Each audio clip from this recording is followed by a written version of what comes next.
spanning the globe to bring you the constant variety of sport, the thrill of victory. Backhander, they score! It's OC, he's playing, baby! And he stuns the Stars fans here in Dallas. Throws it back over to Jamal Murray. Gets a pick from Jokic, turns the corner, shoots a three. Yes! 100 to 100 is a tie. We have 2 minutes to go. This is all you want out of a playoff game, people. And the agony of defeat. Blackwell lets it go. Save made by Blackwood. Blackwell got the rebound. He scores. In the chaos, Blackwell picked up his own rebound. Puck was just sitting there, and he put it over the left shoulder of Mackenzie Blackwood. The goal will stand, and the Stars win it in overtime. And we go back to Denver, tied at 1 game apiece. Denver has to get a stop. 5 on the shot clock. Harden has it against Murray. He goes to the left hand. He's in the paint. Little floater. No good. Rebound down to Christian. Three-pointer ties it up for Denver. 10 seconds left to go. Right side, Brown. Brown sidestep three. Missed it. Rebound down to Jokic. You need a three. Fadeaway three. Missed it. And there's the horn. Denver loses game number 2 to the LA Clippers. Final tonight from Denver, 105 to 102. The human drama of athletic competition.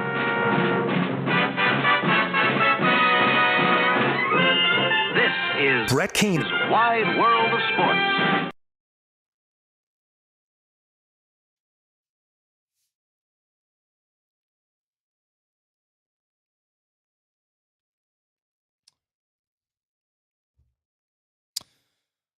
That sucked. No other way to really put it. You know, you're staying up, trying to catch the end of these games, trying to make sure that your boys pull it out. And just at the last second, they get it ripped away. Both of them. I got to be honest. I think in both games gosh, isn't that miserable, by the way? Like, both games are tight, down to the wire, and you're like darting your eyes back and forth to 2 different screens, trying to focus, but trying to make sure you don't miss anything. First of all, that stinks. Second of all, I thought both teams were going to pull it out. It just felt that way, that both were going to find a way. And they didn't. Different reasons for each. I feel okay, though, about both of these, and I'll explain why. I'll start with the Avs. The Avs did their job. They were supposed to go into Dallas, steal one of the games, take home ice back, and they've done that. Now it's about going home, getting some sort of I guess, exclamation point on games 3 and 4 with you back at home ice and taking control of this series again. But they did what they were supposed to do, which is take 1 of 2 from Dallas in Dallas to start the series. There's a couple of concerns that I think have sort of played out over the first couple of games there. But overall, I still feel really great. I think Blackwood was great again last night. I know he gave up 4, but saw 39 shots, made some big saves along the way. So did Ottinger. I think that they've been, neck and neck throughout this series. Not giving up anything easy, but making some huge saves when they've had to. Ottinger made a bunch during the course of that overtime to keep them in it, and they just got to finish. But overall, again, they did their job, and there's encouraging things. The couple that I'd point out that I don't like as of yet, that second line needs to get something done. They're too talented to have zeros across the board for 2 straight games. It's Marty Nachos, Brock Nelson, Val Nichushkin. They need something to happen. Have to. They're too good. So that's number 1. Number 2, having a really difficult time staying out of the box. Now, part of that is because Brad Marchment is going full Embiid soccer player every time he's around somebody, the fact that he can just grab a stick, fall down, and get a call is, I think that's probably something that the Avs, that Bednar is sending to those in charge and saying, hey, just to let you know, this is what this guy is doing. And I hope that eventually turns to anytime something happens around Marchman's presence, he does not get the benefit of a thumbs up from the refs. Like, I hope this goes back to bite him. Because what is flopping really? It's making the ref look stupid. So he has become enemy number one after 2 games. No doubt about that in my head. Can't stand that guy. But you're having a tough time staying out of the box, which is leading to a tough time finding a rhythm in 5-on-5, which is, it just kind of compounds over and over and over again. Obviously, the Stars were desperate. They couldn't lose their first 2 when they had home ice. So you knew that was going to be difficult. They came out hitting in a way that they didn't in Game 1. The Avs have, I think, found a lot of things that have been working, but I think if I were to boil it down to something simple, stay out of the box and get something from your second line, and you should be okay. They went with, it was weird before the game, right? Because you had Landeskog, which looked like he was going to play, and then I can't remember what the sheet was, but there was something that came out that says Landeskog was in with the starters and Wood was a scratch, and then they flipped that right before game time. I don't understand, like, the mind games of all of this. I don't know what it does to help. You know, I don't think that the Stars were really stressing over if it wasn't Landeskog, then it's going to be Miles Wood. Like, I don't think that's something they were super concerned about, so I don't understand the mind game part. But they just, last night, they didn't play clean enough, if that makes sense. They did a lot of really good things, but had a really tough time clearing the puck. Gave Dallas extra opportunities. A couple of bad turnovers that led to breakaways, or at least 2-on-1s, odd man rushes. You had a couple of guys just straight up fall down. Like on one of the odd man rushes, Taves, which just never happens to him, just ended up, instead of in the offensive zone near the blue line, he ended up on his stomach. And it was an odd man rush the other way. But overall, like, I'm not down on the Avs. I think the Avs have a lot going for them right now. You know, when you get a goal like the one that Logan O'Connor scored, and you want to talk about a total momentum shift, because you took multiple penalties consecutively, you're at a 5-on-3, and you're just begging to get to the end of the period, right? Like, can we just get out of the second with this game tied 2-2? And then my boy, LOC, just flips around almost no-look style and throws one in backhand. Incredibly impressive. It just, at that moment, up until the Avs lost, I didn't think they were going to lose. Like, it felt like you kind of just had it. Even when Dallas scored, it felt like there was going to be one coming back the other way.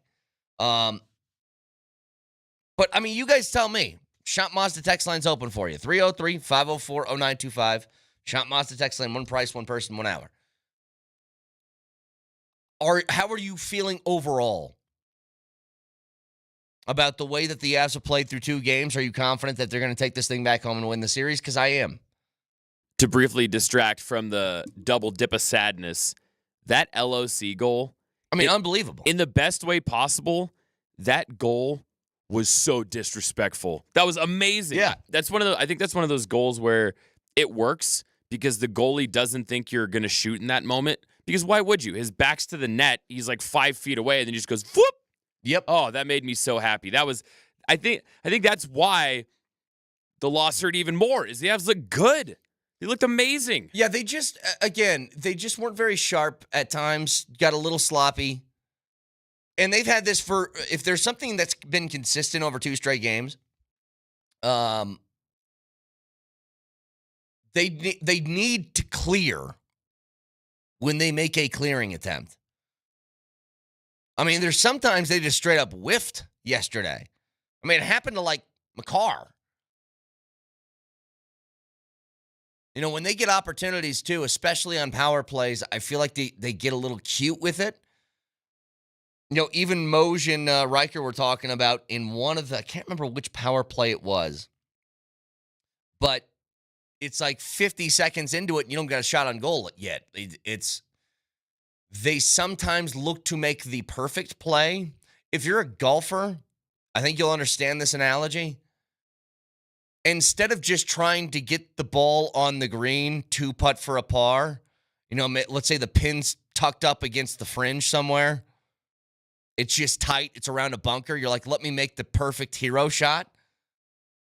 Sometimes it's just about the volume. It's just about giving yourself the opportunity. And I think they got a little too cute on the power play at times. And just a little bit sloppy. By the way, Nelly, if we have Bednar's just sort of opening thoughts after the game, I want to hear it. Because I'm sure, even with the painful way that you lose in a grinded-out overtime sort of feel, I think the Avs are going back to Ball Arena feeling really good. I mean, they took what was 2 of Dallas's best swings that they've had over the last, 3 weeks and came away 1-1, and let's be honest, could have been 2-0 is how I guess I'll put it. Could have been. But I cannot stand Marchment. Wow. It's amazing how quickly that came on. Because he's just flopping. Like just a straight up flop. And I pray that the people within the Avs organization are sending that out to the powers that be and be like, are you guys going to let this happen? You know, there is a penalty called embellishment for this exact thing that this guy is doing, so maybe keep an eye on it. Let's hear the opening statement from Bednar's presser yesterday. It seemed like you guys were pretty in control there the first couple of periods. Just from your point of view, what shifted in that third? I think they came out with a lot of desperation third period, and like we kind of stopped skating out of our zone and making plays out of our zone, and we're throwing it back to them too much in the neutral zone. Like there's times where you got to go up and out and make the safe play, but like we mismanaged the puck a little bit in the third period there, or more than a little bit. Right, we had some turnovers that were forced because of their forecheck, and then we had some other ones that weren't, and like I think they all start to add up. You start playing on your half of the rink too much, and yeah, that's kind of what I was getting at. It just felt like your clearing attempts weren't cleared. They weren't clearing attempps. Yeah. Well, I mean, they throw it up the boards and it would get stuck at the blue line, and then it's just right back for Dallas. Because he's right. When the Avs are operating at their peak, they're tossing the puck out of their own zone. They're hitting guys on the tape, and then it becomes what they do best, which is put pressure on the opposing team in their own zone. And what the Avs didn't do in the third was that. It was a lot of just like, hey, let me get this out so I can breathe for a second. But all that does is give Dallas opportunity after opportunity, right? So a lot more to discuss with this as we go along. Do want to get to the Nuggets. And theirs was disappointing. You know, if the Avs did their job, the Clippers did theirs, which is take one away from the team with home court in the first couple. I am not. Okay, how about I put it this way? Not feeling as confident with the Nuggets as I am the Avs after 2 games, but I'm certainly not feeling awful about it. And I'll explain, because I think the Avs still played a really good game yesterday, but one problem happened. We'll get to it next.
Well, if not for the buffering of a computer, that would have been Michael Porter Jr. talking about that final sequence to the game. Said he landed on his shoulder. It's a joint sprain, so should be okay to go in Game 3. I just asked you guys on the Shop Mazda text line how you feel about the Avs right now. And I think most are feeling really, really good about the Avs. I'm going to do the same thing in turn with the Nuggets because they are also at a 1-1 tied series. How do you feel? And I have been very negative and pessimistic towards the Nuggets for a couple of months. I felt about a month and a half ago that it wasn't it.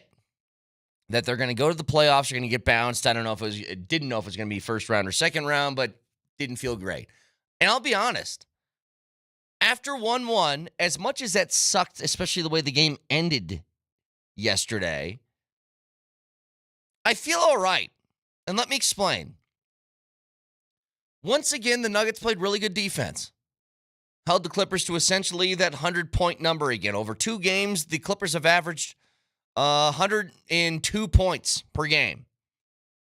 The issue is you have also averaged like 102 points a game. So that's the problem. Now, I would say this. I'm more encouraged by playing good defense than good offense because I think your good offense is going to come around and be better. And they weren't bad on offense yesterday, but a whole bunch of tiny mistakes just added up.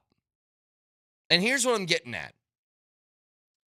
In a game that you lost 105-102, it took Kawhi Leonard going 15 of 19 from the field for the Clippers to win. And we were talking about this yesterday. Vic's like, Kawhi just doesn't look the same. And I go, his mid-range is still there. And boy, was it. Especially yesterday. Couldn't stop him. But that's why Kawhi's a Hall of Famer. He's very, very adept at getting a shot and hitting a bucket from that little 15-foot range, hand in his face, doesn't matter, blah, blah, blah. So you needed a combination of Kawhi going crazy and not missing a shot all night. Gosh, I'm just looking at this, Nelly. So Kawhi missed 4 shots. He was 4 of 7 from 3. So he missed 3 threes. He missed 1 shot inside the 3-point line. So he went 11 of 12 on, I don't think he hadn't. If he had a layup, maybe it was 1. It was all mid-range. It was all just pulling up. So he went, 11 of 12 on shots like that? Going to be really hard to replicate every single night. So that's 1 point of, I think, encouragement. 2, the Nuggets and Jokic specifically continue to miss free throws. Knock down your free throws, you win the game. Game's over. Again, you lose by 3 points. The Nuggets missed 8 of 22 free throws. Joker was 6 of 10. Easily correctable mistake. And outside of that, it's, can you find a way to get Christian going? And a lot of that comes in transition. So when you have Christian Braun running the floor, you're getting turnovers, you're pushing the pace. That's where he ate this year. Did not have the opportunity to do it all that much because the Clippers were a lot better at not turning it over, and you were awful.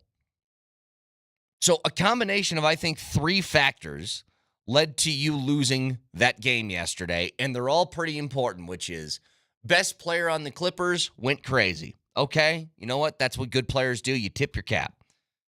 2, make your free throws. Do that at a more consistent level. 3, stop turning the ball over. And again, Jokic was responsible for 7 of those, including some big ones late. It was just very uncharacteristic for Joker down the stretch. Jamal kind of did the same thing. He had at least one really big possession where he had 2 turnovers. It's like one ball gets swatted away, you somehow find it back, and then he tries to throw this wild oop over towards the rim that gets picked off. It's like these are big moments where that can't happen. Now, the Nuggets shot from 3 well. They hit 14 of 32. But in the playoffs, you don't do the little things, you get burned by them.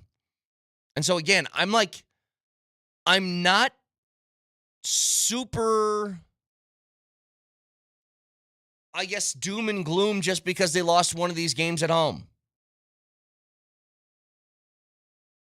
All of the things I just mentioned will not happen, 3 different times in a series. Kawhi Leonard is not going to be 15 of 19 every single night. He's not. He was yesterday. Jokic is not going to continue to miss free throws. He's an 80+% free throw shooter. That's not going to happen. The turnovers might, because the Nuggets haven't taken care of the basketball for a good portion of this year, at least at times. So those could still happen. But outside of that, again, this is why I threw it out to the text line. Maybe I'm reading this incorrectly. I'm not feeling awful about this. Certainly, if they got the win, you're feeling a lot more confident. Like, if they got the win last night after a game like that from Kawhi, I would say that the Nuggets are winning the series. I don't know who wins this now. I don't know. It's a coin flip. Like, these teams are pretty even. They're way different from one another, but I think overall, just where is the talent level of your team, I think it's pretty close. And I think that applies to a lot of teams that are in the Western Conference. I think with the Nuggets and this matchup, it really feels like in March Madness, when you have some of these matchups in the middle of the bracket, like a 9-8 or a 7-10, where the teams are basically the same. Right. That's exactly what this feels like with the Nuggets. And I know what you're saying, or as you once said, I'm with you. Because you're basically saying that the Clippers had to play their perfect game, and the Nuggets had to play a pretty sloppy game, and then the Clippers just won by 3 points at the last second. To an extent, it's that. I hesitate to say that fully because that makes it sound like I think the Nuggets are head and shoulders better than the Clippers, and I don't think that's the case. But just for the situation last night, you needed a couple of weird things to happen in order to get the result that you got, and still the Nuggets had an opportunity with the last possession to at least tie it. Maybe you can help me remember who this was, or texters. There was a college basketball player who I believe he was a point guard, and he set the record for the lowest assist to turnover ratio in a career. And he was interviewed about it, and he had a quote where he said something like, I pretend that the ball is my mama's purse, and I wouldn't let anyone take my purse from my mama. And that's what the Nuggets need to do, man. Hold on to your mama's purse. Well, they did a good job in game 1. They just didn't last night. And I think that's the difference in the game, is that if you, especially when they're playing good defense, and that's the thing, like they turned the ball over 20 times yesterday and still only give up 105. They're playing very tough, as Vic said yesterday, chaotic defense that I think is working for them. But they can't find that general same sort of rhythm on the other side because guess what? The Clippers are pretty good defensively too. I don't know if you know about Kawhi Leonard. He's sort of a freak. Do you remember how many years ago was it? He blocked a dunk from Jamal with his middle finger. Like, he's really good defensively. And like I said, they're evenly matched. But they're doing something, and I think this is taking away a little bit from the offense. Joker is obviously still getting numbers. He finished last night with 26, 12, and 10. But them throwing that double at him every single possession is, I think, throwing their offense out of whack a bit.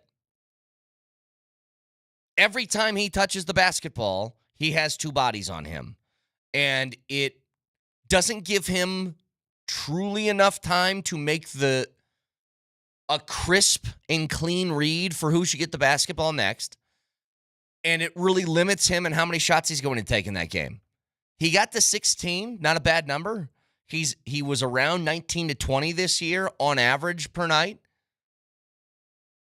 But they're basically forcing others to beat them. And you did in game 1. You almost did in game 2. Again, just a really good series so far. Porter, who did make the big mistake at the end of the game, had a 15-15 night. Aaron Gordon with 14 points. Jamal put in 23. Christian's the only kind of outlier where he only had 5. But again, he only had 7 attempts. And I think a lot of that stems from they didn't have the ability to really get out and transition all that often. Clippers were making shots, limiting turnovers, doesn't give you a lot of leeway for fast break opportunities. But I feel all right about him. Dude, I have no idea if they're going to come win this series. Like the Avs, I feel really good about.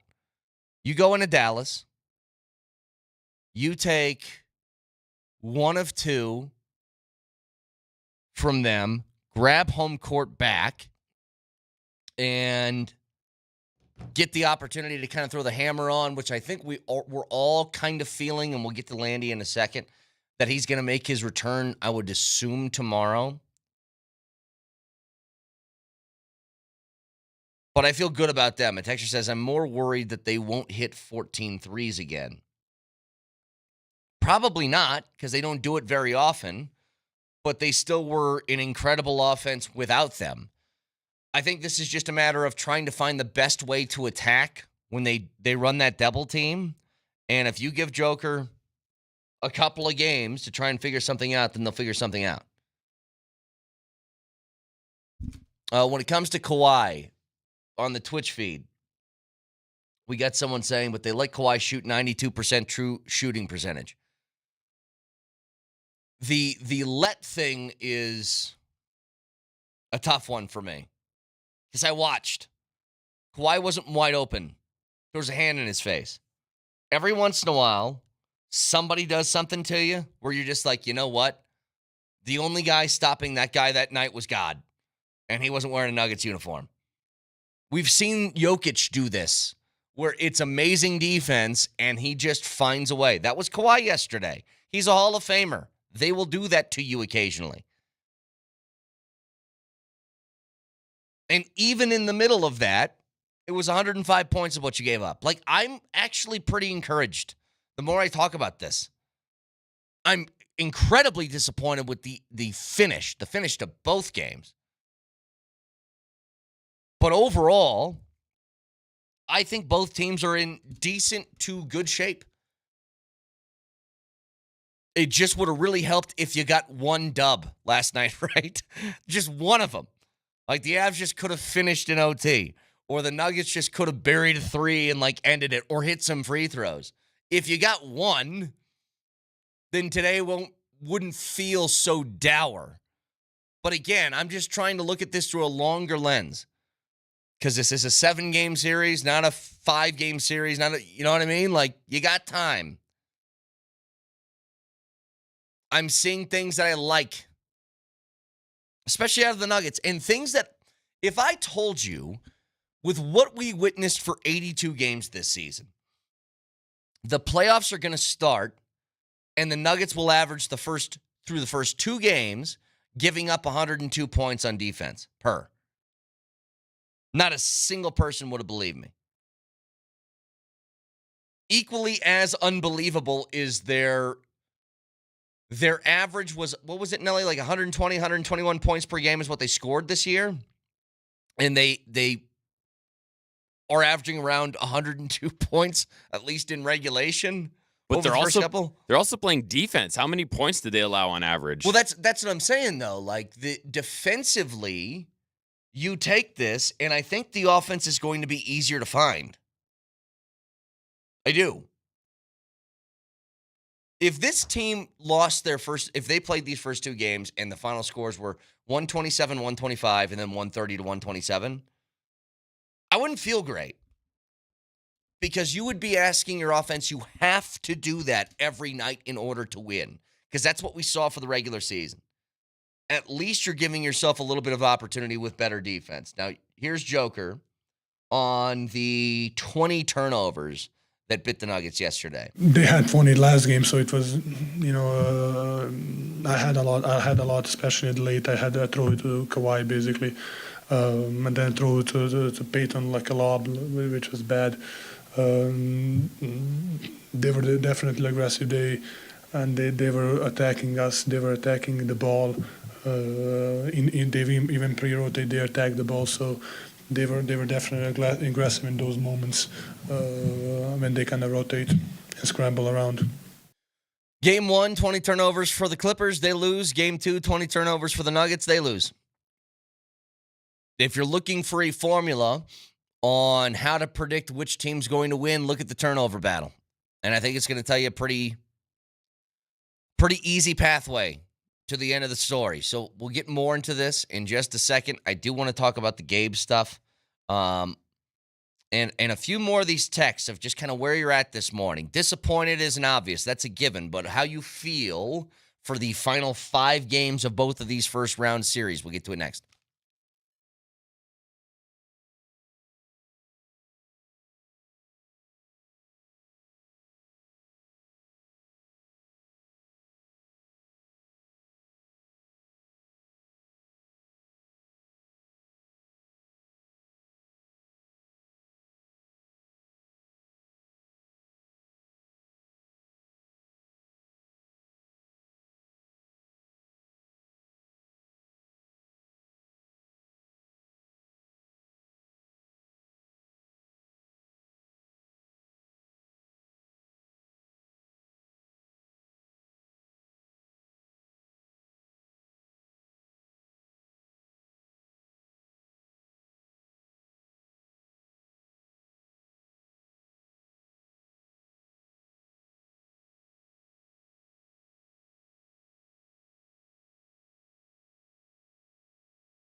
Miles Wood said he learned yesterday that he was going to be playing today. If that's the case, what goes behind the decision to have Gabe Landeskog out for pre-game warm-ups? Is there any benefit to that? Gabe wanted to get in the groove and take warm-up tonight and get in the room and be part of it. So that's why I did that.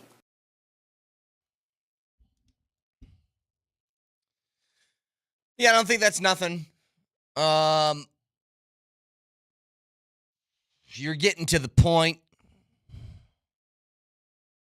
If Gabe doesn't play in game 3, then I don't know if he plays in this series. Right? Just how it feels. This waiting game that we've had, it feels like there has to be some ultimate sort of return. He was taken off LTIR for a reason yesterday. Now, it wasn't to play. That was Miles Wood. But my assumption is if Ross Colton, especially if he can't go for game 3, I think that you do throw Gabe on the ice. Now, a few texts coming through here. One, texter says, Kaner, I'm pessimistic at best. The Stars found the formula for beating the Avs. Take away their speed, muck up the zone. And then he goes to the Nuggets. The Clippers are just better. So let me take these sort of one by one. First, there is, I think, overreaction that can happen after a game like that, okay? You lose and you get your heart sort of ripped out at the very end. But what part of that game made you feel as if the Dallas Stars are a better hockey team than the Avs?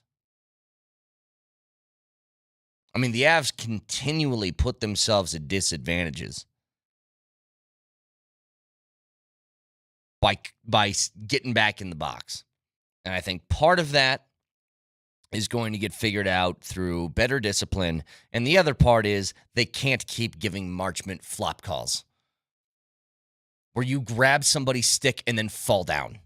Not going to happen. I didn't feel like the Avs were going to lose until they lost. Literally, that's how I felt. Because I do think that the Avs are better than the Stars. The one thing the Avs would do to get them over the top right now, and they need to find a way to do this, I don't know if you want to change up the way the lines look or whatever. The second line has to do something. What's amazing is through 2 games, Val has been kind of unnoticeable. He's made a couple of really nice plays. Here's what you got. Top line's doing its thing. Your bottom 6, I think, are doing really, really well. Logan O'Connor has been an absolute monster for the first 2 games. And I'm not just talking about the goal. The goal was amazing enough. But I'm talking about his ability to really beat somebody to a puck, win the puck battle, and then find a way to keep it in the offensive zone. He has done that so many times in this series already. So you're getting both of those. You're getting good goaltending. You're beating Ottinger with Ottinger playing really, really well, too, on the opposite side. I think there's a whole bunch of reasons for encouragement. I don't feel remotely the way that some do in the pessimism category. I'll give you another one here. The Avs are in some serious trouble. Pete DeBoer is doing exactly what he does, making Bedsy not look smart. It's Bednar's fault we lost the game last night. In what world is Wood, Kelly, Kiviranta better than Landy? He messed up by benching Landy, and the entire game only went downhill from there. Okay, so a couple of details on this. You think that it was a mistake not to play Landeskog last night. Well, maybe Landeskog didn't want to play. Maybe he wasn't ready yet. That's one thing that we don't know. Number 2, if you think the difference in that game was Landeskog playing over Miles Wood, I think you're wrong. The difference in that game was you couldn't clear the puck in the third period. You couldn't stop the ice from tilting in the Stars' direction for the entire third period. And your second line hasn't gotten a point yet. No one through 2 games. Brock Nelson, Valnichushkin, Marty Nachos. Nobody. By the way, Bednar was asked about that postgame, and this is my favorite answer. Asked about what? The second line. Oh, the second line. He Yeah, was go asked ahead. about that. This is maybe my favorite answer from his whole presser. Coach, what do you need to see from the second line from your group? I need to see more. He's right. Look, the Avs are not going to forget like the ultimate goals that we have. Of Stanley Cups and everything. Just getting out of the first series. You aren't going to do it if your second line plays this way and shows up with zeros across the board. Can't happen.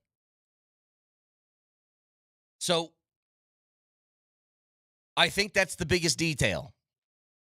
You know, the Nuggets got a few things to clean up. The Avs have really just like one or two. 1, 3, and 4 of your forward groups, those lines are doing great. Second has zeros across the board. That needs to change. If that changes, I think this series changes in the Avs' favor very easily. But again, before we get like this too pessimistic tone on the Avs, they've done what they should do, which is go to Dallas and steal a game. Get home ice back. And I'll say one thing on the subject of Landeskog. I would caution you. You know what? I'll just say it this way. Don't believe that Landy is some sort of savior when he hasn't played for 3 years. We don't know what Landy looks like even if he is healthy enough to play. You can be hopeful and optimistic and think that it'll be really cool and maybe he can really help you. Or maybe being out of the game for 3 years could really have some rust to knock off. Know what I mean? You think Landy's just going to jump back into the lineup and be the same 92 from 3 years ago? I think that is a very faulty way to look at this. And I think it puts an unfair pressure on Landeskog, of all people. Go out and be the same guy?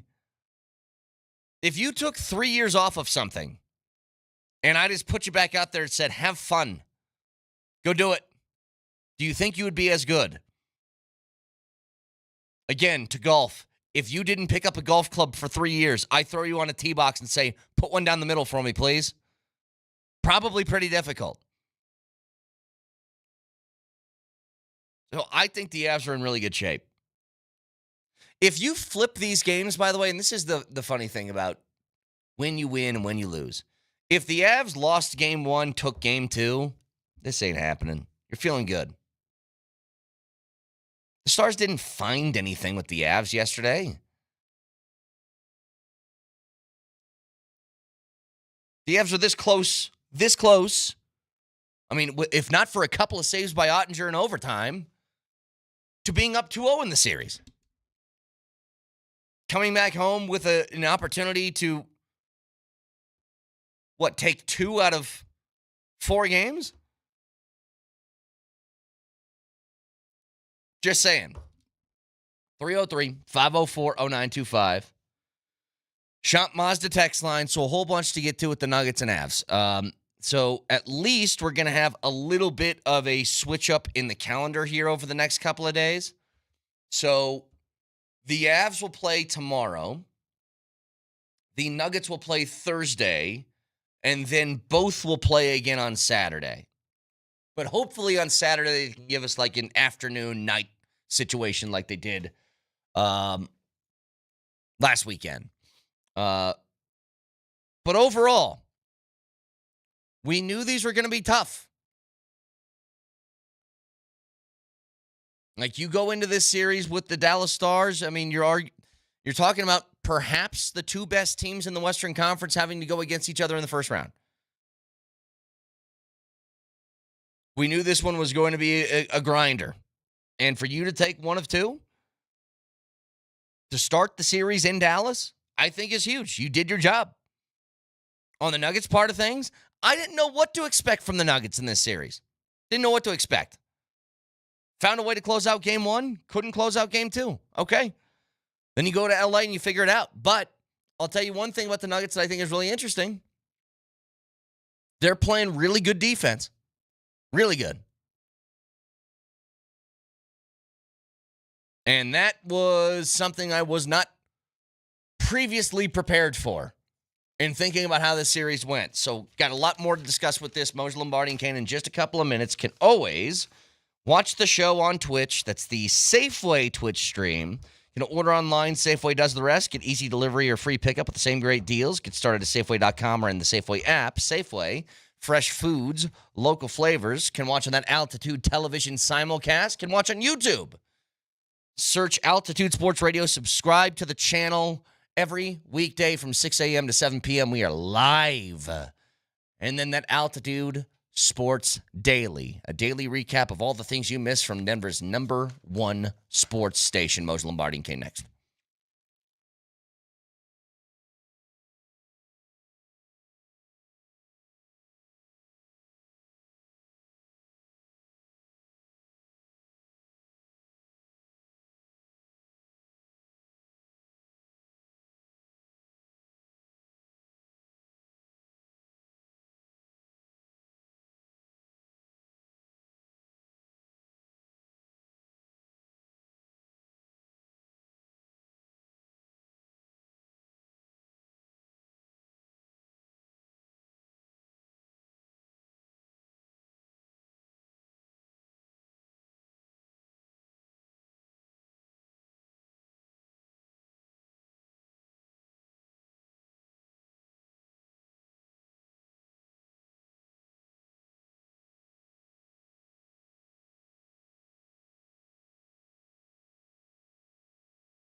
spanning the globe to bring you the constant variety of sport.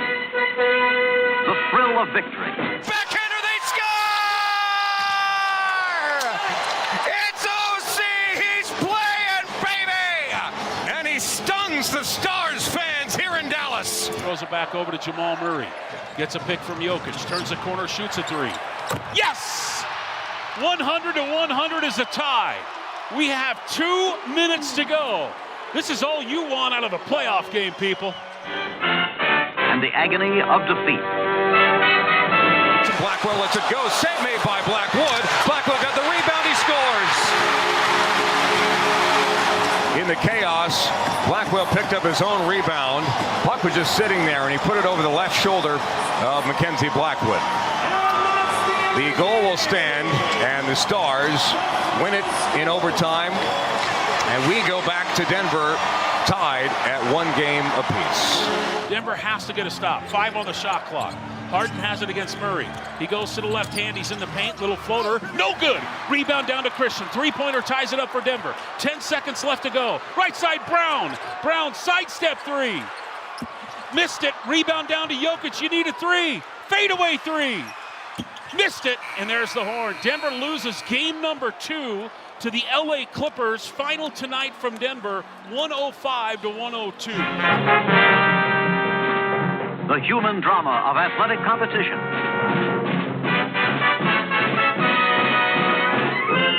This is Moser, Lombardi, and Kane. Wide World of Sports. From the double winner-roo on Saturday to the double loser-roo last night, as painful as both of those losses were, overall, I'm okay. I'm actually all right. Like, I think that these teams are putting together efforts that are to standard, right? And at the end of these games, you find these 2 moments where you can break it down like this. Moj, wow. What's up? What are you wowing about? You're a little too happy today. I'm not happy. I'm not happy. I'm just saying I feel okay. Moj, do you like his tone? All right. Not really. I hardly slept at all. I mean, no. Let me take that back. I like his optimism because I agree with him in some regards. But man, you had a chance for a 2-0 series lead. Seriously, I hardly slept a wink last night. Me neither. And I'll be flying home this morning, so I'll see you guys for about an hour. Yeah. Nope. You had your chance, man. You had your opportunity to put a dagger in their butt, and you didn't do it. Start again. Try it again, Brett. No, I'm going to tell you how I feel. Look, I'm incredibly disappointed because you're right. If both of these teams take it, oh, look at me! Oh, I'm so happy. This is going to be really hard to do a show when you're this delayed. It's really difficult. Give me a little reset, please. Sorry. Let me try to fix it. Yeah, let me fix it. Here's. Can I just say this, just quickly? Get this out of the way. Mm-hmm. Incredibly disappointed. I was sick last night. Yeah. Couldn't get one of these. The point is, the Avs did their job, though. They took one from Dallas. They got home ice back. They did what they were supposed to do. Mm-hmm. The Nuggets are in a very weird place, but can we save the Nuggets for a second and stick with the Avs? Moj, when you get the kind of play that Logan O'Connor gave you at the end of the second period, I literally, after that, didn't feel like the Avs were going to lose until they lost. Does that make sense? Yeah, you're totally right, Brett. I mean, it was a great play, complete hustle. That's your boy, too. So the fact that he's the one that made that thing happen at the end of the second, you feel incredibly optimistic. It's tough because you had a 3-2 lead with more than half the third period gone, and you couldn't get it done. And I don't know what happened on the game-tying goal. Again, Mackenzie Blackwood was right there. The puck is in him. Riker seems to think that he lost sight of it for a little bit, so he opened up just a tiny bit to look, and it got jammed through by Dodonov. I don't know, but you come home, you're in a much better spot, I think. You come home than maybe even the Nuggets are, but you come home, and you've got home ice advantage now. You've got all this emotion with the crowded ball arena, so that's going to be a positive thing. It's just you had a chance at a 2-0, and you couldn't get it done. Vic, you tell me then. My emotion is incorrect. You tell me. First of all, I let me preface this whole conversation. This is going to be a fun show. I really believe that we'll have some opportunity to find silver linings. I get it. I didn't get a chance to really get into the Avs game because we were at Ball Arena watching the Nuggets game. And I cannot express enough how much it sucks. Totally sucks to have both games going on at the same time. It's horrible. And anybody who sits there and says, "Oh, I'll grow up, just get to," no, I'm not going to grow up. You can't focus. You can't go deep on one. You can't enjoy it. What they did last night, and we're going to get it again and again in this damn series, is criminal. So stop doing that. Well, I'm telling whoever you, it is. I don't know how you were consuming it, Vic. I just saying it at home, so I had one TV, one on the phone, and I literally holding the phone in front of my face like this and looking at the TV. And both games are like edge of your seat. Razor tight. Holy hell. Game could end any second. Like, yes. You can't enjoy either of them. One's a sound off one. I'm trying to watch the Avs on my computer with the Nuggets going on in front of me. It's terrible. I hated it. I hated every second of it. And frankly, I'm going to boycott Double Dipperoo conflict nights. I'm not doing it anymore. Well, I know, but I don't think you really have a choice, dude. I mean, listen, the national television scene dictates everything. It was terrible. These are two I know it's absolutely horrible. So they're going to crap on the city of Denver. That's what they're doing. The networks basically crapped on the city of Denver and said, "You guys deal with it." They care about the national audience. That's what they care about. They don't care about us. And fine, okay, fine. But these are two desirable teams. You're right. But these are two desirable teams that people want to see, and so they're going to, throw them out there when they get an opportunity to do that. And again, this particular series, the Avs and the Stars, I think what you saw last night, that's exactly what ESPN and TNT are hoping for the entire series, because everybody was watching last night. It was a huge, huge game. I mean, the Kings and the Oilers, by the way, they almost did the same kind of dang thing. That was a 6-5 game, but it creates that drama, and that's what they want. They don't care about us going head-to-head late at night. They don't care. Can we stay just for a moment, and I promise we'll get to the Nuggets at 7:15. I just want to stay with the Avs and just break down that game fully. The Avs had, to me, Moj, a game in which you weren't playing cleanly, especially late. You couldn't totally clear the puck. It always felt in the third, ice tilted hugely in the favor of Dallas, where you weren't getting a lot of offensive rushes. You were basically just scrambling to stay alive. It felt like towards the end of the game. 100%. Yeah, you were. And so you combine that with the idea that the Avs, again, they had opportunities offensively, that Ottinger he's been good in both games, to be honest. He was really good in overtime. So is Mackenzie Blackwood. You just make a couple of mistakes. You get beat by it. You couldn't stay out of the box for a good portion of that game, which I think is affecting things. But most of all, you got to get something out of your second line. You have to. That is a big issue right now. And Jared Bednar addressed that in the postgame show, guys, about the lack of – it's not even the lack of production, because you'll deal with that because you know it's coming. Right now they're just not doing really anything.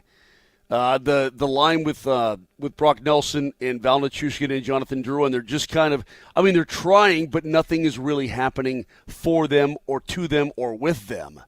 There's just not there's not that flow. There's not that jam. There's not that. Can I give you Bednar real quick? It's 6 seconds. Sure. Coach, I heard it. Yeah, go ahead. Line, from your group. I need to see more. And that's your answer. That's it. Yeah. You have to. And you shouldn't have to say more than that, too, because everybody knows. They know. Those guys know. It's just not like right now, whatever is happening with those guys, it's not really going. And we'll see what happens in game number 3, if there's any switch up, if Marty Necas comes down to that second line and plays with Brock Nelson, because they had some spark at times. But what you don't want to do is you don't want to overreact. You don't want to...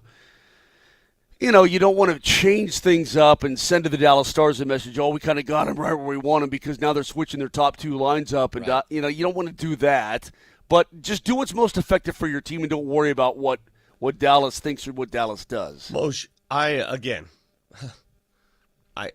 can't watch the Avs and actually interpret what's happening because there's another game that I'm watching. Right. What was going on with Gabe hitting the ice early and then not playing? I think I think he wanted to see if he could, if it was going to work. Vic, I really truly have no idea because we didn't know either. Up in our TV booth and in our TV truck, we didn't know what was happening. I did see both Landeskog and Miles Wood come out for warm-up, and that told me, okay, one of those guys is going to be scratched. Who is it going to be? Then I saw Miles Wood actually take line rushes, and so I thought, okay, he's probably in. Gabe is seeing exactly how close he is to now if I have to come onto the ice and play the game. Got Bednar can on I this do too, it? by the way. Yeah, okay, go ahead. Miles Wood said he learned yesterday that he was going to be playing today. If that's the case, what goes behind the decision to have Gabe Landeskog out for pregame warm-ups? Is there any benefit to that? Gabe wanted to get in the groove and take warm-up tonight and get in the room and be part of it. So that's why I did that. Yeah, this wasn't like Gabe was testing it to see if he was good to go. Miles Wood knew yesterday that he was going to be in the lineup. But they were keeping everybody else guessing. Well, Bedsy said that Landeskog wanted to go through the pregame ritual stuff, I guess. I don't know either. I don't have an answer, but this wasn't like they were deciding 30 minutes before the game who was going to jump in there. You know what I mean? This was something that was decided yesterday. But they were trying to give impression that he was playing. Yeah, I guess there's I don't know what sort of mind game you win in doing that, right? I don't understand it. I don't think Dallas was sitting there panicking about is Miles Wood going to play or is it going to be Landeskog? I don't get it. Don't know. I'm here to. I love these guys involved. I don't get it. It feels too fake. I agree with that. Yeah, it's like you're teasing something for teasing's sake. I don't know. I will say this, though, Moj, because you called this yesterday. Nelly, list. I need it. I need Marchman's name on that list, and I need it now. The fact that he can I can't even enjoy this. I mean, I kept reading about Marchman. I couldn't even. You can't see it when you're not focusing on that game. I understand, but I'm telling you, Vic, was a second period, Moj? He holds on to a stick. I forget who it was. Who was it? It was, geez, now you're getting me all. It's all right. Kiviranta. It was Kivy. He grabs Kiviranta's stick. He, buries it underneath his arm. And, Vic, he kicks his feet out and falls down. And they call it on Kiviranta. And all he did was he grabbed the stick and he flopped. And he got the call. And all I can think to myself, put him on that list. Mason, double flopperoo Marchman. Perfect. All I can think, Moj, if you're Bednar, your people at the Avs, you're sending that tape to the powers that be in the NHL, and if nothing else, you're like, anytime this guy looks like he's getting a penalty called in his favor, can you guys just really, really analyze it first? So you stop. Because what is flopping? Yeah. Flopping is fooling a ref. It's making them look stupid. I send it to the NHL first. That's what I do first. Then I send it to every major studio in Hollywood saying, listen, if you want to win an Academy Award, have I got the guy for you? He's got really good acting skills. He's got a big old duster on his face. This is your next leading man for how to fall down like a moron. Insane. It got to be late in the game, Vic. You didn't see this, but he goes. The play's whistled. It's dead. He goes to the crease and he gives a shot to Cale Makar. Then he flies up in the air and falls down. And I go. I literally said it like this. What is he doing? You said, "What is he doing?" I'm like, "What is he doing? This guy." I mean, he looks like an absolute ass. So it's all right. just. I'm telling you. Hey, listen. Let me tell you something, though. The Dallas Stars played hard. They showed let me put it this way. They showed as good as they can possibly show. And they've come out of this series split, but they had to win game 2 in overtime. Like this when close. you come home and you get 18,000 plus screaming crazies in your place, I really like this series coming back to Denver the way it is right now. So if you want some optimism, I really like it. And Moser, that's why I said at the beginning of this, that's why I feel okay this morning. I feel, especially with the Avs. The Avs did their job. They took 1 of 2 away from Dallas and brought home ice back to your favor. Now it's your turn to capitalize on that. Now to the Nuggets, Vic. And we'll get to in a couple of minutes. It was a few different minor details that I think stacked up to a big reason why you lost. We'll explain next.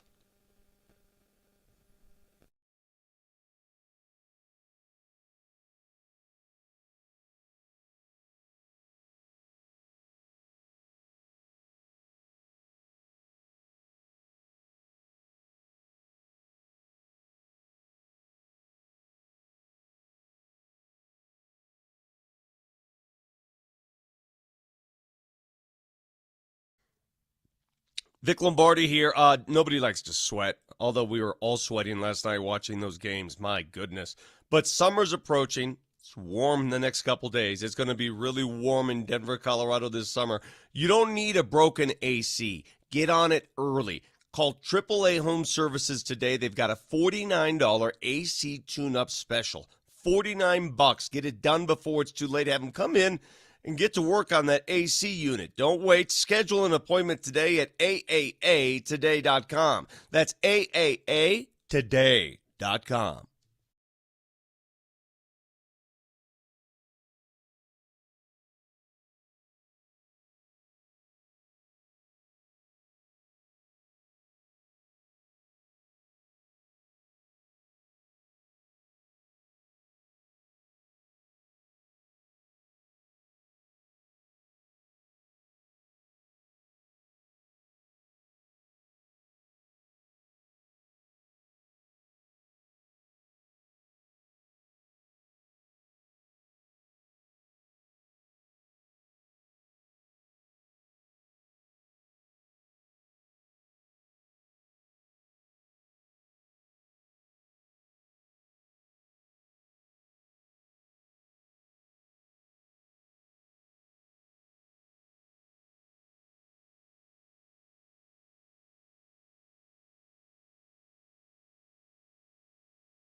So the Nuggets had, I think, 3 major issues in the game last night.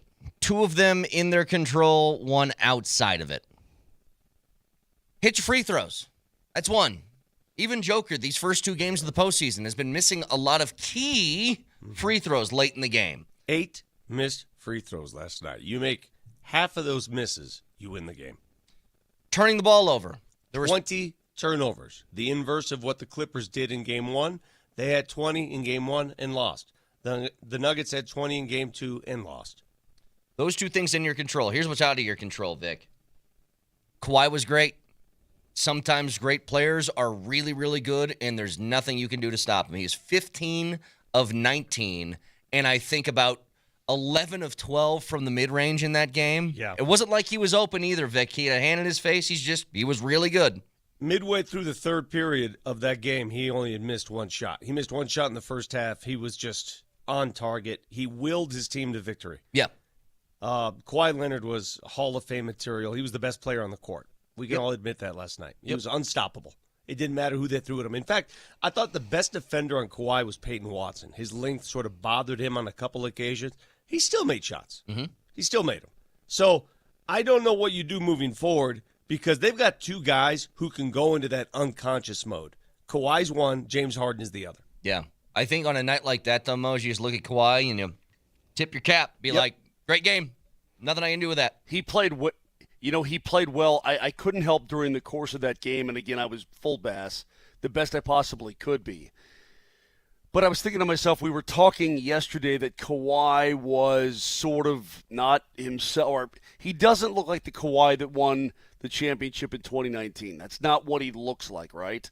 He did last night. I thought last night, I'm like, last night I thought, well, damn, he certainly does tonight. You know, I mean, I don't think I've seen Kawhi, and Vic, I'm being honest here. Yeah. I don't think I've seen him look like that in 5-6 years. I haven't seen I agree. that guy. I agree. Listen, that game was so back and forth. If I told you this, and this is why having both games on at the same time totally sucked, because you can't enjoy the moment. You can't go along for the ride. You're just sort of observing from a distance. There were 18 lead changes in that basketball game. There were 13 ties in that basketball game. There were so many moments of just, what did I just witness in that basketball game? I feel bad for you, Moj. I feel bad for a lot of Avs fans who were not able to witness it full throttle because it's just one of those, you can't explain it unless you sit down and watch it from beginning to end. That game was just crazy. Some ill-advised plays by the Nuggets that we normally don't see. Remember, I told you guys the key to this series, I said going in, will be turnovers. I said it. If you protect the rock, you'll win. In Game 1, they did a better job protecting the rock. In Game 2, it was a slop fest. A complete slop fest. What's so weird, Vic, is that the turnovers were exactly opposite of game number 1 on who did what, the total amount.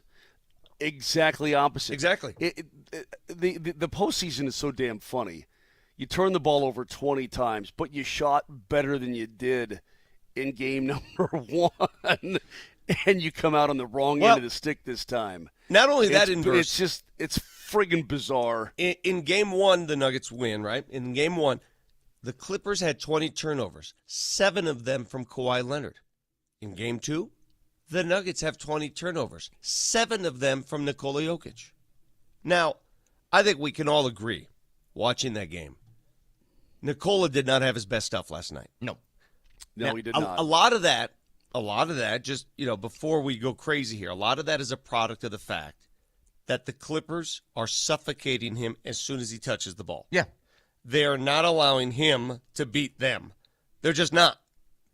As evidenced by the lack of interior scoring by the Nuggets. They only had 38 paint points, which is 4th fewest of the season. They can't score in the paint. They can't get the ball to the paint unless it's a fast break opportunity. But when they're in their half-court offense, they're shooting jump shots. That's what they're resorting to. Because the Clippers are dropping 4 dudes in the lane every single time. So I don't know what the answer is. I don't know how to get Nikola more engaged on the block. I don't know what you do. They got a 7-footer sitting there anchoring it, and they got a bunch of length all around him. And they're basically begging the Nuggets to shoot jumpers. That's what they're doing. To the Nuggets' credit, they made a good percentage of their threes last night. They were 14 of 32, so they did that. If you told me they make 14 threes, I'd say they win the game. Well, here's what's bizarre, is that through 2 games, at least through, let's say, regulation, the Nuggets have averaged allowing 102 points, which I didn't think was going to be possible. They've also averaged scoring around 102 points, which I also didn't think was going to happen. You want to hear a preposterous number to tell you just how reckless they were with the ball? If I told you that the Denver Nuggets shoot 44% from 3, which they did, 44%.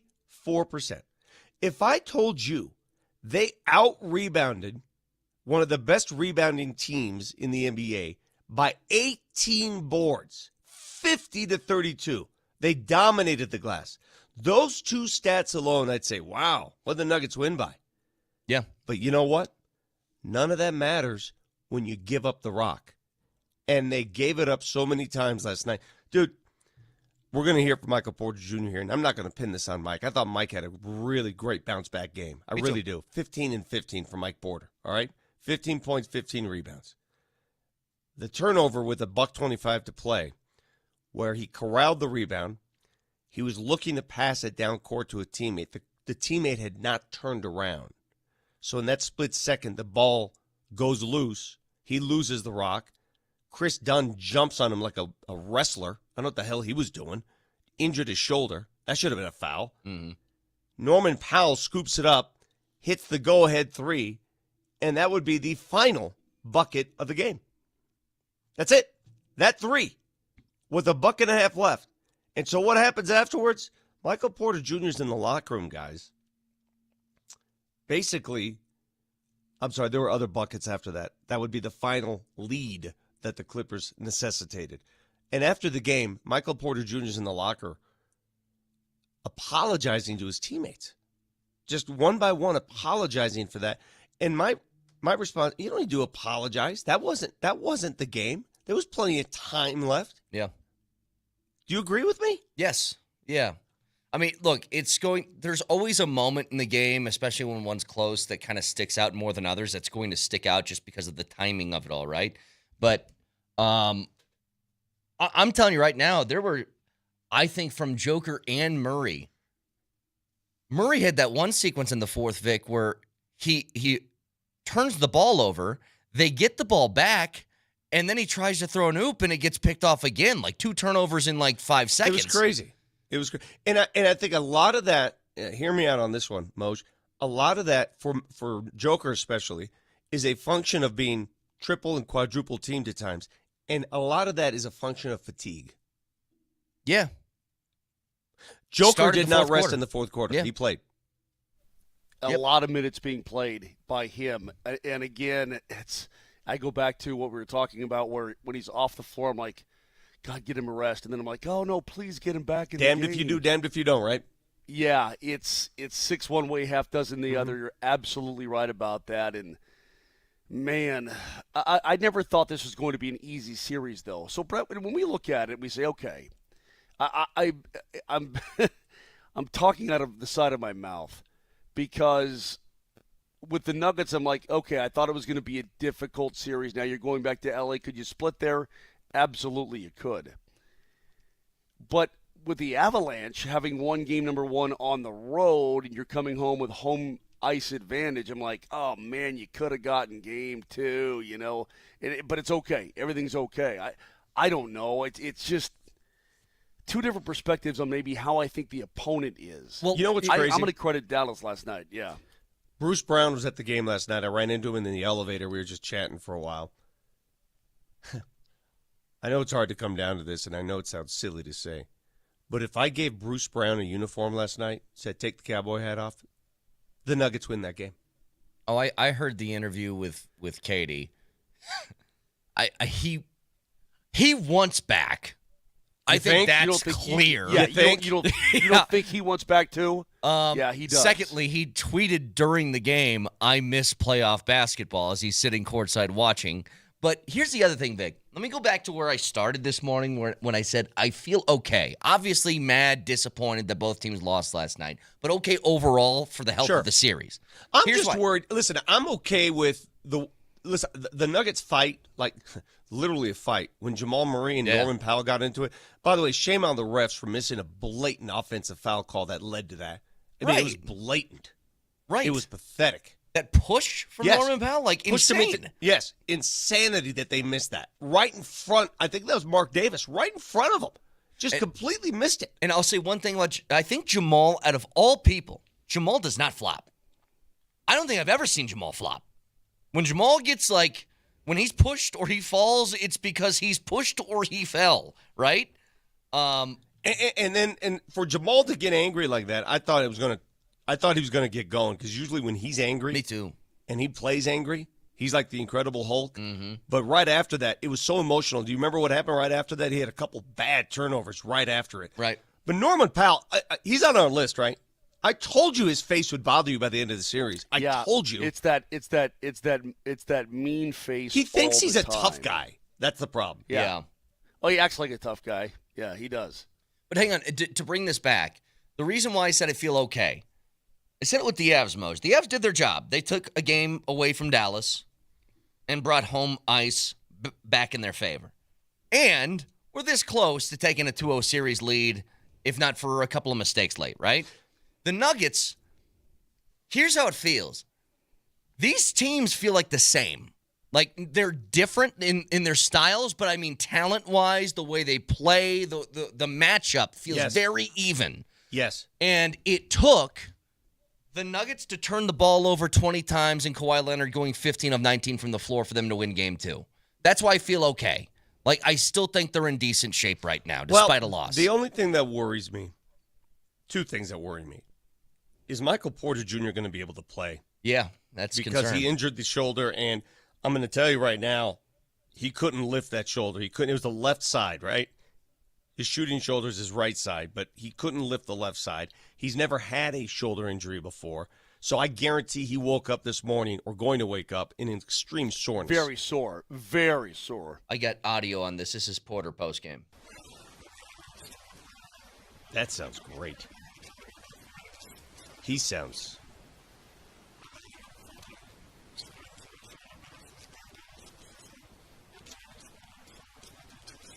Am I the only one that thinks that I'm not hearing the correct thing? Oh. Yeah. Well, it's playing.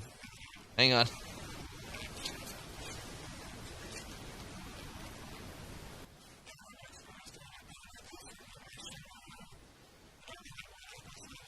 Yeah, what it sounds like to us is R2-D2. Yeah. So that was Porter. Sorry, I don't know what happened. It was playing. It was playing. What did he say? Hey, for those of us on our own radio show, can you tell us what he said? Can you relax for a second? Good Lord, okay? I know you couldn't hear it, but it was being played. We'll get it fixed. What he said was, never had an injury like this. He said it feels okay for now. He's got to see what's going to happen tomorrow, that sort of thing. He doesn't know if he's going to be good enough to go for Game 3. By the way, I think you two are the only ones. You're the only two actually people that heard that audio. Not a single person out there heard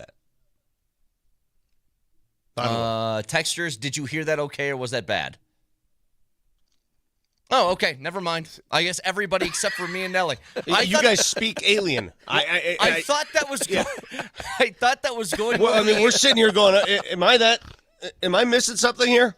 Okay, sorry. I thought this was just something maybe with your guys' connection. Okay, got it. We'll get this thing fixed. Relax. Anywho, I gave you the breakdown. You know when our teams lose, why do you keep saying relax, calm down? You know that's not going to happen today.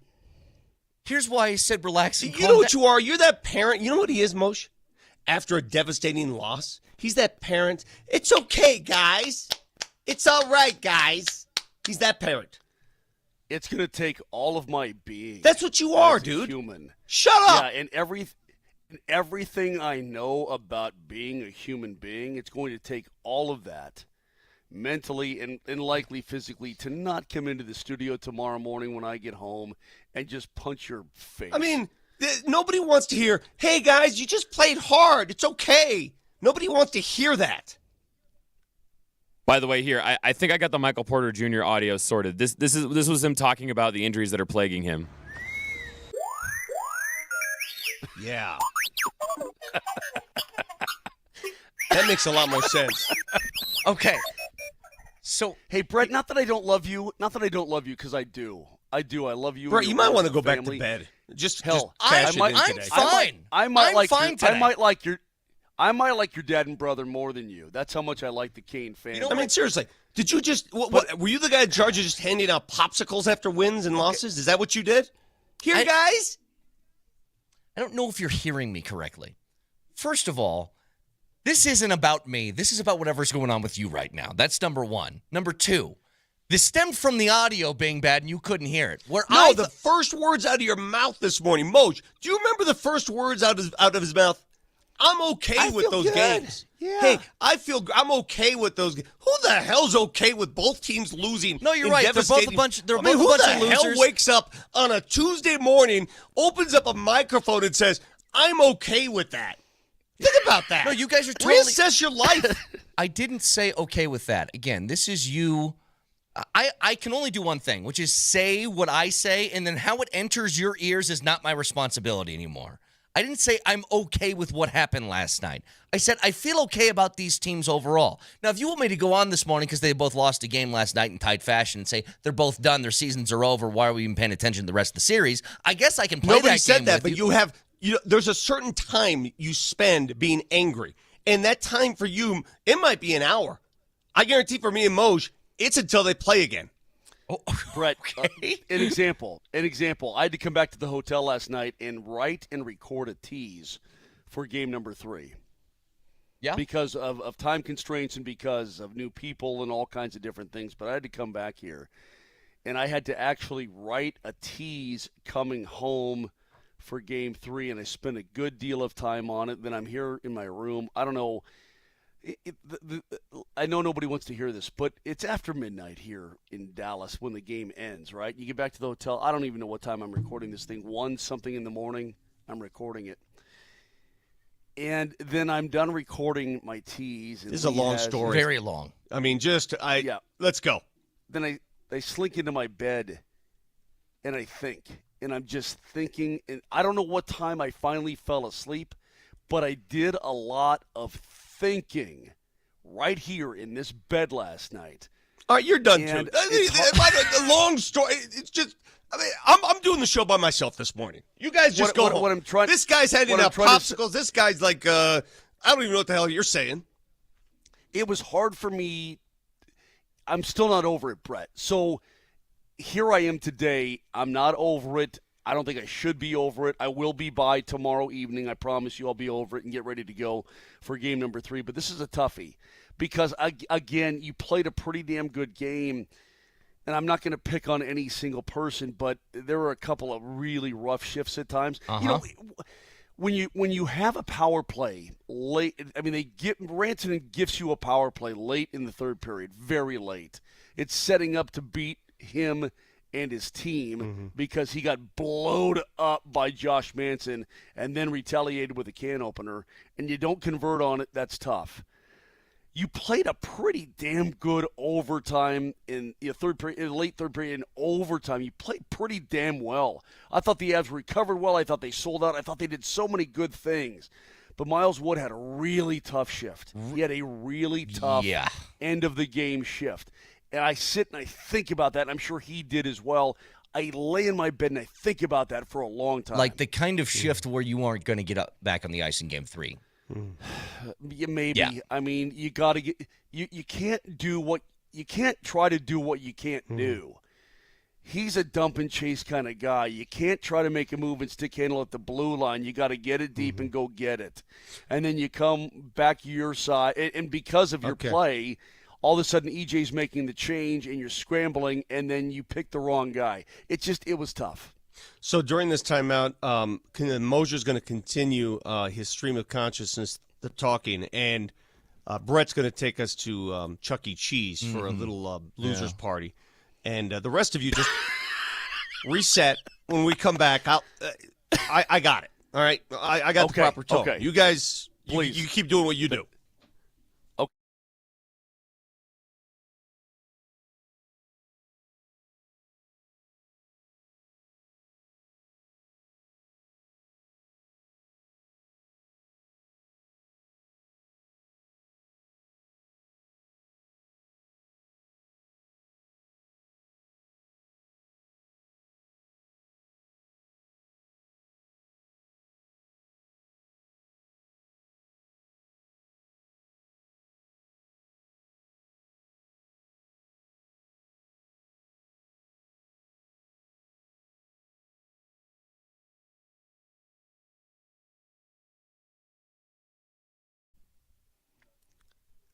It's springtime. If you're looking for a new ride, there's no better place on planet Earth to go get it than Silterhar Motors in Broomfield, because right now they've got employee pricing. You heard me right. Employee pricing, awesome deals are right there for you on over 1,000 new and pre-owned vehicles on the lot.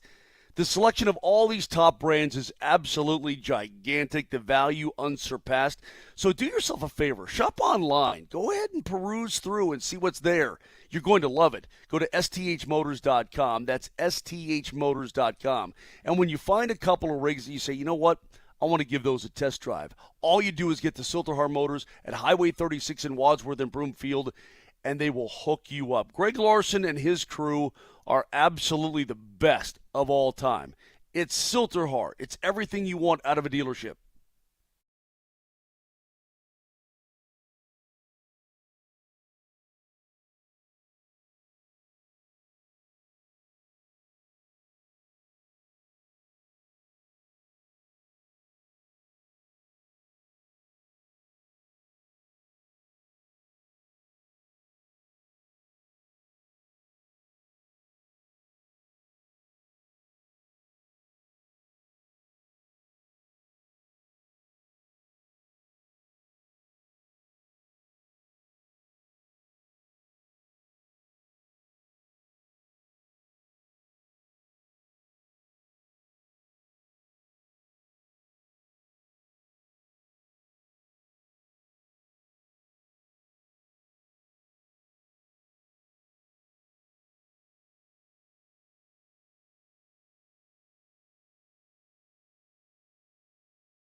Go ahead, Vic. I'm having computer problems. You said you got it.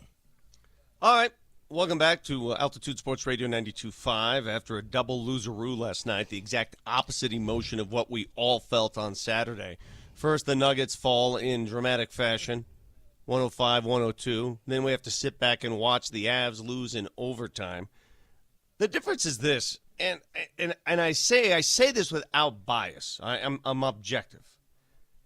If you're an Avs fan, mission accomplished.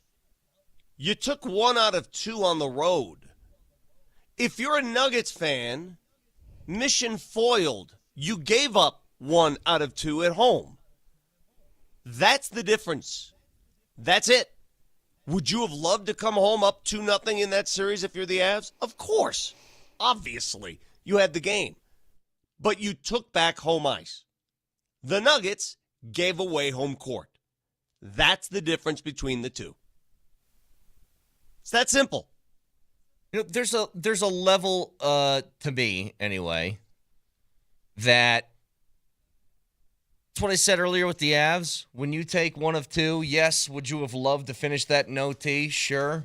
But Moj, it's like you know what you're up against. Like these might be the 2 best teams in the Western Conference that are just happening to meet up in the first round. Like that.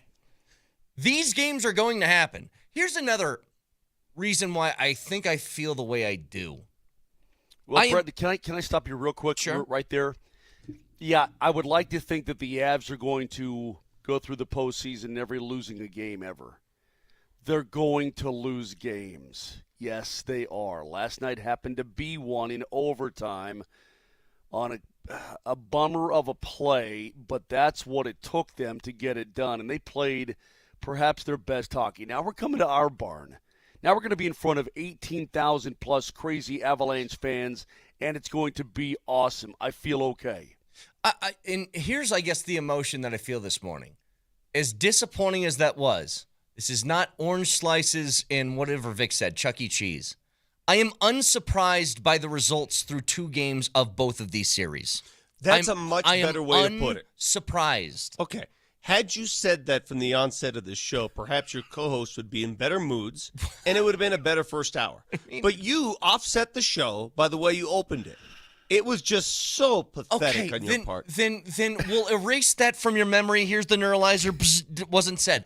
I am unsurprised by both of these results, and I kind of thought they would go this way. Yes. Like, here's the thing. If you're saying, would I feel better if the Nuggets lost by 40 last night? I wouldn't. I wouldn't feel better about that. I wouldn't either. I need to see them be competitive. And I'll be honest, I had no expectation for the Nuggets when the postseason started. Yeah. I had no idea what I was going to get. Sure. And I've actually been encouraged by the way they played through 2 games. Well, I'm encouraged by the defensive push. I mean, they're playing defense. I don't know if it's as much defense or just the games. You guys notice what I noticed, right? When playoff basketball starts, these games are physical, man. Yeah, they get mucky. Holy moly. Yeah, I don't like how the refs are picking and choosing different times to get ticky-tack with calls and different times where you can punch somebody in the face with no repercussion. I don't like that at all. I've seen so many plays, Brett, where I'm like, I think 2 weeks ago that's an absolute foul. Oh, that's an absolute foul. Oh, for sure they're going to call that. And they're letting them go for the most part. They are letting them really body each other up, and I think both teams at times get uncomfortable with it. Well, last night, the Nuggets had enough to win that game. They were tied. The ball was in Michael Porter Jr.'s hands after a Clippers miss. There was a buck and a half left. They had a fast break opportunity. Again, he turns. Teammate's not watching. The ball slips from his hands. Clippers score on a 3 from Powell, and the Clippers would never trail again. Can we try to hear that sound from MPJ? Because I think this going forward is going to be the story of the series. Michael Porter Jr., I thought, redeemed himself with 15 points and 15 rebounds last night. 15 and 15. Now he's going to try to play it again so it doesn't sound like an alien form. And after the game, he went to every teammate to apologize for that turnover, which was noble of him. He also talked about his shoulder injury, which may not, I don't know. I don't know if he plays against the Clippers Thursday night. He may not be ready. He's never had an injury like this. Do we have it, Nelly? I made a stupid play after I got the rebound and tried to make up for it, and just someone landed on my shoulder. And, I never felt something like this in my shoulder, but it's good though. It's just a joint sprain, so it's nothing too serious. So hopefully I can do what I can do to heal it up. With everything on the line, obviously that's going to push you even more to make sure you're good to go in LA, correct? Yeah, I never experienced a pain like this in my shoulder area. You know, I've had like rolled ankles, so I know what I can play through with that. I've never had this, but luckily it's on my left side, not my right side, so that's good. Okay, fellas, work with me on this. That's not the story. The story is what he said after that. Because a lot of people like to rip on Michael Porter Jr. Certainly game one, he didn't have his A game, only had 3 points. There's always more to the story. Michael's been dealing with something that reminds me a lot of what Peter Forsberg used to deal with. Moj, do you care to explain what ended Peter's career, just for those who weren't around back then? Sure. As quickly as possible, he has a situation where his bone goes down into his ankle, but they're not working in concert with each other. And Peter Forsberg, even at his worst, with that injury, was still about 85% better than the rest of the National Hockey League, but it wasn't good enough for Pete, so he retired. Couldn't find a skate to fit his shoe or his foot, right? He just couldn't find a skate. Correct. Yeah, to make it work correctly. Correct. So the problem with Michael Porter Jr. over the last few weeks that people don't realize, he's got drop foot. And to deal with drop foot is when your foot doesn't come back up as you're walking, your toe part. It doesn't come, it just like literally stays on the ground. And he's playing in the NBA with this issue. It emanates from his back. All right, he's had back surgeries, and that led to drop foot. And so the drop foot, for him to play in the NBA, it requires a special brace that holds his foot up as he runs. And if he looks slow at times, it's very much because of the drop foot. Well, his original brace broke a few weeks ago. The new brace isn't fitting properly. He talked about it a bit last night. Listen. I'm a mentally strong person, so I'm pretty resilient, I think. So I just was trying to be more ready to go today. It sucks that it ended how it did, without the win, but I tried to be a little bit more ready to go today. I'm dealing with some stuff, behind the scenes that has been affecting the way I play, like some physical stuff, with my shoes and the brace that I wear that's been bothering me. So I've been thinking too much while I've been playing the last few games of the regular season and the first game, but tonight I just try to compete. So he's wearing a shoe with this new brace. It doesn't fit properly in the shoe. It's moving around. It's causing blisters. It's causing discomfort. It's not allowing him to move the way he did before. It's not an easy fit. It's not like, oh, well, just get a new brace and throw it in there. It's not like that. These are custom made to fit the contour of his foot. Right. It's a very complex issue. And here we are at the worst possible time this is happening. Well, how long ago did he say that happened? I think it was a few weeks ago when he lost the original brace. It makes sense because he really was struggling, if you guys remember. Now, again, I thought he competed last night to a really high level, 15-15. I do too. Just a big mistake at the end of the game that's going to be remembered. We can jump back to this in just a second. Broadcasting for the Backus and Shanker Studios. Their passion is justice. Moser, you got to go? Well, I'll hang on just for a little bit longer, but I feel like this is a wonderful opportunity for guys to make amends and do something really big. Hey, listen, the Avs had a tough end of their game last night. You don't think before this series is done the Dallas Stars are going to have another tough ending to their game? Sure. Oh, you wait and see. Yeah. Wait and see, Brett. Get back to this in just a second. Stick around.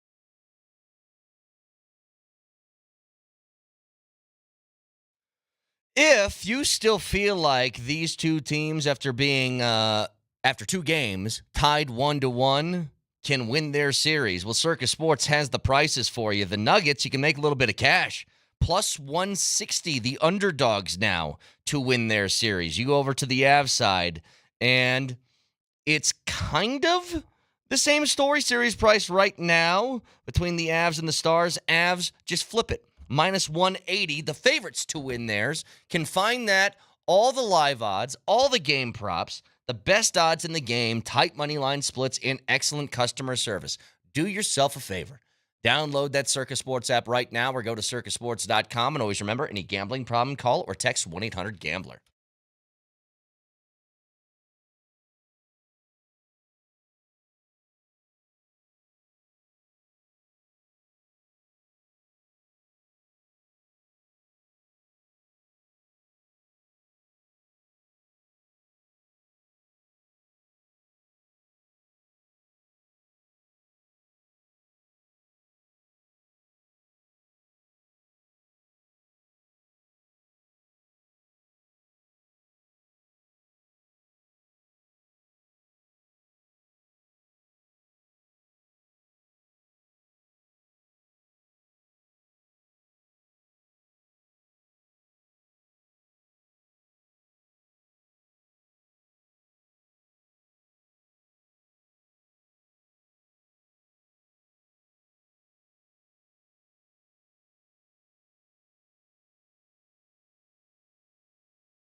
All right, let's get back to the Avs part of this, Moj. Last night, and truly, and I don't think we've touched on this enough because we've been kind of caught up in the misery of the loss. That goal from Logan O'Connor was so spectacular. And if you think about the moment they were in, it was, Moj, was that the 5-on-3 back-to-back penalties? You're scrambling, right? Correct. And so you're basically just saying, can we please get to the end of the period tied at 2? Can we just do that? And then Logan O'Connor with a little back to the goal, backhand flip, like an amazing play to give you a lead, and it felt like you almost stole their souls right there on the spot. Is that what made it 3-2? Because I saw it. I don't recall when it happened. Yeah. It did. And credit the Dallas Stars, as much as it hurts me to say that. They came out in that third period, and they were pretty brilliant for the first half of it. They got tied. The Avs turned the tide back. The timeout that came, actually, they tied it up at the 10-13 mark of the third period, but the timeout that came with 7:26 to go in period number 3 was a good one for the Avs. They were on their heels. The Stars were getting chance after chance. They were able to collect themselves and catch their breath, and then they started pushing it the other way. And I thought they actually played well from that point on. And this play by Colin Blackwood aside, I thought they did a pretty darn good job from that point on. I thought they sold out. I thought they did a lot of right things. It's just that they got on their heels and they got pushed and they got pushed. And one silly little play, again, you lose the Donoff to the front of the net, and Mackenzie Blackwood has the puck. I thought was covered, and he just opened up a little bit, and the Donoff kept banging away there in the crease and was able to sneak it through the 5-hole. I think he lost sight of it briefly and kind of lifted to kind of look, and that's when it went through. Yeah. And, again, that's how tight playoff hockey is. I don't have to tell you guys. You see this every single dang game. Things turn on a dime. I just like the Avs, the fact that they've now secured home ice advantage. They'll come home for Game 3. I think you're going to see the crowd not only behind the Avs, but they'll feed off of that coming up tomorrow night. I think it's going to be good, really good. You know, I felt like most of these lines, Moj, as far as the forward group goes, have done their jobs. I think your bottom 6 have played really well, or at least tough. You know, last night, Miles Wood, a little bit difficult. You know, Charlie Coyle was a -3, but the competes there. If they get the second line rolling, I think it fixes a lot of your problems. Gotta get it rolling, and I don't know why it's not rolling right now. Toward the end of the season, excuse me, especially when Nathan McKinnon sat, Brock Nelson and Marty Necas played together a lot. And I don't know whether you go back to that. And I don't look at any kind of movement by Jared Bednar at this point. And we'll talk to him tomorrow morning on the show. But I don't look at it as any kind of panic move or you're giving a tell to the Dallas Stars that you need to change. All you care about is your team and getting the most out of your team. And if that means you change wingers for centers, you have a consultation, I'm sure, with Nathan McKinnon to say, okay, how are you feeling about this? Because I know that you're going, well, you got 3 goals in the dang series in 2 games, for crying out loud. But can we jumpstart the second line a little bit? Do you want Val back on your line? Would that be okay? I mean, all these discussions take place, and ultimately it's Jared Bednar's choice. But you got to get the second line going somehow, because what they're doing right now, it's not like they're not trying. It's just not. It's just they're just stuck. Right. They feel stuck. Like Val, not lack of Val. Yeah, has not like been, a preparation. Just stuck. Val has been like unimpactful through 2 games. Not to see Val on the score sheet through 2 games. Did not expect that. This is when he shines. And it's playoff hockey. I did think his third period in overtime was the best I've seen him play in either of these 2 games. Yeah. But that line has to get going. Drouin has to get going. Nelson has to get going. I mean, they're going, but they have to get dangerous. That's what I'm getting at. Dangerous. Yeah. They if you get that, combined with the other stuff, I mean, that's what fills out your depth, right? Part of your depth is your top dogs need to be operating at a high level. They haven't. Now, in fairness, you look over to Dallas, it's not like they've had a whole bunch of butt kickers at the top of theirs either. I mean, Mikko, you want to talk about unnoticeable in this series. Oh, yeah. I haven't noticed Mikko really ever outside of him catching, a couple of extra every once in a while from an Av player too. Yeah, I think that theme is sailed. It's not about Mikko anymore. It's about winning this damn series. It's about surviving the series. I'm just saying he's an important piece of their team that's been unnoticeable too. But isn't it interesting, Vic, where that's like one of the biggest storylines coming into it, and now it's like, that's over here. Mm-hmm. Yeah, that's we're done with that crap. Now it's about winning this series and what it's going to take to defeat Jake Ottinger and company. I'm going to say this from a perspective. Understand my perspective. I watched one more thing, Vic. Yeah, go ahead. One more thing. You got to get Ottinger's life more miserable. You have to make his existence in his blue paint more of an. You got to get there and bang away at him.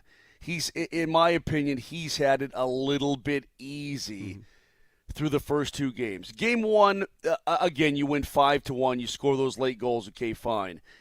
I thought he had a little bit of an easier night last night. That's my opinion. Go ahead, Vic. Now, I'm watching the game with the sound down, clearly preoccupied with this other stuff going on at Ball Arena. Forgive me if I don't know the extent of the story. Here's my viewpoint of what I watched last night. I saw Gabe skate before the game, and I'm thinking, oh, wow. And then all of a sudden the game starts, and there's no Gabe. Okay. You're winning the game, and then you lose the game. Am I to believe then, am I to believe that tomorrow night at Ball Arena, Gabe's playing? Was that just sort of a rehearsal? Is he playing for sure tomorrow night? I don't know. Vic, Are you sure? I would say, though, the fact that he took warm-ups and got into that daily routine, I think that helps the chances an awful lot, I believe. Okay. Can I say this about Gabe? By the way, it's unfair to ask me that damn question. How would I know? Again, I'm asking you. I couldn't hear the game. I don't know if it was discussed. I don't know if he discussed it. Here's what's weird. I'm outside looking in here. Here's what's weird. I don't know what people were basing this off of, Moj, but I saw the same thing. It was some like lineup thing that came out, I don't know, 20, 30 minutes before the game started. And it had Gabe penciled in and Wood as a scratch. And that fooled a lot of people, including a lot of beat reporters following the Avs. And it was like, oh, he's playing. And then he wasn't. But here's my sort of thought on tomorrow. The official sheet does not have to be disclosed until after the warm-up. Yeah. Here's my thought on tomorrow. I've said this before in a broader context of like coming back for this season. If not tomorrow, then when? You know what I mean? Yeah. Like if you're doing all of this and it's not tomorrow, then when the hell is it going to be? Like it's a 1-1 series. You're back home.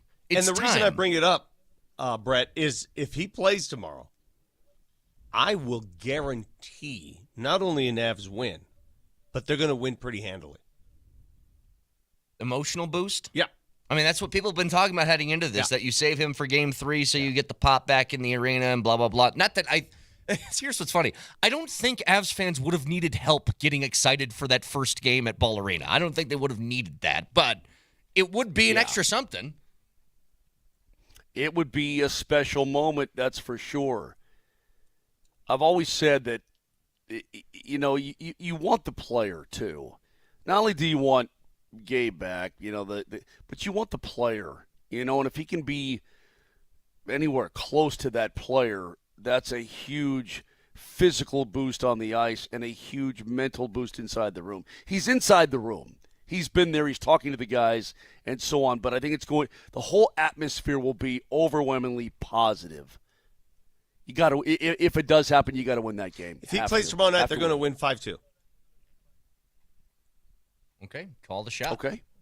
Here's the other thing. There was a texter that was blaming Bednar for the loss in the appetizer.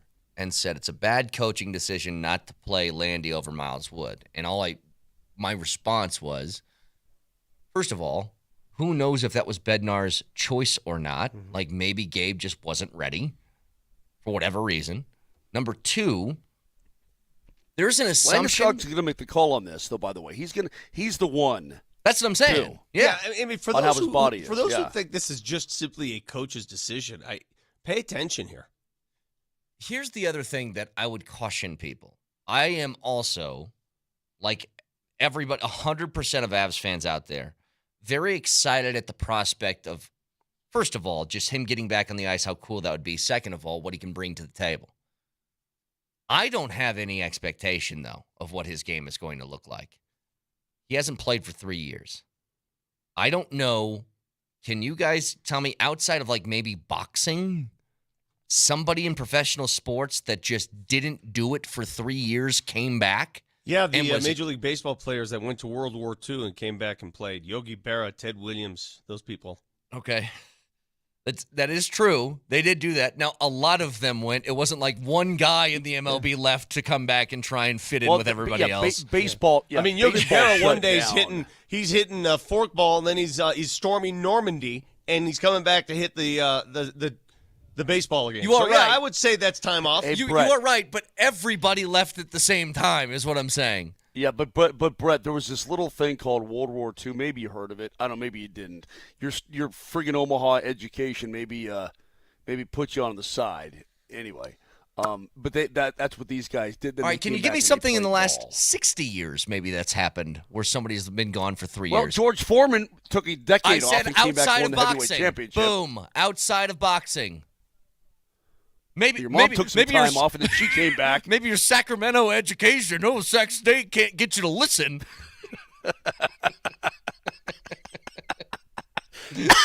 I'm just saying, that's pretty good. It's incredibly difficult for you to miss this much time and just come back and assume this guy's going to be the same. That's all I'm saying. Agreed. That again, this is almost a complimentary theme in the theme of the series. I'm not looking for Game 3 thinking that Gabriel Landeskog is going to approach the ability he displayed last time he played. His mere presence will catapult the Avs. His mere presence on the ice, on the bench, okay? They're going to win Game 3. And by the way, this is a good hockey club, man. It's a good team. What the hell was that? It's like Mount St. Heavens happened. Did you just barf? What did you do? I've got a morning going on here, dude. I've got a morning going on here, dude. Okay. Good explanation. Good Moj, answer. Good answer. Good answer, man. Good answer. Moj, these games hit you like they hit me. How many times on the hour did you wake up last night just out of the blue, just going? Plenty. Just and every time I'm ashamed of it. I mean, every time I wake up 2:30 in the morning, that game sucked. Back to sleep. 3:15. Oh man, that game sucked. Back to sleep. 4:15. Oh wow, if that shot, maybe they back to sleep. All right, by the way, I'm seeing some text coming through here saying Michael Jordan. It was a year that he was gone. Year. And if you're talking about the Wizards, I don't know how long that was. That might have been 3 years. He was ass in Washington. But the difference here is this guy's coming off injury. He wasn't able to do anything.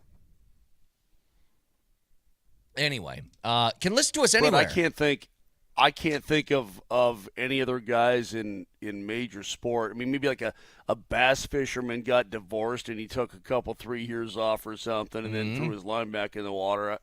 I don't know. Can listen to us anywhere on the Altitude Sports Radio app. It is powered by the Will Height Law Firm. Injury lawyers go to willheightwins.com. That's willheightwins.com.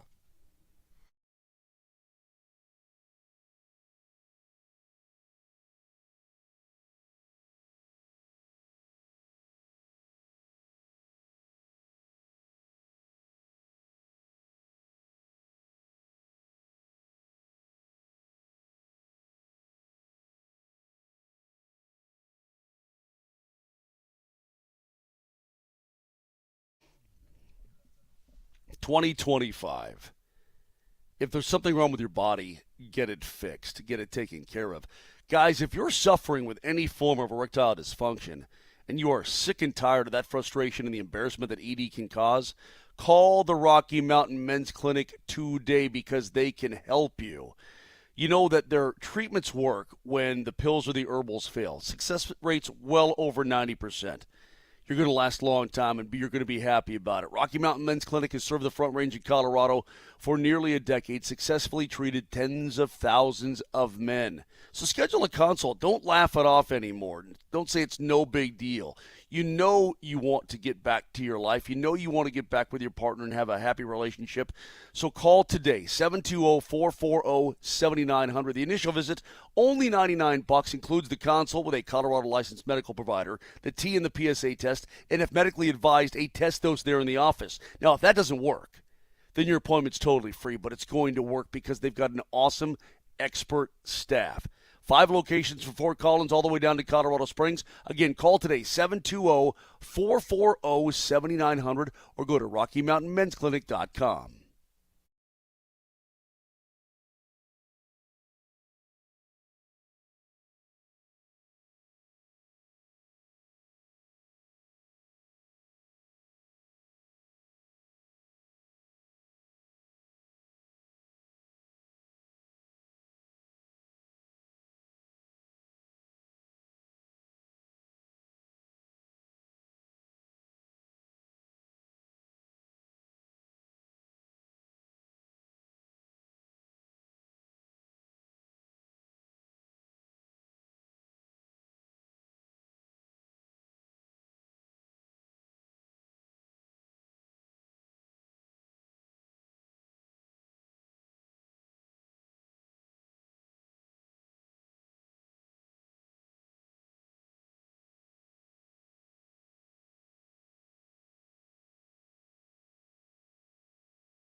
Bye.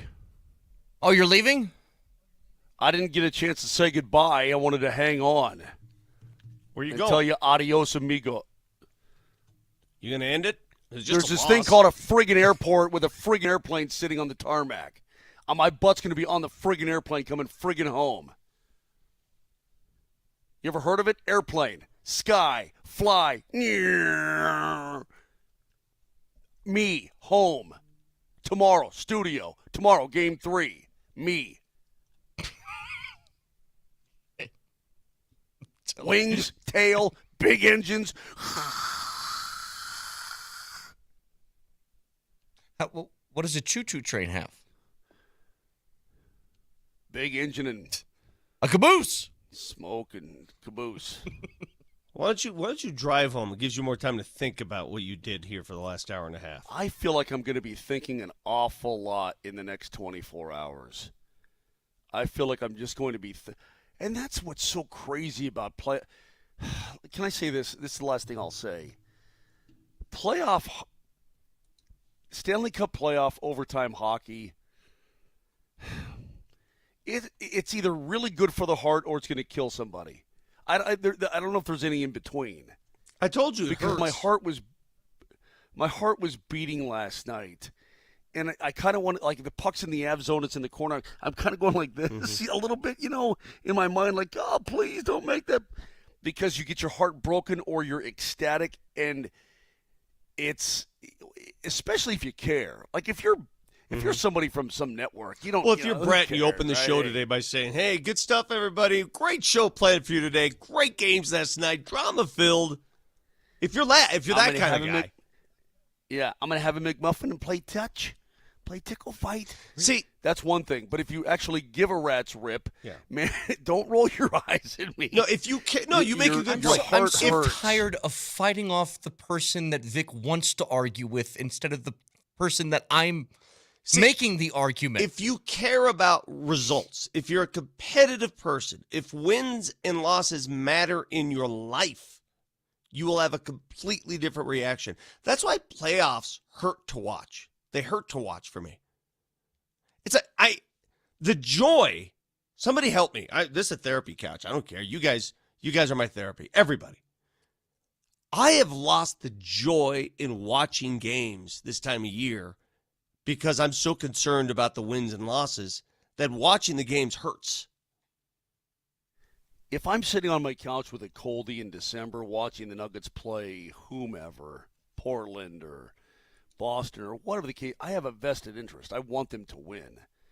But if they lose by 8, it's not the end of the world. Yeah. Every game in the postseason feels like the top of the world or the end of the world, and there's no in between. Like literally, and you try to maintain Armageddon is right around the corner. When you're in it, that's the way it is. Now, I feel very good about the Avs coming home tomorrow night. I feel fine about the Nuggets going to Cliptown, and I know the Clippers have been great there. I get that, but I like the fact that I know they're going to make adjustments, and they're going to score more in the future here. So I feel pretty good, Brett, but when you're in it, it is a difficult thing to maneuver. Mose, allow me to disagree with your opinion. And I'm wondering if more people feel this way. And maybe it's because I'm closer to the Nuggets. I feel way more sure about the Avs coming home than I do the Nuggets going to L.A. Sure. I mean, it's not even in the same ballpark. Well, if you want to make it simple, the Avs did what they were supposed to do as a road team in the first 2 games of a 7-game series, which is take one. The Nuggets didn't do their job. They were supposed to take both. Guys, do I think that the Nuggets can win 1 out of 2 in L.A.? Yes, I do. I think they can. Do I think they can win 2 out of 2? Probably not. But 1, they could steal 1. Yeah, I do. But I'm not going to ignore the fact that the L.A. Clippers at home, since February 4th, have been dominant. They've lost 1 home game at the buzzer since February 4th. 1. They're rolling teams at home.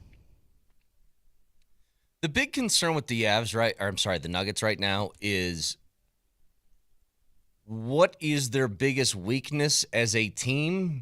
Depth. And you don't know if one of your starters, who played a good game yesterday, is going to be in the lineup. As Porter falls. This is where the bench situation and not having essentially a deep bench, this is where you start to get pretty dang nervous. You know what, though? Neither team had. Let me because you didn't get to watch the game as closely. Both teams' benches sucked. I know, but you don't. If you have a starter out, Vic, somebody's going to play in a position that you don't really necessarily want them to. All right, for the second game in a row, I want to stress this again. The Nuggets did not lose because of their bench. For the second consecutive game, the Nuggets bench outscores the Clippers bench. For the second consecutive game. It's not what I'm getting at, though. If Michael Porter Jr., if that threat is not in there, that hurts. The reason the Nuggets lost to the Clippers is the starters got outplayed by the Clippers starters by this much. Just this much. Has nothing to do with the bench. In fact, the leading scorer off both benches, again, was Russell Westbrook. He had 15 in Game 1, 14 in Game 2. No other bench player for either team got to double digits in either of those games. So it's not the bench. But Vic, what we're talking about, though, is if Porter cannot go in Game 3, then you get even thinner. I agree. I would assume Westbrook's probably going to get the nod as the starter if Porter's out, and they'll just run with a yeah, but then who gets the Westbrook minutes? And then it becomes P-Watt. Maybe you throw Strother in the game after that. I thought P-Watt, although Kawhi Leonard was unconscious, I thought P-Watt guarding Kawhi at least gave him room to think when he shot. I think Kawhi would be most bothered by P-Watt in front of him, especially when he gets that straight line jumper going that doesn't seem to miss P-Watt, with no arc he at also all. got he got mugged under the basket one time, and there was no call, and he had 4 Clippers on his backside. Bummed me out. That's all I got. I need to process. Let me get to the plane and process. Vic, wing, tail, wheels, 2 big engines, cockpit. You got your flying shirt on. Say cockpit. Are you a pilot? Actually, Airplane. I am. Sky, fly, me, home. Tomorrow, studio. Tomorrow, game 3. Me. So me think, why waste time? Say lot word when few word do trick. That's exactly what it sounded like. Moser, you going on a fly fishing expedition? All right. Vicky, you know I'm a pilot. You're not a pilot. You can't just show up and say I'm flying this plane. Part of me is scared because you know what's happening right now? No, you can't. You don't show up to the airport saying, "Excuse me, I want one of these. I'm going to fly it." Well, it depends on what the plane is, but that's beside the point. No, you can't. Show me your license. What's at home in the drawer? Oh. It's next to his passport, Vic. Okay. I'm out. Screw you guys. Yeah, part of me's scared right now because bye, Moser. Moser's leaving, and now I'm stuck. And Vic has been vacillating back and forth between yelling about the game and then just finding a little nit that's bothering him and then yelling about that. See, here's the reason why people need to hear me out today. I have the proper demeanor today. This is how Denver feels today. How I feel is how Denver feels. Not your Chuck E. Cheese demeanor. Everything's great. Let's go have some cheese pizza. Nobody wants that. Hey, let's go stick another quarter in that I'm this little close to arcade leaving game like where I can Moj. get a stuffed animal with the hook claw thing. No, I'm not doing that today with you. Because I need you as I'm Vic, I'm begging you as a co-host to listen to my point and stop this. Because again, here's where I'm at. I'm looking at this, and I'll be honest, Vic, maybe this is the difference, and I think this might be a key. It's what I've had my entire life. Because I grew up playing baseball, I look at things in a bigger picture. I don't really focus on the... Your baseball pedigree brings a degree of maturity to this conversation. Got it. Because I did that, you know, if I strike out on 3 straight pitches my first at-bat of the game, I'm not going to focus on that. I'm going to look at my second and third and fourth at-bats that I have coming up. Is this why you got shipped off the team after your sophomore year? So this... That really worked wonders. Hey, guys, pay attention to how I think. I was batting cleanup, and then a year later, I'm off the team. So this... By the way... Whatever. I'll be happy to put my sports resume up against your co-ed resume at Notre Dame. Secondly, when you look at this in the larger context of a 7-game series, and I see the Avs and the Nuggets at 1-1, I am totally unsurprised at the results through 2 games. So I'm not going to, I guess, after as disappointing as the finishes were last night, and you are pissed this morning, if you're looking at it through a longer lens, I think both teams are in relatively good shape. Now, obviously, Avs better than the Nuggets because the Nuggets just lost home court in losing the game last night. But I'll tell you what I'm encouraged by with the Nuggets right now. They do not look like they're being overpowered at all. They're right there every step of the way. It's a matter of a couple of different mistakes. And I'll be honest, at the end of the season, before they fired Malone, I thought they were going to get dog-walked in the postseason. I really did. These aren't blowouts. There's no blowouts to be had. These are the playoffs. Every possession matters. If you watched the game last night, it was so damn close. I don't think either team led by more than 9 points at any time, right? Again, 18 lead changes, 13 ties. That is as close a game as you can get. The first 2 games in this series were so close. The only question I have moving forward is, can the Nuggets replicate that effort, that energy, everything they brought in L.A.? Yeah. I say yes, and here's why. I say yes. The Nuggets have not been good at home this year. This was the Nuggets' worst home record in, what is it, 5 years? 6 years? Yeah, something like that. It's been a while. That and the fact that the Nuggets, do you know what their playoff road record looks like over the last few years? Do you know that on the road in the playoffs, they've won 8 of their last 10, including what they did in Minnesota last year? Remember, that series felt like it was over when it left Denver. They were down 0-2. They go to Minnesota, they win 2 in a row in Minnesota. Mm-hmm. So I agree. I think the Nuggets, this series is just getting started, baby. The only thing that scares me is that it's a razor's edge. It's going to come down to the final minute, it seems, every game. And who is going to be able to execute in those final minutes, final seconds? Game 1 was the Nuggets. Game 2 is the Clippers. Again, when you have this, and maybe this is another detail, like this is just tipping the cap to a Hall of Famer.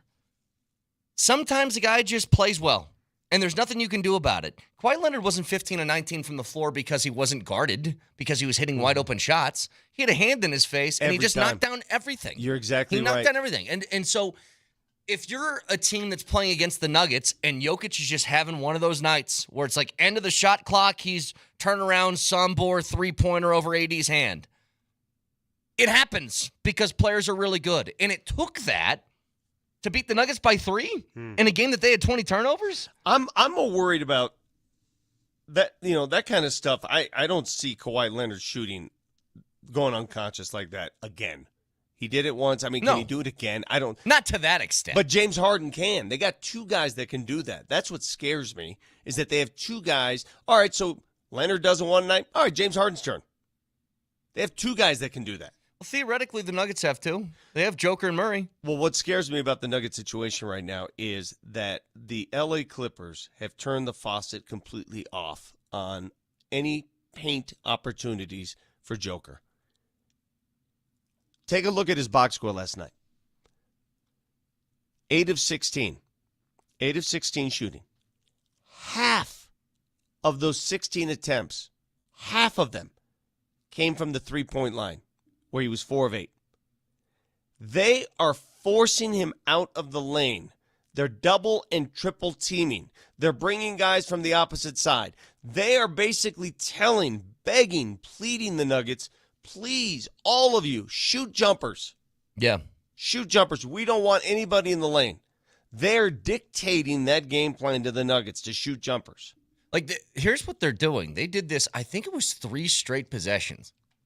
They double Joker. The guy that they leave open is Russell Westbrook in the corner, and they want him to shoot the basketball. And Russ made him. To his credit, he made him. Right. But let's take that, again, over the course of a series in the same way we were talking about Kawhi. You're going to have a couple of games in which, if that happens a lot, Russell's not going to be hitting those. Yeah. He's just, over the course of his career, by volume, one of the most inefficient three-point shooters ever. And so he's going to have times where he doesn't hit them. it's pretty obvious to me that the Clippers they're selling out to send everybody a joker, selling out, and it's creating mayhem. And Joker uncharacteristically yesterday, 7 turnovers amid that mayhem. Yeah. Especially some key ones late. Yep. A lot of that could be the product of fatigue. He played the entire fourth quarter. And people say, well, they should have sat him. Damned if you do, damned if you don't, right? You sit him, and all you're doing is sitting there going, God, please come off the bench and play. He's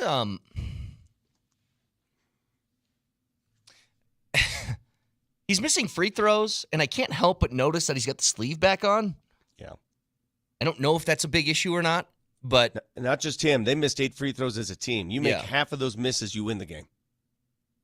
Joker doesn't miss those, especially in crunch time, though. And he has for the first 2 games of this series. He's missed some pretty critical free throws. Hey, can I get your take on this again? I don't know how closely you monitored this with 2 games going on at once. Tease it for me. The end of the game scenario where a lot of fans said that David Adelman should have called a timeout. I cannot disagree with you more. Okay, well, let's get to that in just a couple of minutes. 303-504-0925. Sean Mazda text line back after this.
Can you kind of take us through the final sequence where you guys get the ball back, don't call a timeout, and just try to get the ball up and get a three as quickly as possible?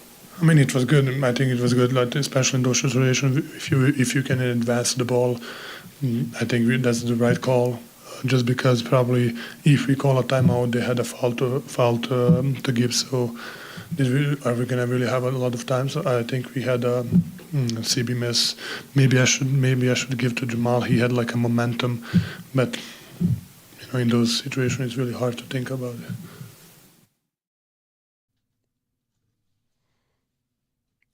He's exactly right. The Nuggets played that exactly how you should play it late in the game. It's not even a question. And people continue to bring this up as if David Adelman failed the team by not calling timeout. You're in transition. You've got the defense on its heels. You're not going to get an open look like they got, two of them actually. You're never going to have that off a set play where they have the option to foul if they please. What they got at the end was perfectly fine. They just missed the shots. Yeah, that's, there's a common theme in sports when games end this way is that you look at the final portions of games and you nitpick these little itty-bitty details. Yeah. Christian Braun had a good look for 3 to tie.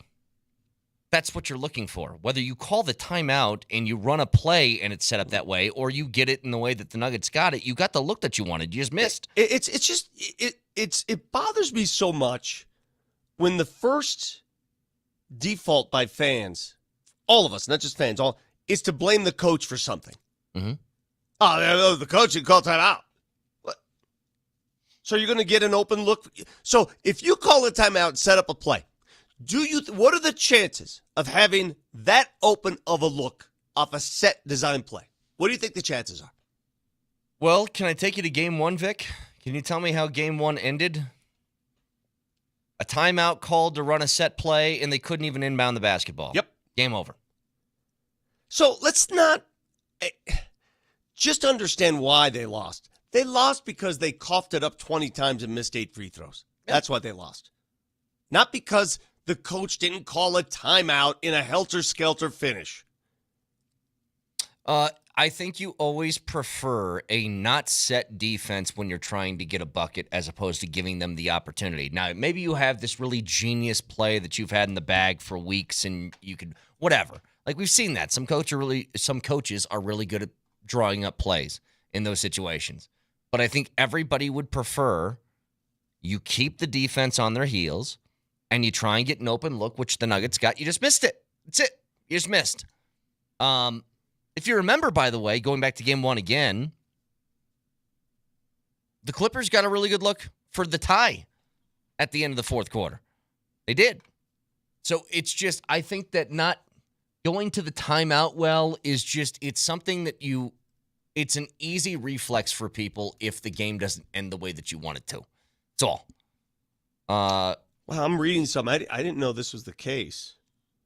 The new NBA media deal next year, so for years, we at Altitude and every local regional network has been allowed to carry the first round games of the playoffs, right? So carry the momentum of a playoff run into the postseason, and you get to hear from Marlowe, Hastings, Katie. It's fun. It's, you're the home team broadcast. Starting next year, that's gone. That's gone. Regional networks can't do any playoff games? None. She gone. All playoff games will become exclusive to the national television partner. So I don't know how you consumed the game last night, and more power to you. Yeah, I'm getting a lot of people, by the way, texting saying that Stan Van Gundy was biased toward his brother. I didn't know. I didn't watch the ESPN broadcast. I doubt he was, but if it feels that way, whatever. I just think it's bad business.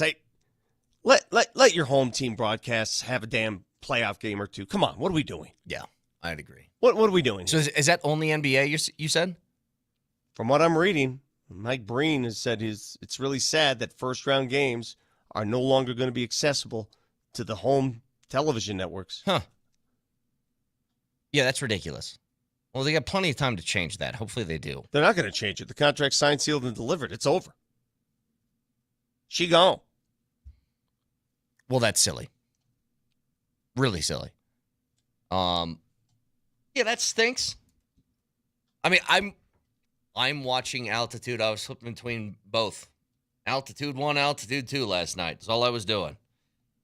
So I don't know if they're saying, Stan Van was biased towards his brother? I don't know. I didn't watch the ESPN broadcast. Is that what you saw, though, is what I'm asking? Oh, yeah. I'm getting people tweeting that, and yeah, that's not, whatever. Few other things. I kind of like the Murray dust-up between Norman Powell. I loved it. And I didn't like it. I loved it.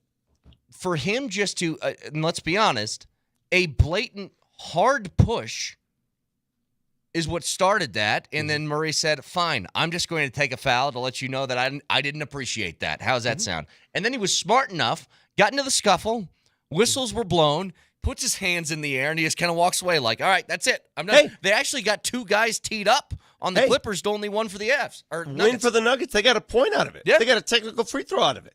Yep. And after the game, Jamal Murray was mature in the postgame locker room. He said, hey, man, nothing going on between me and Norm. We're just fiery and got caught up in the moment, and we're competing. Well, he went over and talked to him during the review. It's competition. Yeah. But it's just, I'm not going to take it. Yeah, Norman Powell wanted a competitive advantage coming off the pick, so he shoves Jamal out of bounds. The referee was right there, missed it. And Jamal says, okay, you want a competitive advantage? Let's compete. I'm going to forklift you. The one thing I didn't appreciate afterwards is that a game that was really physical turned into they were blowing the whistle every 2 seconds after that thing happened. I know they're trying to take control of the game or whatever, blah, blah, blah. Well, man, don't even get me started on the NBA's buzzwords and all this crap. They review it. They give away too hostile motion, whatever the hell that is. Hostile. I mean, come on, man. A guy just picked up another dude. Calm down. The game was delayed 2 minutes for all that. The real question for me moving forward is, are they going to have, and you give Jokic enough time, he'll figure out some way to do it, but at some point, it's a numbers game. When you have that many bodies that are thrown at you, how do you counter this? I don't know. Because this is going to be tough. What the Nuggets really need and what makes their offense as effective as it was over 82 games was that Joker would dominate the paint, and he's just not getting the opportunity to even put up shots inside the paint. It's not, Brett, it's not just numbers being thrown at Nikola. It's when they're being thrown, how they're being thrown. They're coming from weird angles. They're coming from different parts of the court. They're confusing the Nuggets. Yep. Like when Joker does some of those patented, sort of spin moves to get towards the bucket, he's always kind of greeted by somebody last second showing up. Yeah. And I'm always fearful that he's not going to see it or he's going to see it too late and get the ball knocked out of his hands or something. They're doing a really good job of it. I still think that he's smart enough where he's going to find a way to break that if that's what they're going to continue to employ, which I think the Clippers probably want to because it's been pretty effective for 2 games. Yeah, well, the Nuggets now have 2 days to figure it out, 2 days to examine the tape. Where's the open man? Who's rotating? Where? If my guy leaves me to go after Joker, should I stay in the corner? Should I cut? What do I do?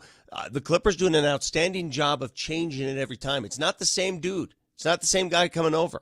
It's always somebody different. Texture says, may I remind you still had a triple-double. Understood.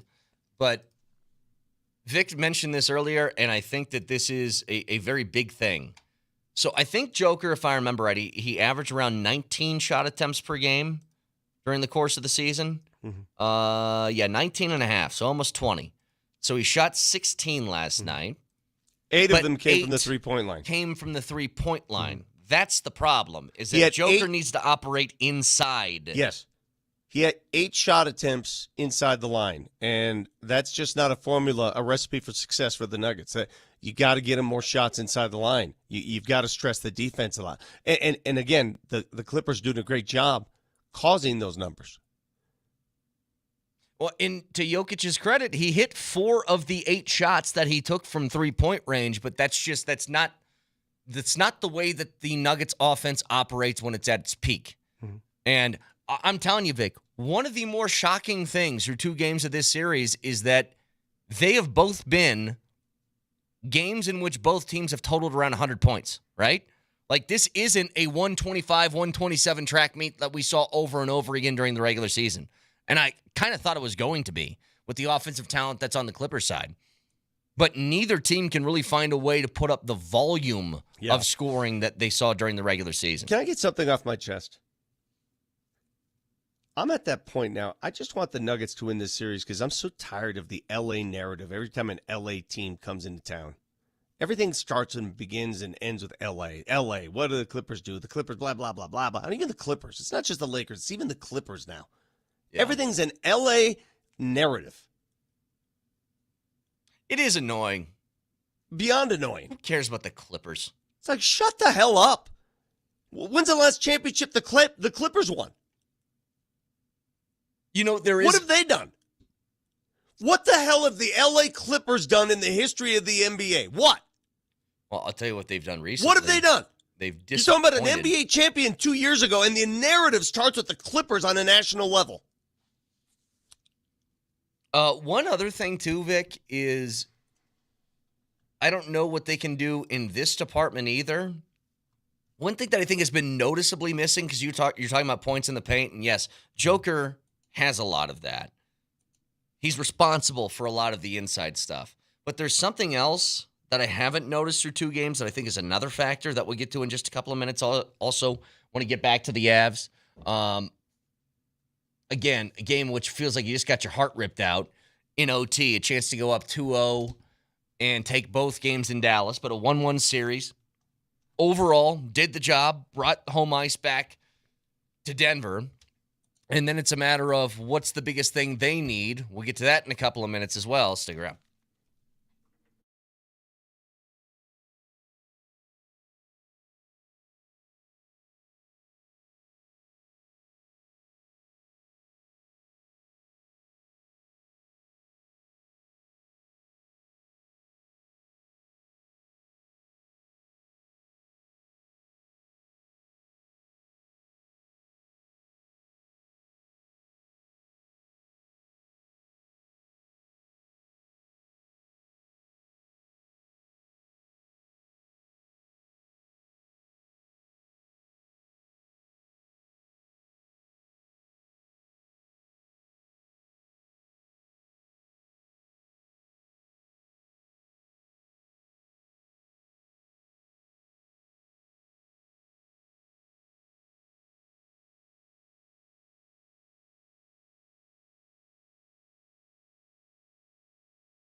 Gordon taps it right over to Joker. Joker has it. Denver has the numbers. Right side, Porter 3. Yes! Triple-double Nikola Jokic. Tie ball game at 96. 4:11 to go. Timeout Clippers. 3-on-2 for the Avalanche. Very brief. Lehkonen in front. Backhander. They score! It's OC. He's playing, baby! Back-to-back multi-point games for Logan O'Connor. And he stuns the Stars fans here in Dallas.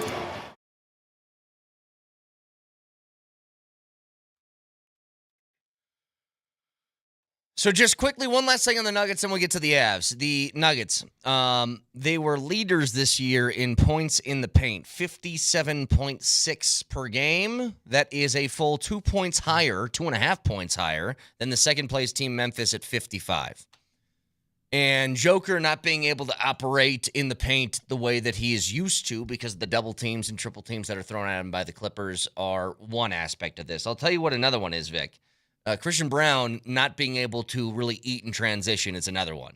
Christian Brown did that all year long. It's how he scored a bulk of his points. And I don't remember really any transition buckets from Christian Brown over the first couple of games here. He finished last night 2 of 7 from the floor with, 5 points, right? Yeah. So that's another aspect. It's like they aren't able to get out and run as much as they did in the regular season either. Well, I think Christian, too, he's so focused on dealing with James Harden. Right. Thought he did an outstanding job last night. James Harden only had, he had 18. I'll take that. I'll take that. So he's been focused on the defensive end with James Harden. The Nuggets have enough firepower to make do without his offense. They should have enough. Again, the stats to that game last night just confused the heck out of me. The Nuggets out-rebound a very good rebounding team by 18 boards. They out-rebounded the LA Clippers 50-32. 50-32 and lost. I just can't come to terms with those numbers. That's crazy to me. The big one, I think, is just turnovers. You mentioned it a lot, but let's just take the easiest set of numbers here. 20 turnovers for the Clippers in Game 1. They lose. Close. 20 turnovers for the Nuggets in Game 2. They lose. Close. Not only that, the inverse continues, right? 7 of those 20 for the Clippers in Game 1 came from their best player, Kawhi Leonard. 7 of the 20 from the Nuggets in Game 2 came from their best player, Nikola Jokic. Yep. So those games had... listen, if this is the way the series is going to go, if every game's going to come down to the last minute like this, I might die. I was going to say, do you have the heart for it? Call a doctor first? Take some of that blood pressure medication? Because I'll tell you this, the Avs wasn't any better as far as easing your tensions and not getting your blood pressure spiked because they hit OT. And I'll be honest, Vic, it looked like they were going to win. Like they were, and credit to Ottinger. Ottinger with some huge saves. Blackwood had some massive saves too in the third period and overtime. The issue that they're running into right now is, I mentioned this before the series started when we were talking about X factors to the series.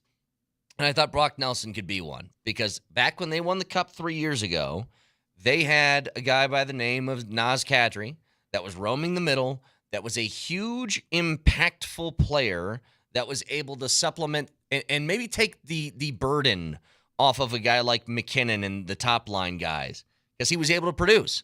And Brock Nelson's had zeros across the board through 2 games. His line has had zeros across the board in 2 games, which is shocking considering Val is a playoff monster, and he's got nothing so far. If you told me that 2 games into this series, Val's not even on the score sheet, are you kidding me? Right. And it's been he's had moments, but if you remember, even last year before the Houdini. Do you remember, Vic, last year? He was dominant. Val Nichushkin, in how many games did he play? Was it 6, 7? 5 in the opening round, and then 7? He led all scorers in the Stanley Cup playoffs at that point. More goals than McDavid, who made it to the final. Like, he was a monster. and haven't gotten that yet. And maybe, most talked about this. Do you consider flipping Druin and Natchez, Druin jumping back to the top line, Natchez dropping to the second line, and seeing if you can find a little bit more out of it that way? But do you want to tip your hand? Not tip your hand, I guess, but I guess give the Stars some sort of confidence boost that, hey, they're kind of panicking because they're making changes. Like, do you think about that sort of thing? To me, I don't really care how the Stars feel about it. If I'm trying to find something a little bit extra, then go ahead and make the move. That's what I do. I'm unconcerned with the way that they are feeling mentally about what moves the Avs are making. Just try and find one that's going to give you some production, because they need more. Need more out of that, because they've gotten it from some of the more depth pieces. Logan O'Connor has been so good through 2 games. I mean, forget the goal last night, Vic. His ability to beat the opposing team when it's like a dump and chase. He'll get to the puck first, he'll win the puck battle, and then he'll find somebody in front of the net and give them an opportunity to score. He's been doing that for 2 straight games. The depth part of what the Avs are doing is up to standard. But they need more out of their top 6 and specifically that second line. Because the games went counter and we're in postgame last night, I couldn't fully appreciate the overtime, which is the most exciting. I mean, if you're talking about the playoffs in any sport, overtime hockey in the playoffs is insanity. Yeah. What did it feel like watching it? Was the ice tilted? Was it even? Not no T. Third period it was. So it felt like the Avs were just trying to survive the third for a good portion of it. Once overtime hit, the Avs had really, really good looks that Ottinger made some saves and you just couldn't finish. And then you make a mistake and Blackwood gets beat, but he gets put in a bad position. And they end up taking it. Overtime was actually, like I told you, Vic, I thought the Avs were winning until they didn't. That's how it felt to me. Like just catching the sort of emotion of the game. I was never all that nervous that they were going to get beat. And then one mistake happened. But that's kind of how it goes, right? So, yeah, overtime, it felt like it was in their favor. Now, moving forward, I am very, very curious what happens next. We all got kind of the old switcheroo with Gabe. Everybody for about 5 minutes thought he was in the lineup and going to make his debut. And then you find out through the official lineup card that it's Miles Wood. Dude, I got tingly when I saw him hit the ice. It was cool, right? I got tingly. So you had all these little building blocks, right? It was Gabe activated from LTIR. Taves is not wearing the A on his sweater. It'll be the C for Landeskog, A for McCarr, A for McKinnon. And then he takes the ice. And then you have that one little thing that came out that said Landeskog in, Wood scratch. And then shortly afterwards, that gets flipped. But here's what happened, Vic. I don't think Colton's coming back. I think he's dealing with something pretty gnarly right now. Mm-hmm. I don't know how. It's the playoffs. They're not going to give you any information for how long somebody's going to be out. But I would highly doubt that he plays in Game 3. Miles Wood got the nod yesterday. He was not good. Made the crucial mistake late that pretty much cost him the game. If it's not Landeskog in Game 3, then I don't know when Landeskog happens. If it it's may not happen. Well, that's what I'm saying. If he's not playing tomorrow, I don't think he's playing. There's no other way for me to really look at it. Like, I don't think he's still building and, getting conditioning and making sure he feels right. Like, I think that's all done. It's just time to see if you can play or not.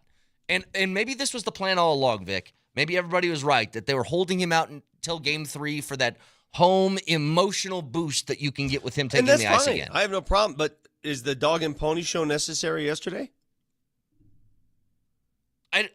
I don't know who it was for. Again, I'll play this thing from Bednar. Bednar made it sound like it was what Landeskog wanted to do. Miles Wood said he learned yesterday that he was going to be playing today. If that's the case, what goes behind the decision to have Gabe Landeskog out for pregame warm-ups? Is there any benefit to that?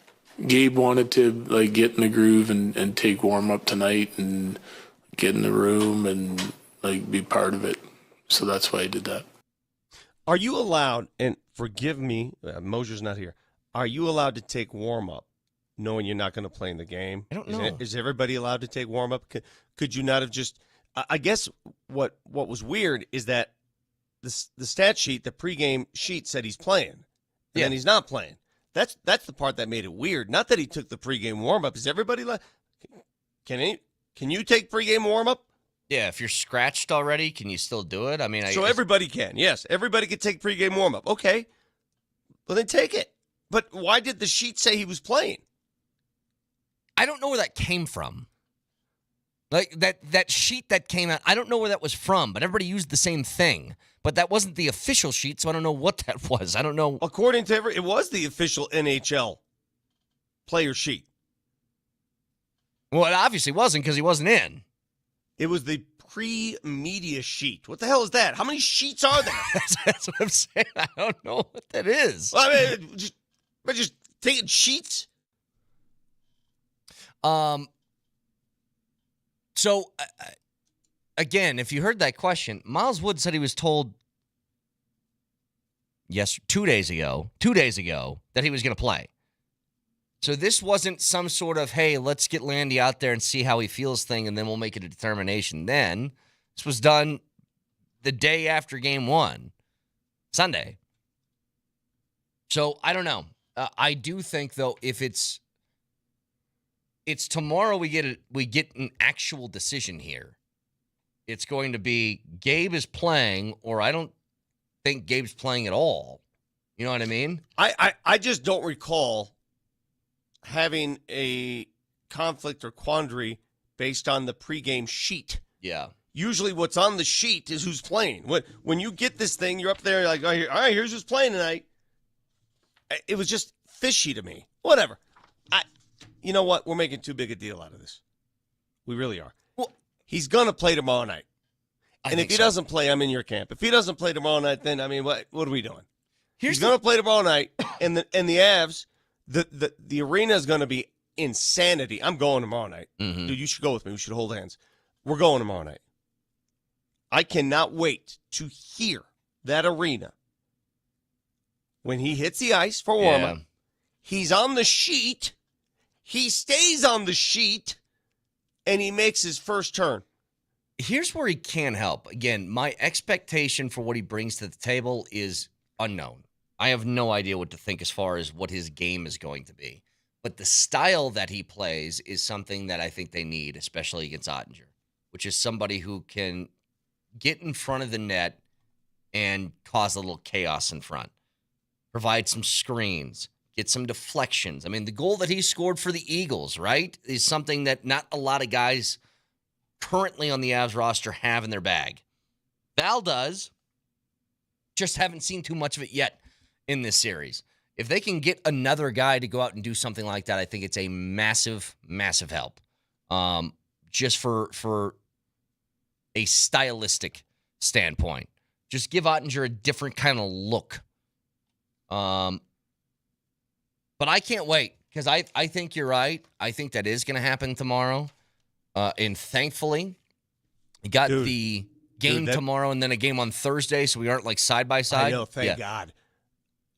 If you ever want to be in Ball Arena for anything, when the Avs play their pregame hype video and the players hit the ice, I'm going to tell you right now, that is peak hype up, peak pump up. That is, if you want to do some reps, you want to hit the bench, want to do some squats, get a squat rack, bring it with you, watch that video, and let's go. Put it by the Coors bar. By the way, do you know who's at the Nuggets game last night sitting courtside? Brucey B? Not Brucey B. He was there. David Goggins was there last night. Was he really? Why was he there? David freaking Goggins was at the game last night, and I just want to start doing pull-ups. Why was he there? I don't know. Is he a Nuggets fan? Dude, I'm upstairs in that antiseptic area. I can't, and I see him, and I go down, and I try to find him, and at that point, it was too late. I had to get ready for the postgame show. Dude, David Goggins. And if you don't know who David Goggins is, there are a lot, because I mentioned it last night, people are like, who's David Goggins? He makes anybody feel, I don't know. How would you describe David Goggins? He's a professional badass is what he is. He is the most professional badass that in badassery. Mm-hmm. He pushes his body to limits that we could only dream of. Just when you think physically you've attained your goals, like, all right, I'm going to go for a run. I'm going to go this far. He makes it sound like you're not even a percentage of where you should be. Yeah. That's David Goggins. I wonder if he goes to a basketball game like that. He looks around at 18,000 plus people in the same arena as him. Is he like McKinnon? Is he judging the guy next to him courtside drinking beer, having a hot dog? What are you doing with your life? I don't know, but if you're into physically pushing yourself, if you're into, it's not even exercise, pushing the limits of your mind and body at the same time, if that's what you aspire to do in life, he is the hero to us all. All right, how about this? Think about Tony Robbins if he could do 1,000 push-ups and then calls you a wuss. That's kind of what Goggins is, right? Like, honest to God, Goggins is, I've read both of his books. Goggins is so imprinted in my mind. Like, when I go extra, I'm on a run, I always think of him. Like, what would Goggins think right now?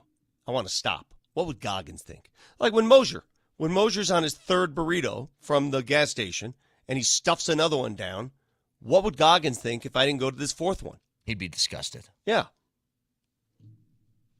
Well, that's cool. Hopefully he's a Nuggets fan. That'd be nice. Lance Armstrong was there the other night. Huge Nuggets fan. Peyton was there again last night. Peyton Manning. Mm-hmm. Dude, it is on. And very clearly, by the way, if you guys missed the interview in game with Katie Wingy and Bruce Brown wants to be a Nugget badly. Oh, my God, does he? I'm getting a lot of personal texts from people, even my own boss. I know a Walton Goggins, but no David.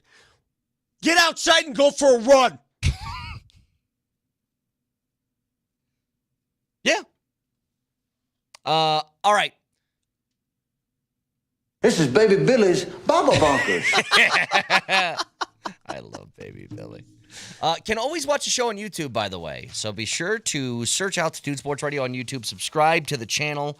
Can watch live 6 a.m. to 7 p.m. every single weekday. Also, that Altitude Sports Daily, a daily recap of everything you missed from Denver's #1 sports station, Altitude Sports Radio 92.5. Back after this.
All right, miserable morning as both teams lose in very, very close razor's edge fashion. But can I just take a reprieve for a moment and discuss something that I think is far worse? Losing a playoff game sucks. God, it's bad. Losing 2 in the same night, bad. Losing 2 in the same night in the final seconds. The way they did. Awful. Having an owner and a GM that don't understand their fan base at all, the worst. You talking about Nico Harrison? Can I just play something yesterday from this end-of-season press conference that he had where they asked him, obviously, a lot of it centered around the Luka trade. Here's what he said, though, in how he was surprised by the fan base's reaction. Listen. Yeah, good question. I did know that Luka was important to the fan base. I didn't quite know it to what level, but really the way we looked at it is, if you're putting a team on the floor that's Kyrie, Clay, PJ, Anthony Davis, and Lively, we feel that's a championship caliber team, and we would have been winning at a high level, and that would have quieted some of the outrage. You just, that is grounds for being fired immediately. You aren't allowed to say this. I have nothing. You aren't allowed to go out there and be like, well, I knew it was important, but golly gee, that much. Did you read the ESPN, again, it was a long piece by Tim McMahon, very wonderfully written, just investigating the history behind Harrison and a lot of the former employees of the Mavs front offense. And what that article told me is, we think we know what's going on. Like, even here with the Nuggets. You think you may have a pulse of what's happening? Yeah. We have no idea. Yeah. Behind that curtain. Mm-hmm. We have no idea. Dallas fans had no idea that their own GM did not value a generational player. Not only didn't value him, but cut off ties to all the people around him before he actually traded him. The other piece to this, too, Vic, is it'd be one thing if it was just the GM. Here's a part of a report from Tim Cato. Dumont, the owner, has had frustration with Harrison not warning him, or perhaps even more damningly, being unaware of the fandom's outrage following the trade. Wait a minute. Wait, that's on the owner. What? You don't understand how big of a deal Luka Doncic is to your franchise? That's what I'm getting at. Where have you been? How you are not allowed to be surprised by this, okay? Imagine, Vic. Imagine the Nuggets GM, whoever it is coming in here, trades Jokic for what the trade was, by the way. AD, a first, and somebody else, don't even remember. Christie? Is that the other guy? Max Christie, yes. And everybody shows up the ball arena with pitchforks and torches, understandably. And they go, wow, I'm surprised by the reaction. The fact that that guy is still employed is unbelievable to me. And now here's the next part is, Vic, are they pot committed now to see if this works? Is it almost worse if you make this trade and then you fire the guy immediately for making the trade? Is that almost worse than at least seeing it out? You know what I mean? Dude, whatever issues you might have with the teams you cheer for, that is irreparable harm. Yeah. That he just laid on his franchise that I don't know a way out there. Whatever. That's their problem. You know what? I ain't got time. Okay, go ahead. To cry about the Dallas Mavericks, but nothing ceases to amaze, right? When you hear these stories, nothing surprises you anymore. Okay, so back to the Nuggets. And if there is one overall takeaway, one thing through 2 games, Vic, how about this? Give me one thing that you've really liked from the Nuggets through 2 games and one that you've really disliked that needs to get fixed. I've loved their resiliency, their physicality, their scrappiness. They're playing hard, man. You cannot accuse them of not playing hard. They're letting it all hang out. They are doing everything they can to win these games. That is probably my biggest fear, is that they're playing to that level And both damn games have been so close. It just goes to show you how tight, how competitive these teams are, how similar they are. To be fair, the Clippers have too. The Clippers have gone all out in these 2 games. Yeah, they have.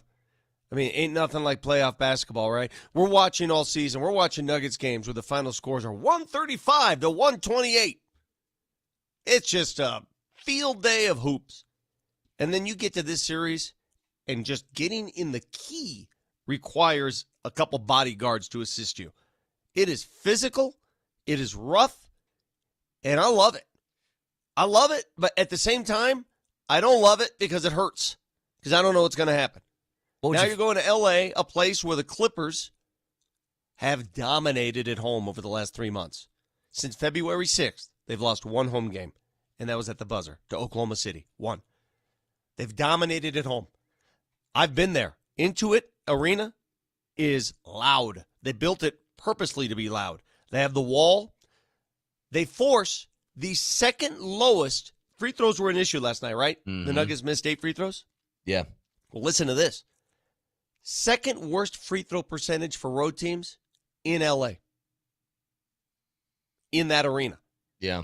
Against that wall. It's not going to be easy. But the Nuggets, hey, here's the only good news. There's always good news. Take yourself back a year ago. Do you remember when the Nuggets dropped the first 2 to Minnesota? Do you remember we said the series was, we pretty much deep down said the series was over. Mm-hmm. Remember that? And then what happened? The bad thing. But they won 2 on the road. Oh, I thought you were talking about the other. Yes. No, yes, they won 2 on the road, right? Yeah. Can these Nuggets do the same thing? We'll see. I am more concerned, and I'll ask you, I'm going to go back to you and our listeners. Are you more comfortable with the Nuggets situation or the Avs? I don't think this is even a question. No. No, the difference, it's very simple to me. Avs are in much better shape because they did what they were supposed to do. Could they have really thrown a stake in the coffin by winning last night too, finding a way to score in overtime? Yeah, sure. And that's what hurts. But end of the day, big picture, Avs are in great shape. They stole one from Dallas. Yeah. They took home ice back. And now, as long as they take care of that, they're going to be fine. The Nuggets need to do now what Dallas needs to do to the Avs, which is go to L.A., steal a game, get it back. But the other thing is, here's what's amazing.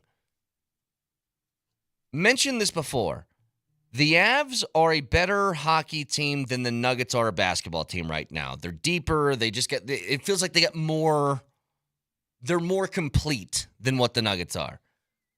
But both of these matchups that they find themselves in feel like these teams are neck and neck, right? Both of them. Yeah. Like the Avs, I think they're better than the Stars. It's not much better. And the Nuggets and the Clippers, I don't know who's better. I don't know who's better either. I have no idea. It's funny. Bruce Brown was at the game, as we've said, and I ran into Bruce, talked to him a little bit, and I said, dude, just go suit up right now. Yeah. If you injected Bruce Brown into that game, if you just gave him a uniform at halftime. Can we sign him to a 10-day? Isn't that allowed? He's a free agent right now, but obviously can't. But if you gave him a uniform at halftime and said, go, think about how much better you would feel. Just one guy, one dude, who's not even a starter in this league. Think about how much better you would feel about the Nuggets' chances. Well, and that's where the nerves are kicking in here, because it's one thing, like, just with the flow of the series and how things are lining up, how you feel about these two teams, which one are you more comfortable with, the Avs for X, Y, and Z reasons. Here's the other thing, and this is kind of scary. Porter, who I had the turnover in the worst moment that he went around, he's saying basically I lost us the game by doing so.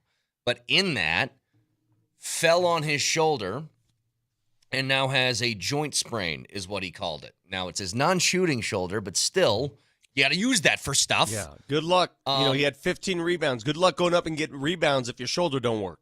If he can't go in Game 3, then you're put in a bind. Game 3? When you have a shoulder injury like that, Well, and I don't know how extensive the sprain is. Right. Game 3, how about the series? Right. But I'm just saying, for this next thing that's upcoming on Thursday, you don't have him, it puts you in a real bind because you're Your issue when fully healthy is depth. By the way, go back and look at that again. I don't know if you got a good look at the Avs game was going on. So for those of you who didn't see it, so Michael fumbles the ball. He's trying to go down court. Teammate didn't turn. He didn't anything. He falls down. Chris Dunn with the gratuitous body slam. Yeah. I want you to go back and examine that and tell me if that was really necessary. The ball had already escaped Michael's possession. It was already out of his hands. And Chris Dunn just ran into it, just fell on him. I'll never understand in basketball that refs call a lot of ticky-tack things, but if there's a loose ball, it can be Greco-Roman wrestling and no penalties whatsoever. Purposeful intent to injure. I'm not just saying. I don't say stuff like that. I don't make accusations. I'm going to do it right now. Chris Dunn was trying to hurt Michael Porter Jr. The ball was already out of grasp. He was not reaching for the ball. He simply body slammed a player on the ground. Look at it. Hang on. Let me see this again. In fact, Nelly, here, I'm gonna send this to you in a DM. Can you just pull this up on the screen so we can all kind of watch together? And that's fine. I wouldn't go that far, Vic. I think he stumbled. That didn't look, the angle I'm seeing right now doesn't look intentional. It looks like he tripped. Dunn tripped? Yes. With all of his weight, you know that rule in the NFL where you can't put your weight on a quarterback, right? Yeah. That's what this looked like to me. Well, take a look at this from this angle. No, dude. No. Look at the way he play fell. It back Come again. on, dude. Play it back again. Come on. Yeah. Run it back. Run it back. Come on. I mean, he's falling already, Vic. All right. I just think that's a hefty accusation to make. I'm going to make it. Okay, that's fine. I'm not going to go there. I'm going to ask people objectively looking at that, tell me that you could have fallen a little more delicately than all of your body weight on the dude's shoulder. Again, play it back. Come on. I mean, there's a lot of body weight on there. Come on. It's a lot.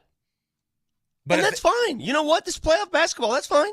But next time Norman Powell gets upset because he got forklifted off the ground, just remember that. Yeah. It's difficult. Come on, man. He had his arms in front of him. He could have avoided him. He intently put all of his body weight on the man's body. All of it. Here's the thing, though. And this happens all the time. When the Nuggets won a championship, and the next year they lost a couple of players to free agency. And I'm looking for one name in particular, Vic. So we know Bruce Brown left. But I just hold on, turn around. Let me see. Where's the ball?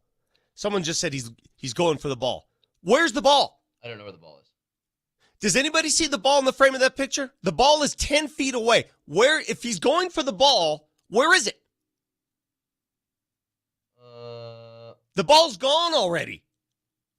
The ball is up the court already. Wait, no. It's out of his hands. Howell has it. Right there. I mean, it was, I guess, bouncing somewhere in there. Yeah. What? Okay. All I'm saying is, hey, it's on tape now. It's on tape. I expect the Nuggets, when Kawhi's on the ground going for a loose ball, fall on him. Might as well. But here's the thing. After you won the championship, Bruce Brown left in free agency. Somebody else did too. And I remember there was a name of a guy that was... People did not speak of him at the time of him wearing a Nuggets uniform like they did the year afterwards, where they said, I wish I had him back, and that's Jeff Green. If you remember, during that playoff run late in the season, Jeff Green couldn't make a three, and it was driving people nuts. And then the next year, because they were struggling, they're like, we need Jeff Green back. I feel like this is about to happen. For all the people that have said this about Michael Porter Jr., saying that they're frustrated with him and his play and blah, blah, blah, miss Michael Porter Jr. for a couple of games. And I'm sure you're going to feel a little bit differently about what he brings to the table. I know there's frustrating moments, but when you don't have people that you trust on the roster, which David Adelman is kind of taking the Michael Malone approach, right? So last night, it was 23 minutes of Westbrook off the bench, 14 for Peyton Watson. DJ got 5, Pickett got 7. Not a ton of time. If you now lose the 33 minutes that Michael Porter Jr. gave to you yesterday, then who's that going to go to? And then you run into even more depth issues. That's all I'm saying. Let me make this pretty easy. The Nuggets will not be able to sign Bruce Brown. And by the way, a lot of people think he's signed by New Orleans. He's not. He's an unrestricted free agent. He's available to play for whatever team he chooses next year. He is not signed to any team. He no longer is property of the New Orleans Pelicans. He's done. The trouble is this. Given the Nuggets' payroll, they don't have a mid-level exception. That's given to Dario Saric, who has another year left on his contract. He would have to sign a minimum. Yeah. He has another year left on his contract. So until they can loosen those chains, they couldn't sign Bruce Brown unless they made a trade to open up a roster spot, to open up some cash. Unless they trade. We're talking way down the road here. Yeah. Because we're still in a playoff run. Yeah. But it's not as easy as, hey, just bring back Bruce Brown. Right. What do you think he's going to ask for? I'm just curious. What do you think he's worth? Well, Vic, ever since he left the Nuggets, he has not been coveted by many teams.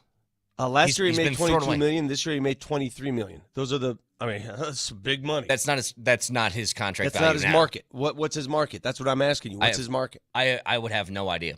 I don't know. I know that 3 teams have had him since he left 2 years ago, and nobody seems to want to keep him. Now, I think that he's still a good player, but that's kind of what happened, what's transpired over the past couple of years. But I think you're right. A little far down the road. The issue is you're tied into Dario Saric's contract. If you could get out of that contract, which I don't know how they do it unless he decides to take less money and go play in Europe, I wouldn't if I were him. I wouldn't walk away from $5.9 million. Why would you? Nope. Unless they get out of that contract, I don't know under the current roster how you can afford to bring Bruce back. You would have to make multiple trades just to make that happen. Broadcasting from the back at Schenker Studios, serious lawyers for the seriously injured. So, got one more segment to go. Got a fact checker. Got one more thing on the Avs, by the way. Stick around.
The other game last night, Vic, before the Nuggets and Clippers, was Pistons in Knicks. And you know what's really funny about that series? The Pistons have outplayed the Knicks for like all but 5 minutes of that series, and it's tied 1-1. Dude, I knew that was going to be a tough series because the Pistons go all out defensively. Yeah. All out. And the Knicks bench has been awful. Terrible. I'm telling you, there is something about the way the Pistons play where it almost feels like I think in a couple years they'll be pretty damn good, and maybe this year they can even win this series. Who knows? They're tough, though. It's like they're back to bad boy Pistons. We need to play this way. Have somebody do some scoring, and then we just beat you the hell up. Yeah. That's what they've been doing. All right, who are we pulling for tonight? Please answer the way I think you should answer. Who are we pulling for tonight? At this point, just let the Lakers or T-Wolves T-Wolves take it. Just let the T-Wolves take it. I thought they would anyway. I really don't think that LA is going to be able to match physicality over 7 games. I don't care about like being the professional analyst and what you think is going to happen. Who are you pulling for? Well, at this point, Minnesota. Go ahead. Just take care of them. Again, it's better for the Nuggets if Minnesota doesn't win. Basketball-wise, it is better for them. Why? Why? Well, the Nuggets win in advance in the postseason. The Nuggets would play OKC in the next round, not Minnesota. Okay. The only time you'd see Minnesota would be it's actually good because you would host Minnesota rather than go on the road. It's good that Minnesota wins in so many ways. I don't care about hosting and starting on the road at all. I care about you've lost to Minnesota over and over and over again, and you've beaten the Lakers over and over and over again. That's it. Like purely basketball-wise, unemotionally, throw your emotions out the window. It's really not even close who you should be polling for. But emotionally, it's different. Yeah. Emotionally, tomorrow night at Ball Arena, and again, last night did not end the way Avs fans, none of us had hoped. The Avs are fine. I guess I'm going to sprinkle in a little Brett Kane optimism here. They're fine. They did exactly what they intended to do. The intent was not to take both games. I mean, you want to be greedy? Yeah, that'd be great. Sure. The intent was to steal back home ice. They did it. Yeah, they got it. Texter said they're concerned that the Avs couldn't hold a lead. I'm like, well, they did in game 1. Look, it happens, okay? Like, there always needs to be a reminder around this time of year. The Avs and the Nuggets, when they both won their respective championships, did not go 16-0 during those. They did not. They lost a couple of games in between. And I think, Vic, every champion ever has lost at least a game, haven't they? Has there been a single champion in the NHL or the NBA that has gone unbeaten throughout the playoffs? Wait, what did Philly do the year that they won? Check out the Philadelphia 76ers. Faux. Did they sweep their way all the way through my history, my brain, my archives, my data processing may not go back that far. The team of Moses Malone, Dr. J, and Andrew Toney, Maurice Cheeks. No, according to AI, Vic, on Google, no NHL or NBA team has swept the entire playoffs.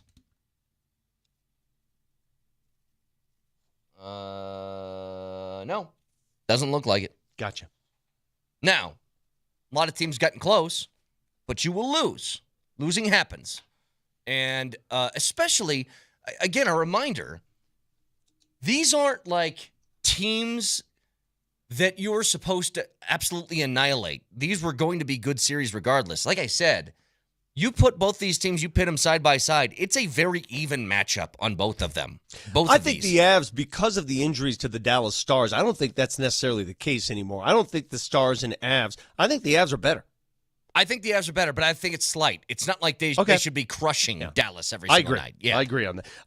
Dallas last night played with a team that understood the circumstances. The desperation was in their game. They knew that if they lose a second game at home, given what's they were done. It was over. Yeah. That's how they played. Well, and that's why in the third period, Vic, they went, just balls to the wall. Just absolutely a million miles an hour. We cannot, because they're down 3-2. They're like, we lose this. This is done. This is over. Yeah. Please come with me tomorrow night. Please say you will come with me, and we can just sit there, hold hands, and watch the Open. Even if it's just to watch the Open. Yeah. Hockey Vic is going to that game. I am not missing that game tomorrow night at Ball Arena because for so many reasons. It's the playoffs. That first game at home is just an eruption, a volcanic eruption, a sound system. Just in the words of Chris Marlowe, he calls it a scoring orgy. I'll call it a sound orgy. Yeah. That's what it's going to be like. Assuming he plays. He's playing. Another scoring orgy. We've had a couple of these over the last few years. We've had the Landeskog. Remember, was it the 2022 playoffs where Jamal was like getting healthier and there was always that like, hey, maybe he's coming back in the postseason. And then we're like in the middle of the series, like maybe he'll come back for this game. Mm-hmm. Always aware. Hated that. Yeah. I really hated that. And I'm starting to get that feeling again with Landy. I need him to play tomorrow so I can just be done with it. Get it over with. Okay, we all have like memories of games and were you there? For me, there is nothing, and I do mean nothing better, than those pre-game moments when the arena goes dark. Yeah. And the light show begins, the laser show, ball arena, all the lights flickering, and the video comes on the big board. And everybody is just focused on that video screen. Mm-hmm. That moment, those moments to me, it's almost as good as the game. No, especially in the postseason when they got all of the different sort of everything going on. And the ball arena people do such an outstanding job do. with those videos. I mean, I'm telling you, it might be the very reason why Goggins was at that game last night. He needs a hype video to hype himself up. He got tired of his own message? Yes. He needed help? Yeah, but I can't wait tomorrow. Also tomorrow, by the way, Jared Bednar will join us at 8 o'clock so we can get his thoughts on the first couple games of this series heading into Game 3. How about this? Can we litigate this on the air right now? Do we even ask Bednar, is Landeskog playing tonight? Because I feel like he's not going to give us an answer. Do we have to give it the college try, though? Oh, yeah, of course you got to ask. Okay. I mean, put it this way. Okay, every game he's gotten closer and closer. You can't get any closer than he did in Game 2. Pre-warm-up, the warm-up skate on the sheet to play. What's the next step? What else could you do to tease the Avs faithful? Pre-game skate, warm-up skate, on the sheet, about to step on the ice. Nah. What else can you do? What's the next step? I have a request for any Avalanche people listening. Front office members, maybe Bednar himself, who knows? Probably not, because I think you're on a plane. If you are going to give this information out, can we have it? Can I have it? That's all. Can I have one? We don't get breaking news in the morning ever, Vic. How many times do we get off the air and at 10:02 there's some like seismic trade that goes down that we just missed? Right after our show. We never get news.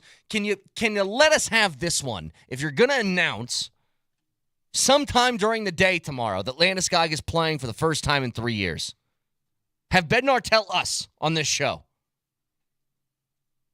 I want it. Is that so much to ask? We're all teammates around here. We get checks signed by the same people. We got KSC on it. But what if they told you you can have it, but you have to keep it secret? I don't want that. I know. That does me no good. See, there's a lot of people that be like, I used to do a radio show with somebody that had some inside information, and he'd be like, hey, you're wrong on that thought. And I go, why? And he goes, you're just wrong.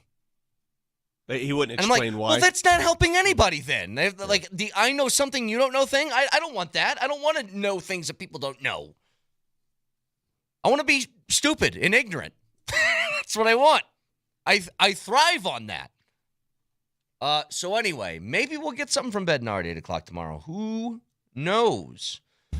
Nelly, I think we had... Go ahead, Vic. You got one more thing? Just a capper, because I continue to get these texts and tweets. Well, not texts. I don't read the text line now. David Adelman should have called a timeout. Let me be as precise and blunt as I can. If you think it's wiser to turn down a transition 3 when the defense is on its heels, if you think it's wise to stop a team from taking an open look 3, to call a timeout and risk an inbound, risk a defense setup, risk them fouling, you have zero clue what you're talking about. And for the record, the best basketball player in the world disagrees with you. You mean he agrees with me? Yes, agrees with you, disagrees with the people that are thinking you should take the timeout. There's no way you call a timeout in that situation. You got an open look. Mm-hmm. You got exactly what you wanted out of it. You just missed it. And that happens. Nelly, fact checker, please. Nelly monitors the mistakes in today's Fact Checker. Today's Fact Checker. Presented by Rock Plumbing, Heating, and Air Conditioning. Your local home comfort specialists. RockHeating.com. Rock, bringing comfort home and simplifying your life. Someone on the text line pointed this out earlier, and it is a much-needed palate cleanser. 1 year ago today, this happened. Jamal Murray made a shot. Yeah. Happy 1 year anniversary to Jamal Murray making a shot. See, wouldn't you love doing that to the Lakers again, Vic? Wouldn't you love You know doing what's interesting about that series? The Nuggets won that series 4-1. But if you recall, it was every game was like pulling teeth. Every game was like death. this. Yep. Every game was like pulling teeth. Every one of them. And also, Brett, by the way, do you still have your hotkeys page up? I do. If you look all the way on the right in the second row, I added a little something for you. If Vic ever struggles with listening to you again, you can just hit that. Do you understand the words that are coming out of my mouth? There you go. Just hit him with that. Could be. Hey, Brett, I want to apologize for calling you out to start the show. I don't accept. So you sit on that one all day. I will meet you at Chuck E. Cheese in 2 hours. All right, sounds good. I'll have a pepperoni. All right, you guys have a great day. We'll talk to you tomorrow. Love you. Bye.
Well, that's not how I wanted my Monday to go.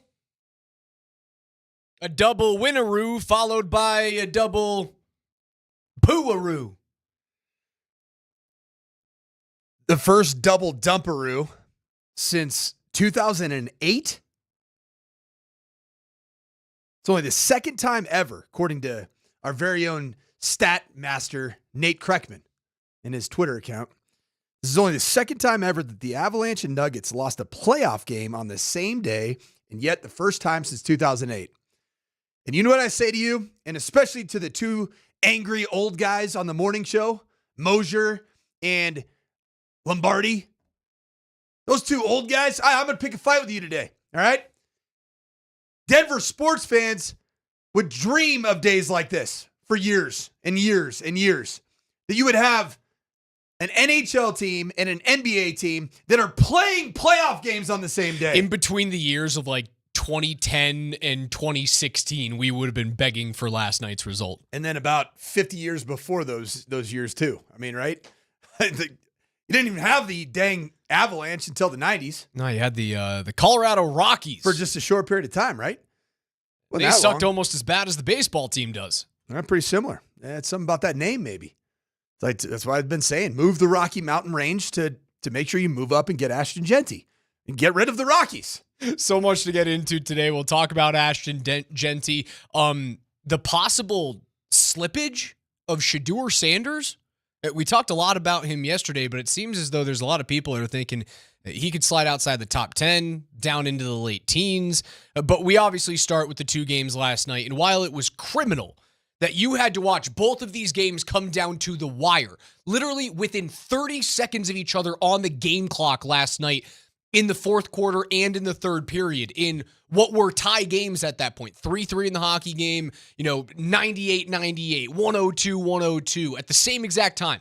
2 minutes and 30 seconds to go in like each one of those games, trying to figure out if either one of those teams is going to hold on. Denver obviously having to come back to beat the Clippers if that was going to happen, and the Avs holding on for dear life as Dallas was playing essentially for their playoff lives. We start with the Nuggets. 20 turnovers, rears its ugly head. Kawhi Leonard has a vintage Toronto Raptors, San Antonio Spurs evening. And while we had vintage James Harden in game one and you overcame that, found a way to get a win, you could not get over the Kawhi hump in game two. Well, let's think about it, Raj. Vintage James Harden. How many championships has that yielded for teams that James Harden has been on? None, but he's a first ballot Hall of Famer. Okay. So the Nuggets were able to withstand a vintage James Harden performance, which was scoring all the buckets from every single possible spot on the court, and you still beat him. You know why? Because James Harden, even at his best, he's not a champion. But I'll tell you what, Kawhi Leonard is. There's a Finals MVP trophy on his mantle. He's a baller, man. I tip the cap. As somebody, I have Kawhi Leonard's a really unique personality. He's a bit stoic, a little weird, brash, he's eccentric. little, but I've always respected the game, man. You don't have to love the player, man, but you got to love the game. And I do love the game. I hate the game because it's hard to defend. It's like the combination right now of Kawhi Leonard, and then obviously James Harden gets his. He's just puts that shoulder into people's chests and finds a way to get to the hoop and either draw fouls or score. Although I will say the refs aren't really they're not too aggressive with the whistle right now, supporting James Harden and his antics, which I appreciate. That's the reason why the Harden experience changes drastically from the regular season as to Correct. the postseason. Correct. We've seen that for his entire career. The whistle doesn't go that way. It happens in pretty much all sports that are reffed right in real time. Like baseball, you can't really tell the difference between regular season umpiring and postseason umpiring. Like I suppose the strike zone could shrink barely. But through the NBA and the NFL and the NHL, whistles get tighter in the playoffs. And that's the reason why Harden's game doesn't translate as well. Kawhi, though, while I don't think this is consistent, right? He can't do this consistently. Because some of the shots that he's making are like they're contested, like really contested. You're almost like you shot, dude. He's 15 of 19 from the field, and that was he missed one shot that was inside the 3-point arc the whole night. When Kawhi Leonard missed back-to-back shots for the first time all night, Jaw on the floor. I was like, yeah, we're winning this game. You're going to win the game? You are. He has gotten cold. You're going to win this game. I will say I have been very pleased and pleasantly surprised. And yeah, I am going to give myself a participation trophy type of a moment with the Nuggets and the Avs both losing last night. What's the one thing that we were destroying the Denver Nuggets for all year long? What phase of basketball? Defense and turnovers. Yeah. Turnovers were not good last night. Defense was, though. LA had 20 turnovers in game 1. You had 20 turnovers in game 2. Guess who won each game? Yep. The team that took care of the basketball. Yeah. More so. And I wouldn't say that the Nuggets took care of the basketball brilliantly in game 1 per se. It just didn't feel that way. Seemed like there were a couple errant passes, but 20 turnovers, and you're just giving away the basketball. This is 7 of them. This is one thing, and you bring up a really good point, that is so hard about Nikola Jokic. He's so good in so many different ways. He has a playoff triple-double. 3rd all-time. And I feel like us as media personalities in this space, we almost aren't even permitted to complain about any aspect of Nikola Jokic's game. So I'm going to take a different approach. I'm going to take the coach approach. And if you're having a conversation, if you're DA, David Adelman, talking to Nikola Jokic, it's pretty simple. Hey, the details, we take care of those. We're up 2-0 in this series. Taking care of the basketball, free throw shooting. The free throw shooting does hurt, right? You miss a few down the stretch, and he missed a few in game 1. Certainly missed a couple in game 2 at the end of that game. That may have made the difference. The turnovers, though, I don't know if he can bring that number down. You absolutely can, dude. Yeah, look but at it. It's carelessness. Hold on. No, You're I don't careless think, with the basketball I right don't now. think it's careless. Dude, I don't think it's careless from Joker. It's a lack of focus. No, look at how they're defending him. As soon as he picks the ball up, and he is anywhere near the paint, they bring a double, if not a triple team in. It's immediate. Well, you're making the same argument. You can look at that. How many shots did he take from beyond the arc? He had half of his field goal opportunities were from beyond the arc last night. Right, but you don't. There's so many bizarre passes right now. What's he going to do? Hold on to the ball when 3 dudes are draped onto him? No, He's not getting the calls. You got to have that same laser-like focus and sharpness to your game that you've had certainly in the 2023 championship run. Right now, it just doesn't seem sharp. It doesn't seem laser-like. It seems like there's a general malaise over the Nuggets, and it might be as a result of fatigue. Yeah, he's played 90 minutes in the last 3 days. Yeah. Agreed. But that's got to be part of it. And that's the biggest warning sign that I'm mortified of, is because he was used so much during the regular season. He's been used already so much in this series. And 43 minutes in a regulation game tired, last night. Man, he looks freaking tired, and I know that's kind of his game. He's big, he's lumbering. He looks tired, and where can you find in basketball the signs that you have fatigue? Because if you're fatigued, then your legs aren't there. If your legs aren't there, it's defense, it's rebounding, and it's free throw shooting. Free throw shooting. And the bunnies, man. It's the short, mid-range layups, the 4 to 6 footers. Those are the ones right now that you just don't see going down with the frequency that you usually do with Nikola Jokic. And how in the world are we yelling at the sky about Nikola Jokic? I don't think we're yelling at the sky about Nikola Jokic. I am. I don't think you are. I don't think you're going deep enough. I need you to peel back the onion. You know what you're yelling about right now? Depth. You're yelling about the summer that Calvin Booth had. Yeah, I'm yelling that there's no backup center. Because there isn't. There is nobody you feel good about in the even remotely taking on the massive void that is Nikola Jokic in those minutes. You're not mad at Nikola Jokic. You're tired, man. You're mad at Calvin Booth. You're upset with Calvin Booth. I'm mad at myself. I'm mad at myself, Raj, for being mad at Jokic.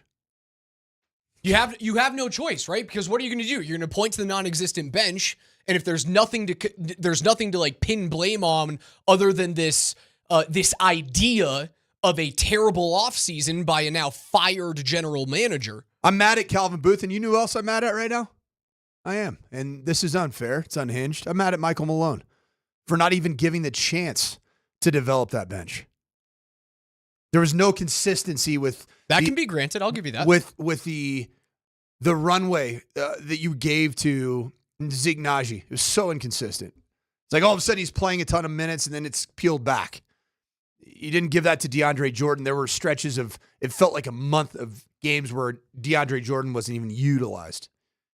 Dario Saric, who I don't even know what happened, why you signed Dario Saric, but he never played. He never played. So you don't even know what you had and how he would have potentially filled in the void.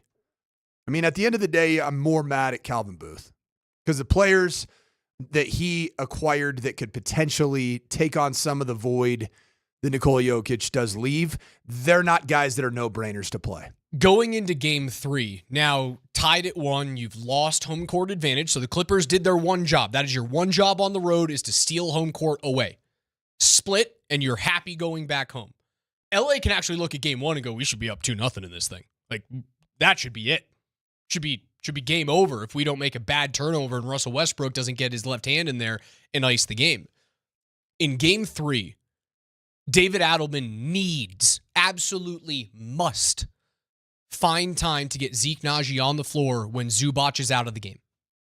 I think he would get eviscerated by Zubac down low Zubac down low if he's the 5. But as soon as he comes out, and he doesn't come out all that often, right? Like he played 40 minutes last night. I don't know what he played in game 1, but I would guarantee he was north of 40 minutes. If he's out of the game, Joker comes out of the game for a little bit just to get him off of his feet. Because 89 minutes combined for Nikola Jokic in game 1 and game 2 is not sustainable. And if you're only going to get 5 out of DeAndre Jordan, you have to find a way to utilize Zeke in a small ball opportunity. I think that's the only way that they can fix this. You call it malaise. I call it lack of depth. And as a result, fatigue. Nuggets fall 105-102 in game 2 to the LA Clippers. Avs fall 4-3 in overtime. We'll break down that game on the other side. Don't go anywhere. You're listening to Denver's #1 in sports talk. It's Altitude Sports Radio 92.5.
Join us today, 303-504-0925 on the Champ Mazda text line. The morning sprint, Alex Ryanemi alongside the coach Mike Sanford. KJ Granderson's behind the glass spinning the ones and twos and getting your favorite 90s and 2000s songs in today. It is a 2K Tuesday. Text those in. KJ will play them throughout the day. Avs fall 4-3 in overtime in Game 2 to the Dallas Stars.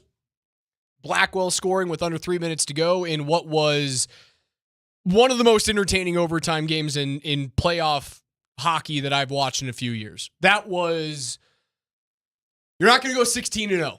And while every win should feel like you are that much closer to a Stanley Cup championship, every loss is going to feel like the sky is falling. And I'm not here to talk you off the edge of that as a fan. That's how I want you to live your life as a fan. You win, you're the best team on planet Earth. You lose, you feel like the season is turning the opposite direction right then and there. That's how playoffs work, I think, for both the Nuggets and the Avs. They played a really good hockey game last night. They mismanaged the puck in the third period. There was a gross mismanagement and turnover on the offensive blue line that led to the overtime goal. I thought Mackenzie Blackwood was sensational. The save that he had on Marchment to start off the overtime period was unbelievable. McKinnon was good. The power play was meh. But those were two 100-point teams going head-to-head. And I think what you saw last night, what the difference was in last night's game was, I don't think the Avs were complacent. I don't think that was it at all. I don't think that they were just rested, we've done our job. I just think you saw Dallas in a situation where they went, if we go down 2-0 without Heiskanen, without Robertson, back to Colorado, the season's over. Down 1-0 in the series. And your season's on home line. ice. This felt, for the Dallas Stars, like 1876 in the Battle of Little Bighorn. Custer's last stand. Because if you win this game, Rush, it's a great hot dog stand called Mustard's Last Stand on the campus of DU. Have you ever been? No, but I love a glizzy. Stellar. I've been known to consume copious amounts of glizzies. Next time you're around, the corner of I'm University not quite and Joey Evans. Chestnut. I've been told I look like Joey Chestnut, which is crazy to me. Yeah. Did you punch that person in the teeth? I don't know. It's a bad-looking guy. Coach, you're a way better looking guy than Joey Chestnut. I think probably my worst, if I have a little inflamacion myself, I think maybe a little chestnut in there. But this was their final stand, because this series is over. Or as Kaz would say, over. If you find a way to win that game last night. I feel it is completely over. Because I stand by my word. Gabe Landeskog is going to skate for the Colorado Avalanche in Game 3 in Ball Arena. He should have skated in Game 2. 100%. And there's not many times where I am very critical of Jared Bednar. It was 100% a lineup mistake last night to decide to put Miles Wood in instead of Gabriel Landeskog. Miles Wood wasn't great. No, his pace was good early that's on, all, but that's critical what he mistake is. at the end. I've said that the whole season long. You guys have either, whether it's been on Between the Pipes or on this show, Miles Wood, I love the energy. I love the pace. But for me, all I see Miles Wood do is skate fast, run into boards. That's it. Is it like a Russell Westbrook light of hockey? Yeah. But it's the puck it's like energy. I can't remember the last time he received a pass cleanly. Can't remember. You guys tell me the last time it happened. And for me, in a guy who's playing that role, which is third and fourth line minutes, and you are not a puck possessor, Granato and Hartley, two former Avs coaches back in the early 2000s when Dan Heinold was on the team. Great player. Good coach now with the Eagles. When Dan Heinold got the puck across the red line, there was a rule. Put the puck behind the defenseman and then go check him. That should be the Miles Wood rule. You have the puck on your stick on the opposite side of the red line, throw it deep, and then skate around them and go to the corner and hopefully win a 50-50 battle and then wait for your teammate to come in. Seems like that's what Dallas was doing. It is very easy. A lot of dump and chase. Yeah, make the defenseman turn. The Avs were doing it too. Yeah. They were doing it too, and it's very easy to key in on one mistake. You got to know your role at that point. Going to the middle of the ice with two defenders collapsing, one guy on your hip in the middle of a shift / the end of a shift, that's not the time to go to the middle with possession. That's the time to put the puck in the corner. And I think that's the number one glaring mistake that Bednar made, because the guy with the puck on his stick there should have been Gabriel Landeskog. Outside of that, I think that you've seen Marty Necas, Jonathan Drouin struggle on the power play. Drouin 3 turnovers in the game. Not really great right now, retrieving pucks in the corner on the power play. And we always talk about Gabe Landeskog net front. You know what else he's elite at? I've talked about this on the show before. Mucking it up in the corners. Going and retrieving pucks in corners, either from shots that go wide, rebounds, or when the puck stays on the yellow part of the dasher, right? The yellow part of the boards.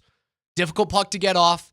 When you have to switch sides of the offensive zone on the power play, typically you're rimming it around. Drouin's not elite at that. Yeah. Gabriel Landeskog is. And I think that it came back to bite them that you didn't have a puck retriever on the power play. It was a mistake in game 1. It was an egregious mistake in game 2 not to play him. And if it happens in game 3, alarm bells should be going off in your head. Mm-hmm. What would the alarm bells sign to you? Is it that Gabe Landeskog's not healthy? Yeah. Or that he himself doesn't have the confidence? Or he had the confidence yesterday. All the reports that were coming out were that Gabe wanted to play. There were reports coming out that Gabe was lobbying to play in last night's game. Did he do a lettuce lap yesterday? Is that a full hair skate or no? He was, he didn't do like the rookie lap, but he was on the ice taking warm-ups, just, getting into the groove. And it was weird. I was on the studio though, right? Yeah, because he's grandfathered in. He's allowed to do that. That's right. I was on the studio production last night as in-game host, and the NHL, by the way, it was the NHL that screwed this up. They did not wait when typically on the media.nhl.com site, we get the roster report before anyone else does. So I had that refreshing the entire game. Landeskog was originally not on the scratch list, and then they put Miles Wood on the scratch list, and this is something that I knew from about 10 a.m. yesterday, that Ross Colton was not going to play, and that Miles Wood was going to be the player in for Ross Colton. Knew that at 10 a.m. yesterday.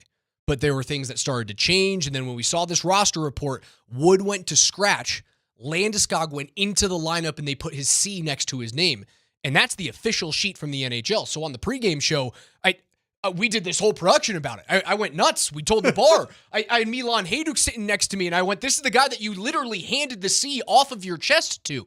Milan Hajduk was the last captain of the Avs before wild? 92 took it. God, that's crazy. When you see Milan Hajduk, like how long ago did that passing of the baton happen? Was that 9 years ago? 2013?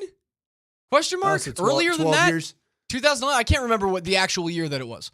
Gabe was a captain in 2013? Gabe was a captain at 19. Jeez. 19 years old. I can't remember exactly what season it was off the top. What is he right now, 34? He is a 92 birth year, so he's 33. 33?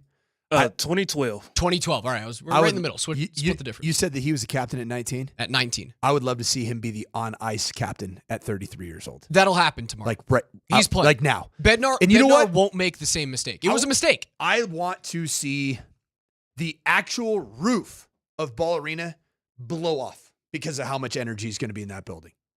And it should be that way. See, but the issue is, if you were waiting to like save that energy for game 3, it was always going to blow off. So I don't understand the roster decision last night. I don't get it. I think it's fear. Fear of what? Fear that the pace and the speed and the skating of Gabe Landeskog is not up to snuff, and you're going to get beat in transition. 28s wasn't up to snuff last night. Miles Wood, sorry. Name, not number. That's all right. I like numbers. Name and number. Do both. I think that's probably the fear. And you know what I say to that? Who cares? Get your C out there. Get your captain out there. Let him go out there and bring the connective tissue that makes the Colorado Avalanche a championship franchise. DeBoer's team played with a back against the wall mentality last night. I'm very excited to see how the Avs respond. By the way, does Peter DeBoer ever speak? Every shot of him on the bench is just stoicism and disgust. Saltiness. Or just kind of like he is the definition of what Mark Moser always says. Just standing there with his teeth in his mouth. That's what he is. Peter DeBoer. Teeth in your mouth guy. He's DeBoering on the ice. He's DeBoering on the bench. He is punchable. There's two things about that franchise that are like three things. Jamie Benn, has he been as punchable in this No, series? because thus far? he's not as noticeable. He's getting kind of old. He's kind of lost a step a little There's bit. one player that I need you to talk. You have to have the name. Mason Marchment is the most punchable face on the in the league. You right want to know now. what he is? He is a douchebag. Sweet. That's what my guy Marchman is. I want to punch. Is that what the Pope would have said? I want to punch three things. I want to punch Marchman's stupid flopping, even though Nikola Jokic's flopping was pretty ridiculous. Yeah, it was hard to watch. I'm not going to lie. I'm tired of it. I make free throws, make layups, and get triple doubles and be the best player in basketball. Just let's play basketball. Anyway, I digress. I felt like the stairs, the neon green stair lights were even more uneven last night. And I hate those things. I hate watching games in Dallas. I hate it. I don't want to watch. The camera angle is it's garbage. so bad. Like I'm sitting there, where's the puck? Can somebody tell me who's in possession of the puck near the camera? There's 12,000 mouth breathers standing the whole game, so I can't see the short side of the ice. Jeez. You know why they are? Because they're franchise in football, Texas football country. They're so upset with what's happened with the Dallas Cowboys organization. They've just thrown all their Texas oil money right behind the Stars. We're going to stand up like it's playoff football. I was paying attention Gosh, I hate behind the Dallas. benches yesterday from the game. Take two at home, right, Raj? So I had this feeling. I don't have data behind this. 6. I don't have anything. I just had a feeling last night. After the game, like 10 minutes after overtime went by and my adrenaline had dropped. We were in our first break of the postgame show, and I looked at Spring and I go, they're going to be up 3-1 going back to Dallas. It's just a gut. I don't know why. It's because I think they played really well in game 1. I thought they were good enough in game 2. I think Wednesday, if Landeskog plays, feels like you can't lose that game. No, you can't. Now, let me ask you this, Raj. There's a lot has been made about the ineffective nature thus far in a 2-game series. That's all it is so far. Of Val Nichushkin and this, generally speaking, the second line. What does Gabe Landeskog coming back to the ice do to the lines? And is there any other thing that you would do if you reintroduce your captain? Is there anything else you would do to maybe balance out the lines because you're not getting much production outside of the first line? I mean, maybe you slot him in on line number 2. That's what I think. You drop Drouin down to the third line. You go Coyle, Kiviranta, Drouin. Your fourth line stays the same because that fourth line is awesome. Buzzing. And it's kind of, you don't really have a third and a fourth right now, especially with how the minutes are playing out there. You largely have first line, a legit second line, and then it's like 3A, 3B. Yeah. They just split the minutes down the middle. Drury, Kelly, and O'Connor. Do not mess with that. Dude, how about I love watching forget Jack Drury. He was a great addition. And I think as this postseason progresses, I think the lore of Jack Drury and the name association with the Avalanche is going to continue to grow. I just see it. It's something with the last name that like big time playoff goals get scored. And you win draws in big time moments. Something about that last name, man. How about Logan O'Connor? Talk me through that goal. Getting dragged down to the ice, Dude. Knowing where you are, being able to elevate that puck. I don't know if did it land flat on his stick blade. That's why he maybe was able to elevate it that quickly. That's what happens. Is that high level skill or is that just? It's the combination of high level skill and getting to the right places, the hard places on the ice consistently. And that's what Logan O'Connor does, man. And just give it the old everything I got in that moment. He plays downhill all the time, and I love that about him. And I do wish that there were other players that played downhill and played inside the dots more often. Like O'Connor's not a player that's going to play inside the dots with the puck on his stick all that often. LOC, he's a Pio, right? He's a Pio. Of course he is. My coworker, George Gwozdecki, Pio too. Good guy. Heck of a hockey player, man. Yeah, don't mess with that fourth line. Keep them together. I could see them putting Landeskog, where they're probably going to put him in is Coyle, Kiviranta, Landeskog to start. That's my guess. And if the second line still struggles, then you move him up. Where you're going to get the most minutes out of Landeskog in game number 2, Coach, he has to slot in on power play 1. That is the only place where you can put him. But I've watched the goal 17 times. Talk to me about it, though. What do you? God, that is a thing of beauty, man. We got a big TV behind me. It's just, as soon as you put that up, it's like bringing a grandma into Vegas and seeing all the slot machines light up in front of her. Grandma, Where's my money? They have. here, Grandma. Hey, listen, Alexander, they have penny slots. There's penny slots in the southeast corner of this casino. But Pat Sajak's on the Wheel of Fortune slot machine. That's what he is. Dude, there are some things worthy of being distracted for. This is one of them. It's a great goal. Does this have a little bit of, does this have some vibes of the hero last night for the Caps in overtime? It's got some OV vibes. The whole slate of NHL hockey last night was a hockey fan's dream, man. Unfortunately, so is the NBA basketball games, too. 971 now career goals for Alexander Ovechkin, combined between the regular season and postseason. Where does that put him next to Gretzky, including the postseason? I don't know off the top of my head. All right. I don't really care. I do. I care. It's probably far behind. Everything matters. Did you know that was his first career overtime playoff goal? That's pretty cool. He's 40 years old. We've been mentioning Milan being on the pregame and the intermission with us. I was talking with Hedgie. I go, that dude is 49 and a half years old, and he just scored 44 goals. Wait, or 45. how old? He's 39 and a half. Oh, they said 49 and a half. That's what I heard, too. He's 39 and a half years old. Back when I was a rookie in 93, that was a great time. He scored, 44 goals or something like that this year. How many goals did he score this season? 44 goals this year. He missed 16 games with a broken leg.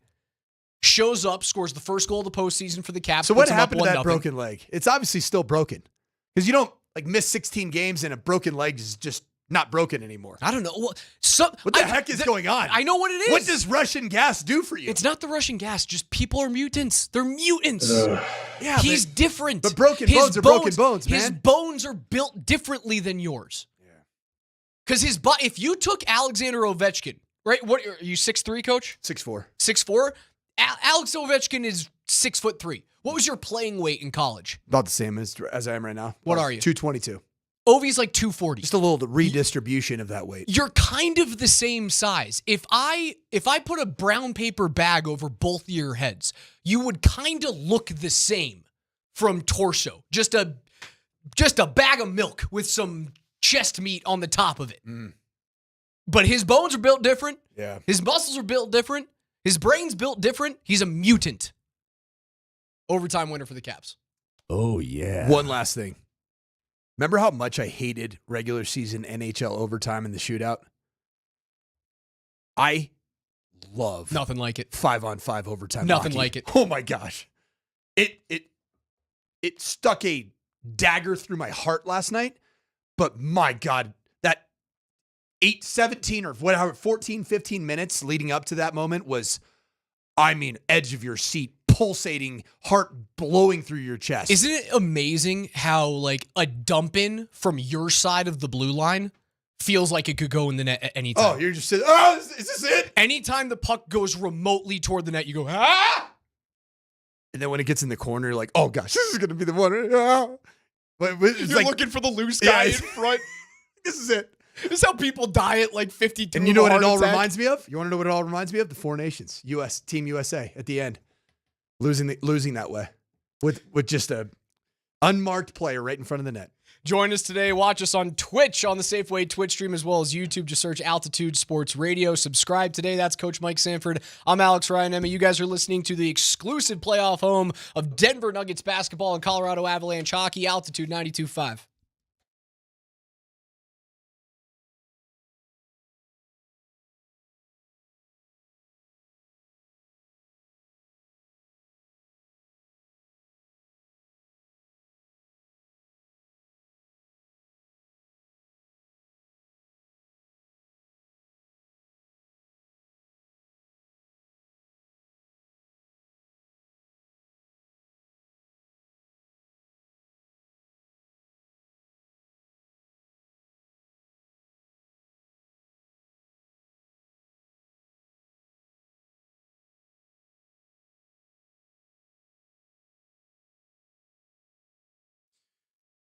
What is good, Colorado? Not much after last night because the old double Lose-A-Roo, it certainly kind of pierced right to the soul. So if you're like me, you want some revenge, you want some vengeance, I got a great line for you.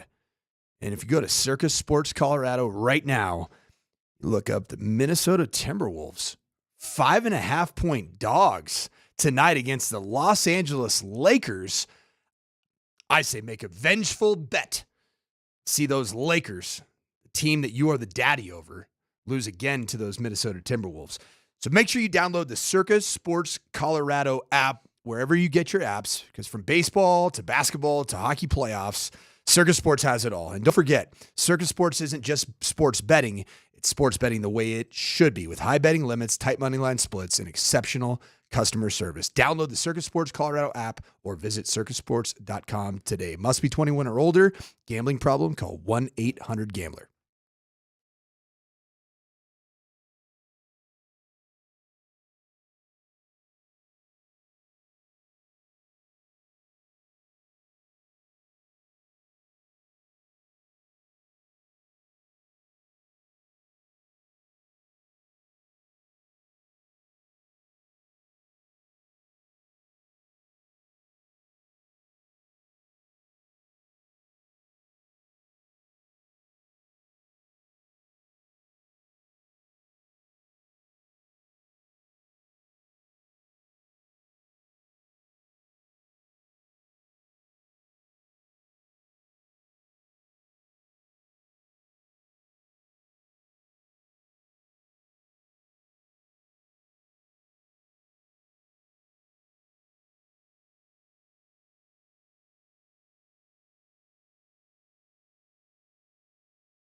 It's a 2K Tuesday here on the Morning Sprint. Alex Ryanemi alongside the coach, Mike Sanford. 303-504-0925 is where you guys can reach us today, or hop on the Altitude Sports Radio mobile app powered by the Wilhite Law Firm and use the voice of the people. It's a little microphone at the bottom of the app. Just tap the button and scream at us about the double Lose-A-Roo from last night.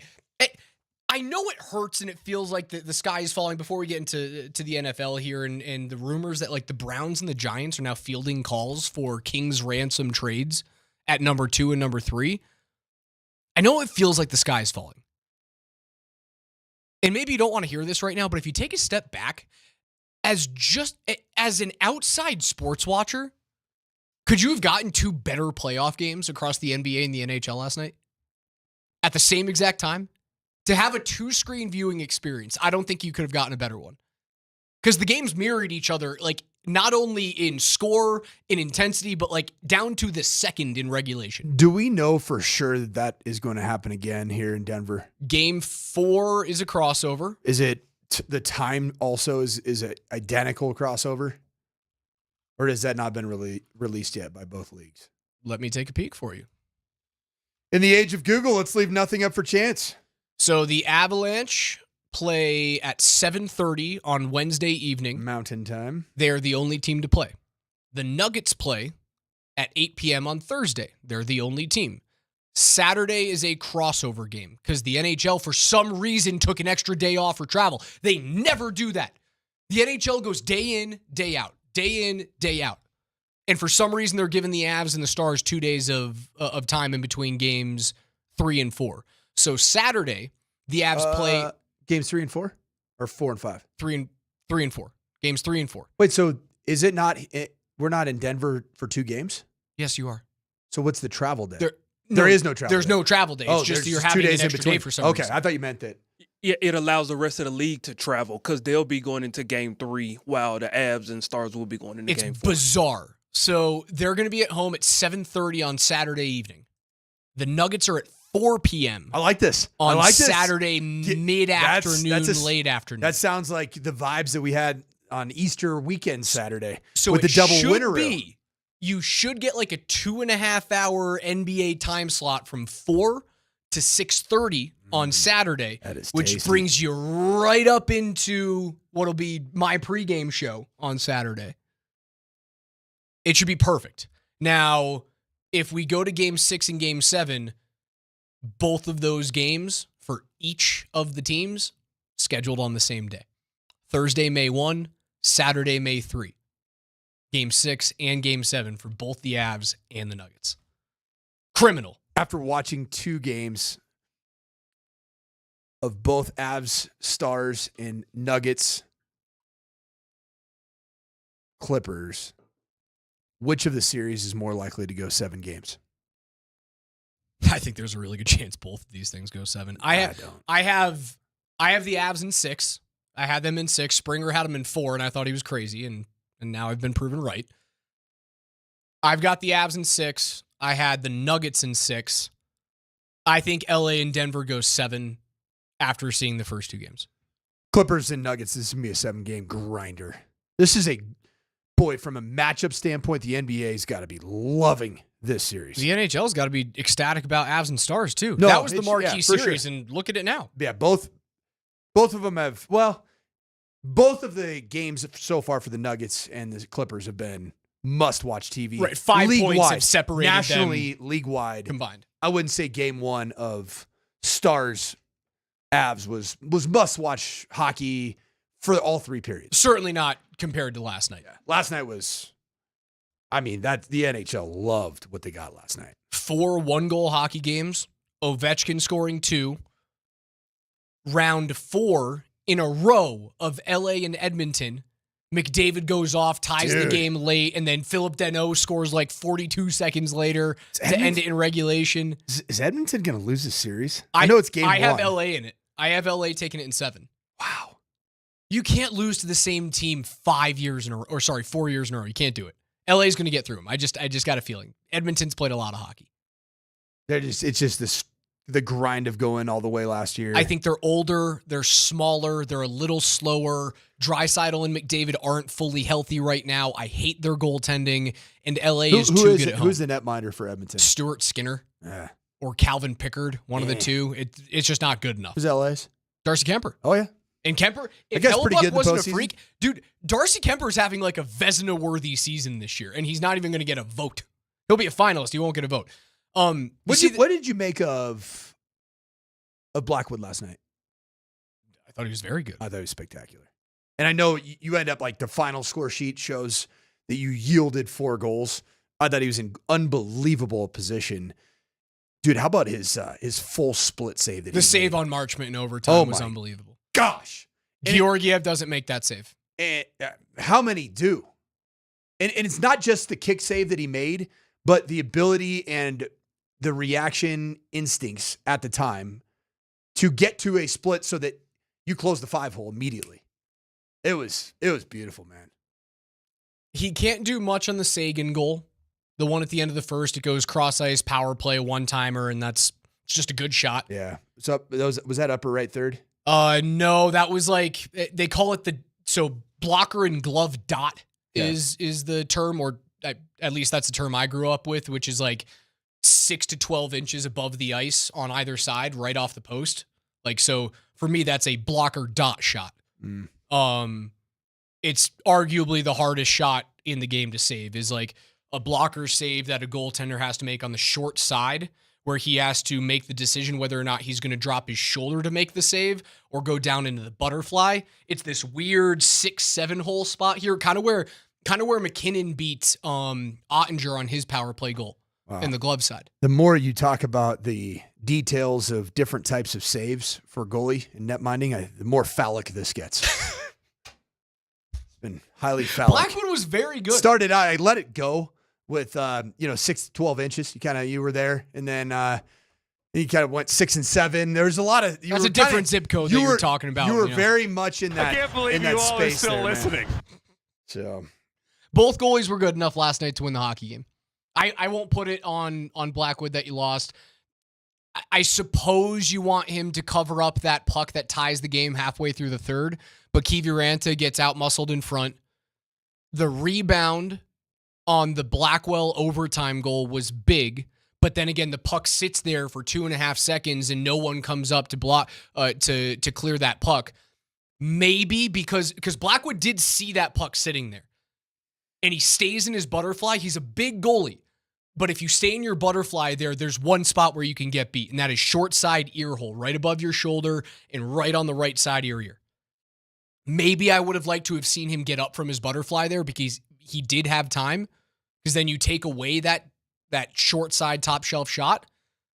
If I'm picking at straws, maybe I can pick that one. Splitting hairs. 35 saves. He was good enough to win the game. Yeah, and you give up 4 goals. Overtime, you're the losing team. You obviously give up an extra goal, clearly. 89-7. 897 is your... You want it north of 900, but yeah, I think if Georgiev plays, Nick texted this in, if it was Georgie last night, it would have been 8-3. I agree. Yeah, because it was did Dallas play a little differently schematically? It felt a little bit more wide open. Like I felt like in Dallas overtime, it opened up. Man, big. I was like, this isn't the Dallas. This isn't the Peter DeBoer that I'm used to watching play. I think it's the energy in the building. When they tied that game up, the game started to open up. So in hockey, is that something that you just make the decision on the ice? You're like, screw it, we're going. We got it's a feel. Like it's a momentum hey, Peter, feel. Hey, stoic Peter that doesn't say a word. We don't care about you over there. Just keep standing over there with your teeth in your mouth, and we're gonna go do our thing. You know what it is? The equivalent to football is the team that just like ground pounds you on offense, but you get a turnover on defense, and then you have the pop shot. Yep.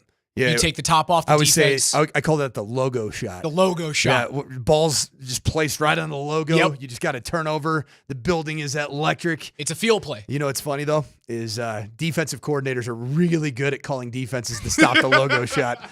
You get soft cover, too, in those situations. We'll get into some NFL draft talk just a couple of days away from round 1. Who are the Broncos going to select at 20? And are they going to move up? Number 2 and number 3 seem available for Cleveland and New York.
there are teams who are looking to get up in this draft to either the 2 or the 3 spot. The assumption being to move up to the 2 or the 3 spot, it would be for Abdul Carter, Travis Hunter, or the running back, Ashton Genty, who everyone expects to go somewhere in that 5 to 7 to 8 range. There have been teams making calls, and those teams are not immediately slamming down the phone. The Browns at 2, the Giants at 3. Everyone assumes it's going to be chalk, that this is going to go Cam Ward, it's going to go Travis Hunter, it's going to go Abdul Carter. Not so fast. I think the 2 spot gets very interesting if the Browns are listening to a Godfather deal for them to trade back and someone to trade up into the top 3. Peter Schrager talking about picks number 2 and 3, Cleveland and New York fielding calls for what likely would be a king's ransom for one of the top players in this year's draft. Again, if you ask, it depends who you ask in terms of their big boards. I've seen as few as 8 first-round grades on players this year, as many as like 18 or 19. The consensus is somewhere around the 12 to 15 range of actual true first-round grades. That means teams are going to be chomping at the bit to make sure that they get their hands on a blue chip in round 1. Pick 2, pick 3 up for sale. We've talked a whole heck of a lot about the Broncos potentially moving up for Ashton Genty in the 6 through 12 area. Why not just go all the way up to 2 and go get ourselves some Travis freaking Hunter? Because then we're not talking about pick swap, a single first and a single second. Then we're talking about pick swap, a future first, probably another future first, and then another couple of ancillary picks. Yeah, but you want to know what Travis Hunter is, man? He's the ultimate twofer. He's a 2-for-1 prospect, baby. You get better in the secondary. Remember last year when our guy Riley Moss went down? It was one of the scariest moments of the season for the Denver Broncos. Okay, this is very, very interesting here because we haven't had the conversation of Travis Hunter to Denver. And it feels like fantasy land, It's but you nuts. know what? Yeah. Screw it. The draft's 2 days away. Hey, sports talk radio, man. This is what we do. We get weird. Let's get weird, huh, Raj? Will you indulge me in weirdness? I will indulge you with this. It's a fit. And this is the reason why. You would not have a need to play him heavily on defense. No, sir. You would weight him the opposite direction that a lot of teams are looking to play him. Most teams that are looking to draft him would likely play him 75% on defense, 25% on offense, if we're looking at an out of 100 scale. Correct? That feels generally true. It's not going to be a 50-50 split. It's certainly not going to be 100%.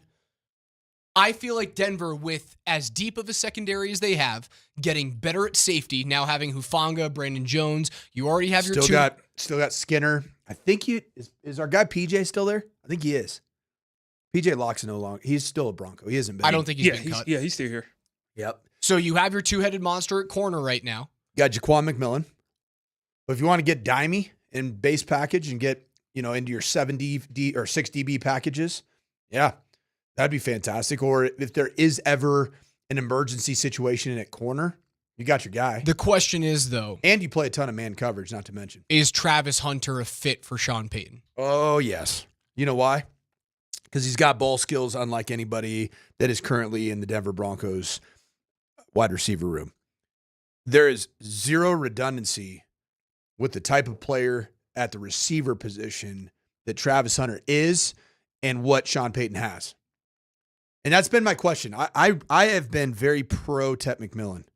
But Teteroa McMillan of the wide receiver out of Arizona, there are aspects of his game that do remind me a bit of Courtland Sutton. And do you really want to get entirely redundant and have a 1A, 1B that are both in that 6'4 to 6'5, good speed, good ball skills on 50-50 contested catches. But depends how married you are to Courtland Sutton for the future. Yeah. We have to remember that drafting a player this year does not mean just for this year. We have to remember that certainly drafting a player in round 1, you're looking for at least a 5-year commitment with that extra team option. And then as a first rounder, the hallmark of hitting on your first rounder is what? Contract number 2. Mm-hmm. So if you take a wide receiver like Tet, you're looking at all right, this is an 8-year prospect for me. How many of those years is Cortland Sutton going to be opposite of him?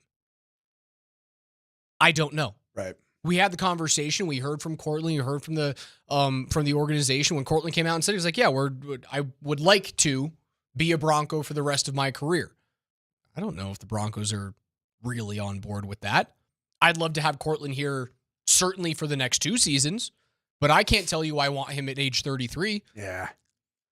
Especially, he's had a pretty good run recently of health. Does that sustain? So is Ted McMillan really redundant? No. Sure, this year. Sure, next year. He's also, like, his 40 time, his combine time's faster. Faster player. I would say he's got more peak high-end ball skills on kind of the wow catches. Ted's got more acrobatic nature to how he goes and attacks football. Whereas I think Cortland's like the quintessential 6'5" wide receiver. Put the ball up there. I can pull it off of a 5'11" defensive back's helmet and kind of big body him. I think that's more of what you get right now with Cortland Sutton. Let's stay in fantasy land now that 2 and 3 are very clearly and publicly up for trade.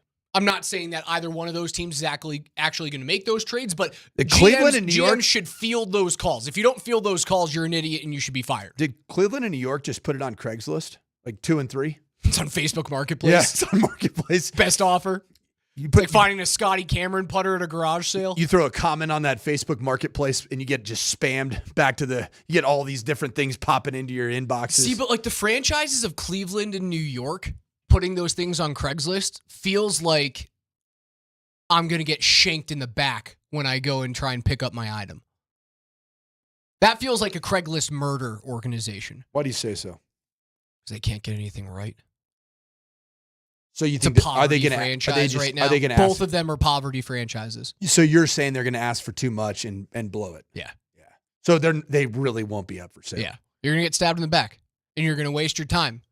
And now another pick that would have been available to you, you've wasted your time calling the Mara family. You've wasted your time calling the Cleveland Browns for number 2 or number 3. They're going to ask for way too much.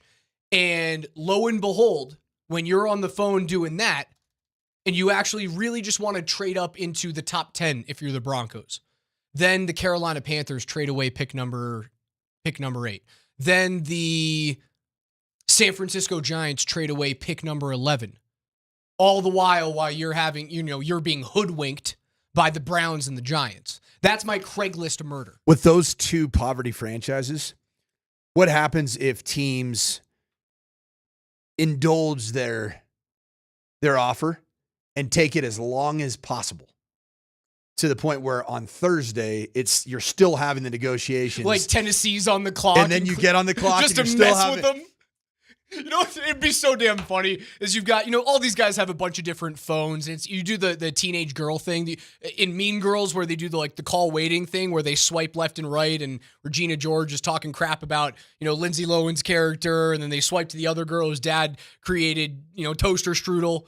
And then they accidentally crosstalk and they're talking crap about one another. Quick squirrel moment. New and improved Lindsay Lohan post kind of life getting a little bit sideways. What do you think? Enjoyable Netflix Christmas movies. Yeah, I saw the same. That's all the Mean Girls it's great do to now. See her back, still alive. Other than Rachel McAdams, they're all doing Hallmark Christmas movies. Talking about you only wear pink on Tuesdays. What's Rachel McAdams doing these days? I don't know. Isn't she always in big films? Okay, I guess so. Big fan. Big fan. The Notebook still still hits. It still moves Notebook the needle still a bit. hits. Yep. Still moves the needle. Yeah, so we're an emotional group here. Football. Well, you are wearing a pink. Okay, so this shirt, this is a pink schmedium that you have on. This shirt that I'm wearing, if you guys are watching on YouTube or Twitch, it's the pinkest shirt on earth. And I have not gotten rid of it. It's from Europe. It is from Europe. Okay, it's a European golf brand called Macad. It's because you saw our friends representing Joker, one of which is from Serbia, and you got all of the Euro vibes. No, I got on Instagram ads, and this is my reminder. I'm not getting rid of it. I force myself to wear it in public like once a month because when I bought is it your penance for a bad Instagram purchase? Yeah. You wake up, you're like, after a bad double dipperoo loss, 2 losses last night. I'm wearing this ugly pink What shirt. are those things? What's the that shows my love handles? What's the thing that the dude in Da Vinci Code wears to like injure him or hurt himself? Yeah, in the Catholic Church. Yeah, it's a little bit kind of in the sadomasochism kind of space, which a little bit sensitive for a former Denver Broncos tight end right now. If you're following on the Big Unk. yeah, it's not a great time. Shane Sharp, watch it. Not great. Things are tough. Good for you for putting those dots together. Yeah, this is my masochistic punishment for making a bad Instagram shopping choice. I forced myself to wear it in public because it didn't look this pink when I bought it, and it is. Oh, it's pink. It's aggressively pink. Yeah, it's pink. Did you wear it on Easter Sunday too? No. Okay. This is the one time I'm wearing it. That's it. What were we talking about? We were talking Browns? about picks 2 and 3. Okay, and the Craigslist nature of those being up for grabs. Murder. If the Broncos, let's say they trade with number 3 New York and they get into the top 3, all of your favorite options are now available. You have, let's say Travis Hunter is available, so Cam Ward goes number 1. Well, at 3, let's you'd think that he's not. We'll say Abdul Carter is a Brown. Abdul Carter's a Brown. Myles Garrett and Abdul Carter. Why wouldn't you? Yeah. Number 3, you get to choose from Travis Hunter, Ashton Genty, Tyler Warren. Who's the pick? Ashton Genty. Is he the best football player out of those 3 players? He's the one that moves the needle for your franchise. Is he the best football player? I think he is. I think he is going to have a tremendous rookie season. And insofar as he remains healthy, I see a Saquon Barkley trajectory of his career where he is the same age as a guy like Christian McCaffrey, just like Saquon Barkley is, and it seems like he's still climbing. The guy's built different, man. I've covered that college football program, my alma mater, closely. I've watched everything that young man has done for the last 2 years. And everybody here in the Denver market said, oh, you're just, this guy's a Boise State guy. He doesn't. Oh, really? Because all the same people that were telling me that I'm an idiot for thinking Ashton Genty is a heck of a player, you same Broncos fans want him here. You would die to have him as your running back. Genty came out and said with Pro Football Talk and Mike Florio yesterday, he thinks his ceiling right now is number 6 to the Raiders. He thinks his floor is number 12 to the Cowboys. You don't, at least if you're just asking Ashton Genty, you don't have to trade into the top 3 to get him. We think. You have to beg that Vegas loves Shedeur Sanders. And if they take Sanders at 6, you find a way to move with either the Jets or you move with the Panthers and you go and get that player. Pick swap first, future first, current second, starting running back, Super Bowl. NFL notes are next.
Altitude Sports Radio 92.5 presents KJ's NFL Notes. Why are you smiling? Because I love football. Football's fun. Fun, sir. Fun, sir. It's fun. Brought to you by Mountain High Appliance. Locally owned and operated since 1993. Colorado's most complete appliance store. All right, listen up.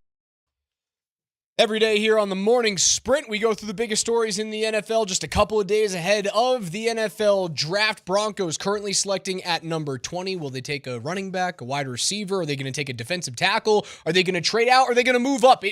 I have no idea what they're going to do. KJ, what are they going to do? Let's see if someone who's a little smarter than us, maybe, can help us with that thought. Ian Rappaport and Tom Pelissero were on their show, The Insiders, yesterday and discussed the possibility of the Broncos trading up for a receiver. Ian thinks Sean Payton would at least think about it if the right wide receiver was there for the taking. Fact or fiction, the Broncos won't trade up from number 20 to get a receiver. I will say fiction. The Broncos will trade up, just my thoughts, not a source report, for a receiver. If McMillan goes early, Matthew Golden is the one. That makes sense. And I know that Sean Payton loves big guys, but he doesn't always. For instance, Brandon Cooks was a receiver he took in the first round, a speed guy, really stretch the defense. That's a comp here. And the Broncos have been making noise about trading up.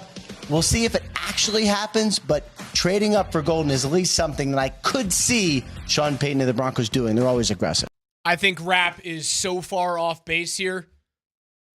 I don't believe they're trading up for a wide receiver. If you see them move up more than 5 spots, it's for tight end or it's for running back. And if they move up for Matthew Golden or like Luther Burden, I'm going to be upset. Matthew Golden, measurables at the combine, 5'11", 191 pounds. So that means 9.5-inch hand size. It's Marvin Mims. You don't need him. Redundant. Granted, he ran a 4.29 40. Marvin Mims, his 40 time was pretty dang impressive as well. 4.3s. Is it high 4.3s? When you're fast like that, you're fast like that. I don't see it. Who is the receiver that you would feel is 4.38. worthy? 4.38, 4.29. Kind of the same thing. Way fast. Like faster than 99.9% of the human population. Dude, did you see the video, talk about a squirrel here, of former Olympic medalist Shelly Ann Fraser-Price, the Jamaican sprinter? Yes, that was amazing. She was, if you guys haven't wasn't seen she like this at like a kid, her kids like it was like a field like a day? field day for parents and the kids at their school. And it's these guys who look like Coach, who look like me. What do you mean? Really good looking? Really good looking. With tight shirts on. In really solid shape. Well groomed, well manicured chest with no meat. I'm not no saying, taco meat on your chest. I'm not saying it disparagingly.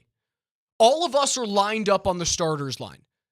And this is like a 60-yard sprint race. And you look over to your right, and an 8-time gold medalist is doing high knees, ready to smoke you in this race. Could you imagine having to face that at the parent cookout? You know how badly I would tear my hamstring? She's 20 yards ahead of the next person. And not to mention, I believe this is in Jamaica, correct? So everyone's fast? It's the epicenter of track 100-meter times.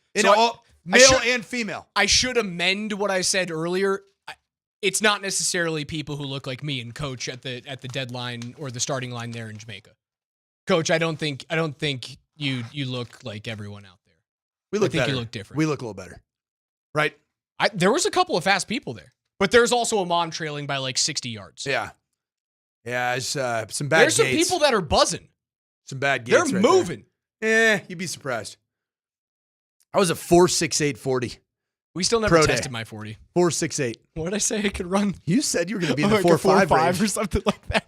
You're a moron. We need to test that eventually. Then we kept moving the goalposts. You know what's wild? Well, if you just get under 5, that'll be. Well, after I see Fraser-Price racing a bunch of parents, now I feel like I'm an idiot.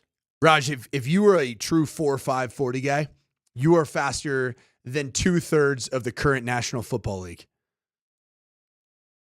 We're going to test it one day.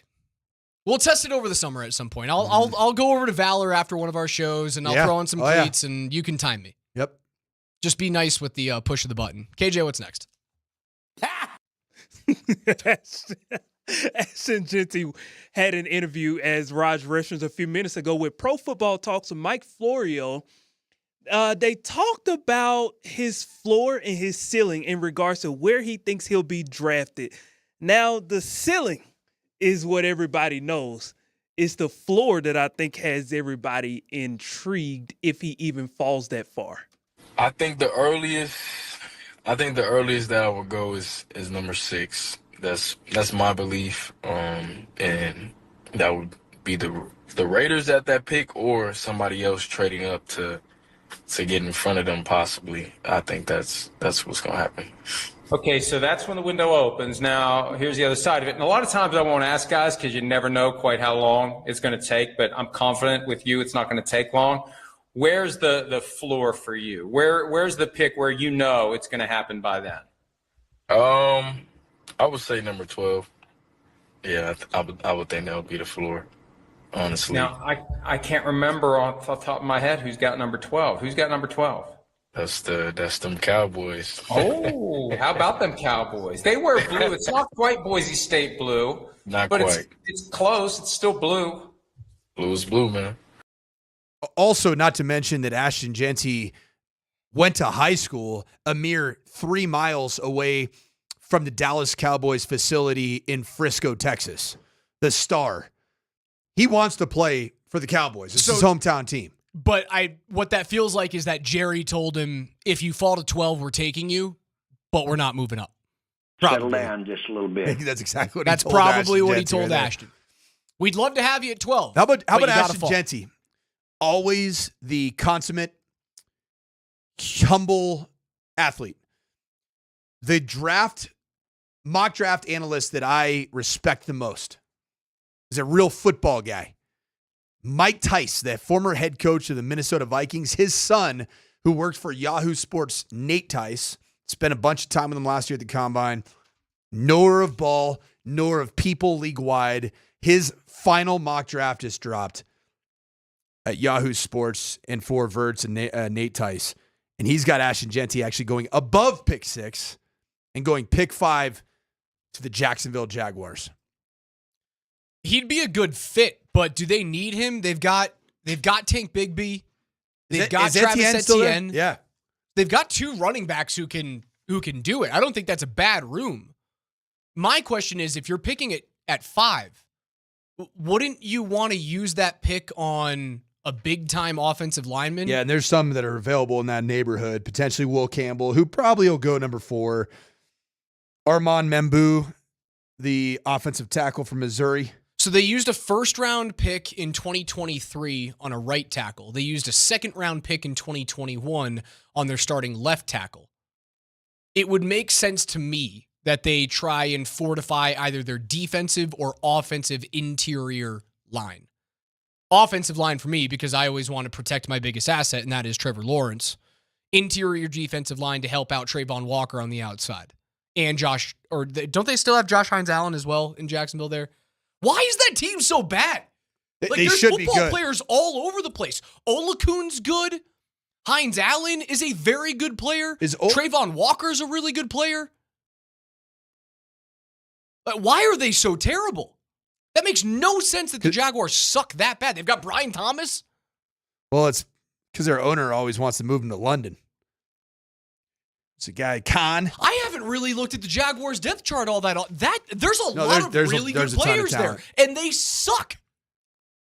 All right, well, maybe, I suppose they could take him. Yeah, they'd have 3 running backs. I would knock on the door, like if Jeanty goes to the Jaguars at 5, I'd call them about Etienne or I'd call them about Bigsby. Hey, what's it going to take? Nate Tice mock draft here. It's got the Denver Broncos pick 20. Omarion Hampton, running back, North Carolina. It just doesn't make it move. And then it's got pick 22, Chargers taking Michigan tight end Colston Loveland. Loveland all the way to 22? Pick 23, the Green Bay Packers finally giving Jordan Love a big-time receiver and Tetero McMillan. Is he the first wide receiver off the board for Tice's draft? It's got Golden going pick 12, and obviously Travis Hunter, who's a unicorn, going pick 2. If Hampton's the pick at 20 and McMillan and Loveland are still on the board, I'm going to be very upset. I don't think that's a good draft. That would be a bad draft for the Denver Broncos, in my humble opinion. I would much rather take Tetero McMillan if available at 20. And then take one of the other running backs in round 2. There isn't a second to a first round difference between Hampton and Henderson, Judkins, the kid out of Iowa. There isn't a difference. There's not a first to second round difference. They're all second round guys. I'm seeing a lot of buzz even locally in a couple of our competitors that are throwing out a bunch of Travion Henderson at pick 20. And I'm like, why? Why reach? You can love the player, but you know what I will say about Sean Payton? He is down with picking somebody at a spot in the first round that nobody else thinks is worthy of that pick, and then proving everybody wrong. Did that with Bo Nix just a year ago, and he was right. Is he going to do that again? We'll find out. KJ, what's next? ESPN's Peter Schrager reported earlier this morning that picks 2 and 3 appear to be up for grabs as the Browns and the Giants are fielding calls. Obviously, a lot of teams want to pursue Travis Hunter, Abdul Carter, and Ashton Jeanty, which is exactly why teams are starting to position themselves for the potential of grabbing one of those franchise-changing players. Below, I've listed every team after the 3rd overall pick, and that will kind of give us a justification of maybe who's calling, maybe who's not. But which team do you guys think would be most likely to move heaven and earth to get into the top 3?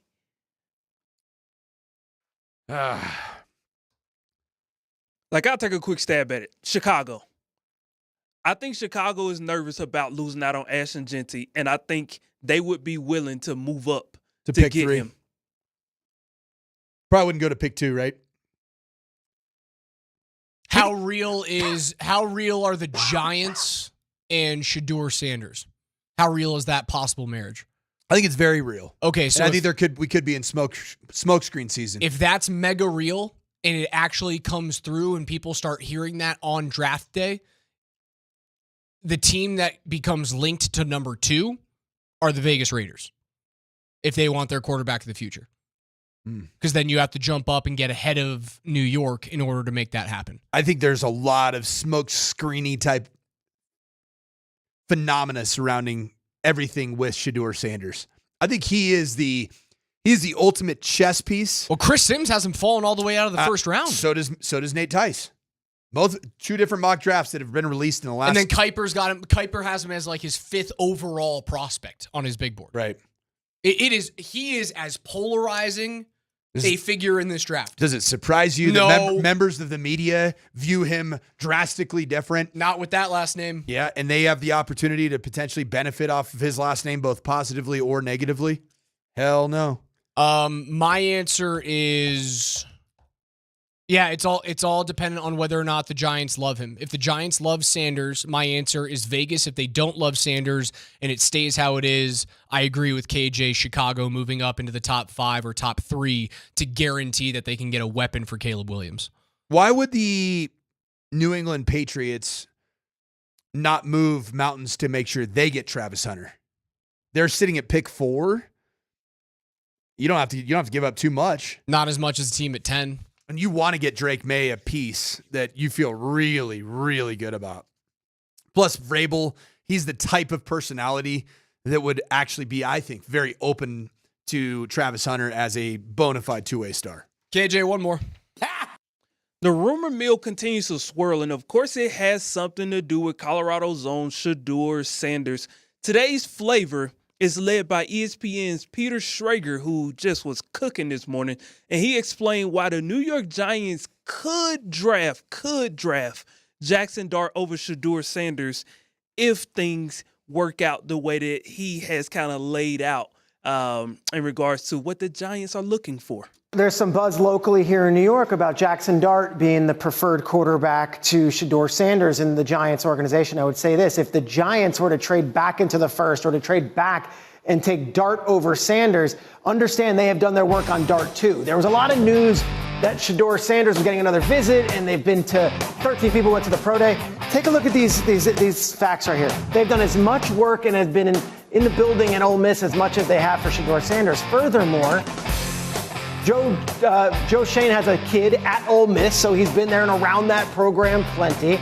Eli Manning has the Ole Miss connection. Do you know who an analyst for Ole Miss is right now? Joe Judge is an analyst at Ole Miss, so you've got people there. And then Charlie Weiss Jr. is the one calling the plays. And if you look at Brian Daboll and his history, and of course, Mike, you know this, and D Wood, you know this, Charlie Weiss and Daboll through the Belichick tree have a lot of connections as well. The Giants will know everything they need to know about Jackson Dart. So if they take him over Shedeur Sanders, it's not just them throwing, pun intended, a dart at the wall. It's because they've done just as much work on that player as they have on Shedeur. Best case scenario for the Broncos if it happens. You would love if Jackson Dart and Shedeur Sanders somehow, some way are off the board by pick 12. Best case scenario. Move talent down the board, baby. Yep, it'd be 1/4 of the top 12 picks were spent on quarterbacks in a year where they said there were none. And here we are yet again. What did I tell you all offseason long? We were telling, oh yeah, there might actually be one or two of these guys actually taken. There's always going to be a guy that rises. God, I see. Even right now, I see. Ward's not going to go number. Yes, he is. He's a quarterback. He's going number one. How about this one right here? Jalen Milroe going pick 21 to the Pittsburgh Steelers. It's a quarterback league, baby. On Yahoo Sports mock draft. It's a quarterback league.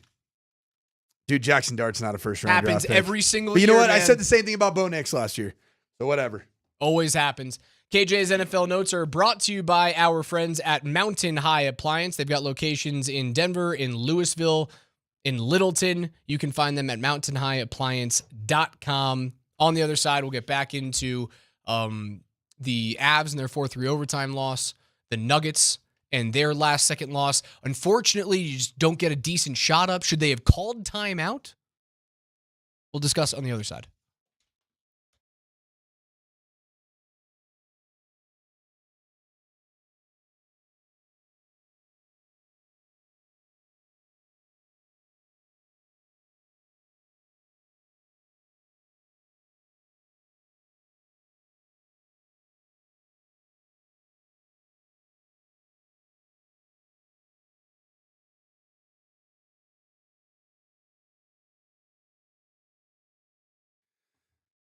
What's good, Denver? Coach Mike Sanford here. And yeah, spring's still in the air.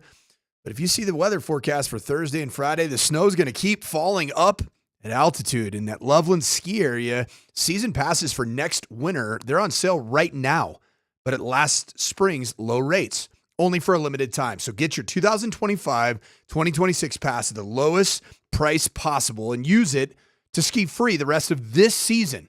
Plus, passes include bonus days at over 30 partner mountains next season. I know a couple in Idaho, a couple in Utah that you can go use your Loveland ski area pass for free. Closing days coming up May 11th, but you got time. So the sooner that you buy your season pass for next year, the more free spring skiing that you'll enjoy at my favorite mountain in Colorado. So visit skiloveland.com to get yours today.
Wrapping things up on a 2K Tuesday here. Alex Ryan-Emmy alongside the coach Mike Sanford. You're listening to the Morning Sprint on Altitude Sports Radio 92.5. Should they have called a timeout? I mean, it was good. I think it was good, like, especially in those situations. If you can advance the ball, I think that's the right call. Just because probably if we call a timeout, they had a foul to give. So are we gonna really have a lot of time? So I think we had a CB miss. Maybe I should give to Jamal. He had like a momentum, but in those situations, it's really hard to think about it. It's tough to put the blame on Joker there. I do believe the right idea was play it out, get your three, don't take the timeout. But when he turned around and chucked up that prayer three, Jamal was on his left hip, nobody guarding him. And I know things happen at the snap of a finger with under 3 seconds to go in a game, with defenders closing in on you. I think a pass to Jamal Murray, we go into overtime last night. Timeout was not the right decision, but shooting in that situation, even though he's the best player on planet Earth, also not the right decision. It's a really interesting situation dynamic to look at through the eyes of David Adelman. And I'm going to look at it through the eyes of a coach. When you do call a timeout there, you kind of make it about yourself as a coach. You put the onus on yourself. This is about me. This is about my play design. It's a combination of I either make it about me or I shift the responsibility of what happens. Oh, hold on. You think he was passing the buck? I'm just telling you, as a coach, like when you do that, you bang a timeout. It's about what are you drawing up? And if it is a drizzling collection of dog doo-doo, then everybody looks at what the heck was that? What did he draw up? That was gross. But when you got the ultimate basketball IQ player on the floor as it is, you make it about, I don't want to interfere with that, and I also don't want to allow the opposing defense to get set. However, or strategically foul to then obviously put it into place where you force two free throws. This is now 2 straight games, though, that the final possession of the game in regulation has come down to the Nuggets either 1, not getting a shot off, or 2, getting a terrible shot off. Yeah, you're 0 for 2. And both times you're 0 for 2 at regulation. Both times you have not taken the time to either advance the ball. I don't remember if they had a timeout available to them at the end of regulation in game 1. I don't believe they did. I don't think they did, if memory serves. But now you've had 2 instances where either you were not able to call the timeout or you chose not to call the timeout, and the players on the floor failed to meet the moment. If it happens again in game 3, maybe you try something different. Maybe you do make it about you. Make it David a little bit Adelman. X's and O'sy. Yeah. Because right now, I would say that the adjective to describe game-ending scenarios in game 1 and game 2 of regulation, discombobulation. Panic. What do we do? There's been some hot potato nature too, has there not? No timeouts at the end of game 1, KJ. Thank you. It's been a little bit of hot potato, I don't want the ball in my hands. I mean, Russell Westbrook wanted it in his hands, then he went up and saw a closeout. He's like, I'm going to throw it off somebody's butt. It's a great way to end regulation. It just felt like it was 2 games in a row where it was just a letdown with such a big energy moment and nothing happened out of that. Like when Joker turned around and threw it up, I go, there's no way. There's no way. Raj, what's the number one thing that gives you the most concern about the Nuggets going forward in this series? Failure to get Nikola Jokic inside the paint consistently with time and space, because LA is just going, I dare you guys to shoot from the outside. I dare you. And I'm going to piggyback off that schematic decision that Tyronn Lue and the Clippers have made about Jokic. You need to have knockdown 3-point shooters that are knocking down 3-point shots, which I think they did last night. They were good. Michael MPJ made his shots. Jamal Murray made his shots. Russ made his shots, man. Russ made a couple too. But I take it to my biggest level of concern is if one of your 3 max players, max contract players, is not healthy and does not play the rest of the series, while the Nuggets fan base can throw all the shade in the world they want to at Michael Porter Jr., if you don't have him in your lineup for the remaining potentially 5 games of this series, I don't think that you go forward. You have to split on the road against LA. If you drop both, this thing's over. And I believe they're more than capable of splitting on the road without question. I'm just really interested to see what the state of the roster, because that was a grinder. That was a physical basketball game.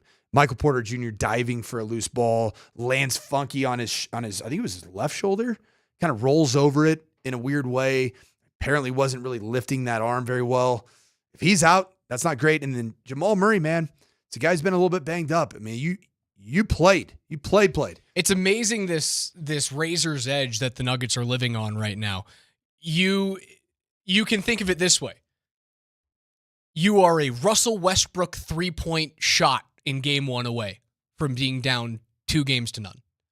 Or if you make 4 free throws last night, you're up 2-0. It is a razor thin margin of error for the Nuggets right now. And you know what I believe is the most important thing going forward is you've learned and you've been able to get the data from 2 games. Every decision, every pass, every shot selection, every possession really is going to matter. So you can't turn the basketball over 20 times in a game. You just can't. You got to be sharp. You got to be focused. There's got to be a laser focus when this team goes into whatever that new arena is that has it's like the sphere equivalent of a basketball arena. It's got the wall. Got all these things. That's what their shirts say. Do it for the wall. Shut up. Not that cool. I don't know about doing walls. What's more vomit inducing, because it's been shoved down our throats for the past 3 years, the whole 5280 thing. I'll take 5280. Or do it for the wall. I mean, I like 5280 it is getting I feel like I'm getting bashed over the head with it. We get it. We get it. What does it mean? Is that actually? Are you actually asking the question? No. I was like, hold on, is that a real question? I wanted to prove a point that they're not bashing us over the head too bad with it. I don't even know it. It's like, please tell me I don't have to explain this. All to right, you. second question, Raj. Yeah. After game 2, split series, what scares you the most about the Avs? What scares me the most about the Avs? In terms of this series against the Stars? That they're going to make the same incorrect decision of not playing Gabriel Landeskog. It was an incorrect decision game 1. It was an incorrect game decision on game 2. And it would be an incorrect decision on game 3 if he's not in the lineup. He's better than Miles Wood. He's better than Jimmy Vesey. Put him in the lineup. If he's in the lineup last night, I think you win the hockey game. The power play is better. You have more dangerous chances. You have a better net front presence. You got a guy that'll go muck into it the up. corners and muck it up. And you have a dude who in the middle of overtime knows his freaking role. Gabe probably wouldn't have tried to stick handle through 2 players on the offensive blue line there. You know who gets to do that on the Avalanche? Nathan MacKinnon and Cale Makar. And even when Nathan MacKinnon does it, I scream at the television. When he does his little stop move, I'm fine when he does it at the hash mark line. I'm fine when he does it at the tops of the circles, but when he does it at the blue line, he almost, at the end of regulation, he almost gave up a breakaway. In overtime, he gave up a 2-on-1 because of it. But it's Nathan MacKinnon. You get to try that because more often than not, it's a little bit like Jokic and some of the passes that he makes, right? You get to do that. There's 7 turnovers. You're like, can he do that? But you know who doesn't get to do that on the Nuggets? Who? Russell Westbrook. Yeah. And Jamal Murray. You know who doesn't get to do that? Jalen Pickett. You don't get to do that. You Jamal don't get Murray the benefit doesn't. of the doubt. Jamal Murray doesn't get the benefit of the doubt to throw back behind the back passes when you don't need to throw behind the back passes. Joker can. Nathan MacKinnon can. Cale Makar can. Want to know what scares me Miles the most? Wood can't. You want to know what scares me the most about this series against the Stars? What? They tied it up 1-1 without their best forward and their best defenseman. I still don't think either one of them are playing game 3. Jason Roberts I'm just is not telling playing you, in this the series. longer this series goes, the more that opponent is going to power up potentially. Do not let this series get to game 7. Do not. Heiskanen could be an option in game 3. I think Robertson's freaking injured, man. That's an issue. So is Ross Colton, though. We'll have to see what happens. A little different, though. A little different. Yeah. That'll do it for us. For Coach Sanford, for KJ behind the glass, Mirage PhD is coming up next. Can't wait to talk to you guys tomorrow morning at 10. We'll see you. Enjoy your Tuesday.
props to Nate Kreckman, who pointed out that this is the first time since 2008 that the Avs and Nuggets have lost a game on the same day.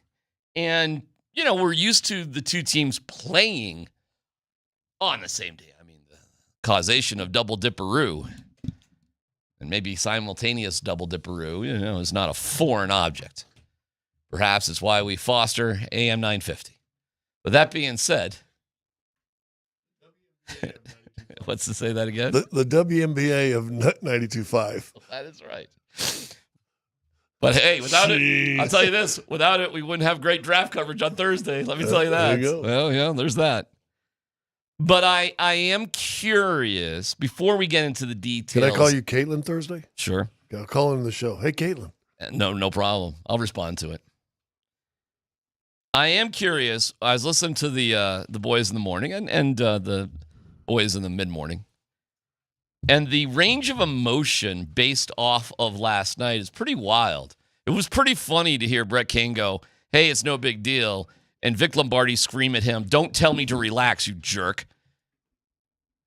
And then you see the between, meaning, was last night really that devastating? Should we be in emotional turmoil? Now, it was quirky beyond quirky. And, of course, you're calling the game, so I don't know if you realize what was happening. But the Nuggets were tied and the Avs were tied with virtually the same amount of time left in both games at the same exact time, which is wild. With about 3 or so minutes left to go, there were 3 minutes left to go with the Avs game and 3 minutes left to go in the Nuggets game. And both games were tied. That was disheartening for me, by the way, because I was trying to flip back and forth to the best of my ability. But I admittedly, I got locked in on the Nuggets there for a little bit. Yeah. And when I flipped back over to the Avs and I saw that it was tied up, I was like, oh, God, what freaking happened? Why is this happening right now? Now, the Nuggets, of course, and we'll get into the nitty-gritty, of course, as it goes, they lose while the Avs go to overtime and while we were patiently 97 minutes waiting happily for Nikola Jokic. Just describing, I'm not complaining. We see out of the corner of our eye the Avalanche lose as well, and then we go into the details, and gee, Miles Wood. Okay. Glad that's not Gabe. And now we're down, or it's tied 1-1, but it feels a little different because it's 1-1 on the road rather than at home, and you feel like 1-1 at home, maybe you missed out on something. But how do you just emotionally feel, and how do you think the fans feel? And I'll throw it out to the fans, 303-504-0925, text, or you can call, or Voice of the People on the app. How do you feel, and how do you think people are just taking in the playoffs? First time since 2008, both teams losing. And both teams lose on a late turnover. Yep. Both teams had a late turnover. Yeah. And I should go back and ask Nate, like in 2008, or maybe we can do our own research. How did the teams lose in 2008 on the same night? It would be hard for me to believe it could be as soul-crushing as last night. Right. Yeah. Who the hell goes back to 2008, does that kind of research? Good for Nate Kreckman, God bless him. Good for Nate. Let me go back 17 years and look up the dual schedules I don't know for how 17 years. I don't know how he figured it out, but good for Nate. Yeah. And this is for playoffs. Playoffs. Dan, maybe you can look it up and you can give us the final of those two games in 2008. Yeah. It's sort of two different feelings, right? Go for it, yeah. Well, Nuggets, it's like, what did we expect? Okay, first off, the game was just incredible. It's hard for me to feel like overly bummed out because that was just such a fun game to watch. And Scott, my main takeaway after watching that game, I need to go back and watch some Scott Hastings era because that was some physical basketball that was fun to watch. And it really did make me wonder how fun was your era, like if you're really dialed in every single second of it. But for the Nuggets, you knew this was going to be a grind. It was going to be a battle. So, all right, a lot of good stuff. You're 1-1. Let's go figure it out. It's going to be a battle.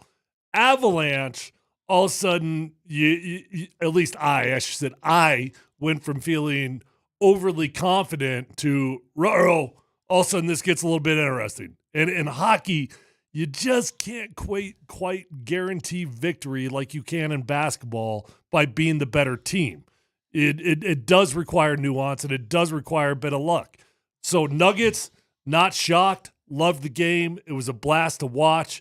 Avalanche, all of a sudden, I've got a little bit of nervousness, whereas previously I was borderline arrogant. So you're not emotionally destroyed here today. You're not angry. I'm not emotionally destroyed by the Nuggets game for sure. Scott, are you emotionally destroyed? No. I think the Avs had a chance, and a couple opportunities, a couple execution things earlier and some power plays. Then they have a power play late. I'm not worried about the Avs. But the key is they have to win game 3. That's the biggest thing. Nuggets, I said these two teams are almost identical. And I knew this was going to be hard, drag out, knock you down fight. I'll be absolutely shocked if Denver doesn't win at least one game in L.A. I think this series has 7 all over it. Now, if you get swept in L.A., then who knows? Then come after it the hard way. If Kawhi Leonard doesn't learn how to miss a shot, we might not win another game. To me, there's a lot of things to read between the lines with the Nuggets that we could get into today. You actually said something about it yesterday. I didn't think Gordon looked healthy. And I remember game 1, he came out and just pounded on Kawhi early. And Kawhi had a good game, but it wasn't one of those, drop your drawers 39-point games. And I thought Aaron was he looked a little beat up in that game. Well, can I get you just a pinch conspiracy theory on that? It's my own conspiracy theory. Jamal was definitely sick. And he comes out in a double sleeve sort of outfit, and then he changed it at halftime to a short sleeve. Put an extra layer on. Well, he took the long sleeve off, and then he went with arm sleeves and a short sleeve shirt. So it was a little different of a look. It's the same concept, though. And afterwards, in the press conference that he did, I was like, oh, my God, this guy he looks pale. He looks, sullen. He looks sick. He literally looks sick. Aaron Gordon, I was there Sunday, and Aaron Gordon, I told you, he was like, what's going on here, man? He's just like. He looked beat up. He looked beat up. He played great. Then Joker last night, he comes out, and he's like, like clearing his throat, and he's raspy. Now, he might just be yelling a bunch in the game and just a little tired. But I'm sitting there, I'm like, wait a second. Is there something like going on in the locker room right now? And Is there something happening? Not only that with Joker, just in terms of there's some illness or something. Hey man, he puts that sleeve on at halftime and he struggles shooting his free throws. And I don't know if you guys noticed, it was a double sleeve, which I found interesting. It wasn't just like a single sleeve for compression. It was like, hey, I need to double up the compression on this arm. He had that gray one underneath the white one. And it's hard to imagine that didn't play a huge factor in those missed free throws. And let's just say, of course, Michael Porter Jr., and who's that dude that jumped on him there? Dunn, yeah. That is something out of the Scott Hastings era, and ain't no doubt about it. You see an opportunity to land on a guy, like in football terms, touch a guy, right? Like, that opportunity's there, you take advantage of it. But that is old school, dude, hard-scrabble basketball. But that's why I couldn't take my eyes off that basketball game, because there was stuff like that going on the entire freaking game. Well, I Jamal is great friends with Volkanovski, who's the MMA guy from Australia. He's really tight with him.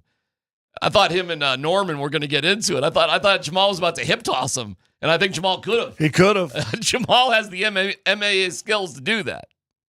He said everything was cool and we're buddies and it's just competing, whatever. But it got to that nature.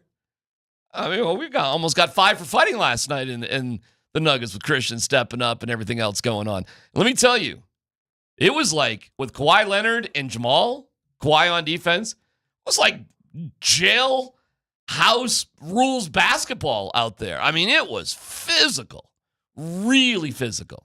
Well, and I said this on the broadcast, I blame Mark Davis. When the little skirmish happened on the far side, the play started on the other side in front of the Clipper bench.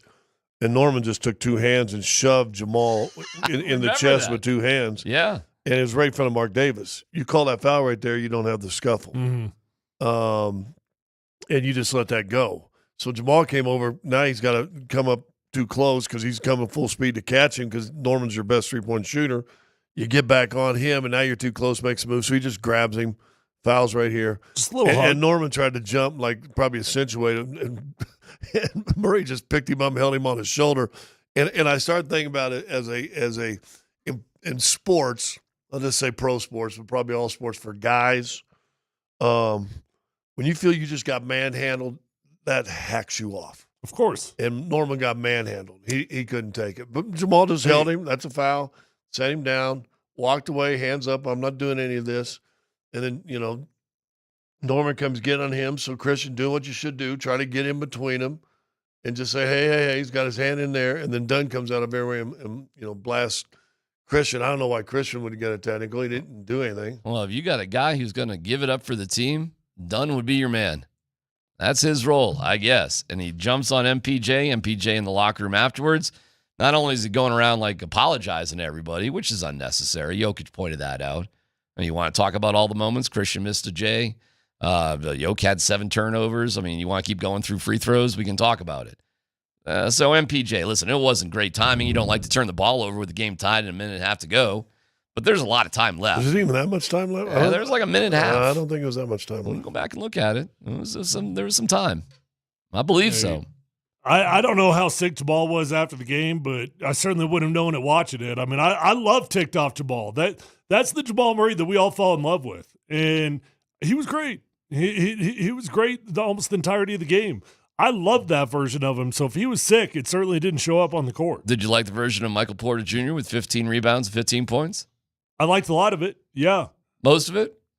Yeah. Better version of it, that's for sure. Yeah, and he was working those boards hard, and he almost had 2 or 3 more tip-ins that he just couldn't quite get in there. Well, now he's got a shoulder joint that's out of place, hurting him. We're finding out like his brace for his foot hasn't been working, broke, and they haven't been able to fix one right. He just ain't right. So if and I'm talking to Coach Sanford here, and he's like, oh, the Nuggets look old, and I'm like, I don't know if they look old as much as they're beat up a little bit right now. They're beat up. They're a little bit sick. And every game in this series is going to come down to the wire. And as great as Kawhi Leonard was, and that dude was sick, they only scored 105 points, fellas. Right. Okay? So let's not, put the juggernaut hat on them quite yet. Yes, Kawhi was unbelievable. Harden's pretty incredible. Kawhi made so many contested shots that looked like they were extremely difficult situations that were just pure net. Like, good Lord, could you at least make it look like it's hard? It all added up to 105 points, though, after scoring, 100 and... How much did they get the night before? 102? Something like that? Whatever it was. On a lot of hands, you could say the Nuggets played pretty well. Hey, make a few more free throws, you win the game. Hey, 20 turnovers. How about 15 turnovers? You win the game. 21 points off turnovers. You had 11 the game before, so you almost doubled that, and you missed 8 free throws, and you're in a 3-point game. Emotionally, though, I think it's tough.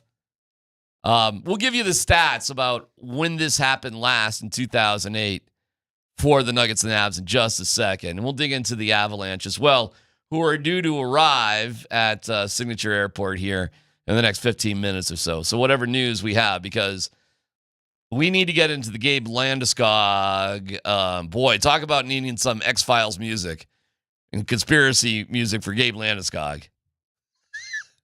So if you're emotionally run down today, I get it. Something like this hasn't happened for Avs and Nuggets fans since 2008. So we're here for it. We're here to talk about it. 303-504-0925 or the voice of the people on the Altitude app. It's PHC on 92.5.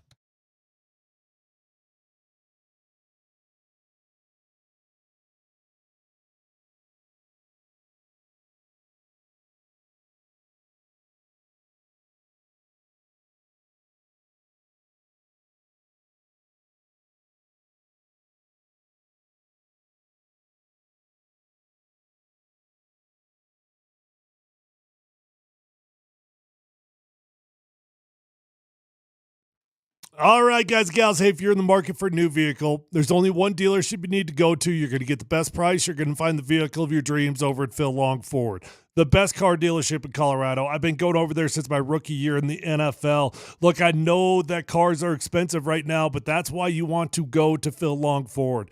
They locked in over 1,000 cars, trucks, vans, SUVs, electric vehicles, even commercial fleet vehicles before those cars started to get more expensive. That means that you, the customer, you're going to save the money directly in your pocketbook in comparison to other car dealerships right now. There are so many deals to be had over at Phil Long Ford. I know that relationships matter. That's why I couldn't recommend Phil Long Ford any more than I currently do. You're going to become a customer for life once you buy that new vehicle at Phil Long Ford. It doesn't matter whether you're looking for new, whether you're looking for pre-owned. With over 1,000 vehicles on their lot, you're going to find the vehicle of your dreams. And keep in mind that Phil Long Ford has an award-winning service department. So once you buy that new vehicle, keep it serviced over at Phil Long, and you're going to have a beautiful ride for a very long time. Let them know that Tyler sent you on over, and check them out online at phillongford.com.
I think, well, yeah. I mean, every time you lose a game that you play pretty good, you lose an opportunity to take control of a series. But like, they're gonna have something to say about it too, right? So like, we controlled part of that game, they controlled part of it, and a lot of it was played pretty even. So I think that's life when you're playing a team like the Dallas Stars. So we have to be better than we were in the third, and got to capitalize on some of our chances, and we got to prevent a few more chances than we did tonight as well.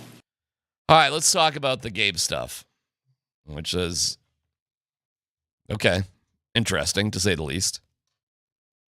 Hey, do you have Benzie talking after the game about Gabe? Like, oh, is it on here? Do I have it? All right, hold on a second.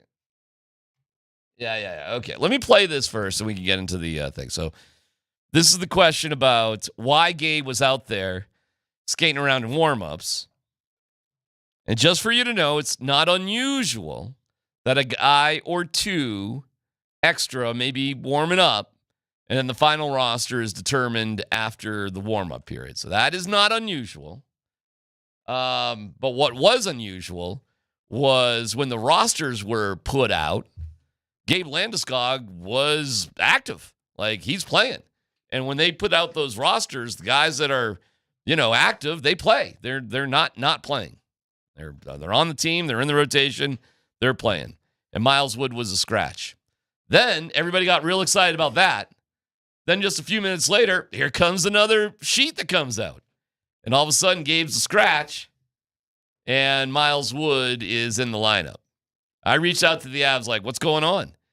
And I was told it's the coach's decision after the warm-up, which leads me to believe the NHL somehow, screwed up? Because why would Bednar tell the league something and change his mind? Well, unless he did tell the league something and change his mind, I don't know. See, that's the real question here. And I know you're probably I know you are technically right that extra guys will go out and skate, and nothing to see here. Guys skate all the time that don't end up playing in the game. But I'm like, BS, whatever. I'm not buying that for 1 second with Gabe Landeskog. This deal was weird. It was absolutely weird. I don't care that might be normal. Gabe's not normal. This isn't a normal situation. That's not what was going on here. So the real question to me, and I hope I'm totally wrong on this, and I probably am, okay? But it sure felt to me like Gabe Landeskog thought he was going to be playing in that game. Well, let me play Jared Bednar for you, because Miles Wood told RF Dean that he knew yesterday he was going to play. Okay. So what's up with Gabe? And here's what Bedsy said after the game. Miles Wood said he learned yesterday that he was going to be playing today. If that's the case, what goes behind the decision to have Gabe Landeskog out for pregame warm-ups? Is there any benefit to that? Gabe wanted to get in the groove and take warm-up tonight and get in the room and be part of it. So that's why he did that. Okay. I mean, if it's as simple as that, and everybody knew beforehand this is what the plan was, okay, nothing to see here, no big deal, no problem. Just the way the lineups happened, it made it feel like there was a last-second change of heart. And if there was a last-second change of heart, it feels radically different than this was always the plan, just let Gabe go out there and feel the warm-ups before he actually plays in Game 3. Well, if you got to believe Miles Wood, then the plan was Miles Wood was going to play, and Gabe just wanted to get out there, sit in the locker room, feel a part of this whole thing, and that might be a true. Both guys could be just true. The one thing nobody wants to talk about is Gabe's healthier than he's been in 3 years. I think we all would agree with that. Mm-hmm. But he ain't ready to play an NHL playoff game. According to NHL players. Well, everybody in the locker room right now. Yeah. I mean, it's according to Jared Bednar. It's according to Gabe Landeskog. It's according to anybody that's got a true, strong opinion on this. Gabe's not out there. So they're telling you exactly what Scott just said. Whose decision is it? Well, ultimately, it comes down to the coaching staff. You'd think. Yeah. But what Bedsy just said there is Gabe wanted to do this to feel part of things, insinuating he never intended to play. Gabe didn't intend to play. And this is when you get into your half-truth season in all of sports. So I'm not saying it's a lie. But I don't see the half-truth. Okay. Are you positive Gabe had no intentions of playing in that game yesterday? Well, if Wood said he was told the day before he's playing, Gabe knew he was not playing in that game. What if Gabe was supposed to play for somebody else, not Wood? What if Gabe was supposed to be in for Parker Kelly, Jack Drury, Kivi Ranta, somebody like that? What if it wasn't about Miles Wood? What if it was about somebody else? I think he's better than those guys right now. Well, what if he thinks... Is he better than Kivi Ranta right now? Probably not. I honestly think he wants to get out there and see, and let's go and let's feel it. Let's boom, boom, boom. Let's get the emotion out of the way. I'm now even more solid than I was yesterday. I'm not sure, and I think you said it first, Tyler. I'm not sure he plays in this series. That's what I kept feeling yesterday. I don't know. I didn't feel like it was any guarantee that he was going to play last night simply because he got activated off the IR. In general, guys who know their scratches do not participate in the warm-ups. In general. It's guys that need to test something out before they go. I thought you just said at the beginning of this it happens all the time. It does. Because there's guys all the time that aren't sure if they're ready to go or not, and they need that 20 minutes of warm-up to see what's what. And just because you're out on the warm-up happens all the time, there is a guy or two extra out there. Well, look, if it weren't for the two different lineups, there'd be nothing to see, nothing to hear here. Because then you would just heard Miles Wood after the game. You would just believe that this is just part of the plan. The fact that there was one lineup that said he was playing, one that said he was not, that's what made the whole thing interesting. Well, there's no doubt about that. But you could pin the blame on somebody in the NHL who just made a mistake. I mean, mistakes do happen. It feels really unlikely that Jared Bednar would submit one lineup and then 5 minutes later say, wait a second, I got to give you another lineup. Well, unless somebody on the staff jumped the gun, it usually is not the head coach sending it in. It would feel like this was a mistake on somebody else's part rather than a change of heart by Jared Bednar. Right. Here's the real question. Look, if there was ever a time that logically made sense to put him in, it was last night. If he didn't get put in last night, why would we expect it to be any different in Game 3? Because he's warming up with the team and he's active. Every indication was he was going to play. Yeah, Trust me. There were a lot of very knowledgeable hockey folk that were like, Landeskog is playing, and they were excited for it and not like shocked by it. Okay, fine. But would all three of us in this room agree that it came down to a coach's decision that he didn't feel like Gabe Landeskog was his best option? Well, that's not what Jared Bednar just said. Jared Bednar, I'll play. I'm asking you what you think. I don't know. I think there's a lot of, like I said, kind of half-truths with everything going on right now. I firmly believe that if Jared Bednar thought that Gabe Landeskog gave him the best chance to win that game, he would have played Gabe Landeskog. Okay, so then why? And if that's true last night, I don't see what changes from last night to Game 3. Okay, fair. But why would he said what he said then? Why wouldn't he just say that? Because you're always protecting the player. You're always protecting the situation. You're always navigating things that you're trying to make it as small of a deal as you possibly can, even when it might be a big deal. What are you going to come out and say? Hey, our captain is not our best option to play right now? It's a harsh truth, but you could say it if it's true. Yeah, you ain't going to say that. Yeah. You do protect players as much as you can. So you think that's what's going on? Yeah. Yes, if Gabe Landeskog gave him the best chance to win that game, he would have played. So it's not up to Gabe whether he's playing or not? No. So Gabe wants to play? I'm sure he does. Because why else are you warming up? Yeah. Why are you wearing a suit? Why are you on the trip? Yeah. What are we doing Maybe there's here? just one more step that's even closer, but yeah. So you guys aren't buying what he just said right there, that Gabe just wanted to feel what it was like to warm up. Oh, I think you that could be want a true. part of that. Yeah, I think there's part of that. I think there's truth in there. But are you... Bednar, listen, we can't be crediting Bednar all year basically telling you how it really is, and then here he comes to playoff. Listen, this is a touchy thing because the emotions run high with Gabe Landeskog. It's definitely a touchy thing. It's for the fans' point of view, it's all emotion. But for a coach's and a franchise point of view, we got to beat Dallas and keep moving on and try to play whoever's coming up next. So, yeah, I don't necessarily think this was anything nefarious or anything. I think Gabe wants to play, and I don't think the coaches believe that he's 100% ready to play in an NHL Stanley Cup playoff game. So that's what it is. Simple as that.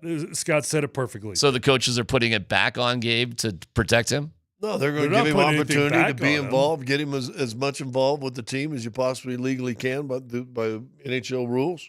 What did they put back on him? Well, I'll play it again. Miles Wood said he learned yesterday that he was going to be playing today. If that's the case, what goes behind the decision to have Gabe Landeskog out for pregame warm-ups? Is there any benefit to that? Gabe wanted to get in the groove and take warm-up tonight and get in the room and be part of it. So that's why I did that. What's that putting back on him? Says he doesn't want to play. No, he didn't. It says He never said he didn't want to play. He just said he did. No, he did not. He did not say that. What did he say? He said that he wants to be a part of things. So he wanted to be part of warm-ups. Be a part of that. Okay. Well, okay. So you think Gabe Landeskog wants to be part of warm-ups and not play? No, that's my whole point. Gabe Landeskog probably does want to play. Yeah. And if he went out, but you're implying that Jared Bednar said he doesn't want to play, and I'm saying the exact opposite, which I think you just said the 180. So how is he protecting him then? By saying that, how is he protecting the player? Because he's not coming out and saying he's not our best option. Yeah, but not just coming out and saying he ain't ready. What good is that going to do for anybody? Yeah, because you know what? There is a difference in what is today, Tuesday? There is a difference between Monday and next Monday. And there's a difference between Monday and 2 Mondays from now. A whole lot of things could change. If he ain't ready, why are you warming him up?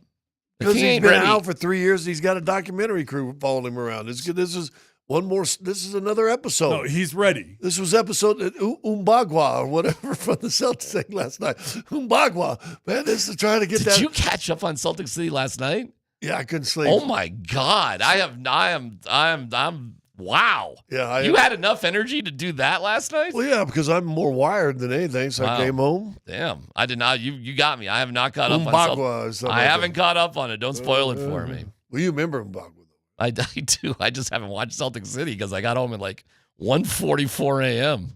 Yeah. No, I got home 11:40, grabbed a little ham and watched Celtic some City. stupid show, and then I said Ward was starting to go to sleep, so I said, let me just flip over there to Celtic City. All right, let me move on then. Does Gabe play tomorrow? If they play the emotional game, let's juice the crowd, yes.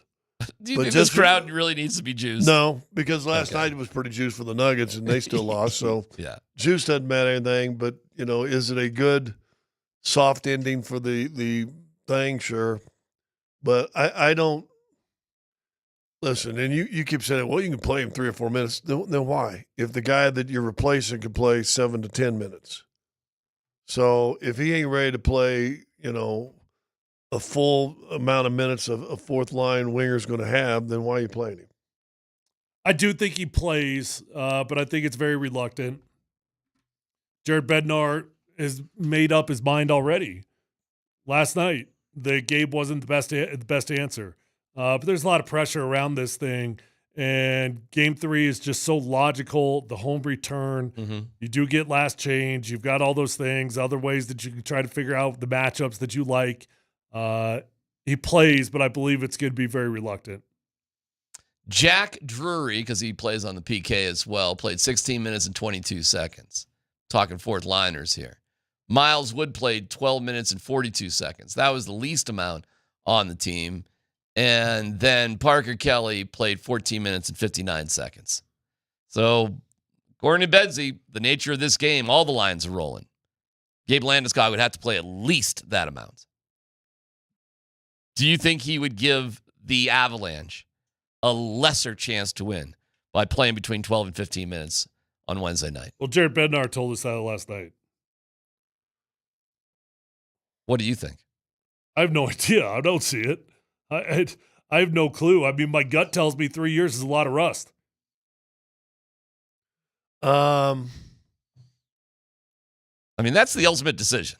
Did you feel for 12 to 15 minutes? Is he going to help us, or is he going to hurt us? It's simple. It's not that complicated. Did you feel Eric Johnson looked a step slow last night? I can't say that I watched the game close enough to be able to determine that. In all honesty, I caught up on the game. Did you watch any of it? The doc, yes. I've only seen the the game. The Avs game. Yeah. Well, I had a call today that says that Eric Johnson, it's good. Well, he looked a step slow from everybody else last night. Yeah, he's kind of looked like that for a while though. That's not new. So, do you want to put two guys out there? Do you think? Well, they could replace him with Malinsky in 5 seconds. I understand that, but now all of a sudden, you think you put in Gabe Landeskog, 2 leaders from your last cup, and Eric Johnson, Landeskog. Do you think Landeskog will look a step slow in this game? Probably. Yes. Yeah, that's why he's not playing. Well, then when would he not be a step slow? So you talking about taking a healthy Gabe Landeskog, training camp, who was taken off injured reserve. He is cleared to play. He's played in games. So are you telling me he's just going to be a healthy scratch for the remainder playoffs? You, since we're big on conspiracy theory questions sometimes, how much does a documentary play in the fact that they may be rushing this? I don't think I'm not going with you on that one. I don't think at all. He wouldn't have played 2 games for the Eagles on back-to-back nights. I'm actually with DMac. I don't think Jared Bednar's thinking about a documentary. Yeah, I don't. But you don't think the franchise and everybody else and Gabe and all them people are saying, "But it'd be great if we can get him in." Well, I think everybody's rooting for him. I think everybody's rooting for him. You got the ending of your documentary. Boom, boom, boom. Him skating in a playoff game, and then all of a sudden, win or lose, Avs went ahead. Well, then you're implying that Jared Bednar doesn't have the final say. No, I just think people get caught up in emotion. Do you think Jared Bednar has the final say if Gabe plays? Yes, I do. You don't think Chris McFarland, Joe Sakic, ownership is chiming in on this one? Well, I don't think they're going to be on a different page. So I don't think you got to worry about that. They're all seeing the same stuff. By the way, if Eric Johnson looks slow, he played the least amount of any defenseman on the ice last night, and he'd be the first one to be replaced, and Malinsky would be an easy one to replace him with. That's all you're talking about here. Do you replace a little bit with Johnson with Malinsky, which I could see them going to? And Gabe for Wood. And Gabe for Wood at this point, based on ice time. And who gives you a better chance to win? And that's a difficult decision, I think, for Jared Bednar, because at this point, going this far, I'd be stunned if Gabe Landeskog is saying anything but put me in, coach. But we'll see Wednesday night. The drama going into tomorrow night is actually, based on these first 2 games, is insane. Never mind the return of Mikko Rantanen, and hey, there's Matt Duchene with the black cowboy hat over there too.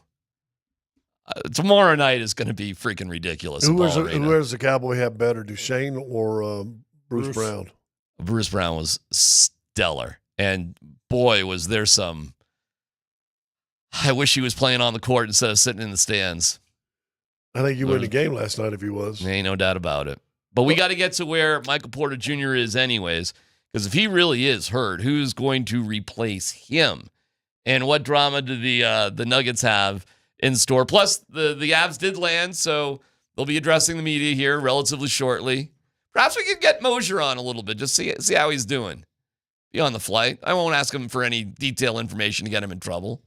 But maybe he can give us a vibe of how the team is feeling overall as he's flying back with them as well. He has to drive home, right? Or does the bear just pick him up and he falls asleep? The bear tends to pick him up. He's already turned into like that your great-grandfather who has his wife driving around everywhere. Is that what's going on? He's kind of already turned into that guy. All right, well, we'll see if we can't get a hold of him. We'll see what the Avs have to say. And if the Nuggets go without Michael Porter Jr., what does that do for the team? That's next.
All right, let me play some Michael Porter Jr. for you. Because I feel like it was on me with that turnover. I feel like if I would have just, I thought I had two guys. I thought I had someone like streaking down. I was trying to get it up, advance it up, but I saw that I didn't. So then I ended up turning it over.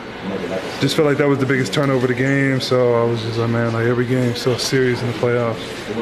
I just had to tell my guys my fault. That was my mistake. So he's apologizing to everybody, but meanwhile, joker about MPJ. I mean, we can all say that. I mean, CB can blame himself for missing 3. I can blame myself for a turnover. You know, it's. I think it's just. We can all blame each other, blame ourselves. So I don't know, is it a good thing or a bad thing? So, but probably we care, so that's a good thing. Okay. Well, here's the thing. Both are exactly kind of right, to be honest with you. It's not the 15th turnover they remember, it's the last one in a close game. It's not the first 10 threes you missed, it's the last one. You know what I'm saying? So that's just, especially in close game, that's what everybody comes down to. Thinks about. A team loses, a guy missed a free throw late, the team had already missed 7 before. What about those? So but it's always the last one, not the middle ones. Thus comes this question to Jokic. Nikola, you said such a good series, such a tough matchup every game. So at the end of the day, what do you think it'll come down to? Like details, like I said, turnover, foul if you can, foul guy who doesn't have a high percentage shot, stop the break with a foul. I think those, especially in those like 100 points for NBAs, like let's say not a lot of points, but I think in those moments, those details matters and being locked in and 50-50 ball, like something that little small details. What's your confidence that you guys can do that? I mean, we did it the first game, so we didn't do the second game, so, I think that's why it's an interesting series. Hey. It's all the details. I mean, first off, Nikola had some turnovers there at the end also.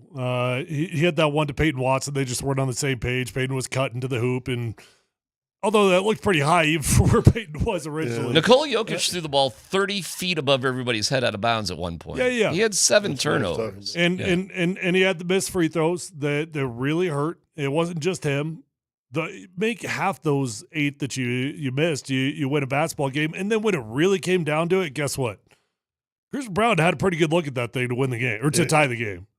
Wait, and he hesitated. Why am I trying to time? Yeah. But he hesitated and then started to drive and then stepped back. Even after he hesitated, it was still a clean look, but he made it tougher on himself. Made a tougher shot, though. Should Adelman call the timeout? No, is what it is. Really? Yeah, I mean,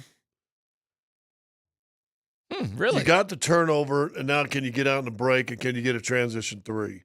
And they've done this year and last year. Can you call a timeout and give your guy, Jokic, who's played the entire second half, a little bit of a break and organize yourself so you can take a breath? But you're also talking about the best defensive team in the playoffs right now. That do you want to call a timeout, get in the half court? Now you set them up to play in your half court defense. 90 minutes. And I'd be curious your thoughts on this, Scott. In that situation, it almost seems harder to get out of a half court situation into a clean shot than it is just letting it ride. Right. Well, would you agree with that or no? No, I would. Denver, it's not the first time it's happened. It's the first time it's happened with a brand new young coach. But they've done this 1,000 times, late in games. They just go play and try to win it. And I think their thinking was probably it's going to be easier to get a transition 3, penetrate kick, whatever, guys mismatched or however it's going to be. Then now the key is you got to push it up. You can't walk it up and try to set a play. You got to try to push it up and get in the paint, try to get guys to take you. And David even said this, but maybe once you came back and once CB caught it open, wide open on that first catch, there's your tie game right there in transition. No one's asking this question right now. And he hesitates. Now maybe, and David said that, maybe that's when I should have called it. I'd rather have the ball in Jamal Murray's hand taking that shot. Or MPJ or Nikola Jokic or MPJ. Absolutely. Period. But Christian also hit a big 3 in game 1. If the ball comes around to Christian because that's the only option you got, I'm fine. But they made that the option, the only option. Well, they because called timeout. but it was in transition, and you're thinking of the step back. Don't think of the step back shot. When he first caught it to tie the game, he didn't have anybody within 10 feet of him. Well, he hesitated, didn't he? And he hesitated. I don't want the ball in So the hands of somebody once he who's gonna hesitated, and David said this, maybe that's when I should have called the timeout. Because you got a great look. That could have been Christian. It could have been MPJ. It could have been a lot of people. Here's what Adelman said, yeah. Go ahead. David, hindsight's obviously 2020, but I believe you had a timeout there. Yeah. There late. Can you just kind of explain the thought process on letting it ride? Yeah, multiple reasons. In transition, I thought we had a chance to get an open three. I mean, numbers were going the other way. Traditionally, they foul up three. I thought we'd get the best opportunity. I thought CB was open when he caught it to shoot it. And then obviously off the offensive rebound, my first instinct was to call timeout, but the ball came to Nicola. And I did not think we could get him a good catch if they're going to foul. And if I call the timeout, then we have none left after that. So it's a tough situation. When you get runouts like that, a lot of times in our league with guys falling down and the numbers, you can find a three that way. Unfortunately, it didn't work out. Looking back, if I watch the film, watch the tape, I have to see what the situation was on CB's catch. Once he didn't shoot it, I could have called it.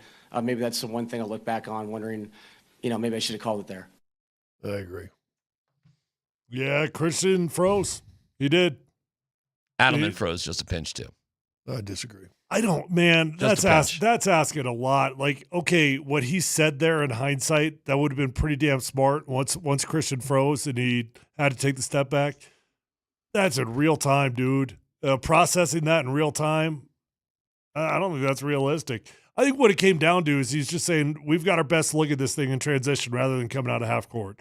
I don't necessarily disagree with that. Yeah.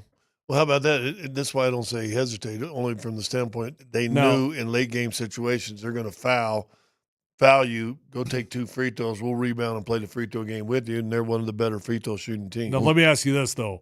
When we did get the rebound, in my head, it felt like there was like half a second. Obviously, there was more time because we had time to get back out there. Jokic got one off. There was still a little bit of time to spare by the time he shot that ball. If we would have called timeout right there at the rebound, how much time do you have for the inbound? 3 seconds, maybe. Yeah. That's probably what you call it. That's when you maybe. Yeah. I still think I haven't gone back and looked. I'd love to see Joker step back three, and the NBA says you can't crowd a guy. Sure looked like he got crowded on that shot. In fact, I was watching him do Nobody's calling a foul on that. Well, hold on. Come on. Let's go back to that game in Denver. They called that thing on Russ when the guy stuck his arm out there, and they called that one against Minnesota. Called that one. Okay. Called that one. He hit him. Called that. Yeah, hit his arm after he stuck his arm out. He did. Called that one. I haven't seen it. will. I'd have to go back and see if the guy crowded up underneath. If you weren't going to the prison infirmary, you weren't getting a foul called in that game last night. That is not true. Maybe at that point in the game, but after the Jamal situation, they started calling everything. The next 5 minutes, they just called. I mean, everything. But and I said this on the broadcast too, because that's what officials do. They started to lose control of the game.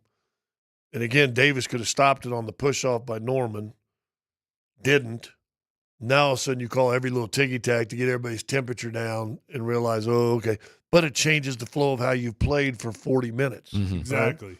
So that's the tough one right there. All right. Well, Well, they got beat. Now go to L.A. and win a game. this has happened before. We'll give you a little bit of a history lesson, more reaction, and how you're feeling about it. 303-504-0925. You can call. Take a couple calls. You can text. Voice of the People on the Altitude Sports Radio app. It's PhD on 92.5.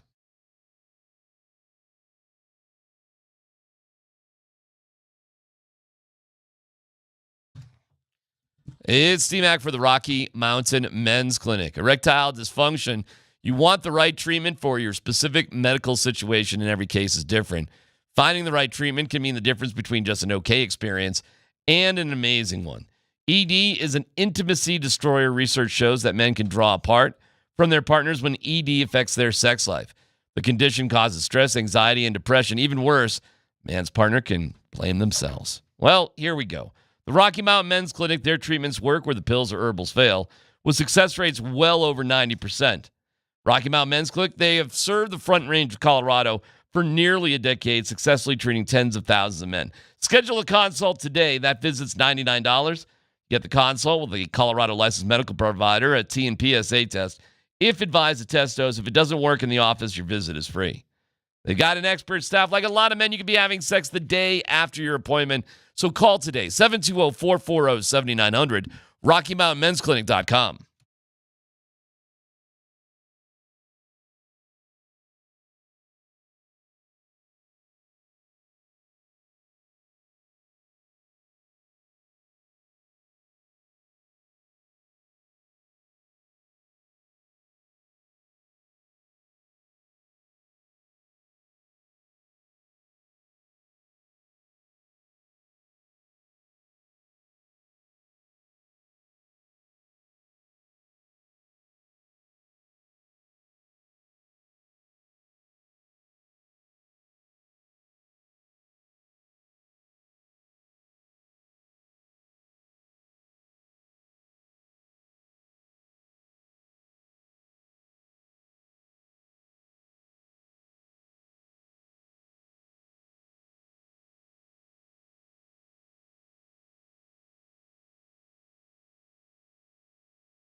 2008, April 28th.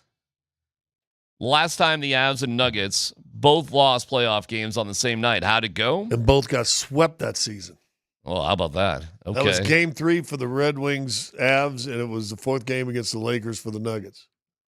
They lose 4-3, like you said, game 3, Western Conference semifinals.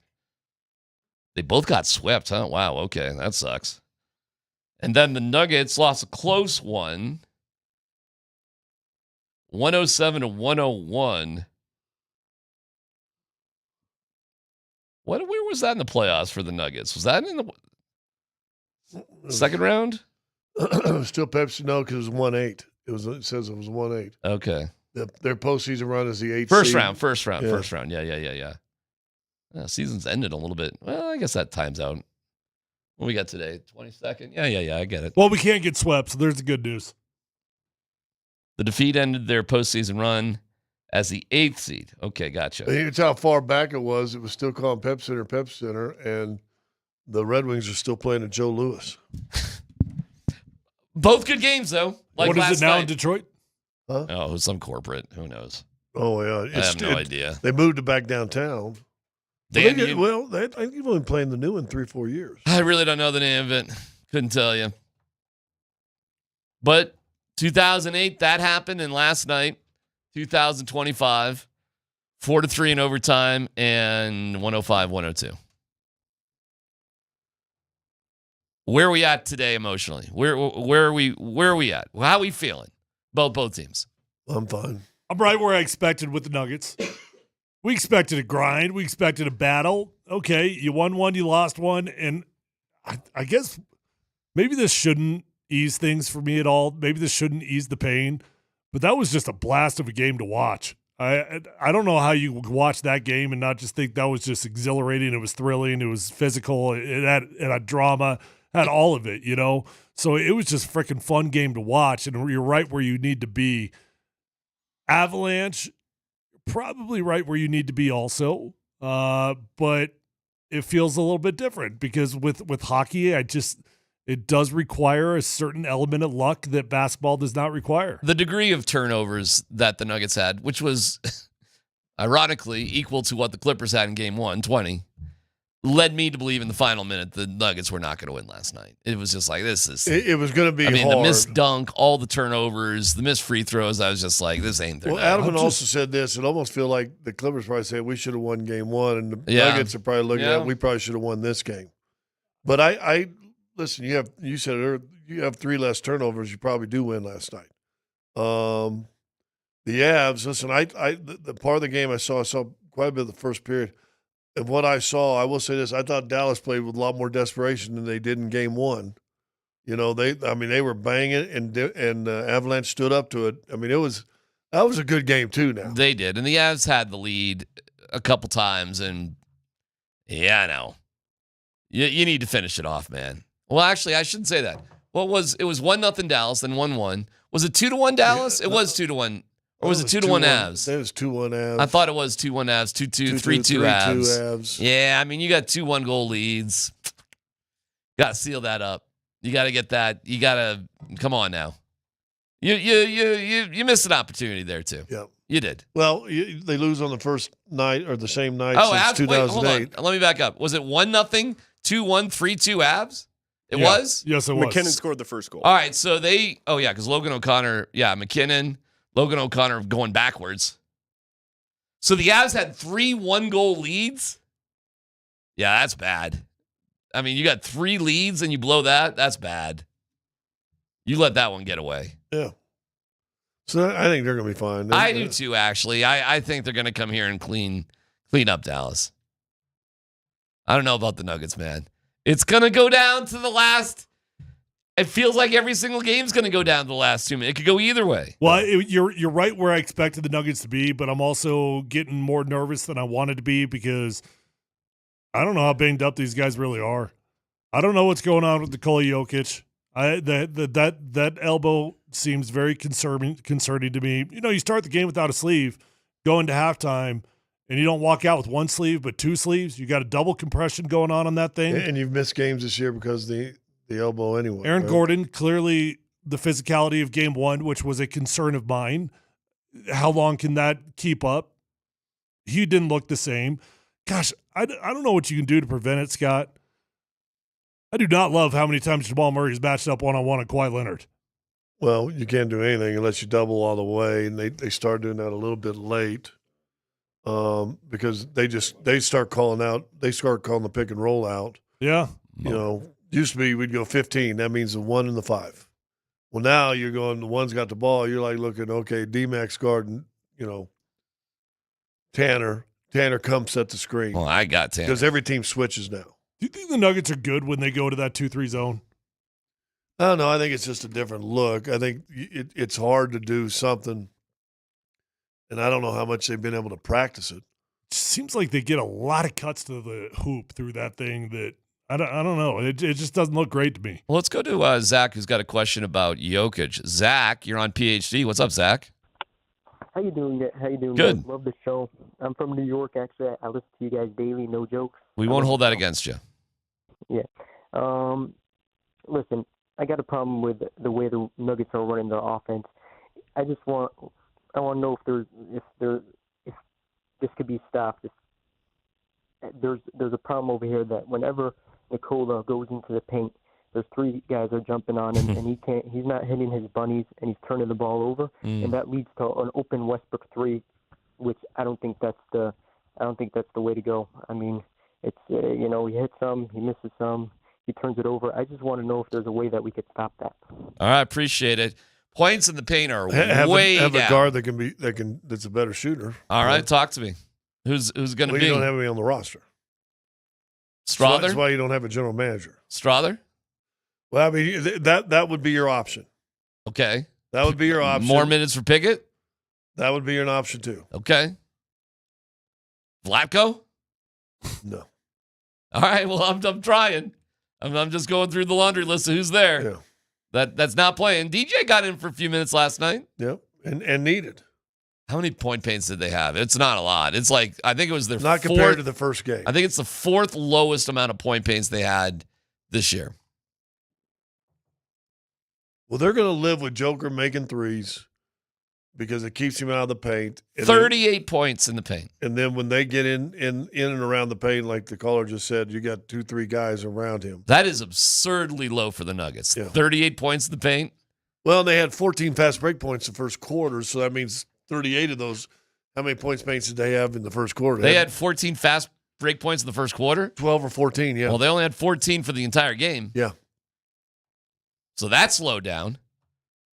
The Clippers, you got to hand it to them, man. That is one hell of a defensive team right there. Absolutely. Now you see how you answer that. There's nothing by the time you get to game 3. Ain't nothing new. Now it's about who out executes who. Ain't nothing going to change now. Now everybody's cards are already on the table. Mm-hmm. So who can win? 3 games out of the next 6. Next 5. We welcome back from Dallas Mark Moser, who just got off the plane with the Avalanche, is on his way home. Is the Bear driving you, or do you drive yourself? I have my own car. The Bear's not with me. Oh, everything all right? Well, yeah. I mean, you think the Bear flies on the team plane, or? Well, we were just thinking that she always, chauffeured you, dropped you off, picked you up. Oh, like my own personal wife Uber. Yes. Your Woober. Like DMac. Yeah. Huh? Yeah. If I suggested that, I can't even. I'm not even sure I can tell you the words that would come out of her mouth. Gotcha. Mood on the plane. I don't know. I slept the whole time. Okay. Mood in general. Mood after the game while you're drinking your blues away. Yeah. I think this team seemed really calm to me, guys. To be honest with you, it just seems to me like you're going to lose hockey games at some point. You're not going to play your best. You're not going to get a break, whatever the case may be, and you still have home ice advantage. And it's a great group of professional winners, and so they know what the process is all about, what the grind is all about. I have no concerns whatsoever. The confusion with the roster lineup printed by the NHL. Did you guys get caught up in that TV-wise, or did you have the right roster the entire time? Well, we were not caught. I don't know what we had. We were not caught up in that. Although I didn't know that Gabe Landeskog was not going to play until he was done with warm-up. You want to walk us through that whole process then? What's going on there? Well, do you think that was Not always really. part of the plan, or was there a decision made after the warm up? You guys, I have absolutely no idea whatsoever. Honest truth. I don't ask anything. Of course, nobody's going to share anything with me at this point. I don't know if it's a coach decision, if it's a Gabe decision, how the league got what it got or what it didn't get. I have absolutely no clue. And I don't know why sheets would be out anyway. You don't submit your roster on who's playing until after the warm-up. So I don't know why one thing would be one way and one thing would be the other way. Well, were you aware that the NHL did produce a roster that had Gabe active? Did you know that? Only when I saw people on Twitter freaking out. Right. Okay. Yeah, they don't come into the booth with a sheet that says, hey, this guy's active, these guys are healthy scratches or anything like that. Hey, Mose, let me ask this because go ahead. Wait. Yeah, finish. No, that's it, Scotty. Unless it's done way ahead of time. I said this earlier. I want to see if you agree with this. And listen, the Gabe is is exciting story, and it's an emotional story, and it's fantasy, and everybody's excited. Blah blah blah blah. But you're also in the Stanley Cup playoffs, and it's real cute if you could get him out there just to play because first time he played after 3 years. But Bednar in this franchise, you're not going to put a guy out there if he's not can hold up and is going to help you win a game. The guys that play are probably going to be the guys, in my opinion, that coaches think they're going to help us win this game. And if he's not there yet, he's just not there yet. And it shouldn't be a surprise. It's been 3 seasons. Yeah, well, that's what Coach Bednar said beforehand, fellas. He said, look, every night I'm going to put the best 12 forwards on the ice and the best 6 defensemen and the best goalie. That's going to help us beat the Dallas Stars that night. And then we'll look, when that game is over, we'll look to the next game. And then when that game is over, and hopefully when the series is over, you look to the next team. That's the process they go by. I mean, they live – I think at this point of the season, you're living in a tunnel environment where you're looking at the thing that is right in front of you and not a dang thing else at that particular moment. And this is the way I look at it. I have not seen Gabe Landeskog play hockey. I know what I see when I think that he's, healthy, ready, and prepared to play at NHL playoff speed. I know what that looks like out of Gabe Landeskog. I've seen it many, many times. I haven't seen him play hockey in almost 3 years. I saw that one game on TV from the Eagles from a bird's eye view, all I could get. And for me, it was tough to glean anything from that, really. Speed-wise, all that sort of thing. I mean, he's involved in the game. He's playing at an AHL level, and those guys are really good players. Do not get me wrong. That is a fast game. But the Stanley Cup playoffs are something totally different. And, again, I can't glean from what I see from him in morning skate on his readiness, preparedness, or ability to, hold up and catch up in a National Hockey League game. I'm sure it's probably either close or there. I just can't tell because I haven't seen it with my own eyes. And I don't judge anything unless I see it with my own eyes and know what I know. Because I've seen every single game this guy has ever played in his entire National Hockey League life. It's got to be a better option than Miles Wood there, bro. That's all I'm saying.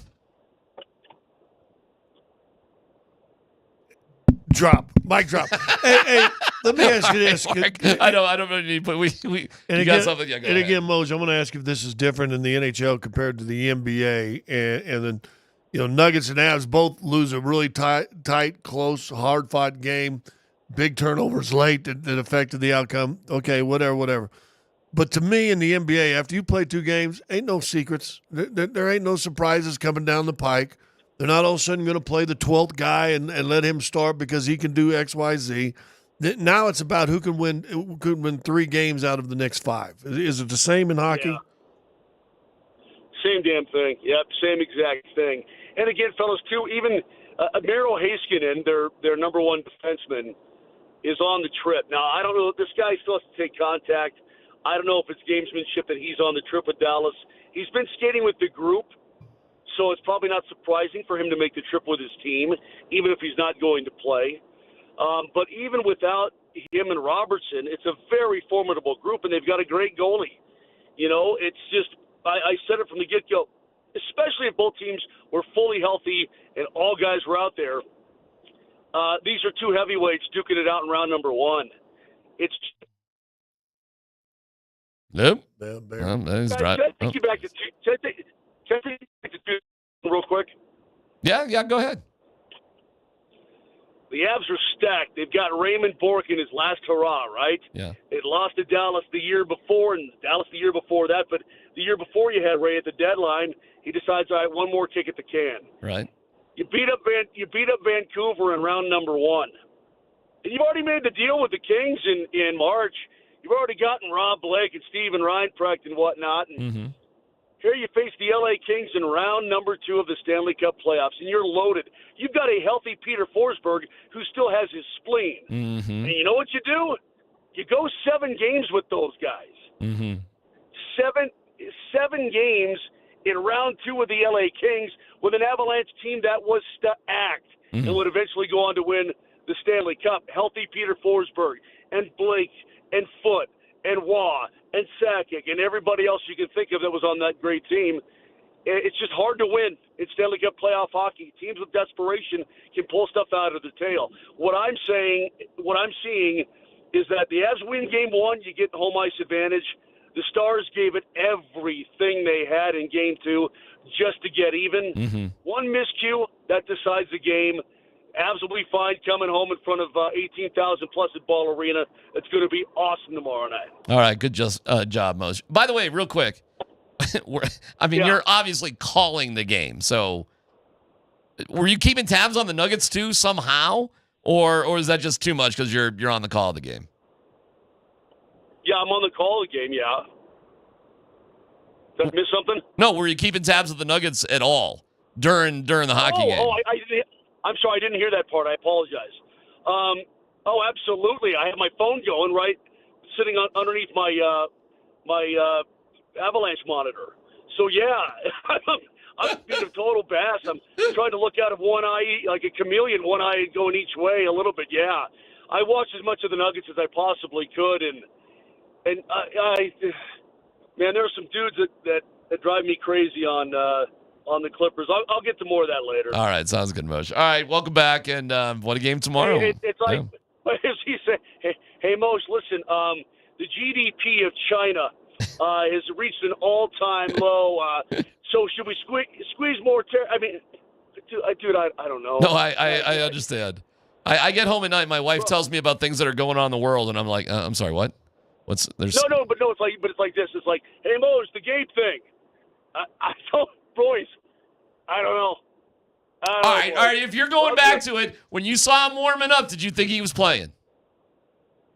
I'm standing on the bench and I watched him come on the ice and I got excited. Okay. Now, I didn't jump around or anything, but I smiled internally, thinking that maybe he could. But then, part of me started to think too that, it's been a long time. You got to get a game day routine going too. I think everything's been very. Put it this way, I trust this team to always do what's best for them and the player. So whatever the game plan is or whatever the process is, I put my trust in that because these guys are winners. Okay. Thank you, Mark. Talk to you tomorrow. See you, pal. Adios, amigos.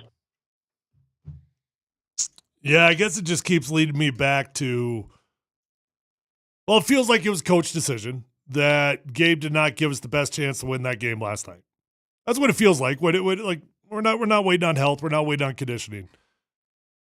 If you didn't feel like Gabe gave him the best chance last night, I really don't get what's going to be the difference in game 3, other than there's just a lot of pressure to play him, other than it's the home debut. You got a chance to capture the mojo a little bit. Why would it be any different if he wasn't the best chance in game 2? I'm not sure. I think the line here is he needed to go through the routine of amping it up before the game. I think that's pretty stupid. I do. Well, I had to date Marianne DeFazio before I got lucky. I needed to warm up. Yeah. I didn't know the between the warm up and the game day was going to be so long. Thank you, Kim. That was ridiculous. That was a ridiculous warm up. All right, there you go for Moj and Gabe. Let's take a breather with the Broncos for a second. We'll get to no dumb questions as well. Lots of vibe that the Broncos are going to move up. They're moving up? Really? We're hearing that left and right. Details next.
All right, let me see if you guys are going to buy any of this stuff about the Broncos. And yeah, we have our draft coverage from number 38. Myself, Tyler, Sanford, Andy. Not quite the same drama as last year, obviously, but there's a lot of different directions the Broncos could go. So we'll have top to bottom draft coverage for you, as well as a Nuggets watch-along party at number 38. Both happen at the same time. Great location, great bar, huge place, like a place that's set up well to do two things at the same time. And hopefully it's a nice enough weather night and they can get you outside as well. So we're looking forward to that. That'll be Thursday night.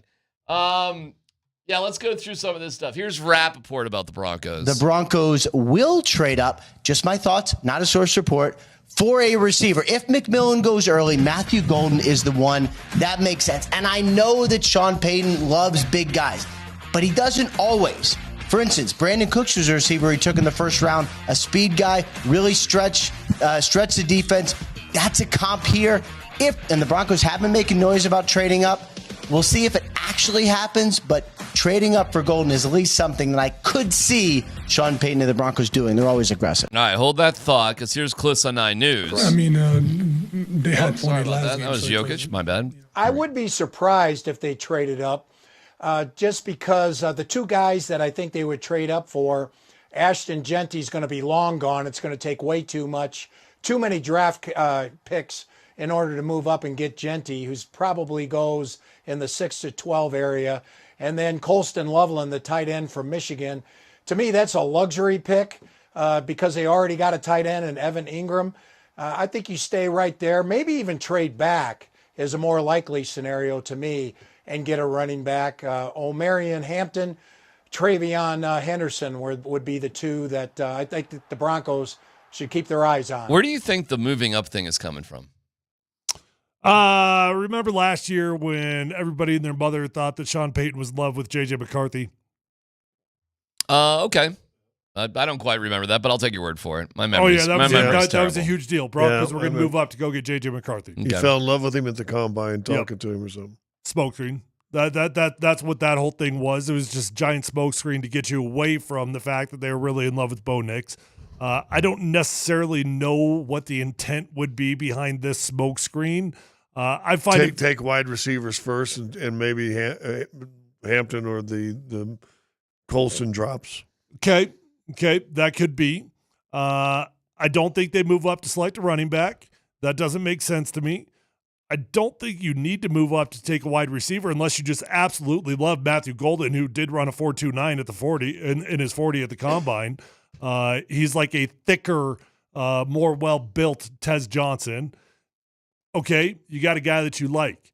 Let me just throw something insane out there. And I do believe this is absolutely insane. Okay. Now the rumors are coming out as of yesterday that the Giants and the Browns are both fielding calls to trade down. I've heard that, yes. Okay, not sure how much I buy it. Let's say it's real. What the hell? You sent just about everybody in the building up to Colorado's Pro Day. I mean, you had Sean Payton, you had Vance Joseph. Oh, that would be amazing. You had George Payton, you had the entire coaching staff, you had all the scouts there. Yeah. I mean, the Broncos must have had 12 or 15 people that were representing them at the Colorado Pro Day. You're talking about Travis. Oh, what the hell? I mean, if you're really talking about make a move, why not go make a move? That would be unbelievable. That'd be crazy. Actually, Travis was on a podcast. He was like, I like Colorado. I wish I could just stay here. Yeah. And I believe that. I think he's, I think he's comfortable and the whole thing. And of course, Travis Hunter would be next level. Be one of the greatest Broncos draft picks of all time if they could figure that out. Now, how do you do that, though? How do you move from 20 to 2? Well, at least 2 first-rounders and some change. Wow. Would you do it? If you could? I might. Yeah, I think I would. If you think he puts you over the top, then next year you're drafting 25 down. Is him worth giving up this first round and next first round? So now Cleveland is drafting at 20, and they have your 2 first-round draft picks for 26 and 27. It's a hell of a deal if you're Cleveland, with whoever you get at 20. Mm-hmm. Which would be Omarion Hampton, or, I mean, it's the same lot of guys. It wouldn't change. I mean, all I'm saying is if you're going to move up, let's go, man. I mean, let's really make a move. What's the point of moving up from 20 to 14 to select Matthew Golden?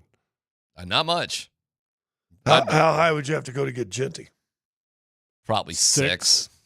But Oakland, the Raiders aren't going to trade you to move up to 6, are they? I mean, do you see big trades in the first round like that? If you dangled 2 first-round draft picks, a lot of teams are going to talk to you. That is unbelievable value. You swap first and you trade 2 first. That is anybody's going to talk to you if you put that out there. I think it's insane, by the way. But anybody will talk to you if you're going to do that. I don't know if they're going to do it, but 2 first-round picks? I don't know why Cleveland would trade out. I don't know why the Giants would trade out.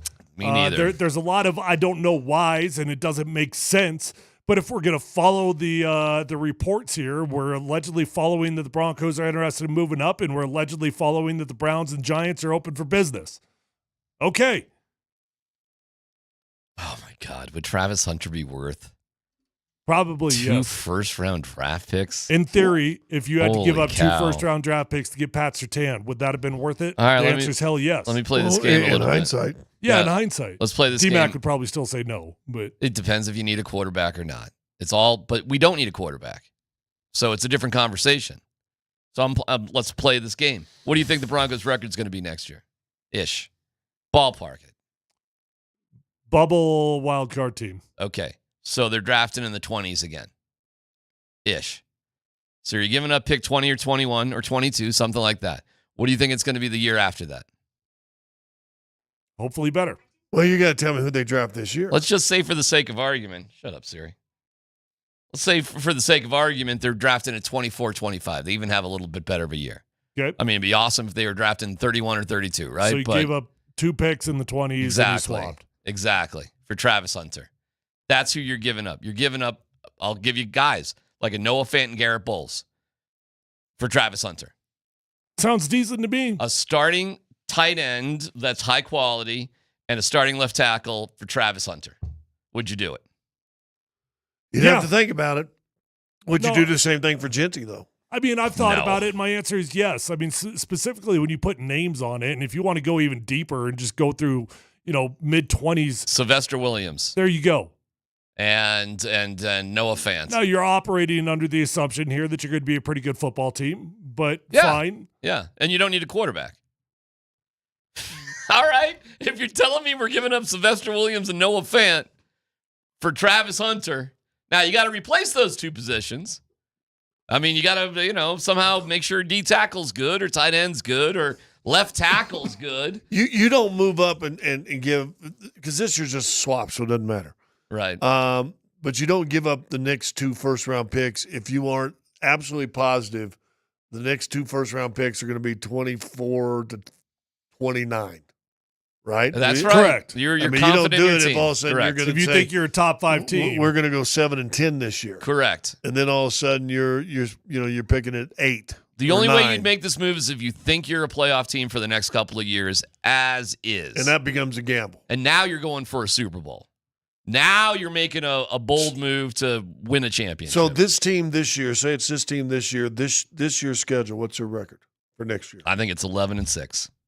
I think it's a wild card winning team. Playing the NFC East instead of the NFC South. I do. I think they're in 11, and I'm raising that bar. I'll be disappointed if it's not. I got them as a bubble wild card team. Ball bounces their way. They win 10 games. Doesn't, you win 9. What do you think, Scott? You should look in your best friend's eye as you as it's set up right now with no additional players. I think you're an 8, maybe 9-win team. Okay. Maybe. And if you don't get some breaks, you're a 7-win team. I think they're just going to get better and better. Russell Wilson won a Super Bowl in his second year as a quarterback for the Seattle Seahawks. There was a progression there. Brock Purdy, look what he did. I mean, until he got hurt, but he was, up to that level early on in his career. There's been other quarterbacks in their second, third year who have been really successful. Sure, there's also the C.J. Strouds and the Robert Griffins and a million others. Sure. So who are you going to be? Listen, if you're putting deals together, are we going for a championship? And if we're going for a championship, I'll give credence to the to the deal. If you want to get Travis Hunter, man, that is a quick step to a championship. That is a dude who's going to make a difference. Yep. Jeff Legwold has him in his top 100 as the number one player. He's got Shedeur like at 32. Jeff Legwold, first overall player is Travis Hunter. I'm confused why anybody wants Abdul Carter over Travis Hunter, but whatever. I mean, I'll say this.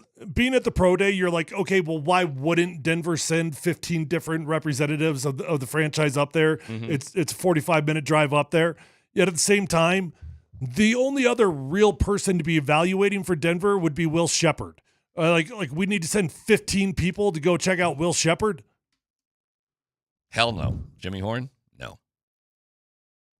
No. I love Will Shepard. You know I'd be what? down with drafting him. Hey, bro, you got me. Let's do it. If you tell me you can get Travis Hunter for Sylvester Williams and Garrett Bowles, I mean, it's a starting left tackle. I don't want to snooze on that. And when you say that for someone just but in all honesty, it wouldn't be a starting left tackle because starting left tackles don't go in the 20s. They're kind of like quarterbacks too. No, we're not taking a tackle, but I understand what you're saying. It would be Sylvester Williams or Noah Fant. It would be something like that. It would. Sorry, wide Scott. receiver, yeah. If you stay, well, that's what I'm saying. But for the people who just tuned in, you're not talking about trading Bowles. You're talking about the draft, value, the value draft of his pick. position. Yeah, because he was picked at 20. But a starting left, the fact that Bowles was drafted as 20 and has had this career is actually kind of amazing. How about the fact that been a rocky Ramczyk road. just retired? The guy that went in front of him. That blows me away. A lot of injuries. Good for Garrett Bowles, man. And Ramczyk by far had the better start of the two careers. No doubt about it. Just the start. No doubt about it. Bowles So is kinda, this is 20th pick was a pretty good draft pick. Oh, hell of a as pick. it turns out. Yeah. Let's go back and look at George Payton, all of those picks. He's done pretty damn well, man. He's done really well with his draft picks. Tennessee Titans did inform Cam Ward that he's going to be the selection, by the way. Is that right? Yeah. So Adam Schefter put that out last night. I didn't see that. That Cam Ward's been informed. He'll be the number one pick. That's the way to do it. Why create some sort of ridiculous? Tell your guy you're our guy. You know, I like that. And when we start the draft on Thursday night, don't take the full 15 minutes. Get it. Let's go. Well, if you want to just tell a dude you're our dude and we believe in you, that's the way to do it right there. Yeah. You cut out all the drama and you tell them we love you. And now the Tennessee Titans are on the board. 1,001, 1,002. The pick is already in. Let's go. Good for them, man. I think that's the right way to go. But there's a lot of drama after that, that's for sure. So can't wait for our coverage. That'll be on Thursday from number 38. We'd love if you came out and joined us. No dumb questions comes up next.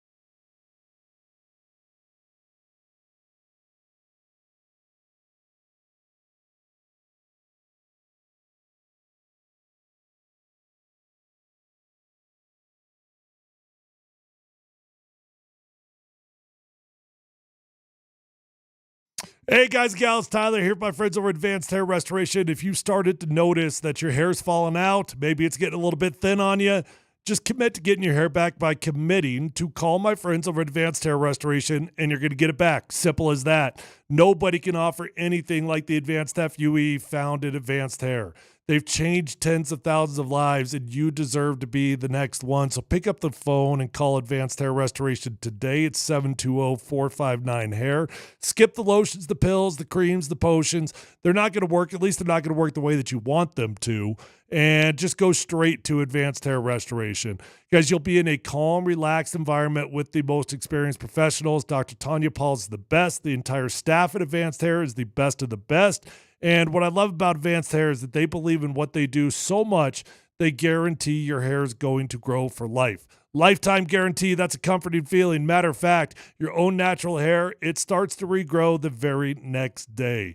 Call today, 720-459-HAIR. You're going to get 250 free hair grafts and $250 off, but that is a limited time offer. Or check out those before and after photos at advancedhair.com.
Polumbus, Hastings, and DMac present No Dumb Questions. This is your safe space. I like to use no dumb questions as parenting advice for myself. You're a smart guy. Send us your not dumb question now. Tweet it, text it, or Twitch it. It's No Dumb Questions on Altitude Sports Radio 92.5.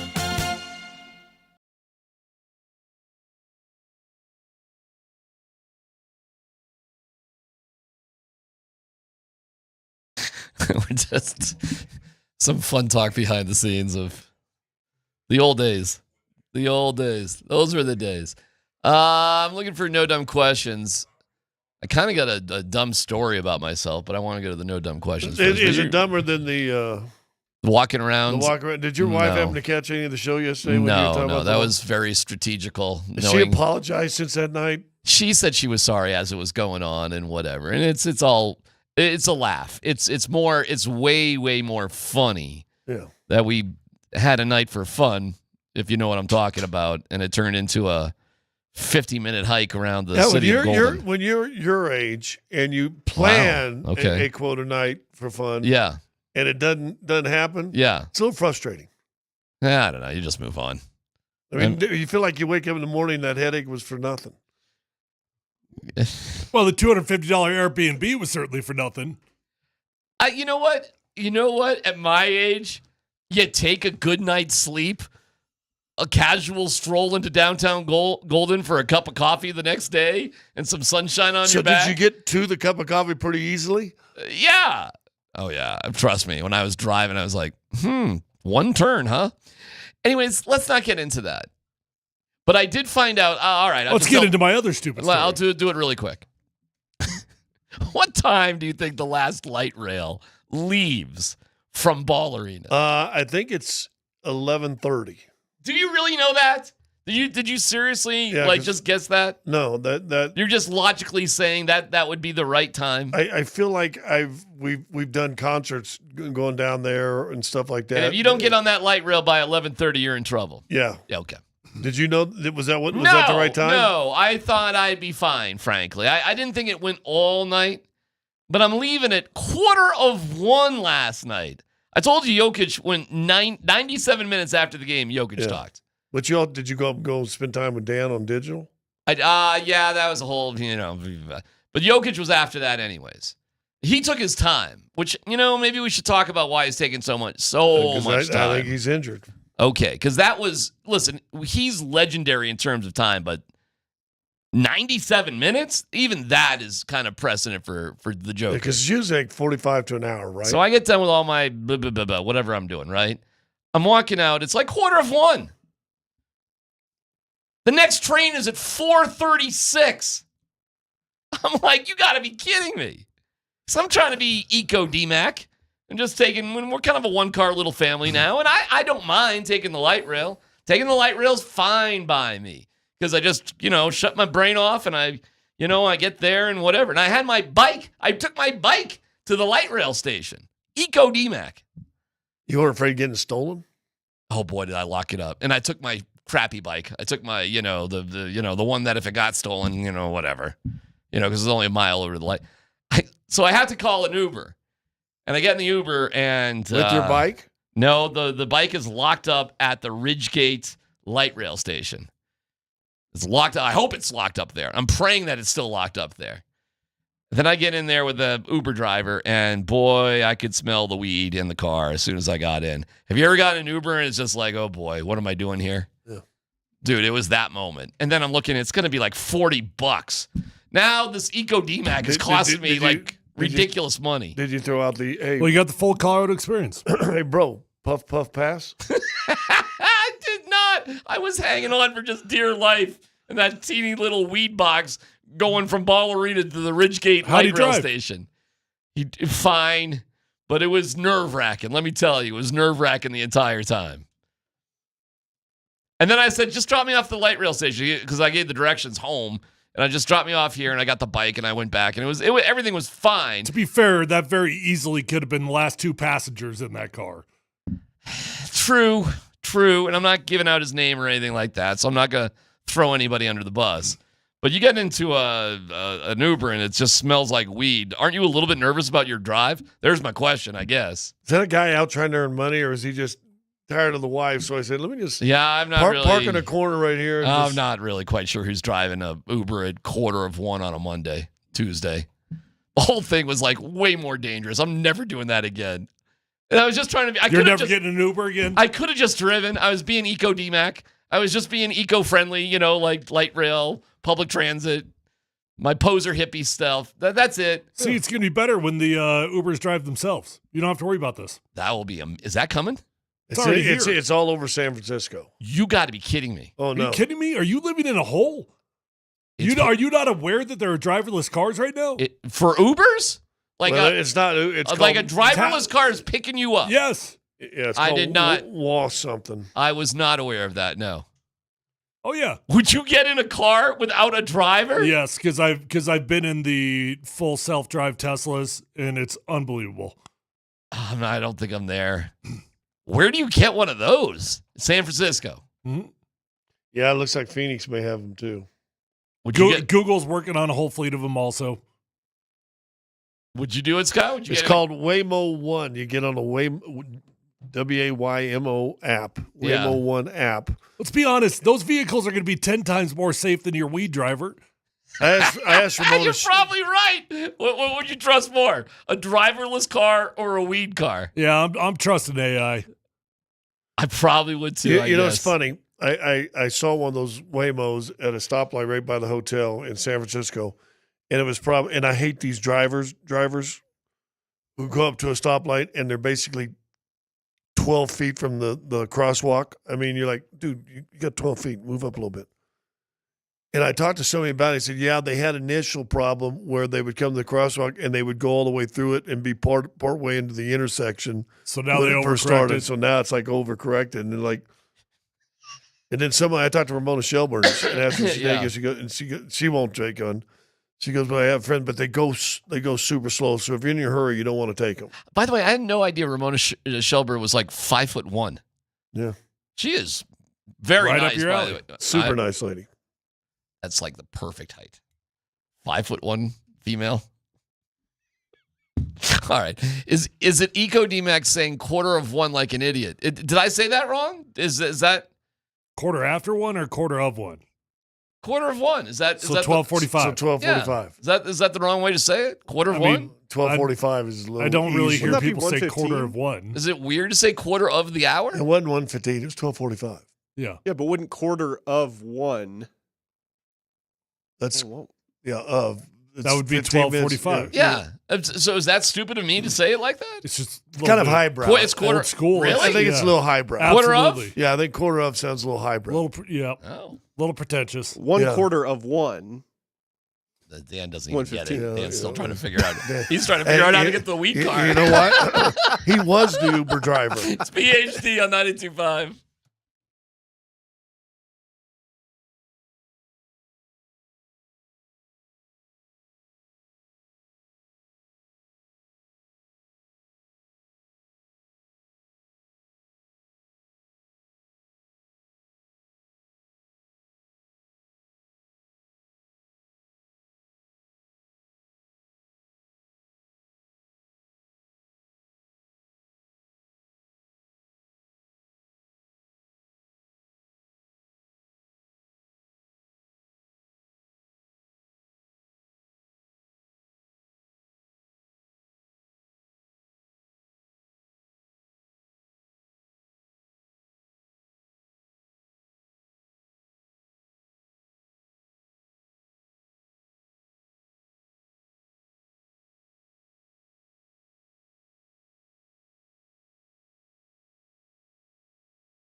Which loss mattered more?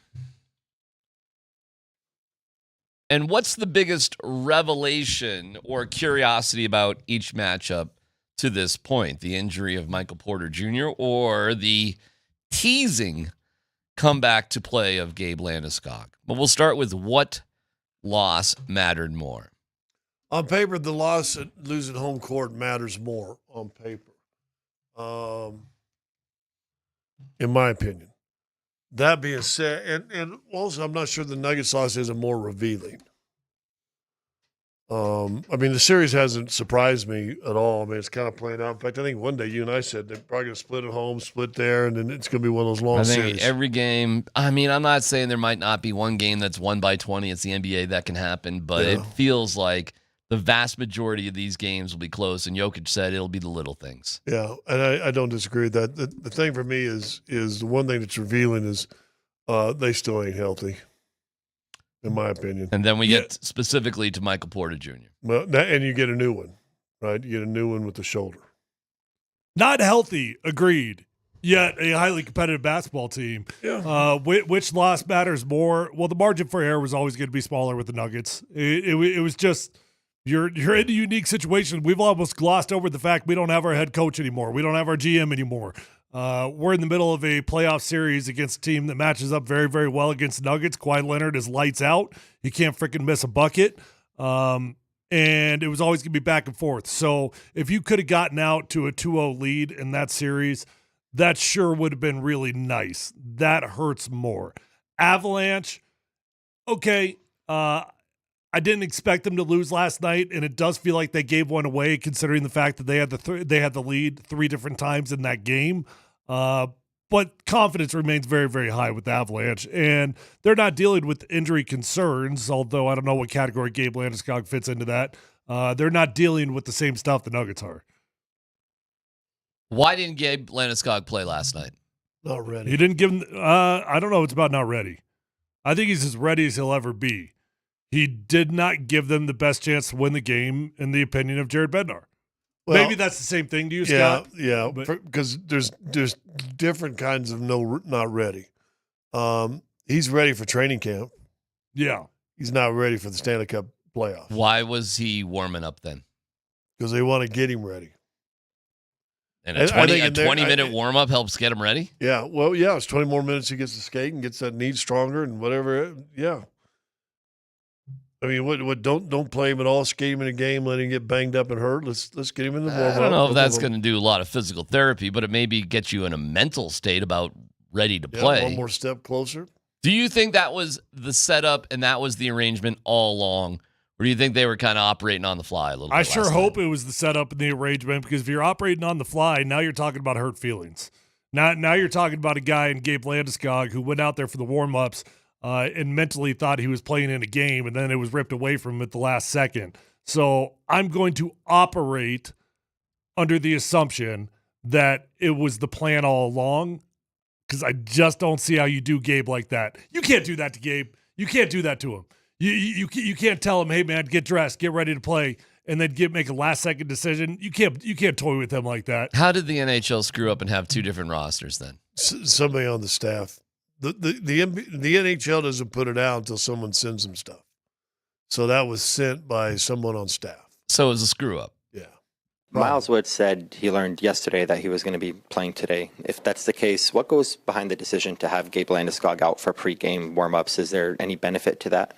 Gabe wanted to get in the groove and take warm up tonight and get in the room and be part of it. So that's why he did that. Whose decision will it be if he plays? Gabe's or the organization's? No, I think it's pretty clear it's not Gabe's decision anymore. If Gabe was out there on the ice last night, he told him, I'm good. I'm ready to roll. What do you think the raised temperature will be in Ball Arena if he does play tomorrow night?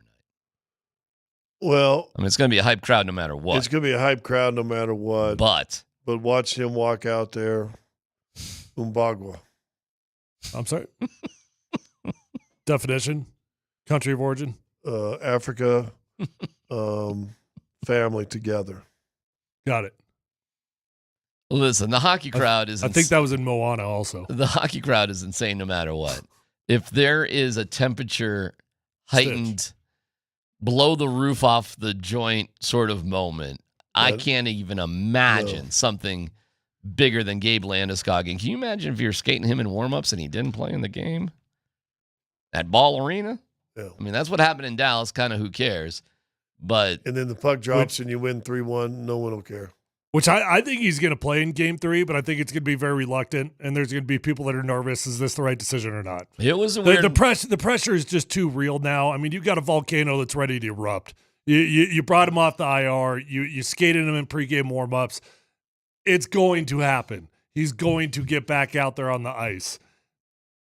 Will Jared Bednar feel confident in that? That's a different question. It wasn't just all the warm-up stuff that we were anticipating throughout the day, and then it happened. It was the release of a roster by the NHL that he was playing, only to be replaced that he was scratched a few minutes later. Like, why did they play the games with the captain and the A and everything else that was going on there? Well, I don't know specifically, but I can only guess I'm going to guess this, that you can only have 3 captains, whether it's a captain or 3 assistants, or a captain and 2 assistants or whatever, that you're only allowed that many. That's my guess. But that is the one thing that made me feel like maybe it was the last-second decision. Of course. That's another one. That's a good one. Good pickup. Because Taves, had it, and, now he doesn't have it.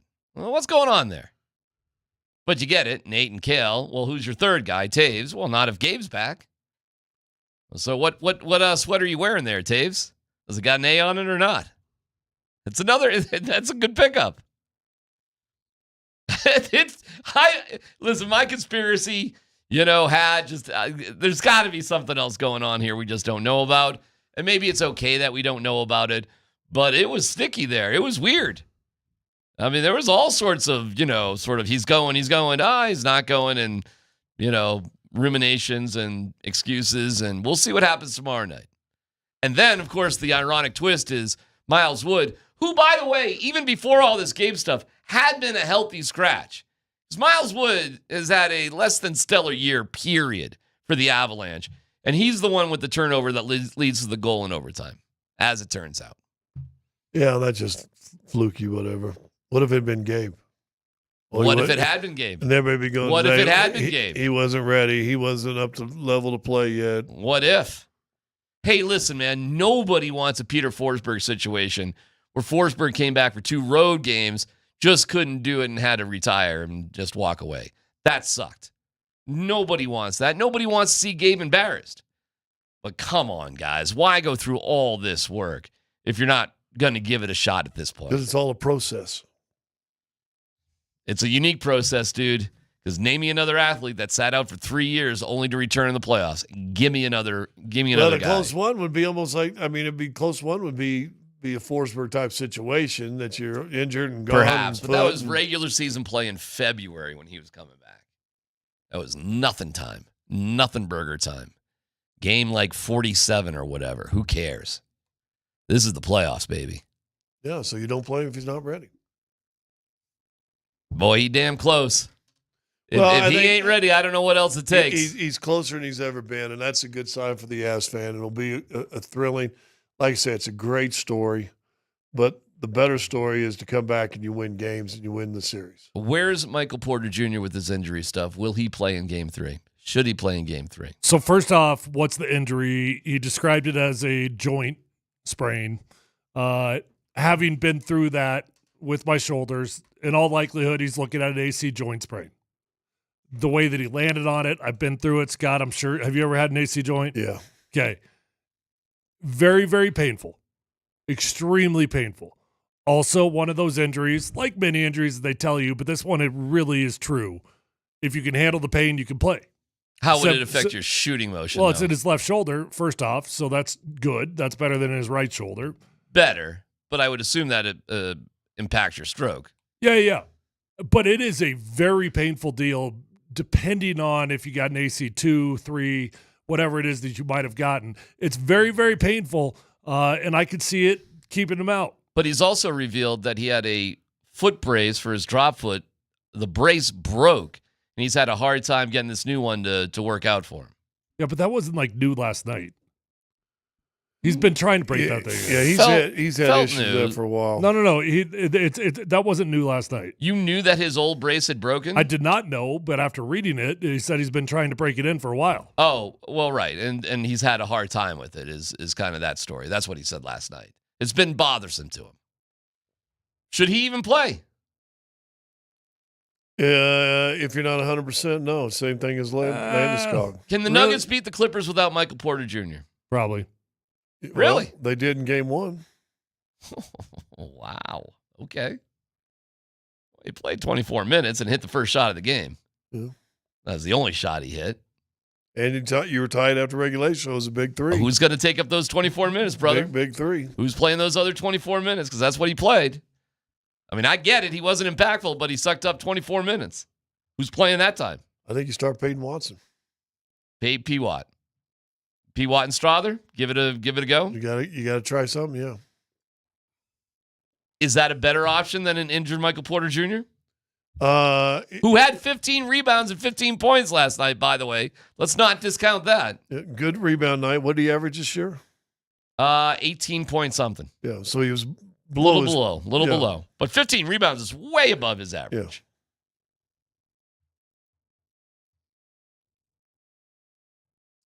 I'm in this. If you're going to hurt the team more than help you, then you shouldn't play.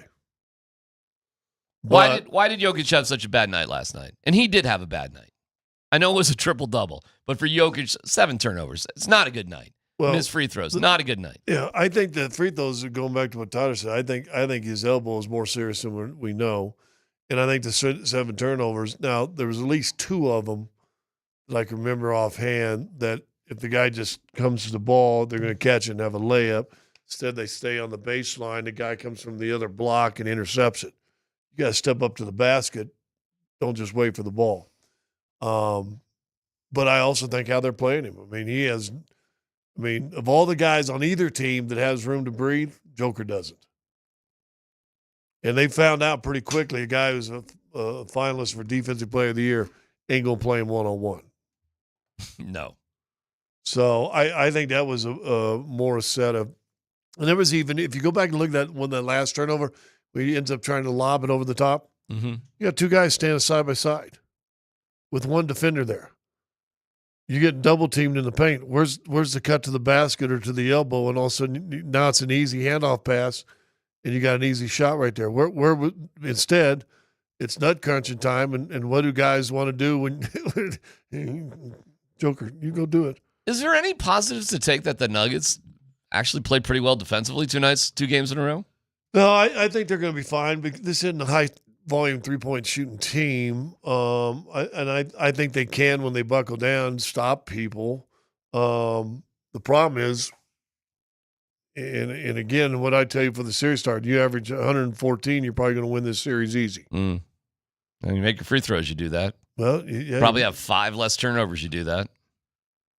So that's the key. So it goes back to what Joker said, little things. Tyler, the Nuggets going to do this or not? I feel pretty good. Yeah? I do. I mean, you had every opportunity. You make 2 more of those 8 free throws that you missed. 3 more. You got a different ball game. I liked what I saw out of Jamal Murray. You seem to act like he's extremely sick, which I don't know. I wouldn't have known that watching the game. Would you have known that watching the game? Well, the sleeves were a tip-off, and I think they said it on the broadcast. The sleeves were unusual. So there was like, well, something's going on? And then we kind of heard rumblings on the broadcast that he was under the weather or something. So, and then the postgame, if you saw him in the postgame, you'd be like, oh, he's sick. And he said it. He said so. He said he was sick too, but it's not an excuse. Yeah, I know, but that wasn't my question. Would you have known it watching the game? Watching his play, no. I think there's a toughness with Jamal Murray that I have some ridiculous amount of respect for. Okay. I think that dude is a tough mofo. So he's good enough. He's good enough.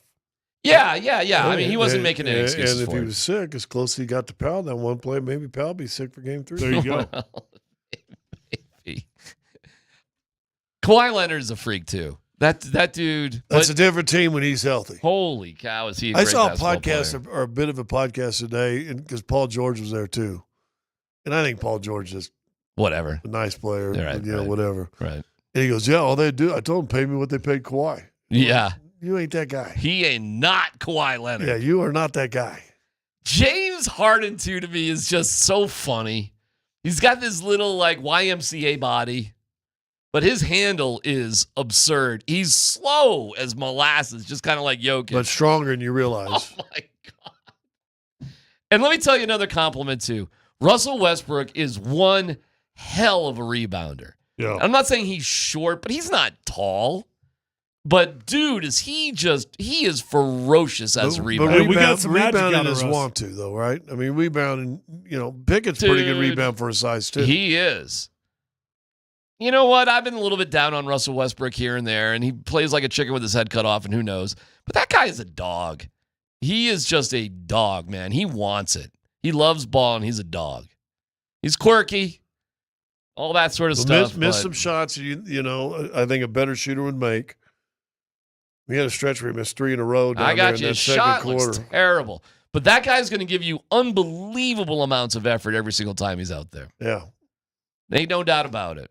He's the old adage that coaches tell kids, if you just play hard, you'll be... Good things will happen. You know what? In all honesty, he is taking up the Bruce Brown role. Off the bench, a dog on every part of the court. It's just that they don't have the depth to cover their spaces in other ways. Like, this is where you really miss, like, KCP, who was a starter on that team. You don't have that guy. And Yeah. Christian's terrific, but it's just not the same. But if you had Westbrook and Brown off the bench... Oh, my God. With that athleticism... My Lord. Then, which is what you had when you had a championship. You had Bruce and Christian coming off the bench, and then throw in Jeff Green. Well, one other quick note. Peyton Manning is the dad of the year. Oh, I got a Peyton Manning story. Why don't we save it for Let's Football Go? I got a Peyton Manning story. Let's do that coming up next. Another best friend.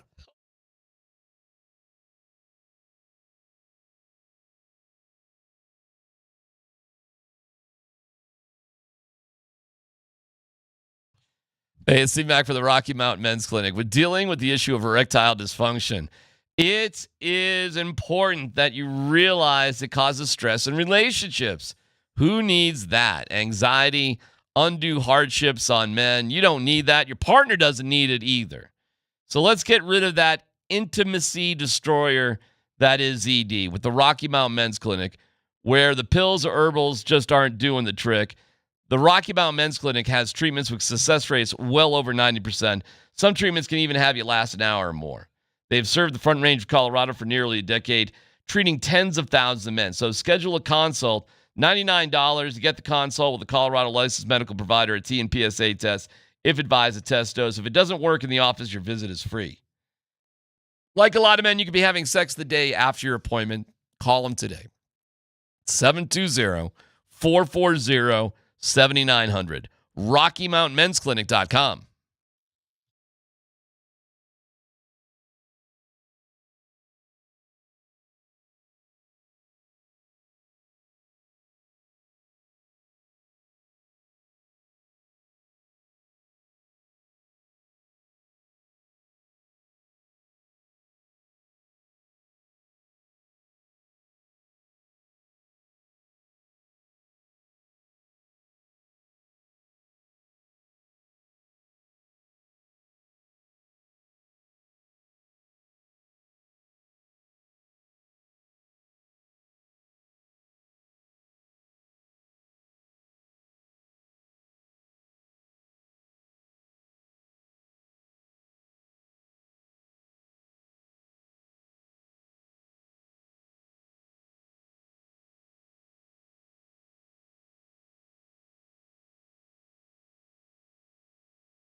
Did I put Moser in a bad spot with that comment? Is that what I did there? Okay. All right. Thank you to Mountain High Appliance, mountainhighappliance.com. They'll never put you in a bad position. They're freaking awesome. Check them out, mountainhighappliance.com. Dan, Bud, Squints, Tanner, let's football go. All right, we'll start with you, Scott. Hold on, let me get the music here for you. Oh, okay. Yeah. Making so friends. Sean Payton. Who else were you best friends Bo Nix. Bo Nix from Bo Game Nix, 1. Sean Payton, and now Peyton Manning, who was at the Nuggets game last night. What do you got for us? By the way, real quick, in game 1, Peyton took Marshall and his 2 buddies. Last night, he took his daughter and his wife. So Peyton Manning's just running for best husband, dad, you know. Unlike you. Oh, yeah. Nobody's coming. He's taking family members so he can get out for a night at the game. Spending time with his family. Yeah. And he shares it equitably between both of his children that he clearly equally loves. Devotedly loves. Yeah. Yeah. And his wife. And his beautiful wife. Yeah. So part owner of the Memphis Grizzlies. Always kind of have a routine about the 30 mark. I go and over to the used to be the Blue Sky Grill or not, whatever the little bar in the front of the place is. Club Lexus? Club? No, that's on the back side, the front side. Oh, the other bar. The Chalet the like Points. place. Oh, yeah. Is it Breckenridge? I know what you're saying. It used to be Blue Sky. It's it's really cool. It looks like a ski chalet. It's a cool place inside. Very cool. Yes. Yeah. So I go there, and I use their restroom because it's the closest walk to where we stand. Okay. I go at 30. Well, last night I was a little late. And I didn't go to about like 27. Okay. So I go in there, open the door, and there's a line waiting for the urinals. Okay. Door opens again. Guy stands up beside me. I go, Peyton Manning.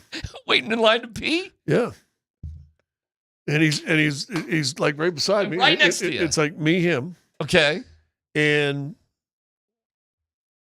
what a nightmare for him going to the bathroom. Can you imagine Peyton Manning, the nightmare of his little standing in kids line? came up to him before the pee and said, God. "Can I get a fist pound, Mr. Manning?" He goes, "Sure, bud. How you doing? Excited? Hey, go Nuggets!" And he talked to the little kids. Very nice. Very nice. But you're right. But seriously, what? Can't even pee in private. Oh, what a nightmare for him to have to stand in line to go to the bathroom. So after I asked for an autograph, I said, and then a picture. No, but I didn't want to be that guy. What'd you say? I said, I didn't realize it's such a popular place. And he looked up at me. He looked at it is. Because there's like 5 urinals and the stalls were used. And But but you must get that crap too when you're standing in line. once in a while. Yeah. So we sit there and he got on the phone, talked to the little kids and stuff. And then all of a sudden, it was like a mass exodus at the urinal at the same time. So you're so did you get stall to stall with them? Well, so here we go. Okay. So now I'm walking. Now it gets interesting. Now the computer going. Let's see. Do I take the middle and force him? Oh, yeah. To pick a side. Or does he want to pee next to me? So I do the gentlemanly thing, I think. And the first thing to the left is one of those small, I used to call it the Spud Wed urinal. The one that's low to the ground. Mm-hmm. I take that. You got to be kidding me. I mean, that's my favorite urinal, but you got to be kidding me. I take it just because I don't want to put Peyton in a tough place. So I go there, and now I'm waiting. What's he going to do? Yeah. Am I going to pee right beside? What is it going to be? But they literally all opened up. He took 2 away. Okay, that's the right thing to do. Yeah. But anyway, so I took a leak with Peyton. 2 thoughts came to my mind. Okay. One, just what you said. I said, boy, he can't even go and take a leak by himself. I know. God. The guys, and it was really, and he was great with the little kids. And all he asked, can I get a fist bump, Mr. Manning? Yeah. And they were wearing, one was wearing a Jamal jersey, one wearing a Joker's. You guys excited? Nuggets going to do it. He talked to the little kids. What's your other thought? The 2 guys that were taking a dump at the same time. And I go, how painful and how embarrassing to sit there and go to a game in a big public restroom and you're sitting down with your pants around just your unload ankles. Unloading right there. And then it's Peyton Manning. And I'm thinking, boy, I get caught in that situation, but don't you hate having to poop in public like that? I have pooped stall to stall with Peyton before. and So now we're brothers, kind of. Yeah. And we shared a little toilet paper and everything. You know, there you go. his ran out. He asked for some. Are you kidding me? No, yes, I'm kidding. Oh, okay. I have poop next to him. All right. Yeah, that's a true story. Yeah. So at the Broncos facility, I would Correct. assume, not out at I David did Buster's. I did it in public. Yeah, congratulations. Yeah. Is there another part to the story, or is this it? Well, no, I'm just finding out that. Oh, whatever, Mr. 10-minute story about my weird activities at Golden every day. That was quite a hike. Guy can't have a 7-minute story about Peyton Well, I just Manning? didn't know where the story was over. The family I have now created with the modern day Bronco, the more modern day Bronco. Like I'm close to all the other cats. I'm just thinking the Pacers game, boom, Sean Payton and I bond. Clippers game, Bo Nix and I bond. Look at that, everybody loves now, basketball. Now I'm having a conversation in the urinal with Peyton Manning. Who do you feel closest to after these 3 amazing experiences? Each conversation got shorter. No, but you pee next to the man. That's a different level. It's a different level because now you're thinking, is he going to look, or am I going to look? Who's going to look forward first?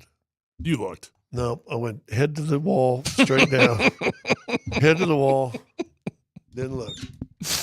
Okay. To the left. I mean, you are taller than him, right? Oh, yeah. Yeah. He's bouncing the house. You know what I'm saying. All right, Dan.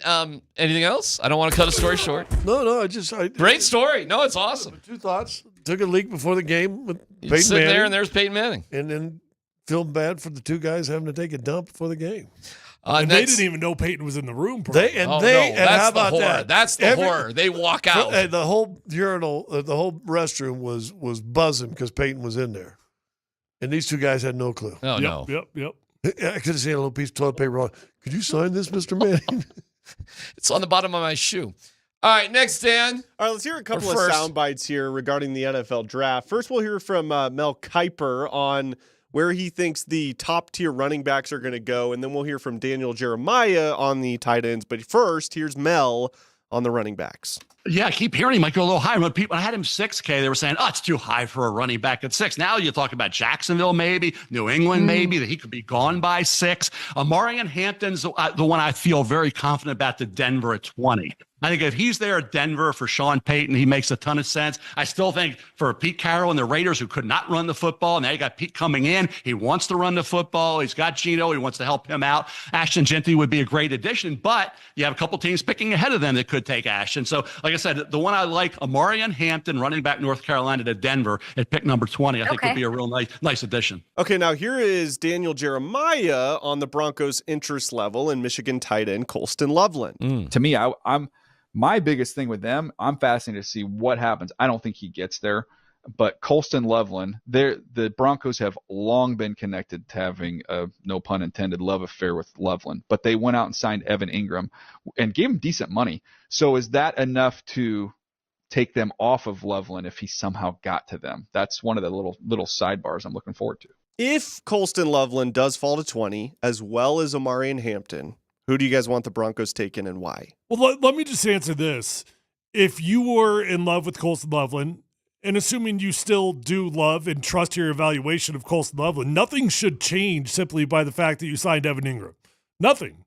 I mean, it's like DMac's Case Keenum theory. You know, like, okay, you brought in the older guy. Cool. You solved the problem in case you couldn't select him. And if you've been high on Colston Loveland, he's your favorite guy, then take him. Simple as that.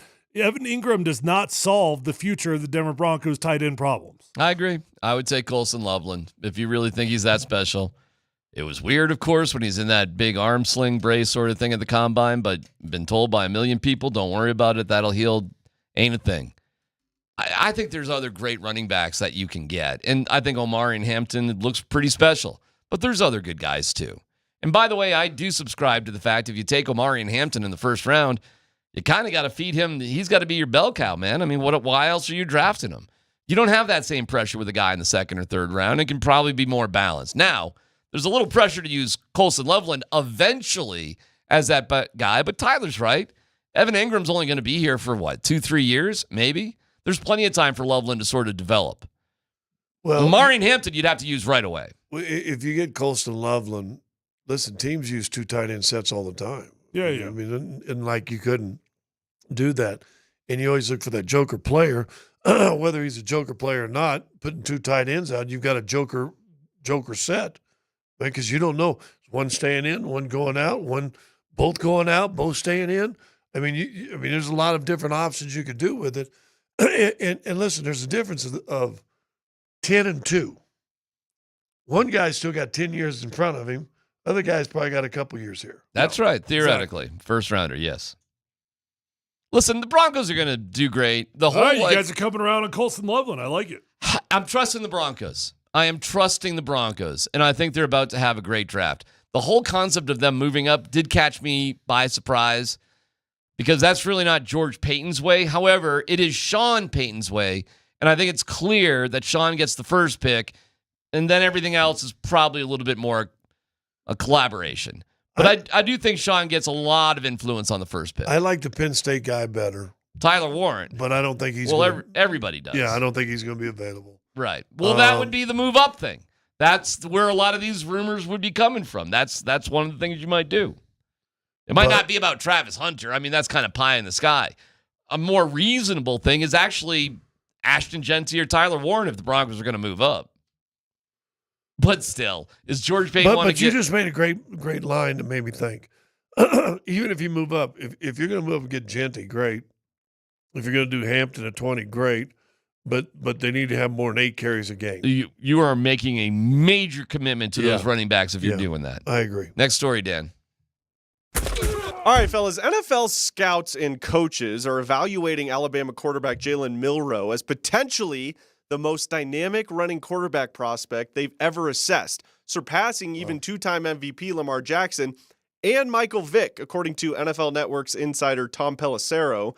He said several, not one, several coaches and scouts told me as I was making calls about all these quarterbacks, Jalen Milroe is the greatest runner of the football they've ever evaluated at the position. Not Lamar Jackson. Jalen Milroe is the best runner that they've ever seen, close quote. So let me just ask you guys this. What would be the most surprising thing, in your guys' opinion, that happens in round 1? Whether that's Shedeur falling later than we expected, Jalen Milroe going in the first round, or Jackson Dart being drafted in the top 12, something like that. What would surprise you guys the most? Jalen Milroe in the first round. That would be the most surprising, agreed. Kind of realistic, maybe this could actually happen. Jackson Dart going number 9 to the New Orleans Saints instead of Shedeur Sanders. That would be unbelievable. If that happens, that means Shedeur is probably not going until 21 to the Steelers. Yep. Because I don't think anybody's going to move up to get Shedeur after that. By the way, Shedeur is the betting favorite to go to Pittsburgh now. Okay, well, that's going to make one hell of an interesting draft, isn't it? When we're doing the draft coverage on Thursday night, we'll be talking all about it. That'll be fascinating. I think if you go back to last year's draft, drafting Bo Nix at 12 was a surprise, right? In Atlanta drafting. Atlanta was a shock. But what number was that, 17? 9. No, it was early. Yeah. He was before. Yeah. Yeah. So 9 and 12. But neither one saw those guys go 9 and 12, right? Agreed. Right? So maybe all of a sudden it gets back to the DMac theory of you need a quarterback, and all of a sudden you get guys who say, well, they're probably second-round grades. So were there a lot of other guys, and listen, Atlanta's gonna bet on their number 9 pick, who was the 5th best quarterback in the draft last year. I think in the rankings when they first came out. Right. Bo was 6. He went to the playoffs. So these guys are sitting there going, listen, it can be done. Well, I got 2 wild card teams for Shedeur Sanders. I mentioned one of them yesterday. That'd be the San Francisco 49ers at 11. That's a wild card. What's really going on with Brock Purdy, his contract situation? Why haven't they agreed to terms? Are they really happy? Wild card. Other wild card, Seattle Seahawks, and I think they're 18. Oof, I don't even know. They're 1 or 2 spots in front of the Broncos. Yeah. So both of those teams would be the wild cards in front of the Steelers. The draft is exciting, and this will be a fun one. It's different than a quarterback-heavy draft, that's for sure. So anything with quarterbacks will be fascinating, and Shedeur may be the story of the draft, and it may be in an Aaron Rodgers sort of watch him drop sort of way. And boy, oh boy. But how'd that career turn out? Turned out great. Turned out great. I guess. I think so. I think it turned out great. Well, he played a lot of years, made a lot of money, and won a Super Bowl. Nate and Andy coming up. We'll get their take on a dismal night. It was Kreckman that found out the most fascinating stat. Details next.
For the first time since 2008, the Nuggets and Avs lose a playoff game on the same night. Nate Kreckman came up with it. We did a little research on it. It was a bit deeper in the first round for both teams, but so this hasn't happened, fellas, since 2008.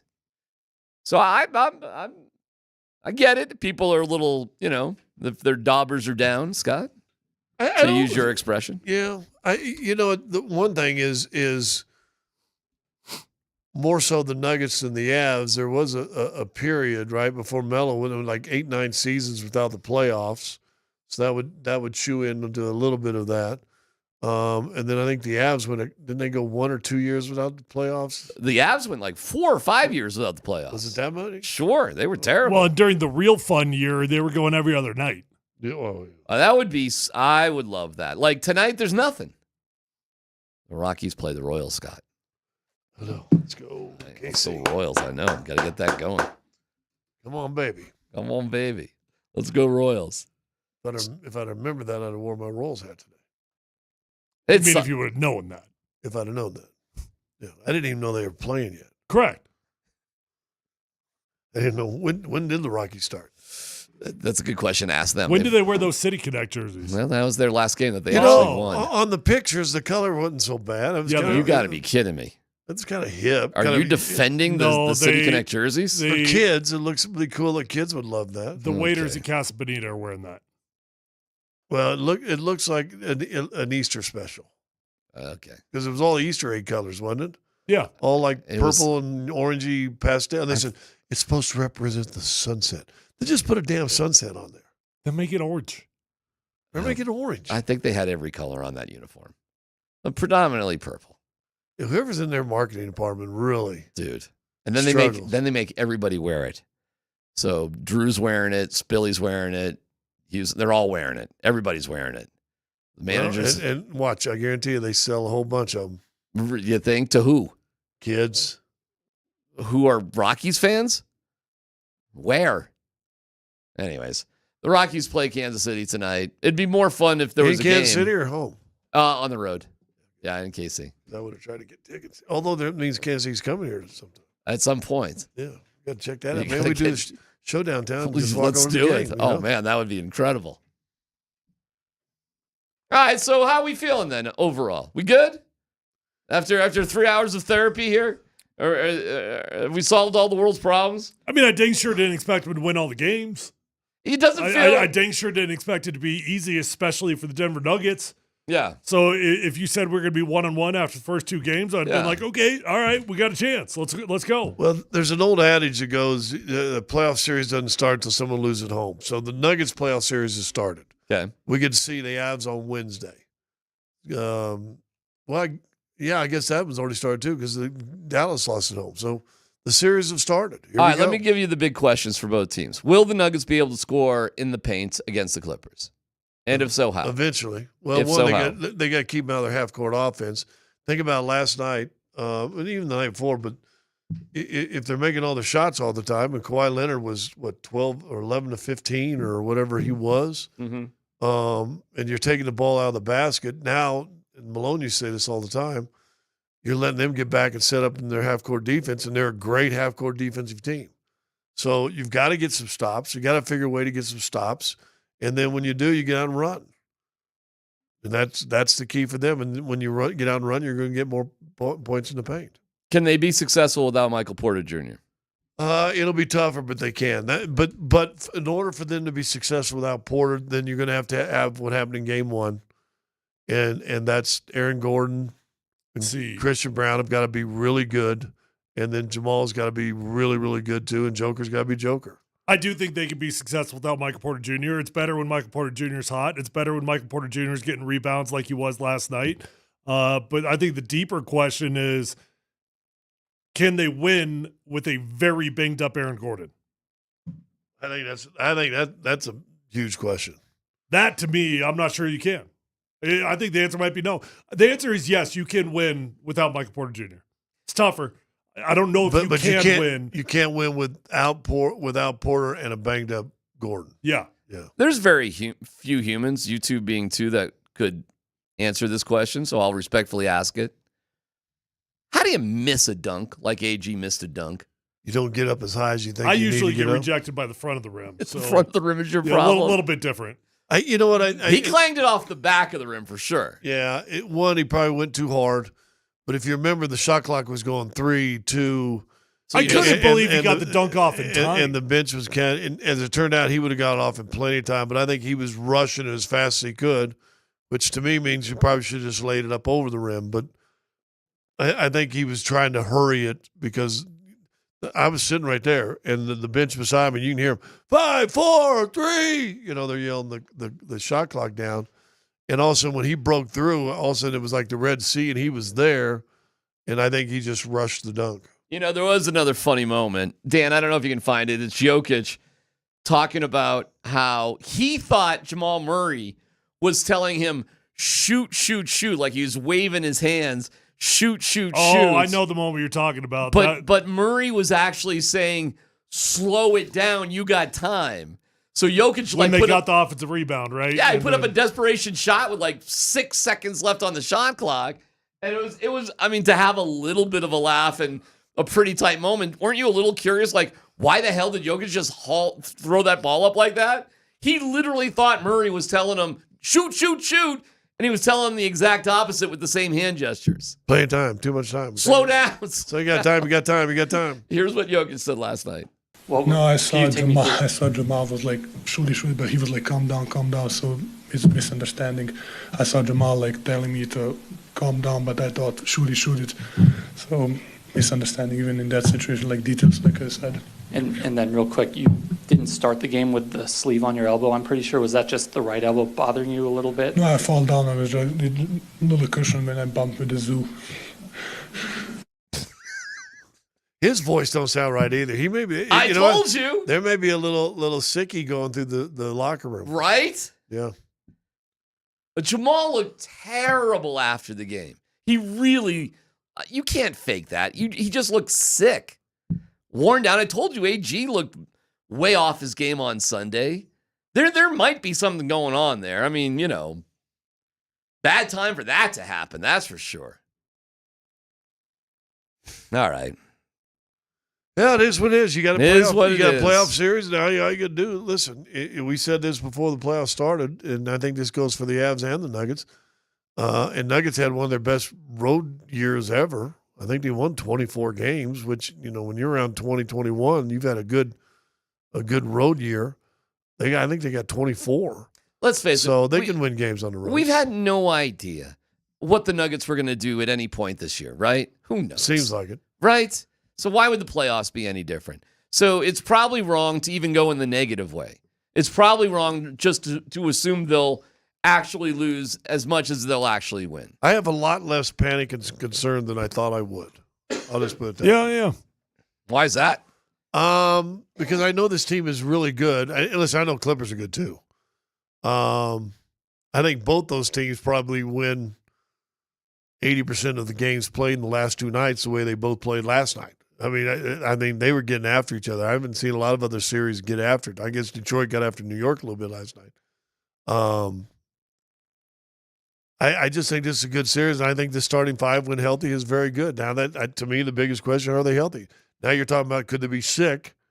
Is there a sickness going through there? That adds something to it. Something's going on. So it's probably good that you don't play until Thursday. Right? Yeah, I think today they're taking the whole day off too, which is good. So that's probably really good. And Tyler's talked about it a lot. The AG, I don't think he's been right all year. It's nothing new. To be honest with you. Right. And after watching game 1, the physicality of him and Kawhi, well, everybody was playing with that physicality in game 2. But that was my concern. Can AG just hold up based off the wear and tear he's been battling with the entire season? Is there any? I thought Denver was less physical in game 2. Really? Well, okay, the game felt physical to me. It was physical. I thought the Clippers brought even more. They got a haircut. They got a haircut? He had that yesterday. He had a hat on you. Sharp fella. He had some skull brewing or something, didn't you? Is the Gabe thing controversy? I don't think it is. No. Not a controversy. To you. Well, to me. I don't think I'm the only one who had some questions yesterday. I'm just saying on the show. I think you talk to your muggles.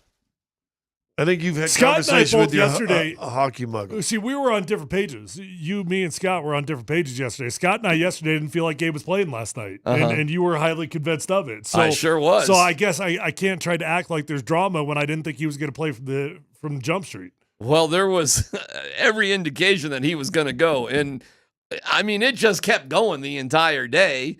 And then they put out... No, I did think he was going to play when I saw the lineup. Yeah, Yes. when they put out the roster, like, who's going? It's like, yeah, we pretty much thought he was going at that point. Well, we all they agree got me this. then. That was a good one. Got me. We all agree this. If he's active, he's playing. Right? I mean, there's no question about that.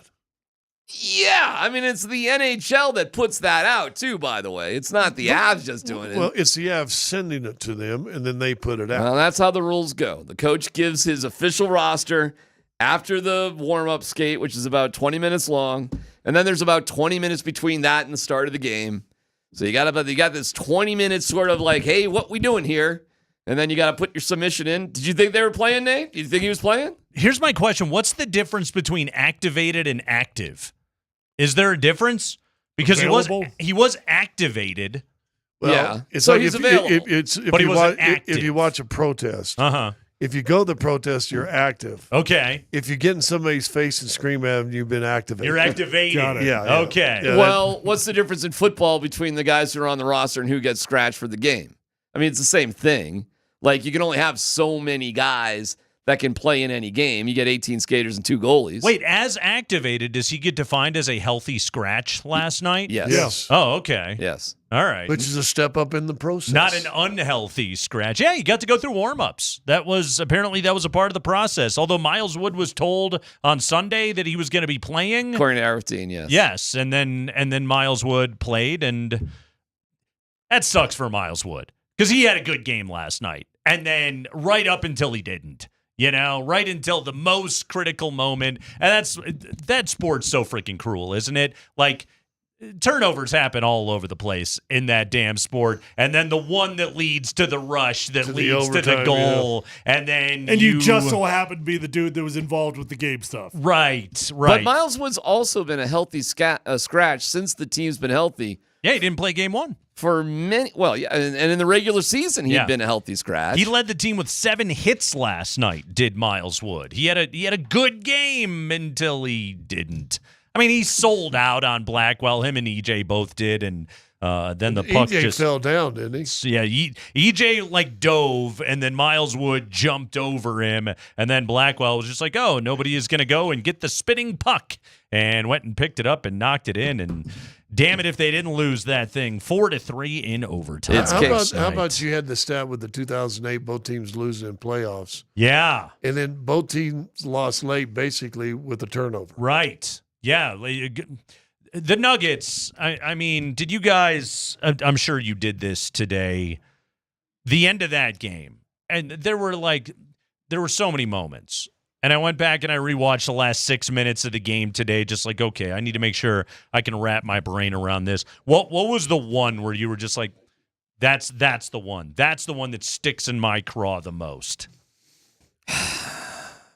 That's a good question. question. I had 2. Yeah. I don't know if they're in the last 6 minutes.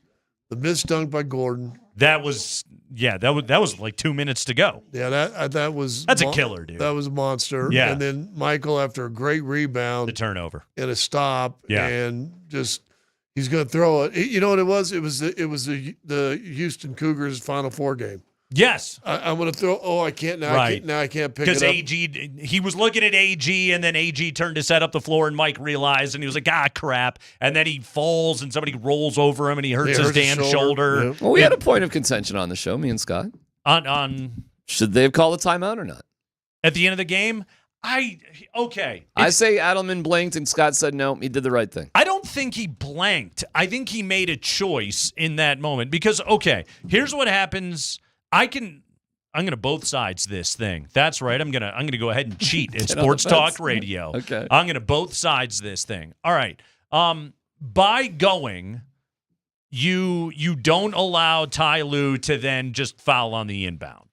Okay? Which is their history. Right, which is exactly what he would do, what any coach worth a crap would do right there. So they would just foul on the inbound. It's also your last time out. So no matter what, like, you would go to the line, you would shoot your 2 free throws. I'm guessing you make 1 of 2, given the way they were shooting free throws at the end of that game. You're down 2, inbound it. You're going to have to foul the Clippers right away, but then you can't advance the ball because you're out of timeouts. So then you have to go the length of the floor and heave, and you could even be down 4 right there in that moment. So that's, I'm sure, what he was thinking, but also as a result of him not calling timeout, you end up with Christian Brown doing that.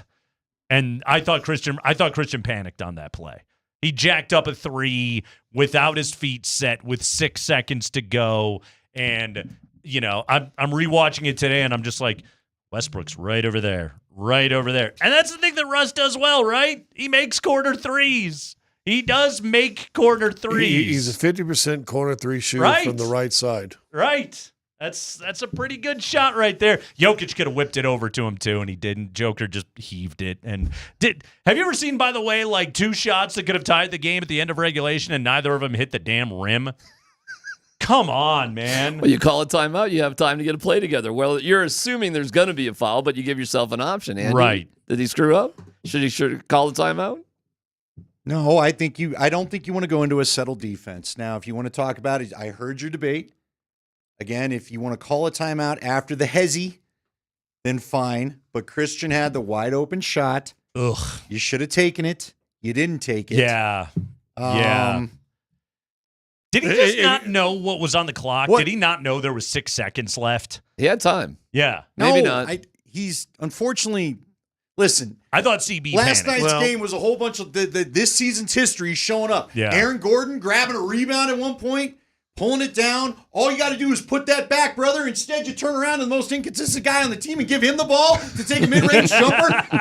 And I'm screaming. I just got in from the Avs. I pull into my garage. The Avs game gets tied. I walk in there already hacked off, and I watch this. Who are you yelling at, by the way? When you go in the house, who are you yelling at? Oh, it's my inner dialogue. Just at yourself? If you knew the things I said to myself inside my head, this text line is nothing. Open up, have at it. Nobody hates me more than me. I'll tell you that.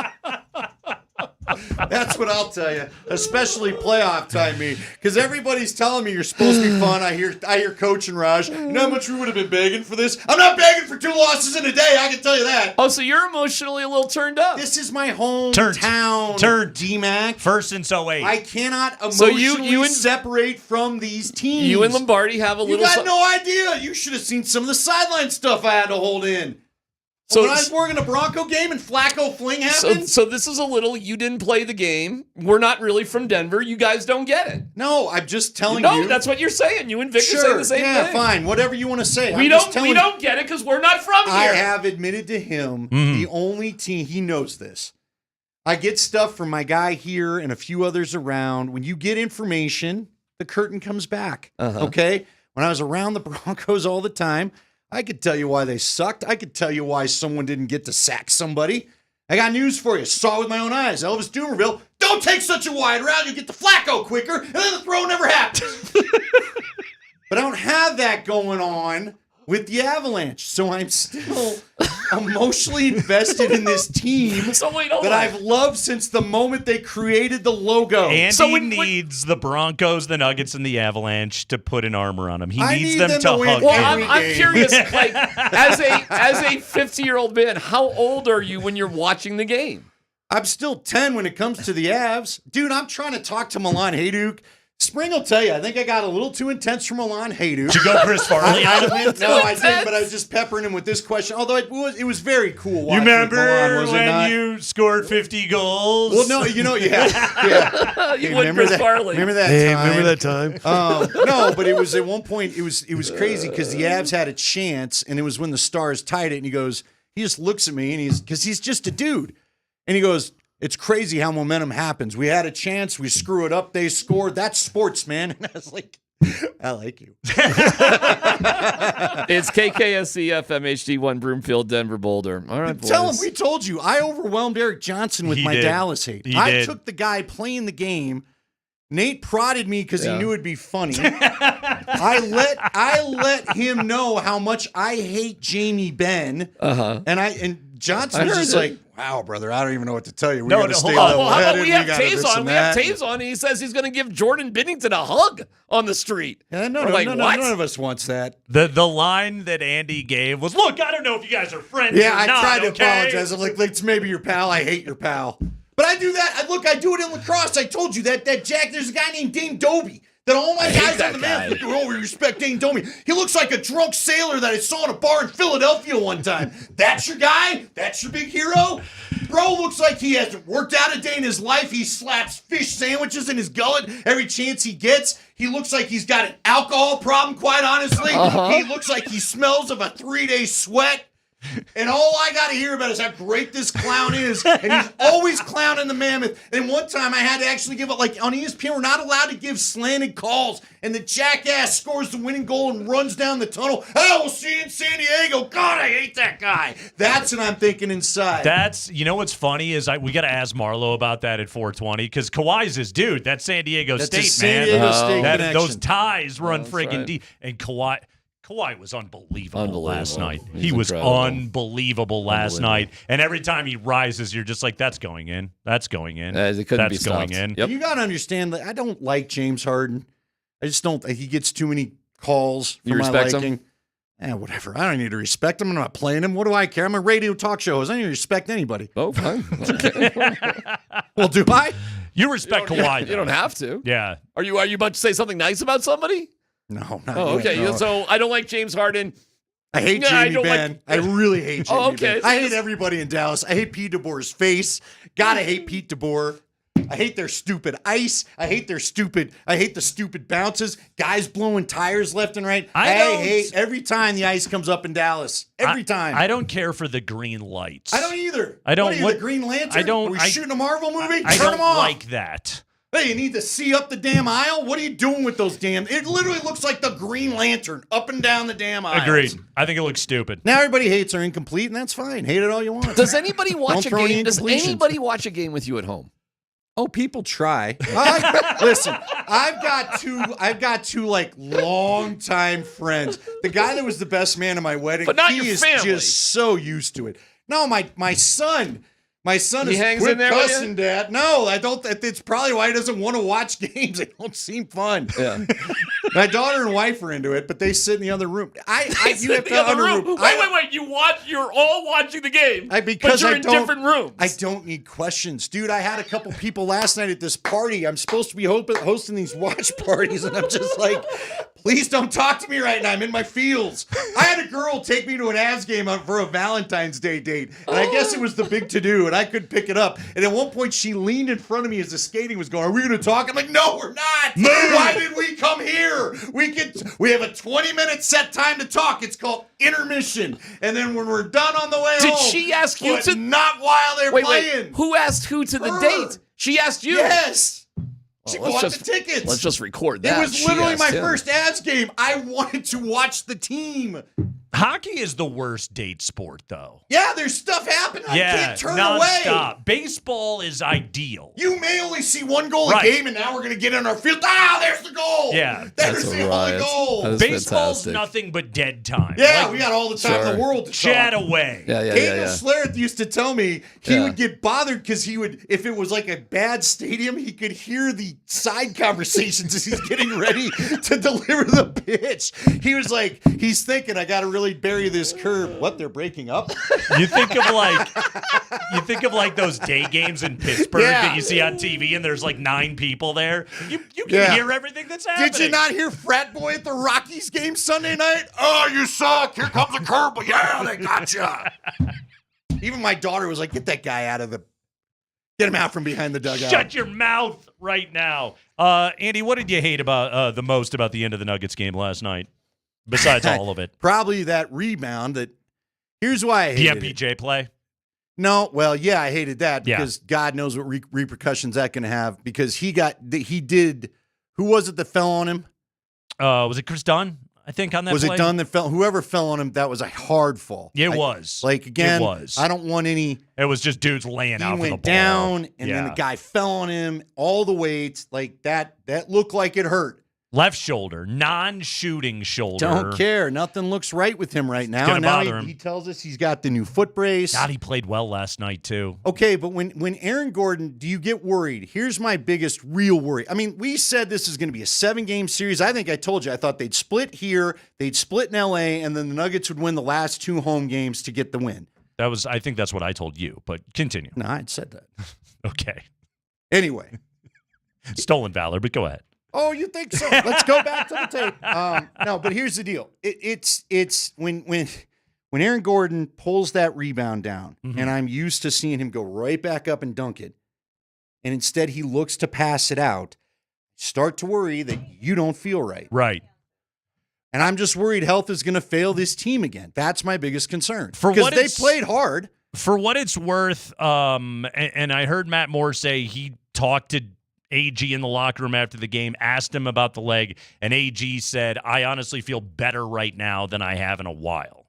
For what that's worth. All right, I hope that's the case. Yeah, exactly. I hope that AG that's the is case tough as well. as nails.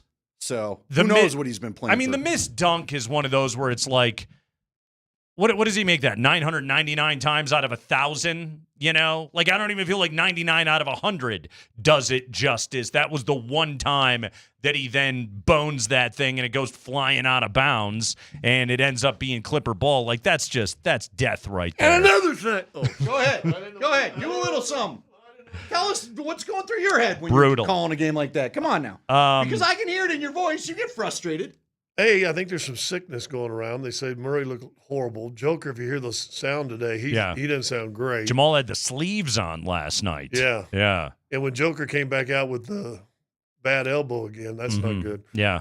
I think it and was I all don't think wrapped Gordon up. looked as healthy in game 2 as he did in game 1. Yeah. All right, but what's going through your head? Do you ever get mad? Do you ever go, don't take that shot? No. Oh, yeah. Yeah. I thought Jamal took some questionable shots early, but I thought overall he was really good. Got to stop Kawhi. That's bottom line. You said it to start this, Nate. It's a 7-game series. Let's X and O this thing here for a minute, though, Scotty. This is your fault for wandering back in here. Okay. They started the game with Murray on Kawhi last night. Hey, by the way, are you sick? No, And I'm not. And I think that Kawhi made his first 6 shots, and I think 5 of them were with Murray as his primary defender last night. 5 for 5 in the first quarter. And you like, okay, so I'm going to put myself in the coaches' heads for a minute. Like, they're trying to preserve Aaron Gordon by not making him defend Kawhi Leonard for 40 minutes. AG had more of Kawhi in the second half and especially in the fourth quarter. But like Kawhi was so turnt at that point. Like, even if AG played better defense on him, and on some possessions he did, I don't think it mattered. Like, Kawhi was just, the basket was an ocean to him last night, but it was because they tried with Jamal early on in the game, and that's where this roster frustrates me, because they just don't have another better option to do it with. I thought they adjusted. I don't know if they started him as a primary guy, because I think it was supposed to be Gordon. Mm-hmm. But I think, and you got two, I mean, they're future Hall of Famers, Harden and him. Yeah. You got 2 guys that go, okay, who? Oh, there's Porter. Okay, pick and roll. Porter. Right. There's Jamal. And Kawhi on Jamal. Bad matchup. Jamal on Harden, as long as he doesn't let him go left so easy, is okay. He does okay. But just size-wise, one of the best guys that probably guarded him in that mid-range, Peyton Watson had him one time, and it was one of the rare misses he had from like 15. Yeah. Because Peyton got up and contested it. We might need more Peyton Watson minutes. Yeah. He's got to get more physical for next year, though. Yeah. So I think no matter what you do, they're going to call the right pick and rolls to get the switch, which is what they changed in the fourth quarter. Now, all of a sudden, okay, forget this switch. We're just going to stay on kind of double Kawhi.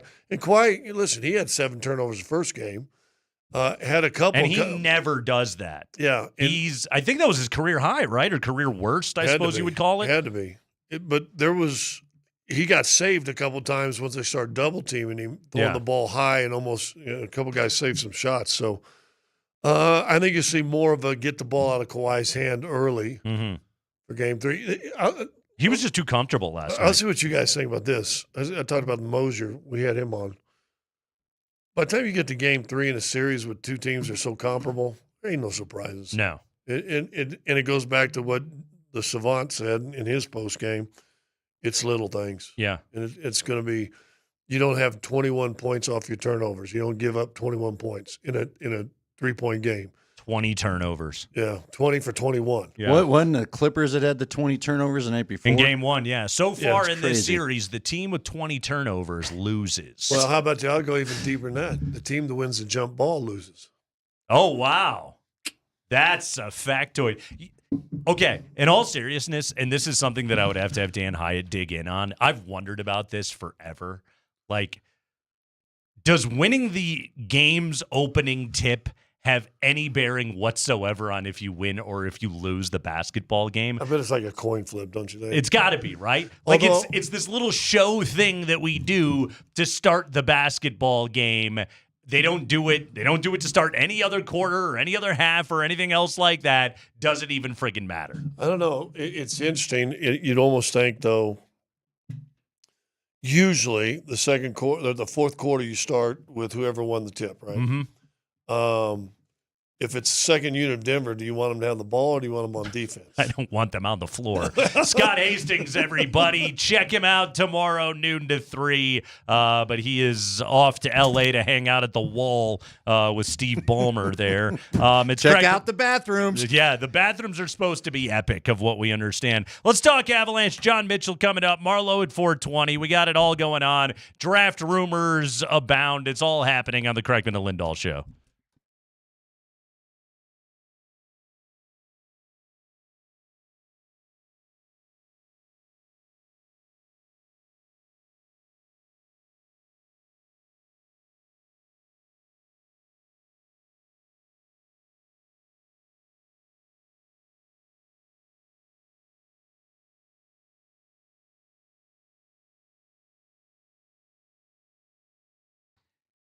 Hey guys, Andy Lindahl here for the Rocky Mountain Men's Clinic. Well, are you low energy? I'm not dealing with that so much anymore. But if you find yourself dealing with low energy, maybe you're needing a nap as soon as you wake up, you have a little bit of the brain fog, you're not seeing the same gains in the gym that you once did.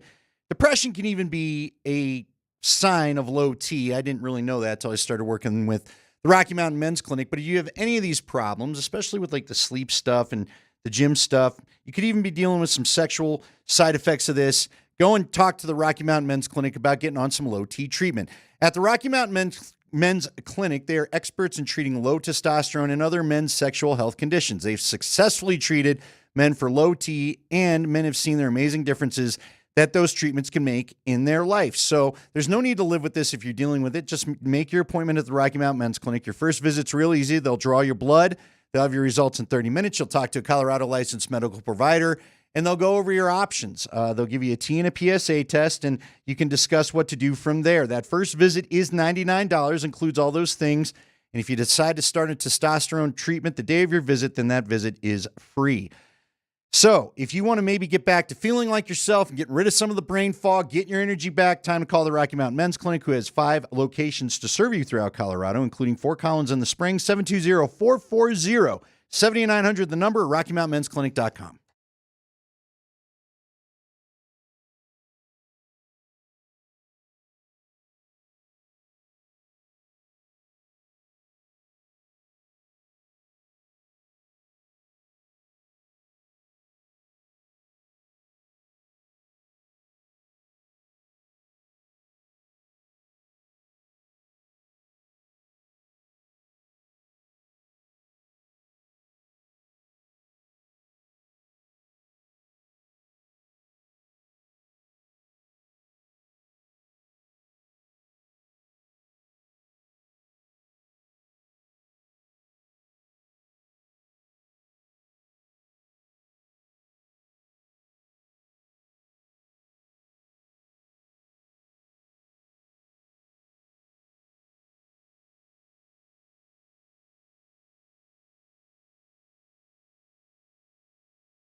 to the Avalanche line with 2.5 to go in our first overtime.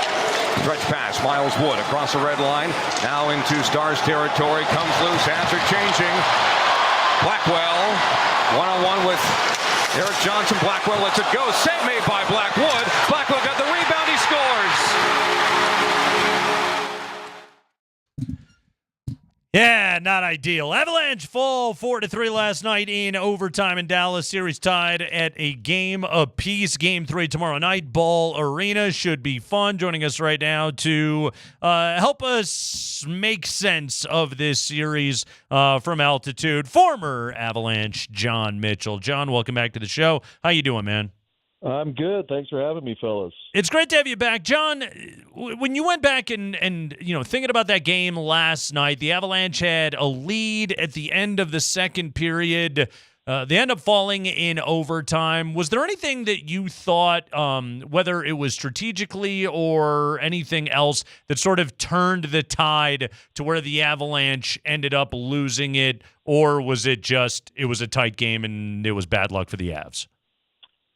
I want to chalk it up more as, maybe a little bit bad luck or it's a tight game. You know, both teams played really well. I don't want to say that the Avs sat back and tried to milk a one-goal lead. We all know that that's not a recipe for success. So, both teams had some good opportunities and some good chances. And, inevitably, they're able to score that goal to tie it up. And Dallas, they're in a situation where, they have home ice advantage this series. And for them to go down 2-0 to the Avs coming back to Denver, that would be kind of almost catastrophic for that team. So I'm not going to say that they didn't know, but I'm sure they knew that Dallas was going to come out in the third period and pretty much throw the kitchen sink at them. And that's what they did. And, inevitably they win that game. But, I don't want to say that the Avs made any crucial mistakes or anything like that. That was just a good hard fought. That was just a great hockey game.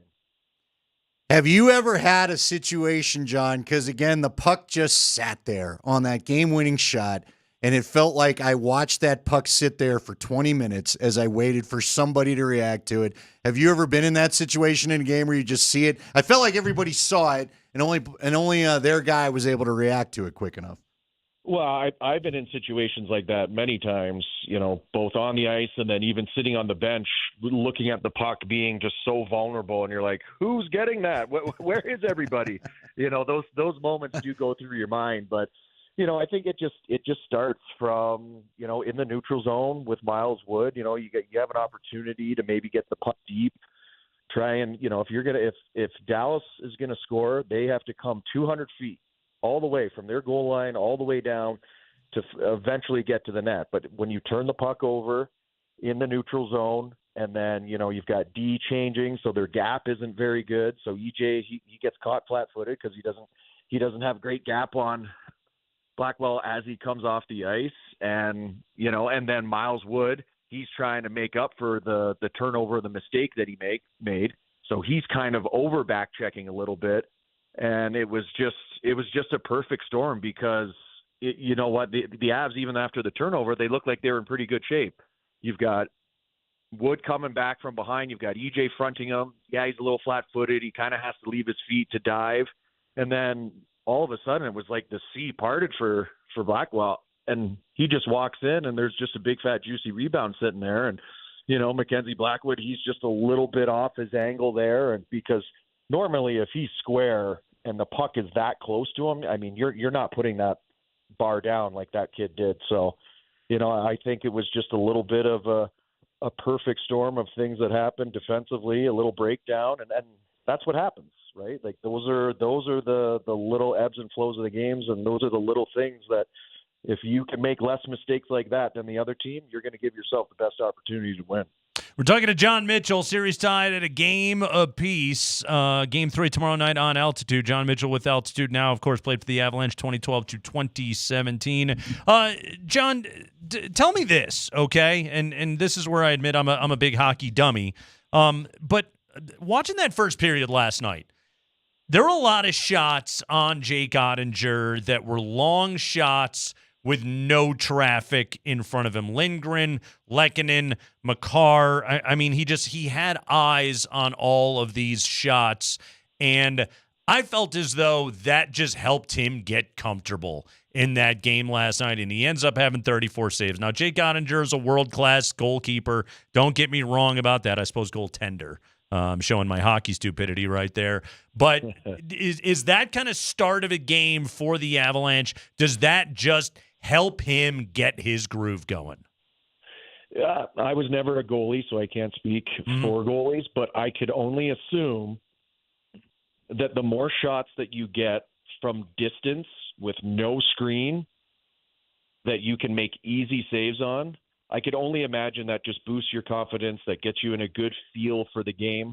No goaltender wants a shot from the point with a guy standing right in front of him and somebody tipping the puck 10 feet in front of him. That is a goalie's nightmare.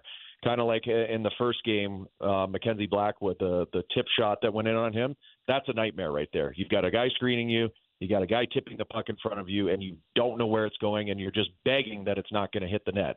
Because if it hits the net, it's got a really good opportunity to get in there. So kind of like last year's series with Winnipeg and Hellebuck and how well the Avs took his eyes. Got to the front of the paint. So the top of the blue paint, the top of the crease, you got to get there. You have to stand there. You have to make that goalie's life a living hell in front of the net where he has to be ducking and dodging and weaving all over the place just to see where the puck is, not let alone see where the puck is after it's been shot. So give Dallas, give their D-corps a lot of credit. If they're going to be there and willing to battle and box out the Avs forwards and not let them get to the front of the paint, good on them. But on the flip side of that, hey, Avs players, you want to score goals, you want to win this series, you're really going to have to get to those dirty areas of the ice, which we like to call it, and that's the front of the net. Yeah, and John, I feel like because, you guys talked about it last year, I hope you don't talk about it too much more this year. John Michael Lyles was saying it after the game. You got to take shots. I was a little frustrated. You get the power play. I feel like I get it. You guys are so skilled passing, but sometimes the perfect shot is not going to exist, and then you blow 30, 45 seconds of a power play not taking shots. What is the balance between looking for the right play and just shooting because like you said, it's playoff hockey. You may not get a lot of pretty plays. You're right. So again, I do believe the Avs love to find seam passes and snap the puck around because they're that good. They're that talented. But at the same time, you're looking for almost a surefire goal in a seam pass that goes east-west across the ice. Yes, if that connects, you've got a really good opportunity to score. But if it doesn't connect and they ice the puck, 200 feet from your net where you're trying to score, what good does that do? So there has to be a balance of getting the puck to the net. And sometimes that when you establish a shot early on your power play, that will start to open up those seam passes that you're looking for. Because a lot of teams after a shot, they're trying to pressure the puck because usually there's a shot, there's a rebound, it goes in the corner, it goes to the half wall, wherever it goes. Those PK guys, they're trying to pressure the puck because usually it's kind of bouncing, or the Avs player that's on the power play has to turn his back to see, okay, I got to go get the puck. That's when you get that pressure. So if you can find a way to get some shots, collect those rebounds quick, and then it's a 1-2 pass, now you've got Dallas Stars players out of position. Now you can start making those seam passes where you do have those east-west ones where, who knows, maybe you potentially have a wide-open net and you just got a one-timer in there. Talking to John Mitchell. John, Game 3 tomorrow night. Is Landeskog going to make his debut at home? That sure would be fun. Would be an awful loud arena, and everybody could go crazy. And hell, it could be maybe the storybook that we're hoping for. Last night he's activated, he suits up, he warms up, and then he's not going. Right now, what's your best read on how the Avalanche and Jared Bednar are trying to play this to make sure they're getting the best out of Landeskog and the best for the team? I guess that is the $1 million question. Right. Like, how do you manage this? How do you put him in a game? Okay, so let's look at it. He's already played 2 games. Yeah, it was in the AHL, but those are 2 real legit hockey games where he's getting bumped, he's getting hit, he's giving hits, he's getting to the front of the net, he's getting in scrums. Okay, you can check that off the list. it's been 3 years since he's basically played a hockey game, right? And now you're getting thrusted into, this isn't game 30. This isn't game 10. This isn't game 60 of the regular season. This is game 3 of the first round of the Stanley Cup playoffs, and you're locked up 1-1 in this series. Mm-hmm. There's a lot more pressure that goes into this. Now, is Gabe fully capable of handling that pressure? Yes, I do believe so. And I'm sure Landy is just chomping at the bit to play. And I've never been in a situation in my life where I haven't been able to do the thing that I love the most for 3 years, and then I get another opportunity to do it. So the emotion and the prep going into this, I literally can't even imagine. It's almost completely unprecedented in sports, John. Like, we were talking about this the other day. Like, we talked about like Klay Thompson as a comparison, like basically missed the better part of 3 seasons before returning for Golden State. That's like the closest. But again, you're talking about the captain, and you're talking about doing this in the playoffs. It is all just almost unprecedented. It is. And, I think Landy, he might be at the point here where he could potentially go to Bedsy and be like, dude, throw me in the fire. Like, I am ready. If I'm not ready now, I don't know when I'm going to be ready, but it's go time. So, I hope for the sake of the city, and I hope for the sake of all of the fans of him individually and the team, that he plays tomorrow, because I'm getting chills just thinking about it right now, what that building is going to be like. All right, so if I could ask you, see, here's the problem. We all want to see this, right? I want to see him make his return. You do. The entire fan base does. His teammates want to. But can you give us some realistic thing of what he could be fighting? I feel for Jared Bednar in this situation, John, because, I'm sure you've had to come back from an injury stint. And how long does it take to ramp up to the speed of the game again? The hand-eye coordination it takes to play this sport, and especially do, the tippers of 100-mile-an-hour pucks or whatever's going on. Like, it's just amazing. So I can understand why there's maybe some hesitation. Is it fair to wonder how long it would take for him to get back up to NHL speed in a series that frankly should be the Western Conference Finals, not the first round of the playoffs? Yeah.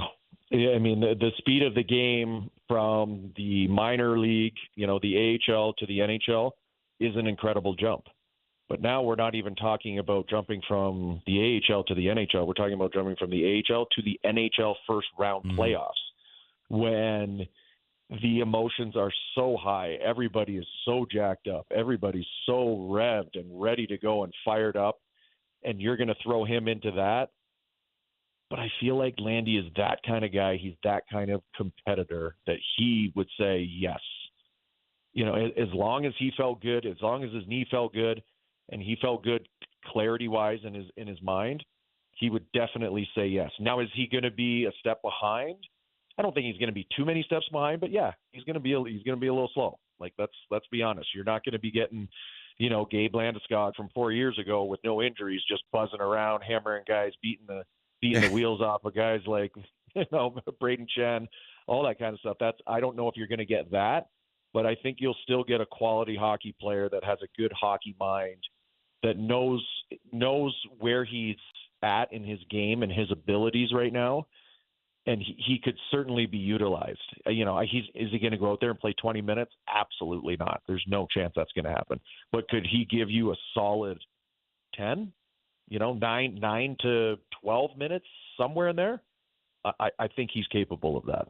All right, so let me ask you this, because I don't know all the unwritten rules the way that you do. If they have to put him on the fourth line, because what you just described there, 20 minutes, that's first line stuff, right? Where do you slot him in? What line do you slot him in with? And are you able to mix your lines enough where you control the minutes with other guys, or how would you play it? Is it like an insult to your captain to be a fourth liner, a third liner, whatever it may be? Absolutely not. Absolutely not.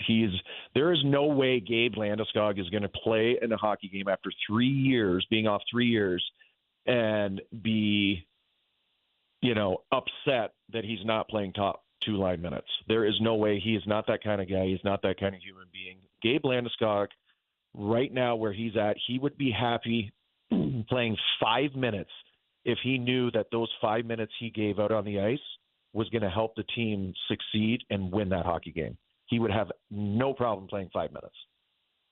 Yeah, and it would knock the rust off. It would get him back out there, and maybe that's what he does tomorrow, but it's going to be a damn loud 5 minutes when it happens. John Mitchell, everybody. Watch him on Altitude, former Avalanche, the greatest number 7 in Denver sports history. Don't look it up. John Mitchell, everybody. Thanks, John. You know it, boys. Thanks for having me, fellas. All right, John Mitchell stopping by today on the show. Good to talk to him right there as the Avalanche and the Stars are tied at a game apiece. Real quick, I'm not mad how they played last night. Are you? No, I'm really not. I think they're the better team. I feel much better than when they came home from Dallas a year ago. Yes, but you also, you split against a Dallas team that doesn't have their best defenseman and doesn't have their leading scorer. Now you're in their building and it's hockey and Ottinger's good. God, Blackwood is good too. He was phenomenal again last night, man. How about them chanting his name? I really wanted them to score to shut him. I'm like, guys, you don't chant a dude's name when it's tied and you just barely tied that it. Save on Marchment in overtime Ridiculous. was freak-ish. By the way, I've had enough of that guy kicking his legs out. You're going to hurt somebody. Yeah. And this isn't an app. You could cut your teammate with a skate blade trying to throw your legs out. He was so close to his own guy when he did the little flip my leg. I'm surprised his teammates aren't saying something to him. Where's his mother to grab him by the ear and drag him his off the ice? His dad was a former Avalanche. That's true. It is Ryan? Kreckman and Lindahl. That is true, yes. Kreckman and Lindahl, we're rolling with you here on a Tuesday afternoon. Andy, when we come back, I'm going to tell you exactly what the Broncos are going to do with the 20th pick in the NFL draft. We got the Broncos! We got the biggest tell that we've gotten yet as to what is going to happen. Andy, the call is coming from inside the building. Uh-oh. You're going to hear exactly who they're taking at 20 coming up next.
Nate Kreckman, Andy Lindahl, Altitude Sports Radio 92.5. By the way, I did tweet out the stat last night. Hastings brought it up. It was the second double playoff L in Denver sports history, first since 2008. I got to tell you, I felt like the Avs were going to avoid the L. I did too. I felt good about it.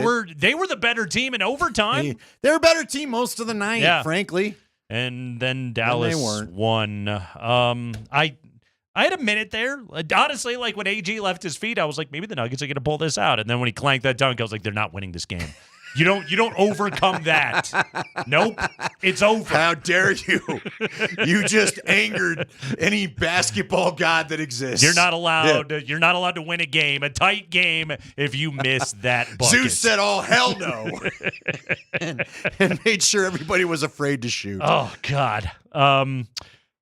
So Andy, I'm going to tell you exactly what they're doing. I know it. I now know that. We have a mock draft, okay?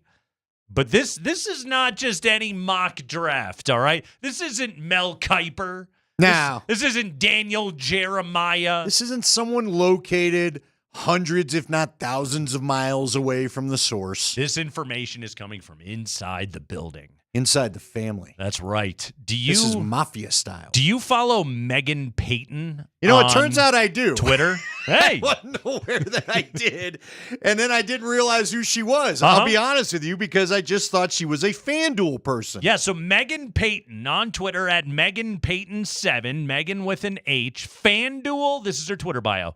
FanDuel sports betting host / analyst.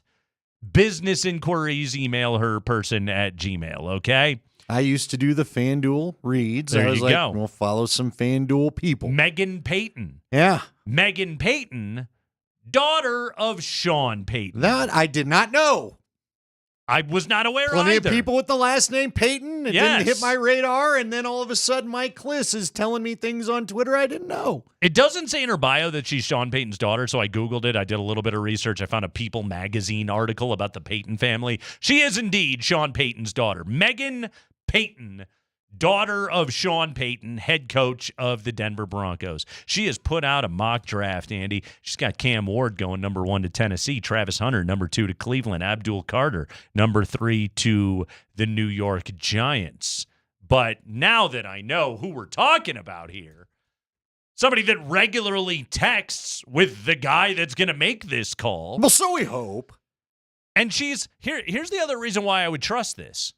She's a sports betting host. Well, there you go. She wants to be right. She's part of the Vegas Insiders. If she has any information, she's going to use it because she wants to be right. She didn't want people that follow her on FanDuel and take her betting advice to be like, well, she didn't know what the hell she's talking about. No, she wants to be right. And why wouldn't you use every resource that's at your disposal? So, scroll down. Who is she have Denver selecting at number 20? This is from the mock draft of Megan Payton of FanDuel, daughter of Broncos head coach Sean Payton, with the number 20 overall pick. Spring, you ready for this one? At number 20, running back Omarion Hampton, North Carolina. Good. Mm-hmm. That's all that Sean's inspired to say? Uh-huh. Now, she could be an agent of misinformation. What? Wait a minute. If he's a running back, what position does that entail in a Sean Payton offense? The Joker. I would say we need a joker. There it is. The gosh darn What's joker. funny, I don't view Hampton as a joker. See, I'm with you, No, Spring. well, I but- understand your I hesitation. think like Travion Henderson's more of a joker. I would agree. He's more that. Hampton had 38 catches last year out of the backfield. He's an improved receiver out of the backfield. He is viewed as the truest 3-down back outside of Ashton Genty in this draft. Oh. He'd be a goddamn joker if they drafted him. He and Evan Engram would split the goddamn joker role. Trying to find a Are goddamn you the Joker if you're sharing the role? I guess the Joker employed other clowns in that Batman movie. He had but assorted thugs that worked yeah, he for had him. people that worked for him. Goons, if Sure. you will. But doesn't the Joker have to do all the Joker things all the time? Can you switch Jokers? When Evan Ingram comes, again, I've said this. Do you come in and call the position? I'm the Joker. I'm the Joker. Well, you got your Heath Ledger, you got your Joaquin Phoenix, you got your Jack Nicholson. We've had many Jokers over the years. Yeah. This team just wants one or two, I guess. God dang Joker. There you go. Okay, but is Pops saying, and maybe she doesn't even know. Maybe Pops is like, you know what? These fools in town are going to be taking extra weight in what my daughter puts on that paper. You think he's using Megan Payton of FanDuel as a patsy to put out some misinformation? I need you to say Omari and Hampton. That's what I need you to say. That's the way we're going. Here's something else interesting, though. So I started thinking about this, okay?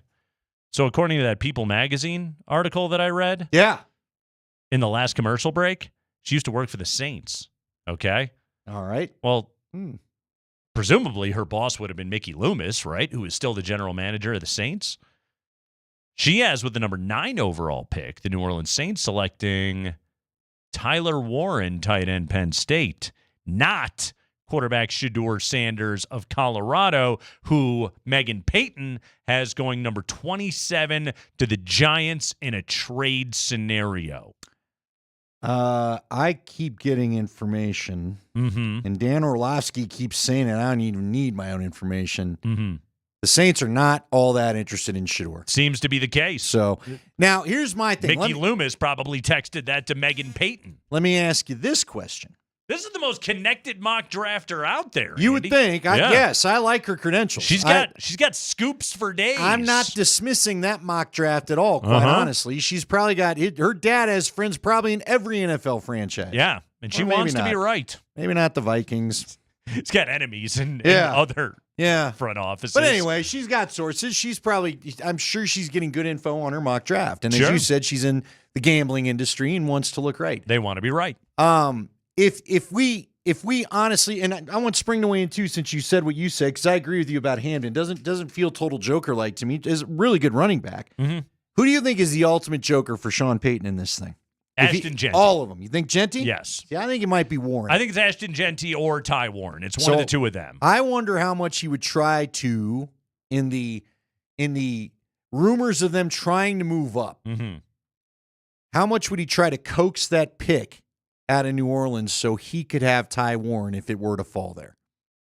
I'm sure they're making that phone call. Wouldn't surprise me in the slightest bit. You gotta use whatever angle you have. The thing is, it's like if you're looking at a team and saying, "Oh, you want to jump you want us to go all the way back to number 20." I need your first next year. See, I don't like that. That's pricey. Now I don't know if it's Ty Warren. I don't know, man. God, I'm tired of us giving up first round picks. That's the problem. Right. But if Warren solves the problem, then what are we holding on to him for? I would greatly prefer you don't give that pick up. That Denver trade back to trade up. I would. I agree with you. Take more bites at the apple. Trust your scouting. Trust that you know your quarterback, you know your system, you know what you're looking for, and even if you don't get the A+ level player for it, that you can still be successful. I mean, Alvin Kamara was a third-round pick. He was. That's why I don't think they need to go running back necessarily in the first round. The only guy I would really hardcore think about is Genty. I don't know. Hampton may be great. But I just don't feel like – I feel like Travion Henderson is probably more your Joker guy from what the breakdowns are. I think we're set for one of the longest first rounds in a while. I don't think a lot of people are sure what they're doing. Everyone's going to use all their minutes. Yeah, this won't be like last year where a lot of things were just, well, this was predicted. So at the end of the conversation, do you trust the mock draft of Megan Payton coming from inside the building? Do you trust it? I trust she gave us the information she was given. Wow. Do I believe Pops is being totally honest? Look, you man, believe? Hey, I have two middle there fingers. was once upon a time where Josh McDaniels wouldn't even let the cleaning crew in his office for 6 weeks because he was worried someone just trying to clean the office and get out of there was somehow going to sabotage his draft board. I think NFL coaches get a little too psycho over their draft boards, and so I'm not sure he gave her the right information. We'll see. How much would other coaches in the NFL have laughed if they got a good look at Josh McDaniels' draft board?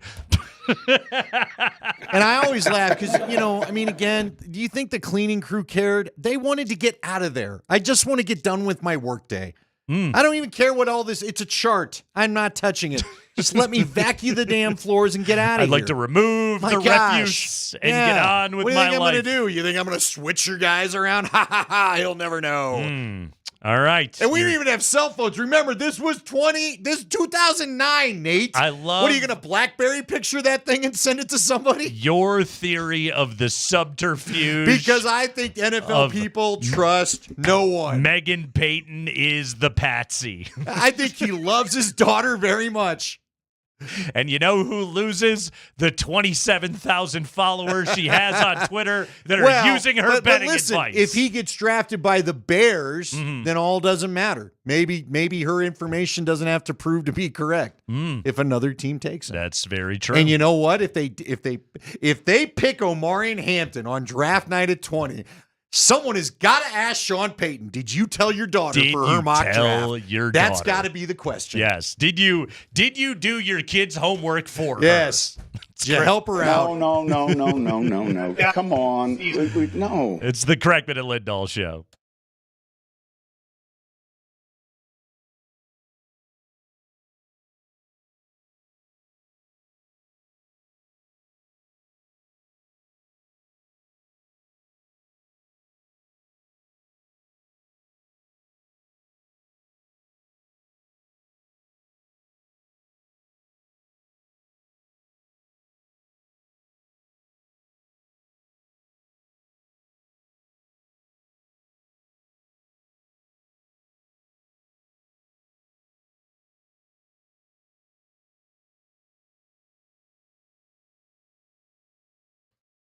Hey, it's Nate Kreckman for Roller Auction.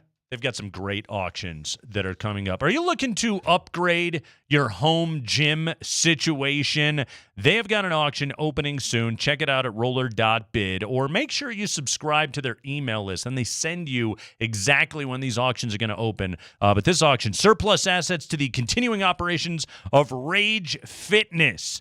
Auction includes kettlebells, slam balls, dumbbells, bumper trees, and much, much more. Go to roller.bid and check this stuff out. There's going to be some fantastic home fitness items available for you to be able to bid right now. If you're looking to get as jacked as I am, go to roller.bid right now. Maybe not the best advertisement. Still, go to roller.bid and check this out. Surplus assets to the continuing operations of Rage Fitness. And hey, while you're there, when you're registering for a new account at Roller Auction, just hit that drop-down menu. Say you heard this on Altitude. Go to roller.bid. But yeah, if you need some fantastic home fitness equipment, surplus assets to the continuing operations of Rage Fitness kettlebells, baby. Go check it out.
All right, it is Kreckman and Lindahl. We're rolling with you here on a Tuesday afternoon. The Nuggets lost, the Avalanche lost, but you win by tuning in today to the Kreckman and Lindahl show. Chris Marlowe coming up at 20 minutes after 4 o'clock. We will listen to the voice of the Nuggets reacting to what he saw last night between the two losses, and particularly in the Nuggets.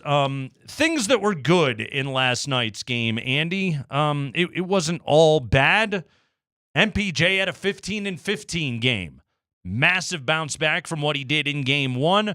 I thought he played pretty well, all things considered. He had 6 offensive rebounds in that game last night. I was very pleased with Michael Porter. I think he is gutting through some stuff, including apparently trying to break in a new foot brace while also now having a left shoulder injury. But I thought Porter played well last night.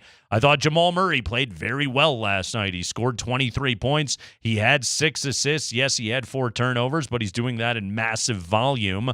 And he hit 4 threes in that game last night. The weird thing is you look up at the end of the night and Nikola Jokic has 26, 10 assists, 11 rebounds.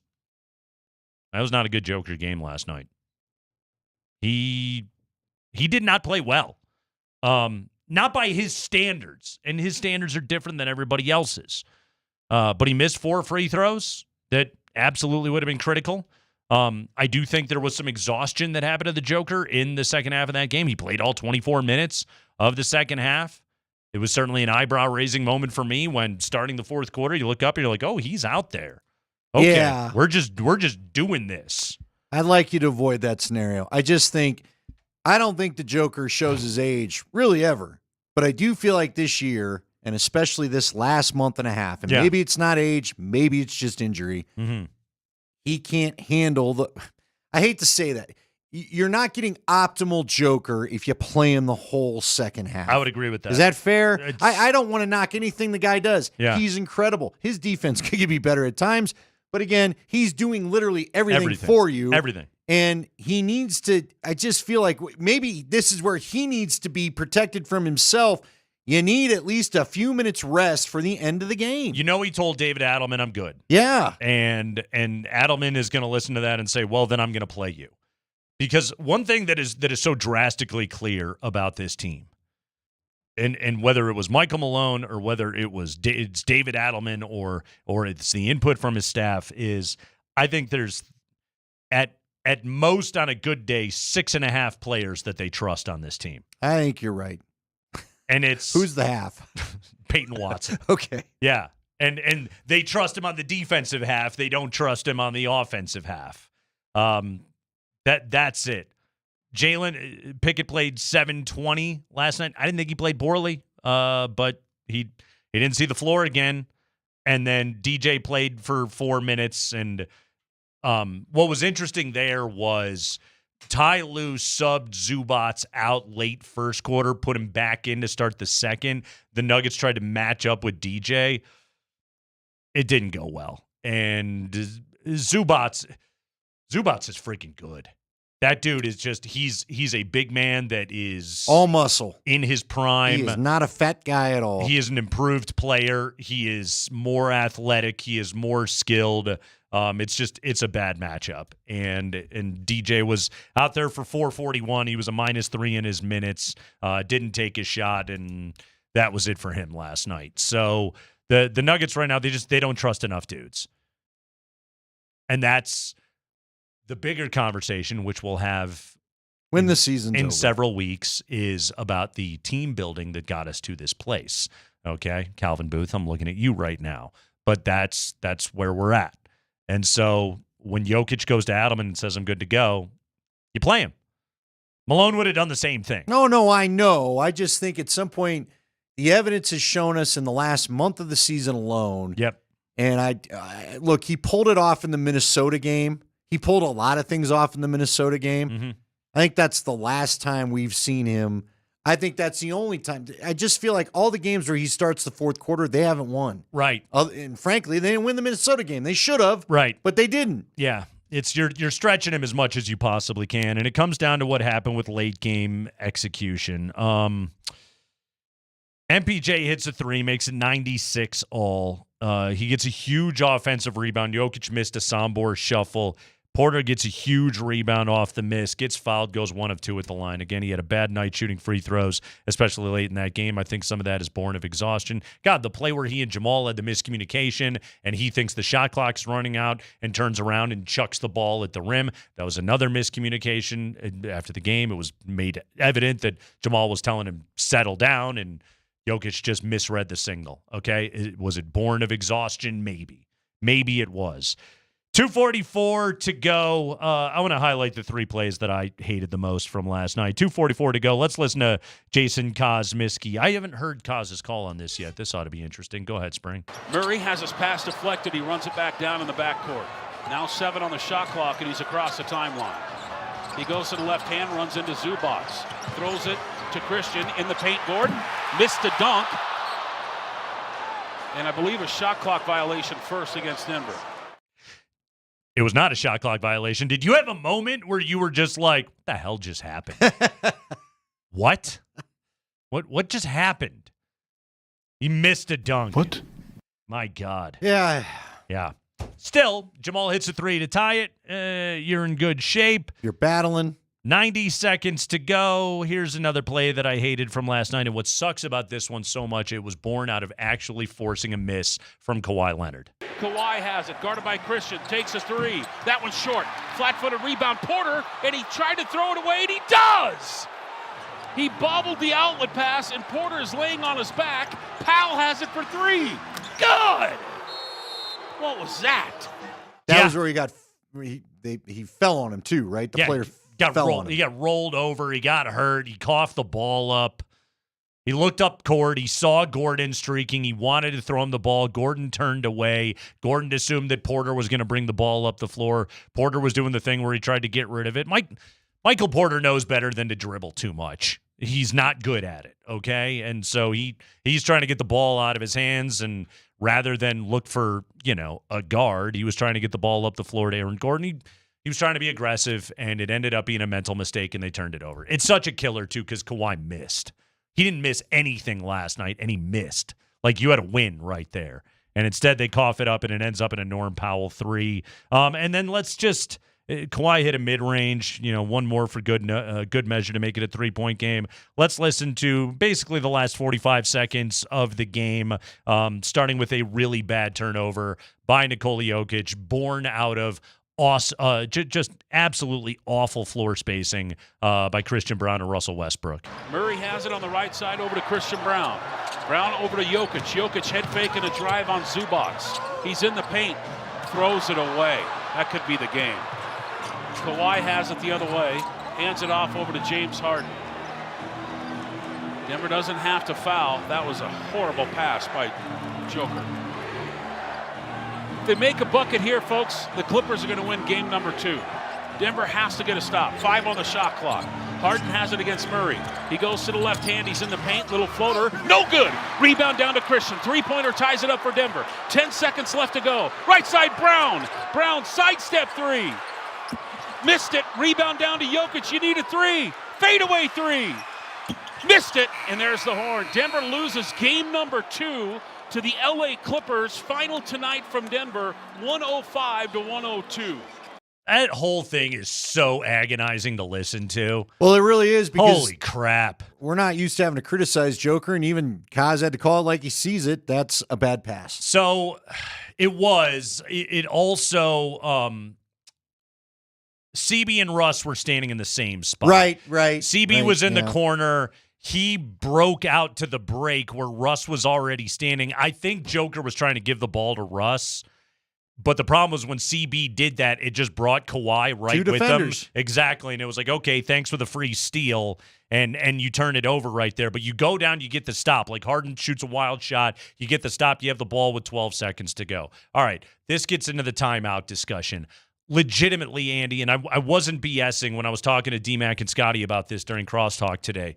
I don't know what the right answer is. Hindsight after watching that possession is like, well, they may have been better with the timeout. But I can tell you exactly what the counter argument is. If you call the timeout, you get the side out of bounds, they're going to foul the moment you get the ball in. You're down 3 in that situation.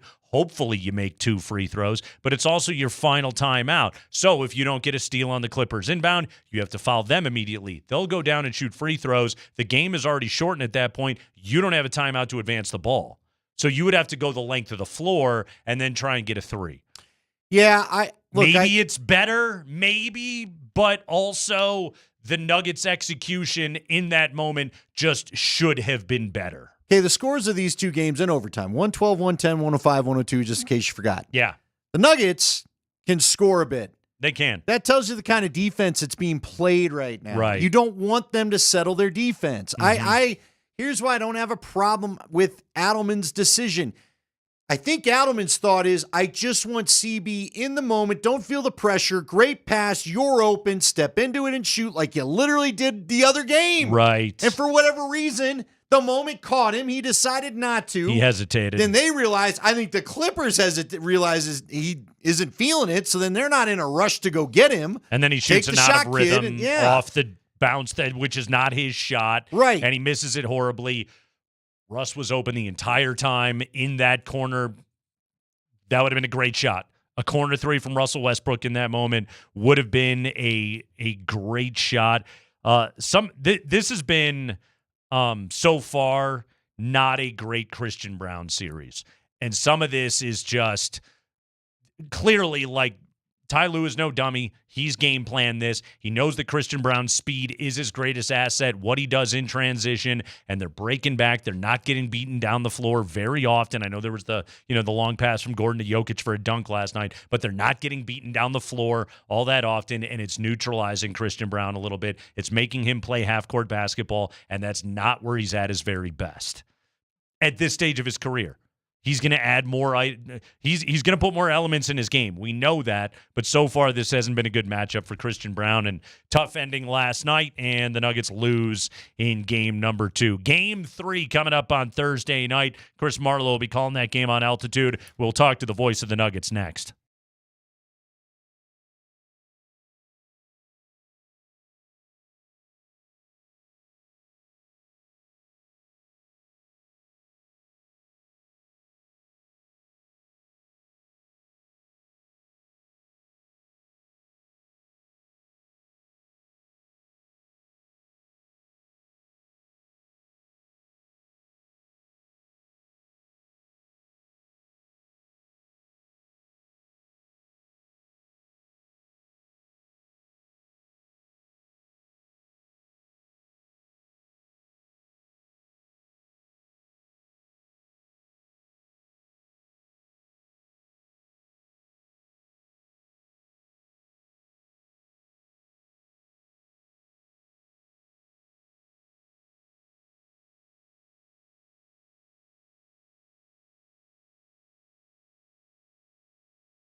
Nuggets dropped game 2 last night, tied at a game apiece. They split at Ball Arena. They are off to the Intuit Dome for games 3 and 4, with game 3 coming up on Thursday night. You will watch that game on Altitude Television.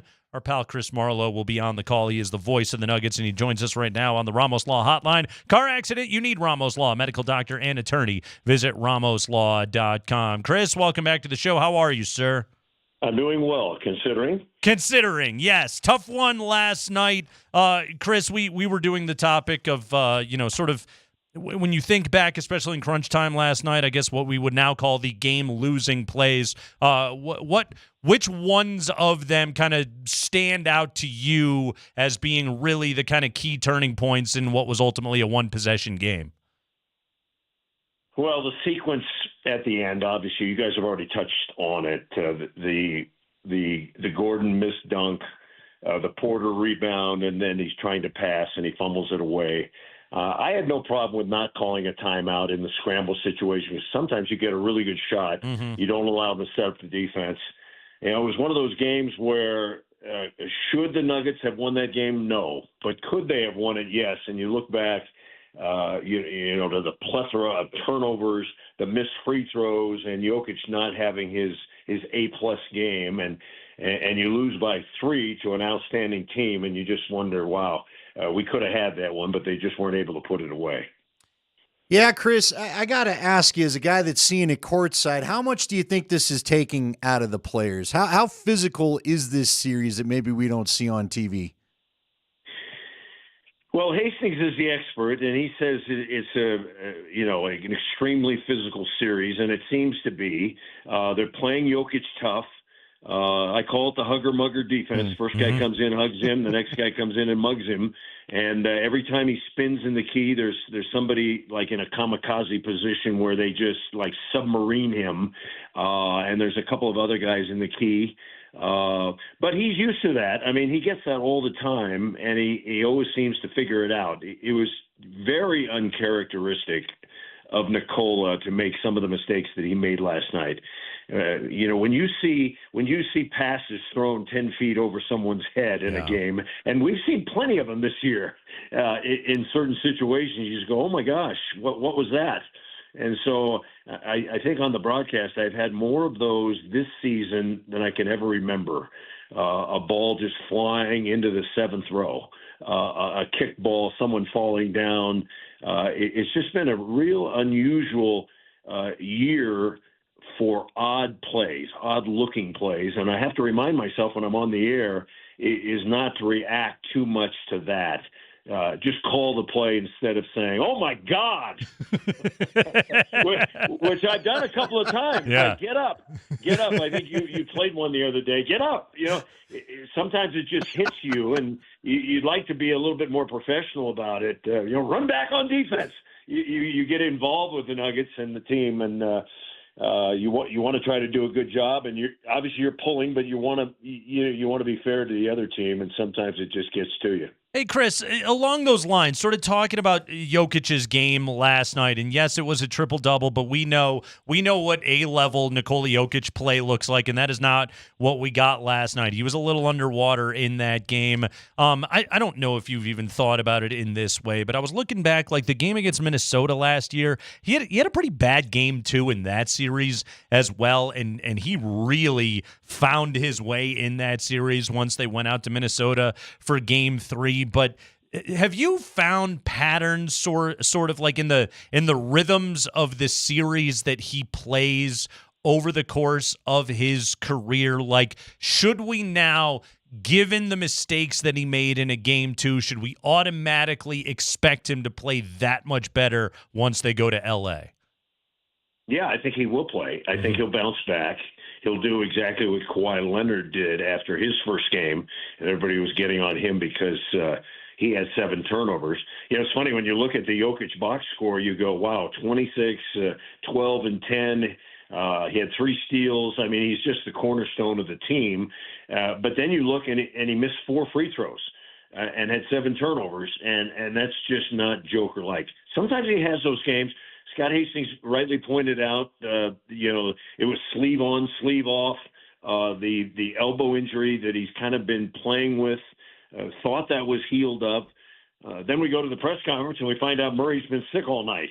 He'd gone from no sleeves to sleeves, back to half sleeves, and so sometimes you don't know exactly what's going on with the players. They run a very tight ship with the Nuggets. They it's not upper body, lower body injuries, but it's similar to that. You never know the full story until a little bit later. But I'm expecting Jokic to play much, much better. As good as Zubac is, he can't handle Jokic one-on-one. I always laugh when people say, "Oh yeah, he does a great job guarding him." Yeah, with three other guys backing him up. Yeah, you play him one-on-one, and Jokic scored 40 or 50 against Zubac. Respect given, but I think he'll play well. I'm confident that the Nuggets can get to LA, win one, maybe win two. Obviously, the concern is going to be Michael Porter Jr. Can he go? Can he play? I was looking up. I had a separated shoulder in my athletic career, and it's painful. If it's the same as a shoulder sprain, and it says it was, so that'll be an interesting tidbit of it. Can Porter play? And if he does play, how well can he play? Yeah, Chris, I was just going to ask you about Porter, and not the injury necessarily, but pre-injury, because it happened with 90 seconds left in the game. But what did you think of the way that he looked last night? Did he appear more comfortable on the floor to you? Well, absolutely. Absolutely. Game one was a disaster. Game two, I thought he looked energized. I thought he was one of the keys to the Nuggets making a comeback. He was rebounding the ball. He was in there for tip-ins. He hit a huge three, made a couple of those. And I've said all along, if Michael Porter, if we get to see the Michael Porter that we got to see last year in the Lakers series, there's no doubt in my mind that the Nuggets would beat the Clippers, maybe 4-1, 4-2. But you're not sure what you're getting from Michael. Then we find out not only did he hurt his shoulder, but he's got something going on with his ankle, his brace that he's been working on apparently for the last couple of weeks, trying to get that figured out with his heel and stuff. So I think Michael Porter's the key. He's kind of like having mag wheels on a great car. You have a great car and you put on mag wheels and you're going places. If you take off the mag wheels, you still got a really good car. But is it the boss item that you can really strut your stuff with? No, and I think Porter's really a key for Denver. Chris, what can they change? What have you seen that maybe they could try to adjust for this next game and not let the energy of LA cause the game to get away from them? Which game are you more worried about, 3 or 4? I guess I would ask. Well, I think it's always the next game in front of you. How do the Nuggets respond? How do they bounce back? They'll make a bunch of adjustments. I like what David Adelman has done. One thing I'd like to address, though, you were talking about the Nuggets being thin, I think, earlier. Yeah. And someone asked me about that the other night, and they were kind of picking on Calvin Booth, and we can't get any good players.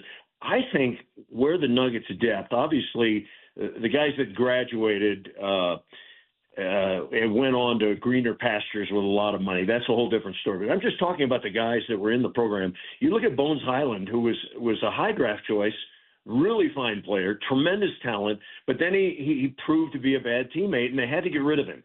I keep thinking, Bones can get you 20 off the bench if he's in the right frame of mind. Then you've got Julian Strother, who was having a great rookie season, averaging close to 10 points a game, and then all of a sudden he hurts his knees out for 16 games, and he can't come back for the playoffs. Then this season he comes back, the same thing.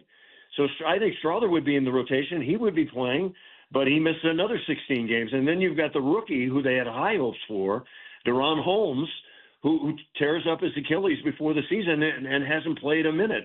If you take those three guys and put them in there with requisite, training and experience, I think you'd have a heck of a bench. But, just to say, well, God, if we had Bruce Brown and we had Kentavious Caldwell-Pope, guys move on. When they play well, they get rewarded. Nuggets in a salary cap situation. But I think, there's a little bit of bad luck associated with what's happened to the Nuggets bench.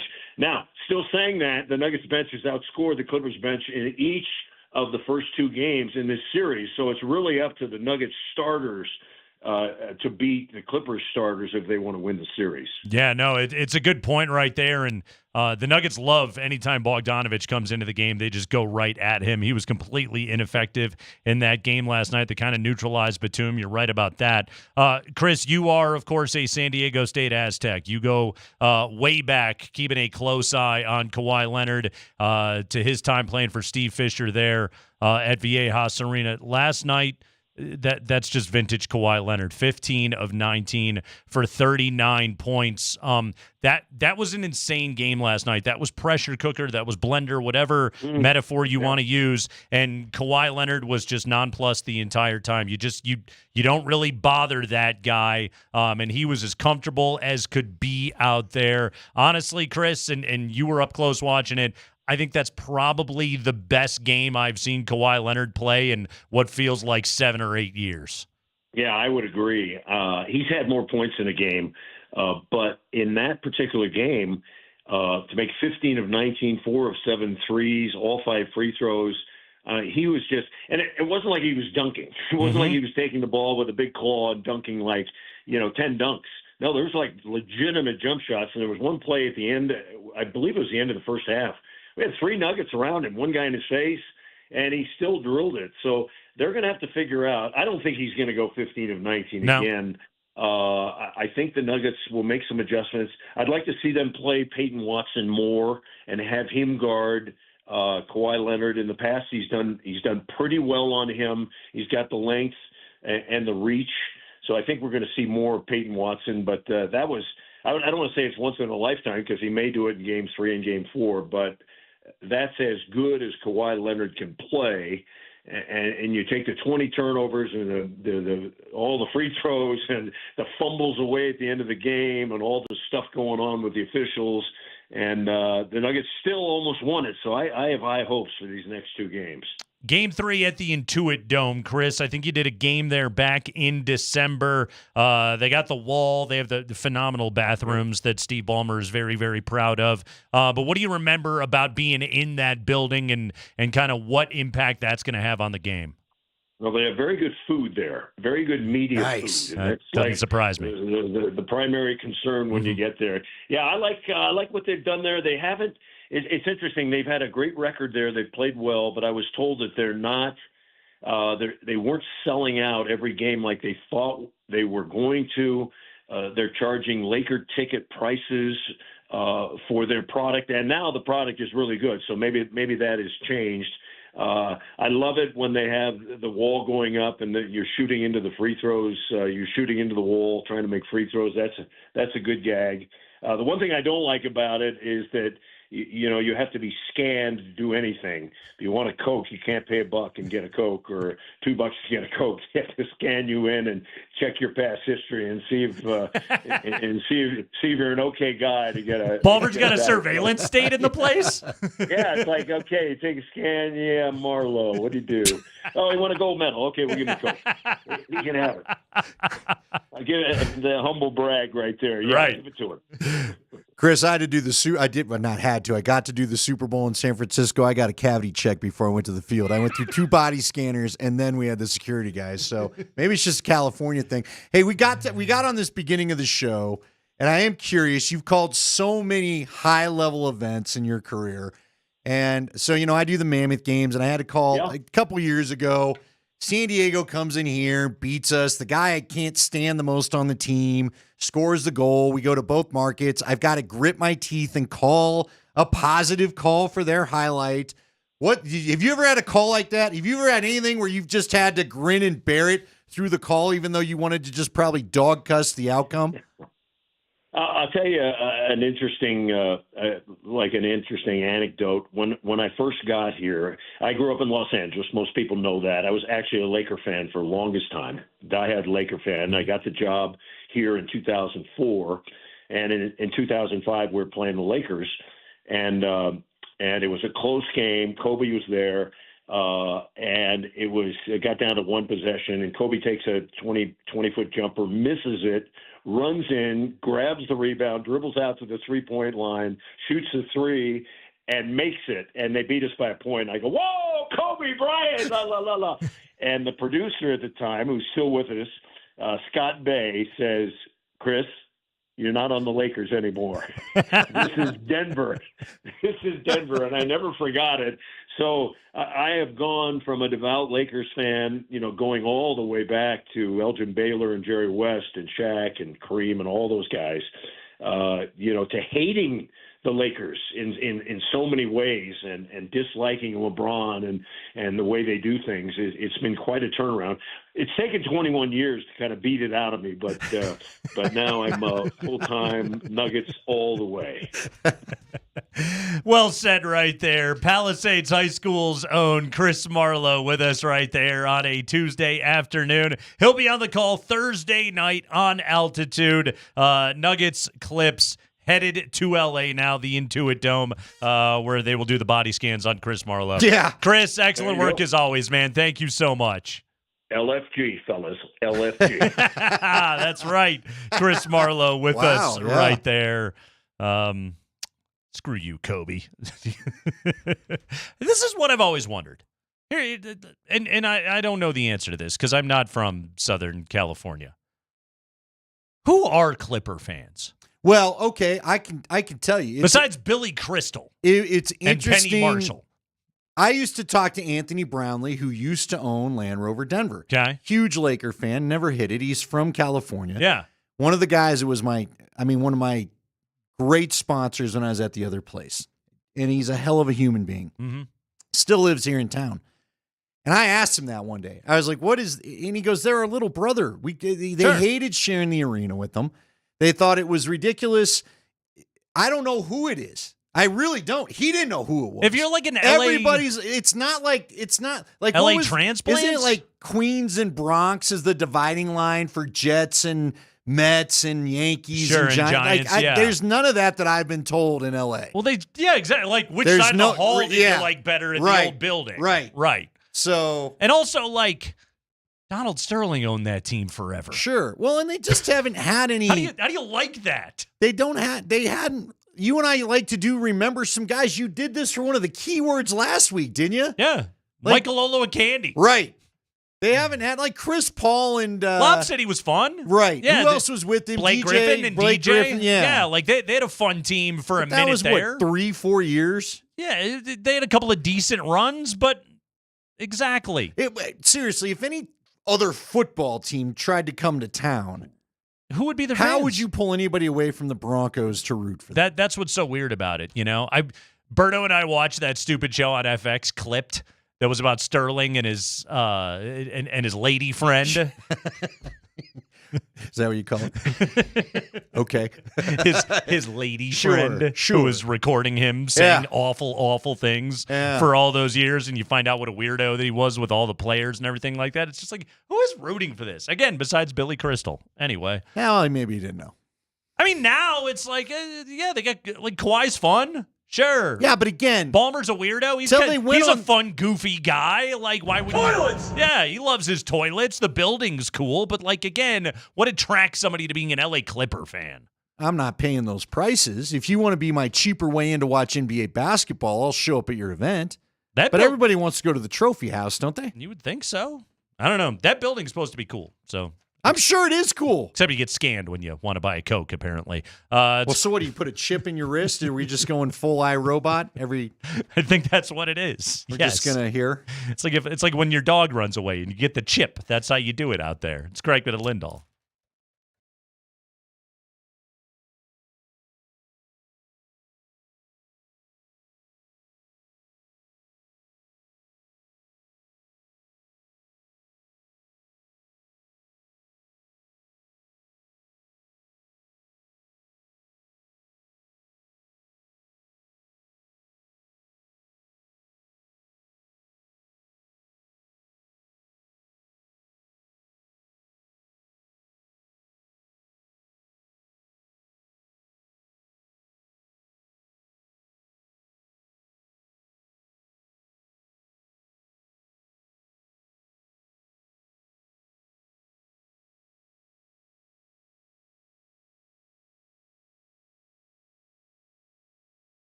lose, Nuggets lose. Not good. First time it's happened since 2008. They both lost a playoff game on the same day. Fun little history. So we have had the double win and we have had the double loss all in the course of just a few days. The Nuggets dropping it last night in crunch time. The Avalanche going to overtime. By the way, when it went to OT, I did hear from the people on Twitter last night that were not pleased with me for my prediction for the game. Well, what was even worse was your guy couldn't score. He didn't even play. Yeah. My guy didn't look like he wanted to all that much either. Nah. I don't know what was going on with Brock Nelson last night. Dude, the second line has got to step it up. I'm going to echo Jared Bednar. God, Nelson had one right in front of him, right in the second period, Couldn't get too. it done. Harley had a bad turnover, and just Ottinger gobbled it right up. Thank you. Nichushkin hasn't looked quite himself either. No, he's taking too many shots from outside. He's again, like I feel like I'm turning into you, where I'm just like, get in front of the net. Thank you. Traffic, please. Good. We're all here. That's what you're here. Why did they switch Natchez back with McKinnon? I thought Natchez and Nelson were excellent together. Mm-hmm. I'm a little thrown off by the move. I would put those two back together. Yeah. And either put, I don't know that Drouin looks like he's totally healthy either. You know what else sucks about them losing that game? Logan O'Connor's goal was so cool Oh my last gosh, night. it was so great. Such a good goal. Spring, pull up Connor's call of LOC's goal there to take a 3-2 lead at 19:27 of the second period last night. A 3-on-2 that was started by Nathan McKinnon, but it eventually resulted in Logan O'Connor just getting ridden off of his feet by Mason Marchment and somehow scoring this goal. Blackwell bumped by Devon Taves. Scratch loose. Now Nathan McKinnon with a loose puck. Lob pass for Sam Girard. 3-on-2 for the Avalanche. Very brief. Lehkonen in front. Backhander. They score! It's OC. He's playing, baby! Back-to-back multi-point games for Logan O'Connor. And he stuns the Stars fans here in Dallas. Yeah, Sammy G chipped it over to Lehkonen, somehow got that pass over to O'Connor, and again, just falling down, backhand flip while falling down over the glove of Ottinger. Hell of a goal Logan last night. O'Connor. Yeah, that was an absolutely incredible goal that he scored last night. It's like it wasn't as insane as Lehkonen's goal from game one, but it was pretty damn close, and unfortunately, like, it goes into the dustbin of history because they lost the game in overtime. Yeah, it stinks. It's like Jokic's grand game against Minnesota. It's just unfortunately another loss. Yeah, I'm curious to see what the lineups look like tomorrow night. You know, it feels like the captain's going to make his debut, but what did you make of Coach Bednar's answer? I mean, I don't know what there is to make of it. He's just throwing it out there. The reason why Landy took the warm-up was he just wanted to feel the pregame routine one more time. Getting in the groove. Miles Wood apparently told the assembled media he knew yesterday he wasn't going to be scratched. Yeah, with 1,030 days since between NHL games, it was okay, go suit up, go do warm-ups again, and then go take a shower and put your suit on. Is essentially what Landeskog did last night. If it helps, sure. Who knows? Maybe it helps him to manage the emotions tomorrow that are bound to pop up if he's going to go do this thing. Like a literal dress rehearsal. Yeah. You know? Maybe it's not as striking to when he slips on the sweater. You know, it isn't just like he doesn't get all those feelings because he maybe already did it. Maybe that's what it is. Well, here's what you need to control, and guys deal with this all the time. He's going to be so jacked. He's got to get the emotion. You can't you can't blow all your energy in the first period. Right. You know what I mean? Which I'm sure he's going to want to. He's probably going to try to skate like a speed skater rather than a hockey player his first shift or two out there. So Elliot Friedman, Sportsnet, Sports insidery kind of guy. Okay, Elliot Friedman. He's up there in Canada, eh? And he's talking about Evander Kane missing game one of that Oilers-Kings series and kind of hinted that it's due to the NHL cracking down on what they believe could be abuse of the long-term IR rules, which we've talked about for many years. The Vegas Golden Knights have been the best at it. But for those that don't know what we're talking about, when a player is put on long-term injured reserve, his salary no longer counts against the cap. However, you can bring that guy back in the playoffs when there is essentially no salary cap. Right. And look, Vegas has done it the best. Yep. Don't hate the player, hate the game. And you know what? A lot of the NHL has decided, all right, we aren't going to complain against you anymore. We're just going to do it too. Yeah. And now all of a sudden it seems like the league is like, hey, maybe we're not so cool with this. So let's hear from the 32 Thoughts podcast. This is Elliot Friedman, and he's talking about how the NHL is aware of these long-term IR shenanigans happening with the cap, these machinations, and they're apparently trying to crack down on it. Chris Knobloch announced Sunday that Stetcher's not going to play, Ekholm's not going to play, and Evander Kane's not going to play. Now, I'll say this. I think the NHL has been working hard and on some of these teams about injuries. And I've mentioned it in previous pods, Justin. If you look at it, Dougie Hamilton came back in Game 82. Tyler Seguin came back in Game 82. I can't prove it, but to me, I find it very interesting because in past, some of these guys might have waited until Game 1.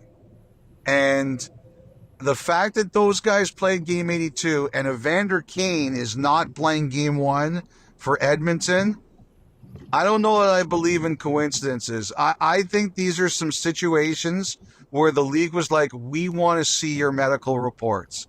And what it says to me is they are going to work hard at changing the LTIR rules in the next CBA. That there will be a mechanism there, because they were really diligent. They were on teams about this. And I just find a lot of these, I don't know that these are coincidences. I can't prove anything, but I heard they were really on teams about it. And some of these injury decisions, not all of them, in terms of who came back for Game 82 and who isn't playing Game 1, Justin, it just says to me that they were effective or they were pointed in what they asked for. Okay, so the Avalanche probably don't have Brock Nelson and maybe some other names if Gabriel Landeskog would have been on the roster during 1 through 82. Given that Friedman seems to think, and he's, insidery dude, if he seems to think that this is why Edmonton is keeping Kane out, does this have anything to do with why Colorado would have taken a couple extra games with Landeskog? Guy hasn't played in 3 years, so I have a tough time going that way. He's got a documentary about what he's been through. Mm-hmm. Look, Kane played this year. They know what they're getting out of him. Yeah. I'm not going to dismiss it. I suppose there could be, but John Mitchell has said it. We all know it. Deep in the back of the recesses of all our heads, we all know. We are not sure what Gabe Landeskog is, what version we're going to see when he does get back on the ice. Mm-hmm. So I don't think it should pertain to them because right now we're talking about a guy we're hoping that can give him 12, I think. So I want to say Wood played 12 minutes. Drury played 14. That was like the fourth line minutes. Yeah. Okay. So we're hoping to get about that much out of Landeskog. You know what I'm saying? Sure, but, okay, if Landeskog came back and just immediately looked good. If he looked like his old self. Which I wouldn't completely discount. But I'd still be shocked. Wouldn't this be a situation of exactly what Friedman is talking about? Yeah. And the NHL would be looking at the Avalanche and being like, we're on to you. We know what you're doing right now. I don't know like what recourse can they take a draft pick? I have no idea what the recourse would be. But this could fall exactly into this category, and maybe this is a contributing factor to Landeskog not playing last night. Fair enough, and it could be. But I really think it's Jared Bednar is just like, I love you. You're our captain. Yeah. I have no idea. This is such a high-level series. The speed is off the charts. Yeah. And at times, the Avs have looked faster than the Stars. I do think this is still steeped in the uncertainty of what the player looks like once he gets out there. I don't know. But maybe it is. I really don't know. Maybe it is. Come on, NHL. You got a whole documentary. Again, like to me, there's much different thing than a guy that played a couple months ago and conveniently got enough of an injury you could stash him. Sure. And a dude that's not played in 3 years. Mm-hmm. So, Mm-hmm. but hey, you know what? Your cap rules suck anyway, as far as I'm concerned. So I got no problem with it. We got all kinds of NFL draft news, including rumors galore about what Denver could be doing at number 20. We'll hit that next.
Yeah, let's hit those 5 biggest stories of the day from around the NFL. We are 2 days away from the start of the NFL draft. Let's do this, Spring.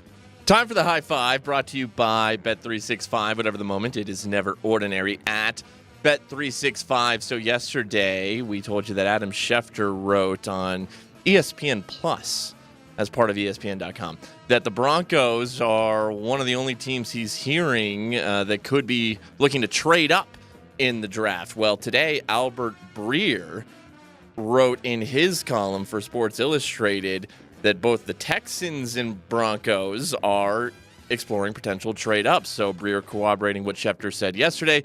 He writes, until yesterday, the Denver Broncos were the only team I could find that was actively exploring a trade up. If the Broncos move up, it would likely be for an elite skill player such as Boise State's Ashton Jeanty, and Jeanty is one player I have circled as a trade-up target in a class that doesn't have many of those. Well, according to the mock draft of Megan Payton, Andy, she has Ashton Jeanty going 6 to the Raiders. But we talked about this a little bit yesterday. Could Jacksonville be an interesting spot at number 5? Knowing that the Raiders are going to be as hot for Jeanty as they currently are. Jacksonville has certainly looked as a potential trade back candidate at that spot at number 5. Could that be somewhere where Denver tries to get to? Again, it would be pricey. I think you're talking about the cost of 2 first-rounders, most likely this year and obviously next year, to go and get Ashton Jeanty. Is that enough of an upgrade over what you could get in running back depth in the second round, be that Caleb Johnson of Iowa or either of the Ohio State backs in Henderson or Judkins? Look, Jeanty's fun. I just don't feel like it's going to happen. I don't think he's getting out of the top 5. And I don't think you have the ammo. Well, you always have the ammo. If George Payton is allowed a voice, there's no way they're giving up what it would take. He would to push get back all the on it, way I up agree. to get Jeanty. Yeah, right? he would be the pushback That's guy. not the final piece to your Super Bowl dreams. So Sure. let's just calm down there. Yeah, I would take Jeanty over the other backs. I just would. The resume is impressive. Yeah, a great player. But, Jeanty or Warren to be the 2 apples of my eye. Outside of that, I just think both are going in the top 10, probably the top 9. So I think it's all just fun to talk about, not reality. I do believe that the Broncos are talking about trading up, but I don't think the guys they want to trade up for are going to be there. Hey, breaking news, Nate. Yeah? Breaking news You gonna break on your it, Spring? favorite subject. Here we go. Mike Kliss. Remember yesterday when we found out that the Broncos added another key piece and a second long snapper for competition? Yes. Well, now we know why. Flash. Mike Kliss, Denver.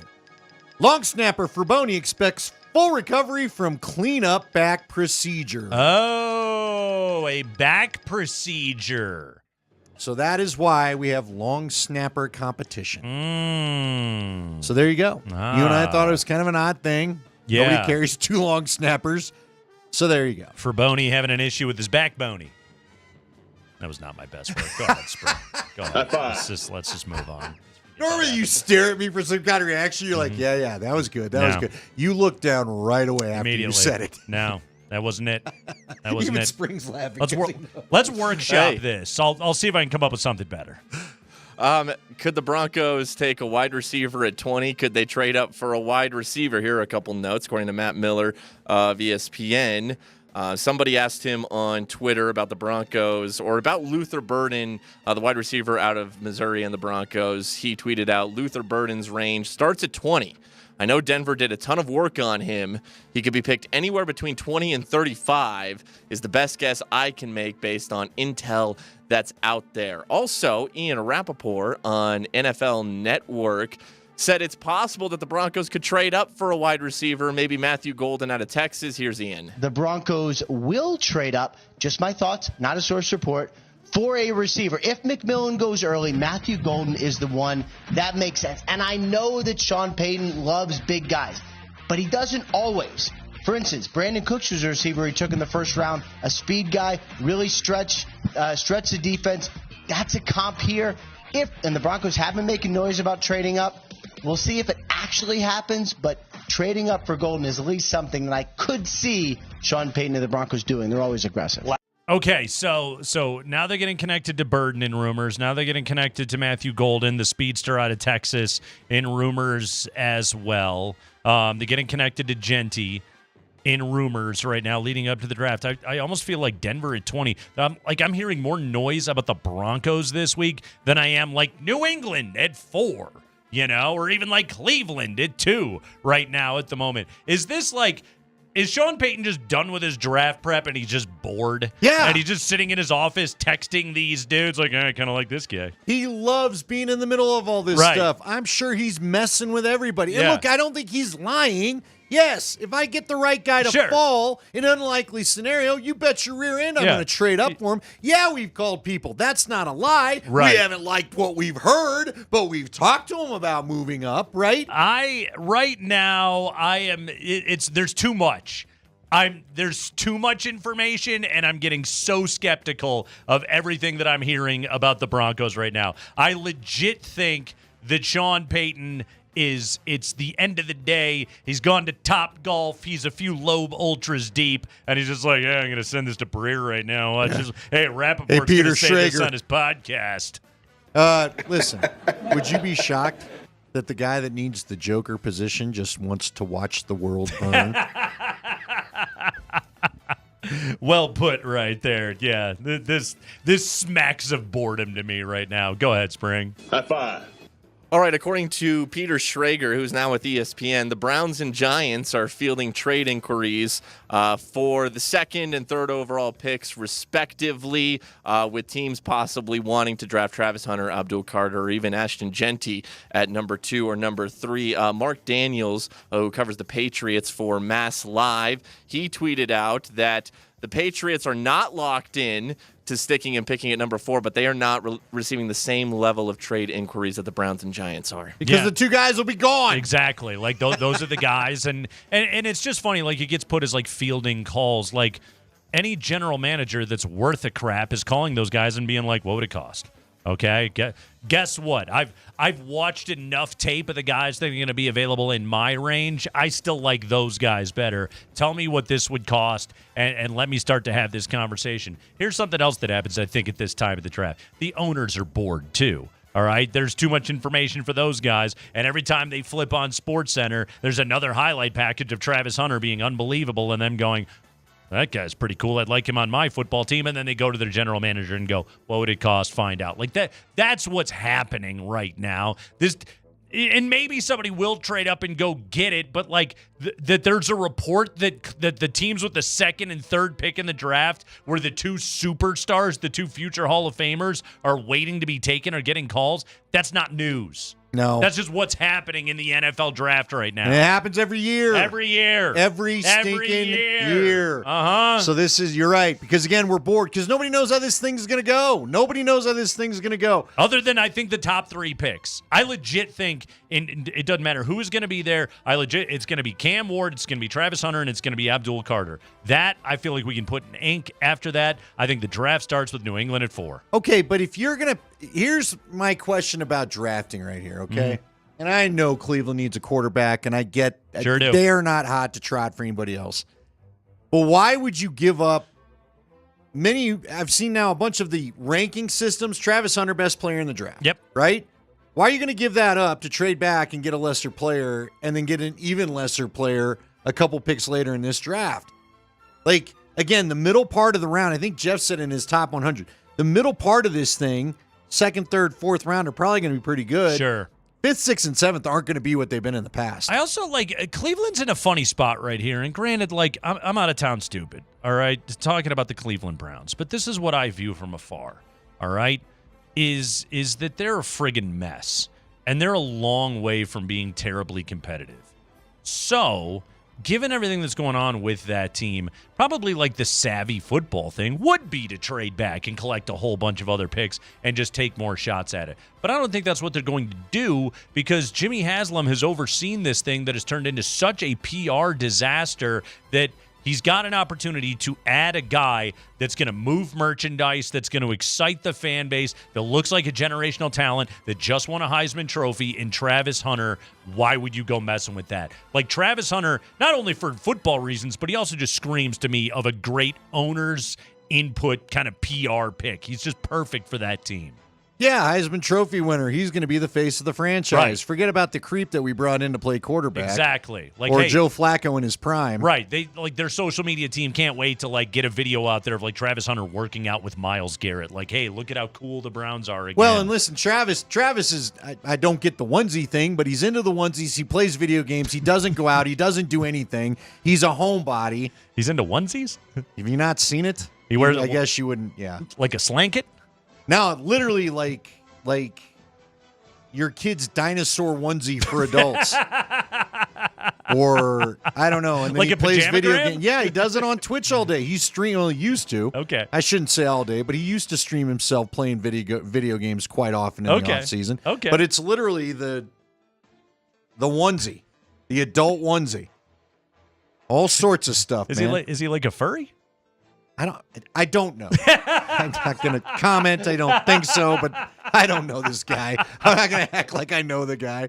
I watched him play a lot of good football. Okay. That's the extent of what I know about Travis Hunter. Okay. Sometimes some of the things you tell me, and it just reinforces my I'm surprised decision. this has not come across your have radar. The part where I unsubscribe from this part, the social media aspect of what these guys are up to, this is one of those things that I hear, and I'm just I think I'm making the right call. Okay, they right make here. a stuffed animal called Squishmallows. It's Oh, his I'm aware, favorite yeah. thing. Yeah, my kids We have all got one for free at a game last year. Okay. Because they were sponsoring him. Okay. Because he's big into these things. Okay.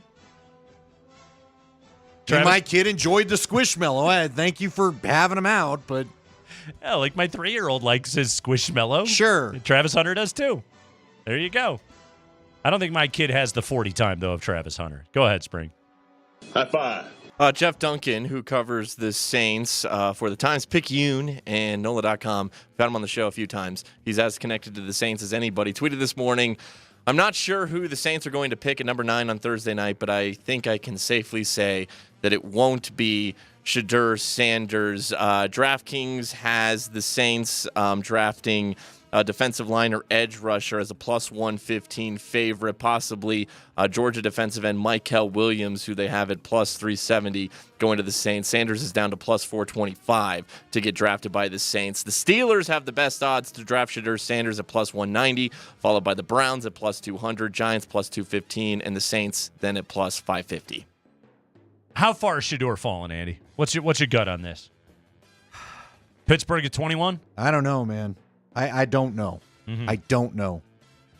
All the stuff you hear about him is wild. Yeah. I'm continuing to see more things about teams that actually prefer Jackson Dart. I was told some teams got him at 60, second-round grades all over the place. They don't like the arm strength. They don't like the size. Again, he is not a big player for the NFL. And these GMs, how it's been broken down to me from multiple people. At his size, they want a quick first step in a Lamar-type elusiveness, which is unfair to ask of a lot of people. Only Lamar really's got Lamar's elusiveness. Sure. He doesn't have that. So, and again, this I wish that Pat Shurmur would maybe come out or would have come out and simply said, here's the offense we ran, here's the reads he had to make, here's how often the time was he actually had to make them. Because I think they feel like he holds the ball too long, and the question he does, but the answer I got is he holding it too long to try to actually make a play? Did he never really have time to get to the first read really to begin with? I mean, what you're talking about right there, I'm sure Dion is telling anybody that asks. Sure. But again, are they trusting Dion? Right. It's fascinating to watch this because at one point he'd won a couple of games with ice in his veins. Like I've watched this dude do the thing, go down the field and win a game. Sure. When nothing was going right. Go to the CSU game. Go to the Baylor game. There are a number of games they had no business winning. They found a way to win because he simply is just that dude at that time. But none of that seems to matter right now. So I don't know, Nate. He's probably late first round with someone trading back in to get him. Yeah, I think that's what it's going to be. My guess is it could be the Giants, could be the Browns. Who knows? Go ahead, Spring. High five. And finally, Jerry Jones talked to the media today. He said that the Cowboys are working on pretty substantive trades regarding players, although he offered no specifics other than saying they are taking calls with teams. Jerry was asked about Why is it news It's that on they call each other? Anyway, ESPN.com. continue. Jerry was asked about another trade, the Luka Doncic trade, which happened in Dallas. And here's how Jerry said he processed the Luka trade. Well, I'm a fan of the Mavericks, big fan of the Mavericks, and consequently a big fan of Luka. The world knows that I've got my hands full thinking about what we think about over here, much less trying to figure out. I look at the Maverick through a very much entertainment eye. And I know Luka was a personal friend and watched a lot of games with us, and would hope that he would be able to watch some more games with us as we go along, know his family pretty well and his support staff pretty well. So all of that is just one as a fan. Now, Gene was All-State, scored 17 straight free throws in the state championship game, and Gene lives and dies with that basketball. And just cried when Luka left. But if I understand that, and I understand, frankly, you say, how could that happen? I've got a little bit probably better understanding how something like that can happen. Yeah, it's called money. Get his name again? I was so hoping he was going to say Doncic. I just wanted to hear him say Doncic. Made some terrible trades in my day, too. Yeah. Uh-huh. Listen. By the way, I didn't know Gene was an ace from the free throw line. 17 in a row. 17 in a row? They kept fouling her. Was that in the state title game? Was that what he was saying? Oh, the Nuggets should call up Jerry's wife. Get her on this. She can't miss a free throw. It was killing the Nuggets last night. How did she get 17, though? Hack-a-Shack? What are we doing? That wasn't working. It was just. What do you call him, Luker? She was just putting her head down and going to the rim, man. That's right. All That's game stopping me long. tonight. Exactly. Put his shoulder down, draw. She was playing like Luka is what she was doing in that state title game. Tell you what, that little fat boy wants a lot of money. I'm not giving it to him. Somebody I understand. fact check this 17 free throws in a row in the Arkansas high school state title game in like 1958 or whatever. Somebody find this out for me. What do you think Jerry would have done to Luka's $345 million contract? Yeah. Mm-hmm. Mm-hmm. That's as much as my boat. You're not getting that. How much you weigh? No. Gene was Get heartbroken. your damn act together and bring me a serious offer. Gene cried when Luka got traded. Well, did the makeup run everywhere? Why am I seeing who was it? Who was the televangelist? Tammy Faye Baker. Tammy Faye Baker. With her. By the way, did you see is Gene like the ladies that were wearing the shirts after game 1 of the Stars Avs game? Did you see what they were wearing behind the bench? No. My cup size is Stanley. Oh, that's good. That's good. That's a good shirt. Looked like the doc had something to say about it, too. Looked like the doc had something to say. And there was, one of them did have a touch of Tammy Faye going on. There was a guy that I saw last night that was like right behind Pete DeBoer wearing the Fire Nico shirt. How many of those things do they sell in Dallas these days? I think like 4 guys were wearing them. Oh, yeah. There's more than one. Oh, yeah. It doesn't even have to be a Mavericks game anymore. That's a standard part. It's like a 10-gallon hat and a Fire Nico Harrison shirt, and you get to live in Dallas, Texas now. Gigantic belt buckle.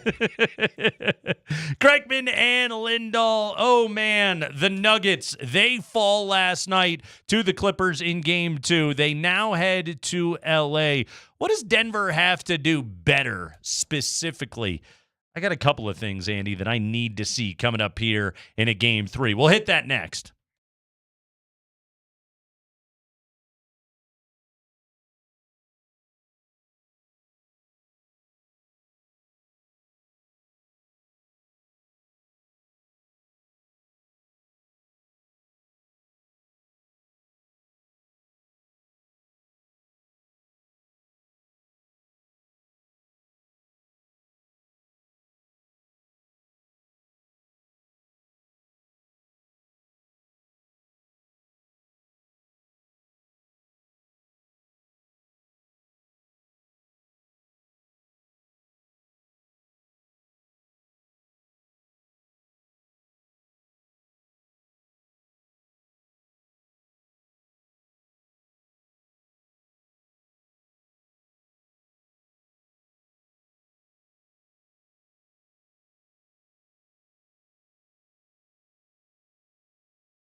I mean, I think we could be down 2-0, so too, and I think we can be up 2-0. So I think it's a great 2-game. We had a great 2-game,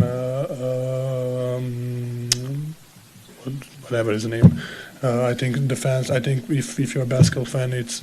I think this is probably the best basketball you can watch. It's both ends, like even mistakes, even big plays. Like Kawhi had an amazing game. Even you have an amazing game by a player. I think that we had a really good 2 games.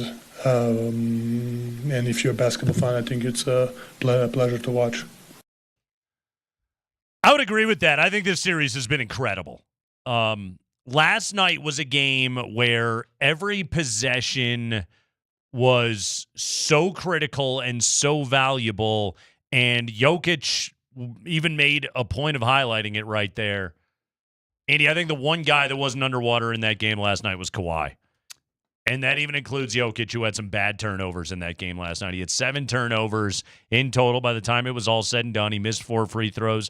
Yes, he had a triple-double with 26 points, 11 rebounds, and 10 assists. For any mere mortal, that's the game of a lifetime. For Nikola Jokic, that's not his very best stuff. And, Chris Marlowe talked about, he calls it the hugger-mugger, where, it'll typically start with Zubats, whether it's running on a switch or whatever it is. But the moment that he's making that catch, there's a defender coming from the other side. And the Clippers have done a pretty good job. One of the adjustments I thought they made last night was knowing when Jokic was going to spin away from the double, and because they basically always have 5 defenders with a foot in the paint, making sure he was turning into something where he didn't have any space to operate anyway.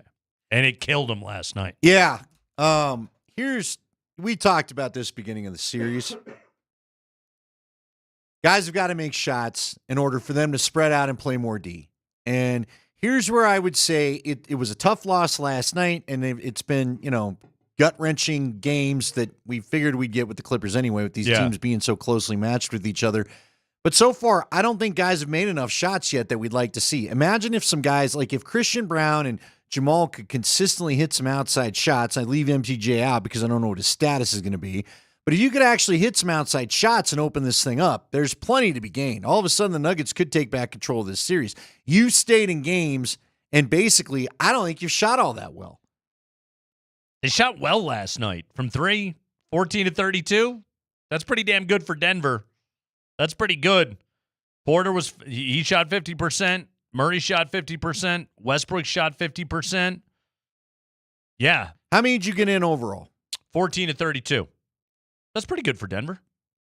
I'll take that. But to your point, one of the issues that they have is the Nuggets are a ball movement team, right? When their offense is at their best, the ball is popping. They're a high volume passing team. But the issue is that almost like plays right into the hands of what the Clippers do well. Like they're Chris Dunn, even Harden is good at defending passing lanes, but they have such long defenders between Dunn, between Kawhi Leonard, between Batum off the bench, Derek Jones off the bench. It just they're taking away passing lanes. They're making life tough. The interior passing that this team is typically so good at, they don't. Those passes aren't available to you right now. The Clippers are just getting too many hands on it. That's how you end up with 20 turnovers at the end of the game last night. And it's seriously, one of the adjustments that I would like to see them make is I think Nikola Jokic should be taking 20, 25 shots a game right now. Okay, but from where? Because here's the thing. Shooting well and you scored 100 points. Yeah. Are you not shooting enough? Are you just 20 turnovers? 20 turnovers does help that, but 46% from the field. Mm-hmm. They're getting more free throws. You did talk. I see. That's what I worry changes in LA. Kills, yeah. Only 12 free throws for the Clips last night, and you got 22. Yeah, and you didn't cash in. You didn't make him pay for it. Yeah, like I think that Jokic last night, there were possessions where I saw him off the catch being, I think, too quick to pass, where an extra dribble, an extra bump on Zubats, and maybe he gets himself into a better scoring position right there. I mean, the things we're quibbling about, and Jokic talked about it in that cut right there, Andy, it was a 2-point game and a 3-point game. I mean, these are the things that we're quibbling about right now. These games are so friggin' close. My opinion of this series has not changed, by the way. I still think this is a 7-game series. I picked Denver to win in 7. It's not going to stun me if the Clippers win this thing in 7, but I think every game of this series is going to look like it's looked so far. Okay, but what if Porter's out? What does that change? Who do we trust off the bench? I almost wanted to ask Chris that, but I thought maybe it's a little bit unfair. He talked about, you know what's crazy? Until Chris had said Julian Strother's name, I kind of forgot he was available to the Nuggets. Yeah. I think if Porter doesn't go, Russ will start. That's the next direction that they will go. Russ played 24 minutes last night. I loved Russ's minutes last night. I thought Westbrook was really good last night. That's about as good a version of Russell Westbrook as you are going to get right now. He played great. And he had 14 points on 11 shots, which you will take that efficiency. That's efficient for him. He only had a couple of turnovers, hit those corner threes. I thought he had a great game last night. It's kind of sucks that you lost a game where Russ played well. I think he moves into the starting lineup now after this, if indeed Porter is out. Not Watson? No, I think you would still bring Watson in off the bench. You'd probably get more minutes. I don't know if they would expand the rotation or not. I think you'd get more Pickett minutes, like maybe Zeke gets some time. Okay, but maybe Strother, to your point. Maybe Strother. Yeah, I need some length, although I don't know. Does Strother have any defense? He really struggled with the defense this year, right? Yep. They don't. This is, and again, we'll have these conversations. I know. We have time for these conversations. They don't have the horses, flat out. I mean, you look at all the DNPs last night. Vlatko, Zeke, Dario, Julian Strother, and Hunter Tyson. Yeah, what sucks more is I can't get too fired up about anybody not getting put in the game. Exactly. I can't make an argument for any of those guys to play. And quite frankly, after what I saw last night, I don't know if this is a good series for DJ. He had some rough minutes out there on the floor. One of the other things about this series too, okay, and I don't want to squash anybody's sunshine or anything like that. But here's the other reality staring everybody in the face. Okay, Spring and I were talking about this before. Whoever wins this series, first off, whoever wins this series I think this is going to be a long series. I think this is going to be a physical series. Whoever wins this series is going to be limping into the next round. Feeling it in the next round. There's no doubt about it. And then who are they going to play? The Oklahoma City Thunder. The well-rested, young Oklahoma City Thunder. This really does feel like this is Denver's finals. This is the Nuggets and the Clippers finals. If you win this series, awesome. The next round, you got a tough one coming up, man. Oh, okay. I'm really trying to stay positive. And I'll admit to everybody, I was watching the Avs game mostly last night. I was locked in on that. We had 2 TVs going at the bar, and we would watch the other one. And I feel like every time I looked up, I saw a couple good Nuggets runs, but for the most part, the Clippers were always up. I got home. I watched the last 5 minutes of that game. The Nuggets played really well in the first quarter last night, right? And then second unit was, and then it was just sort of a back and forth affair the rest of the night. We were laughing at the bar because at one point, I think Logan O'Connor got his goal. Yeah. And the Nuggets hit like a couple threes in a row, and we're like, it's all coming up There Denver. we go. And they had a 6-point lead. I went to the bathroom and came back. They were down 3. I was like, what just happened? And I think Kevin, our PD, was like, yeah, they just started shooting 30%. They out-rebounded the Clippers last night. They did. They got more foul calls last night. Mm-hmm. Now, again, nine more turnovers, which led to Killer. 9 more points conceded. Yeah. You're right. I guess it feels to me like they're not shooting well, especially with a total of 102. They're not shooting that bad, and they're actually out-rebounding the Clippers, and you lost a game. How does that happen? In all seriousness, if you told me they were shooting 14 of 32 from behind the arc the rest of the way, I'd be like, I'll take it. I will absolutely take that. 50 to 32 in the rebounding category, Nate. Yeah. And yet the Clippers took more. What did they get? 6 more field goal attempts up than the Nuggets did. Yeah. What is going on? Got a nice kerfuffle last night between Jamal Murray and Norm Powell. Let me ask you this. I'm going to ask you real quick because I was going to ask Chris. Do you think the not calling of all the physical stuff, both Scotty and Kaz laid out that they thought Mark Price, right? Who was not Mark Price? Mark Davis. Mark Davis. Mark Price is a guard.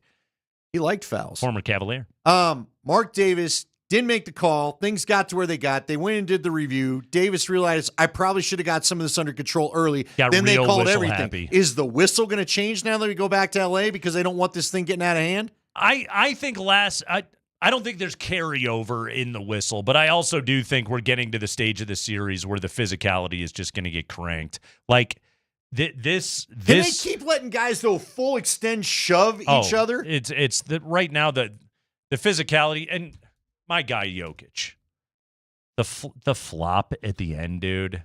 Come on, stop doing that. Don't flop for calls, okay? I get there's a certain brand of Jokic ball that does involve some histrionics every now and then to try and get a whistle, and it can be effective. That flop where he got Harden put his shoulder into him, dude, you weigh 50 pounds more than James Harden. And I'm more worried that you falling to the floor may accidentally cause more harm than anything good of a foul call. Yeah, that one was just silly. No more of that stuff. Yeah, it did get whistle happy last night in that game. This box score, by the way, reads like the Nuggets should have won that game. Should have. Yeah, should have. It's 20 turnovers. 20 turnovers is jumping off the page at you. All right, how do you cut them down? I think some of it is shooting early, trying to get shots earlier in the shot clock. Like not getting forced into the desperation pass and shot. It's because the extra passes are getting deflected and stolen. Yeah, because they know you. Yeah. And also like some of the late turnovers, again, I think we're just born out of fatigue. I think that there were turnovers late in that game where focus was lost. Were they frustrated? I feel like the Nuggets have been a little frustrated because they can't. Every home game. I think the Clippers are frustrated too, though. Nothing's easy out there right now. This series sucks for both teams. It's a meat grinder. It is. It's like out of the 80s. Seriously. We got, what was it, 110, 108, and we went to overtime in the first game? 105, 102 is what we're talking about last what night. What decade are we in? Exactly. Yeah, it's suddenly everybody gets back in transition defense, and the physicality is being let go. This series is a freaking. These teams are just clubbing each other out there. It is something vicious. I think it looks like this the rest of the way. The thing is I think Jokic is going to play great on Thursday night. Okay, but will someone come with him? I think this is the part of this series where he sort of settles in. I talked to Marlo about this. Jokic had 11 turnovers last year in the first two games against Minnesota, right? He had 13 turnovers the rest of the series over the last 5 games. He has 9 turnovers so far, 7 of them last night in game 2. I think you see a real settle into the series from Jokic coming up here. Because quite frankly, Andy, like, oversimplify it. If he didn't turn the ball over 7 times, I think they win last night. All right, how about a quick question? Well, is he being asked to do too much? Of course he is. And by that I mean heavy as the head. A little coaching too. Yeah, heavy as the head, man. I get it, but this is why he gets paid all those max contract dollars. This is what guys like him have to do. And yeah, he doesn't have another Hall of Famer. Kawhi's got Harden. Jokic, Jamal's a great player. Aaron Gordon's a great player, but you know, they're not great one-on-one scorers. Jamal can be at times, but he does not have another legend out on the floor with him. So yeah, this is what his job is. Interesting moment last night on the post game on TNT. We need to break down exactly how this happens. In a little revisionist history, has this ever happened to the Kreckman and Lindahl show? We'll explore all of that, not too in depth. Next.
Kreckman and Lindahl, no playoff games tonight. I think, all right, I've been wanting to ask you this all day. Uh-huh. I have to belabor the point because there's some stuff to get to.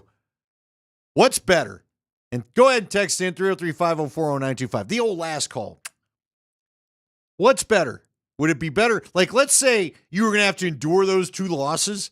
Would it have been better to do one a day or just get them both over at the same time? I see what you're saying. Yes. Because the wins were great. They sure were. But I felt like I knew Saturday, I'm like, we are going to get a day where they both lose, and This is it's a going good to point. suck. This is a good point because and Saturday was so cool because the games were on at different times. Yeah. So everybody, like, it was nothing but just celebration. Okay? It was fireworks in our pants felt all great day twice. on Saturday. Okay? You liked it so much after lunch, you went after dinner. Exactly. Last night, at least they had the courtesy to do it all at the same time. You know, just it's going to be bad, and it's going to be bad, and now it's over. And now tonight? Now you just watch the Rockies game tonight. Or you take the dogs for a walk. 3 up, 3 down, top of the first out there in Kansas City, Andy. Because wasn't last year we were doing every day we had something? Pretty much, yeah. Right? I think if they go 7, there's going to be 5 days, but we're already through 2 of them. I know, but if we get Only 6 and 3 to 7, go. we got to endure this again. I know, it's going to be intense. Luckily, the Avs are going to wrap it up in 6. It's going to be good. Well, at least we don't have to endure what Shaquille O'Neal had to deal with last night. So, for those of you that were watching the post game on TNT, Charles Barkley was midpoint, and Shaquille O'Neal got up and exited the set. What exactly was going on? Turns out Shaq was running directly to the can, and his coworkers knew exactly what was going on. Ernie didn't. Yeah, he had a moment of surprise. But apparently Shaquille O'Neal's been engaging in a new health trend, and it's causing him issues while he's on television. Roll it, Spring. You can't underestimate the other thing about Kawhi is, you know, you all right, big fella? You all right? No. Catching a cramp? Go ahead, keep talking, Chuck. Yeah, we're on TV. I know what we're doing. Go ahead. Yeah, that's that olive oil you've been drinking. I know. Hey, take some matches with you. Hey, listen, he couldn't hold it. He can't hold it. After 40, he can't hold it no more. That's a first. He can't hold it. Unless he's got something. That wasn't something planned, was it? No, that was not planned. Hey, listen, he was in the back talking about he's going to drink alcohol to clear up his No, he's been drinking the olive oil. You know what? Olive oil to clean his gut. It's cleaning his gut, all right. I did not like his gait as he left. That was not a typical walk right there. Hey, he been drinking, he says, he read somewhere if you drink a shot of olive oil. I saw them doing that the other day in the makeup room. They've been doing it. They're going to do it. You have to do it for 2 weeks. Well, you're going to to miss a lot of airtime then. Hey, listen. I just hope we got enough matches around here. Please turn his mic off. That's all. That's another issue. Hey, somebody go get some lighters. Oh, my God. All right.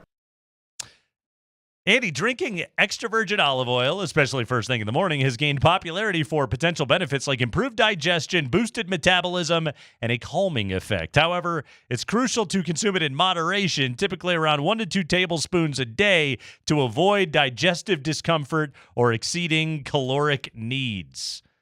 Olive oil can act as a natural lubricant, potentially aiding digestion and easing constipation. Yeah, his constipation did seem eased. Well, that felt like the Dumb and Dumber scene where he gets to Mary's house. The scooch out of there. That move that he was doing. They did, when they came back, they did a slow-mo of his face as he was getting up. It was so perfect. It was so good. Andy, have you ever attempted any health trends that backfired on you? Well, I told you I had salads for the first time in a while yesterday. I thought that was going to get us, but no, we were okay. Health trends. That's a great question. No, like I haven't done the flax seeds all the rage, right? Throw that and everything. Wasn't that what Barry Bonds said he was into? It was flaxseed oil. Yeah. But I thought people are actually putting flax seeds in and then drinking them. And like the actual seeds now are on the shelf. You got to do the seeds. Gosh, there must have been something I tried. I told you, I've still got my gazelle. I don't get the ponytail with it, but I still have the gazelle, which it works. There you go. It's better for your knees. I tried the what was our P90X? How'd you do? I didn't get through the warm up. I was like, hell with this. That's the warm up. I'm not doing this. You know what I tried one time? You ever had a shot of wheatgrass? No. So I remember I was out drinking one night in Boulder many years ago, and this girl told me, she's like, if you're hungover tomorrow, go to the health food store, get a shot of wheatgrass. And it was like this cute granola chick. I was like, I'll listen to her. Yeah. She knows. Can we do one together? So I went and did it. My brother and I went and did shots of wheatgrass. It was so disgusting. It legitimately tasted, it's exactly what it sounds like. It tasted like I took a shot of liquefied lawn clippings. It was so gross, and I burped it up the rest of the day. And here's the other thing about it. I still felt completely hungover. It did nothing for me. I tried something that was supposed to help you too. It was the apple vinegar. Oh, sure. Shots. Yeah. Mm-hmm. Tried one of those. I was like, nah.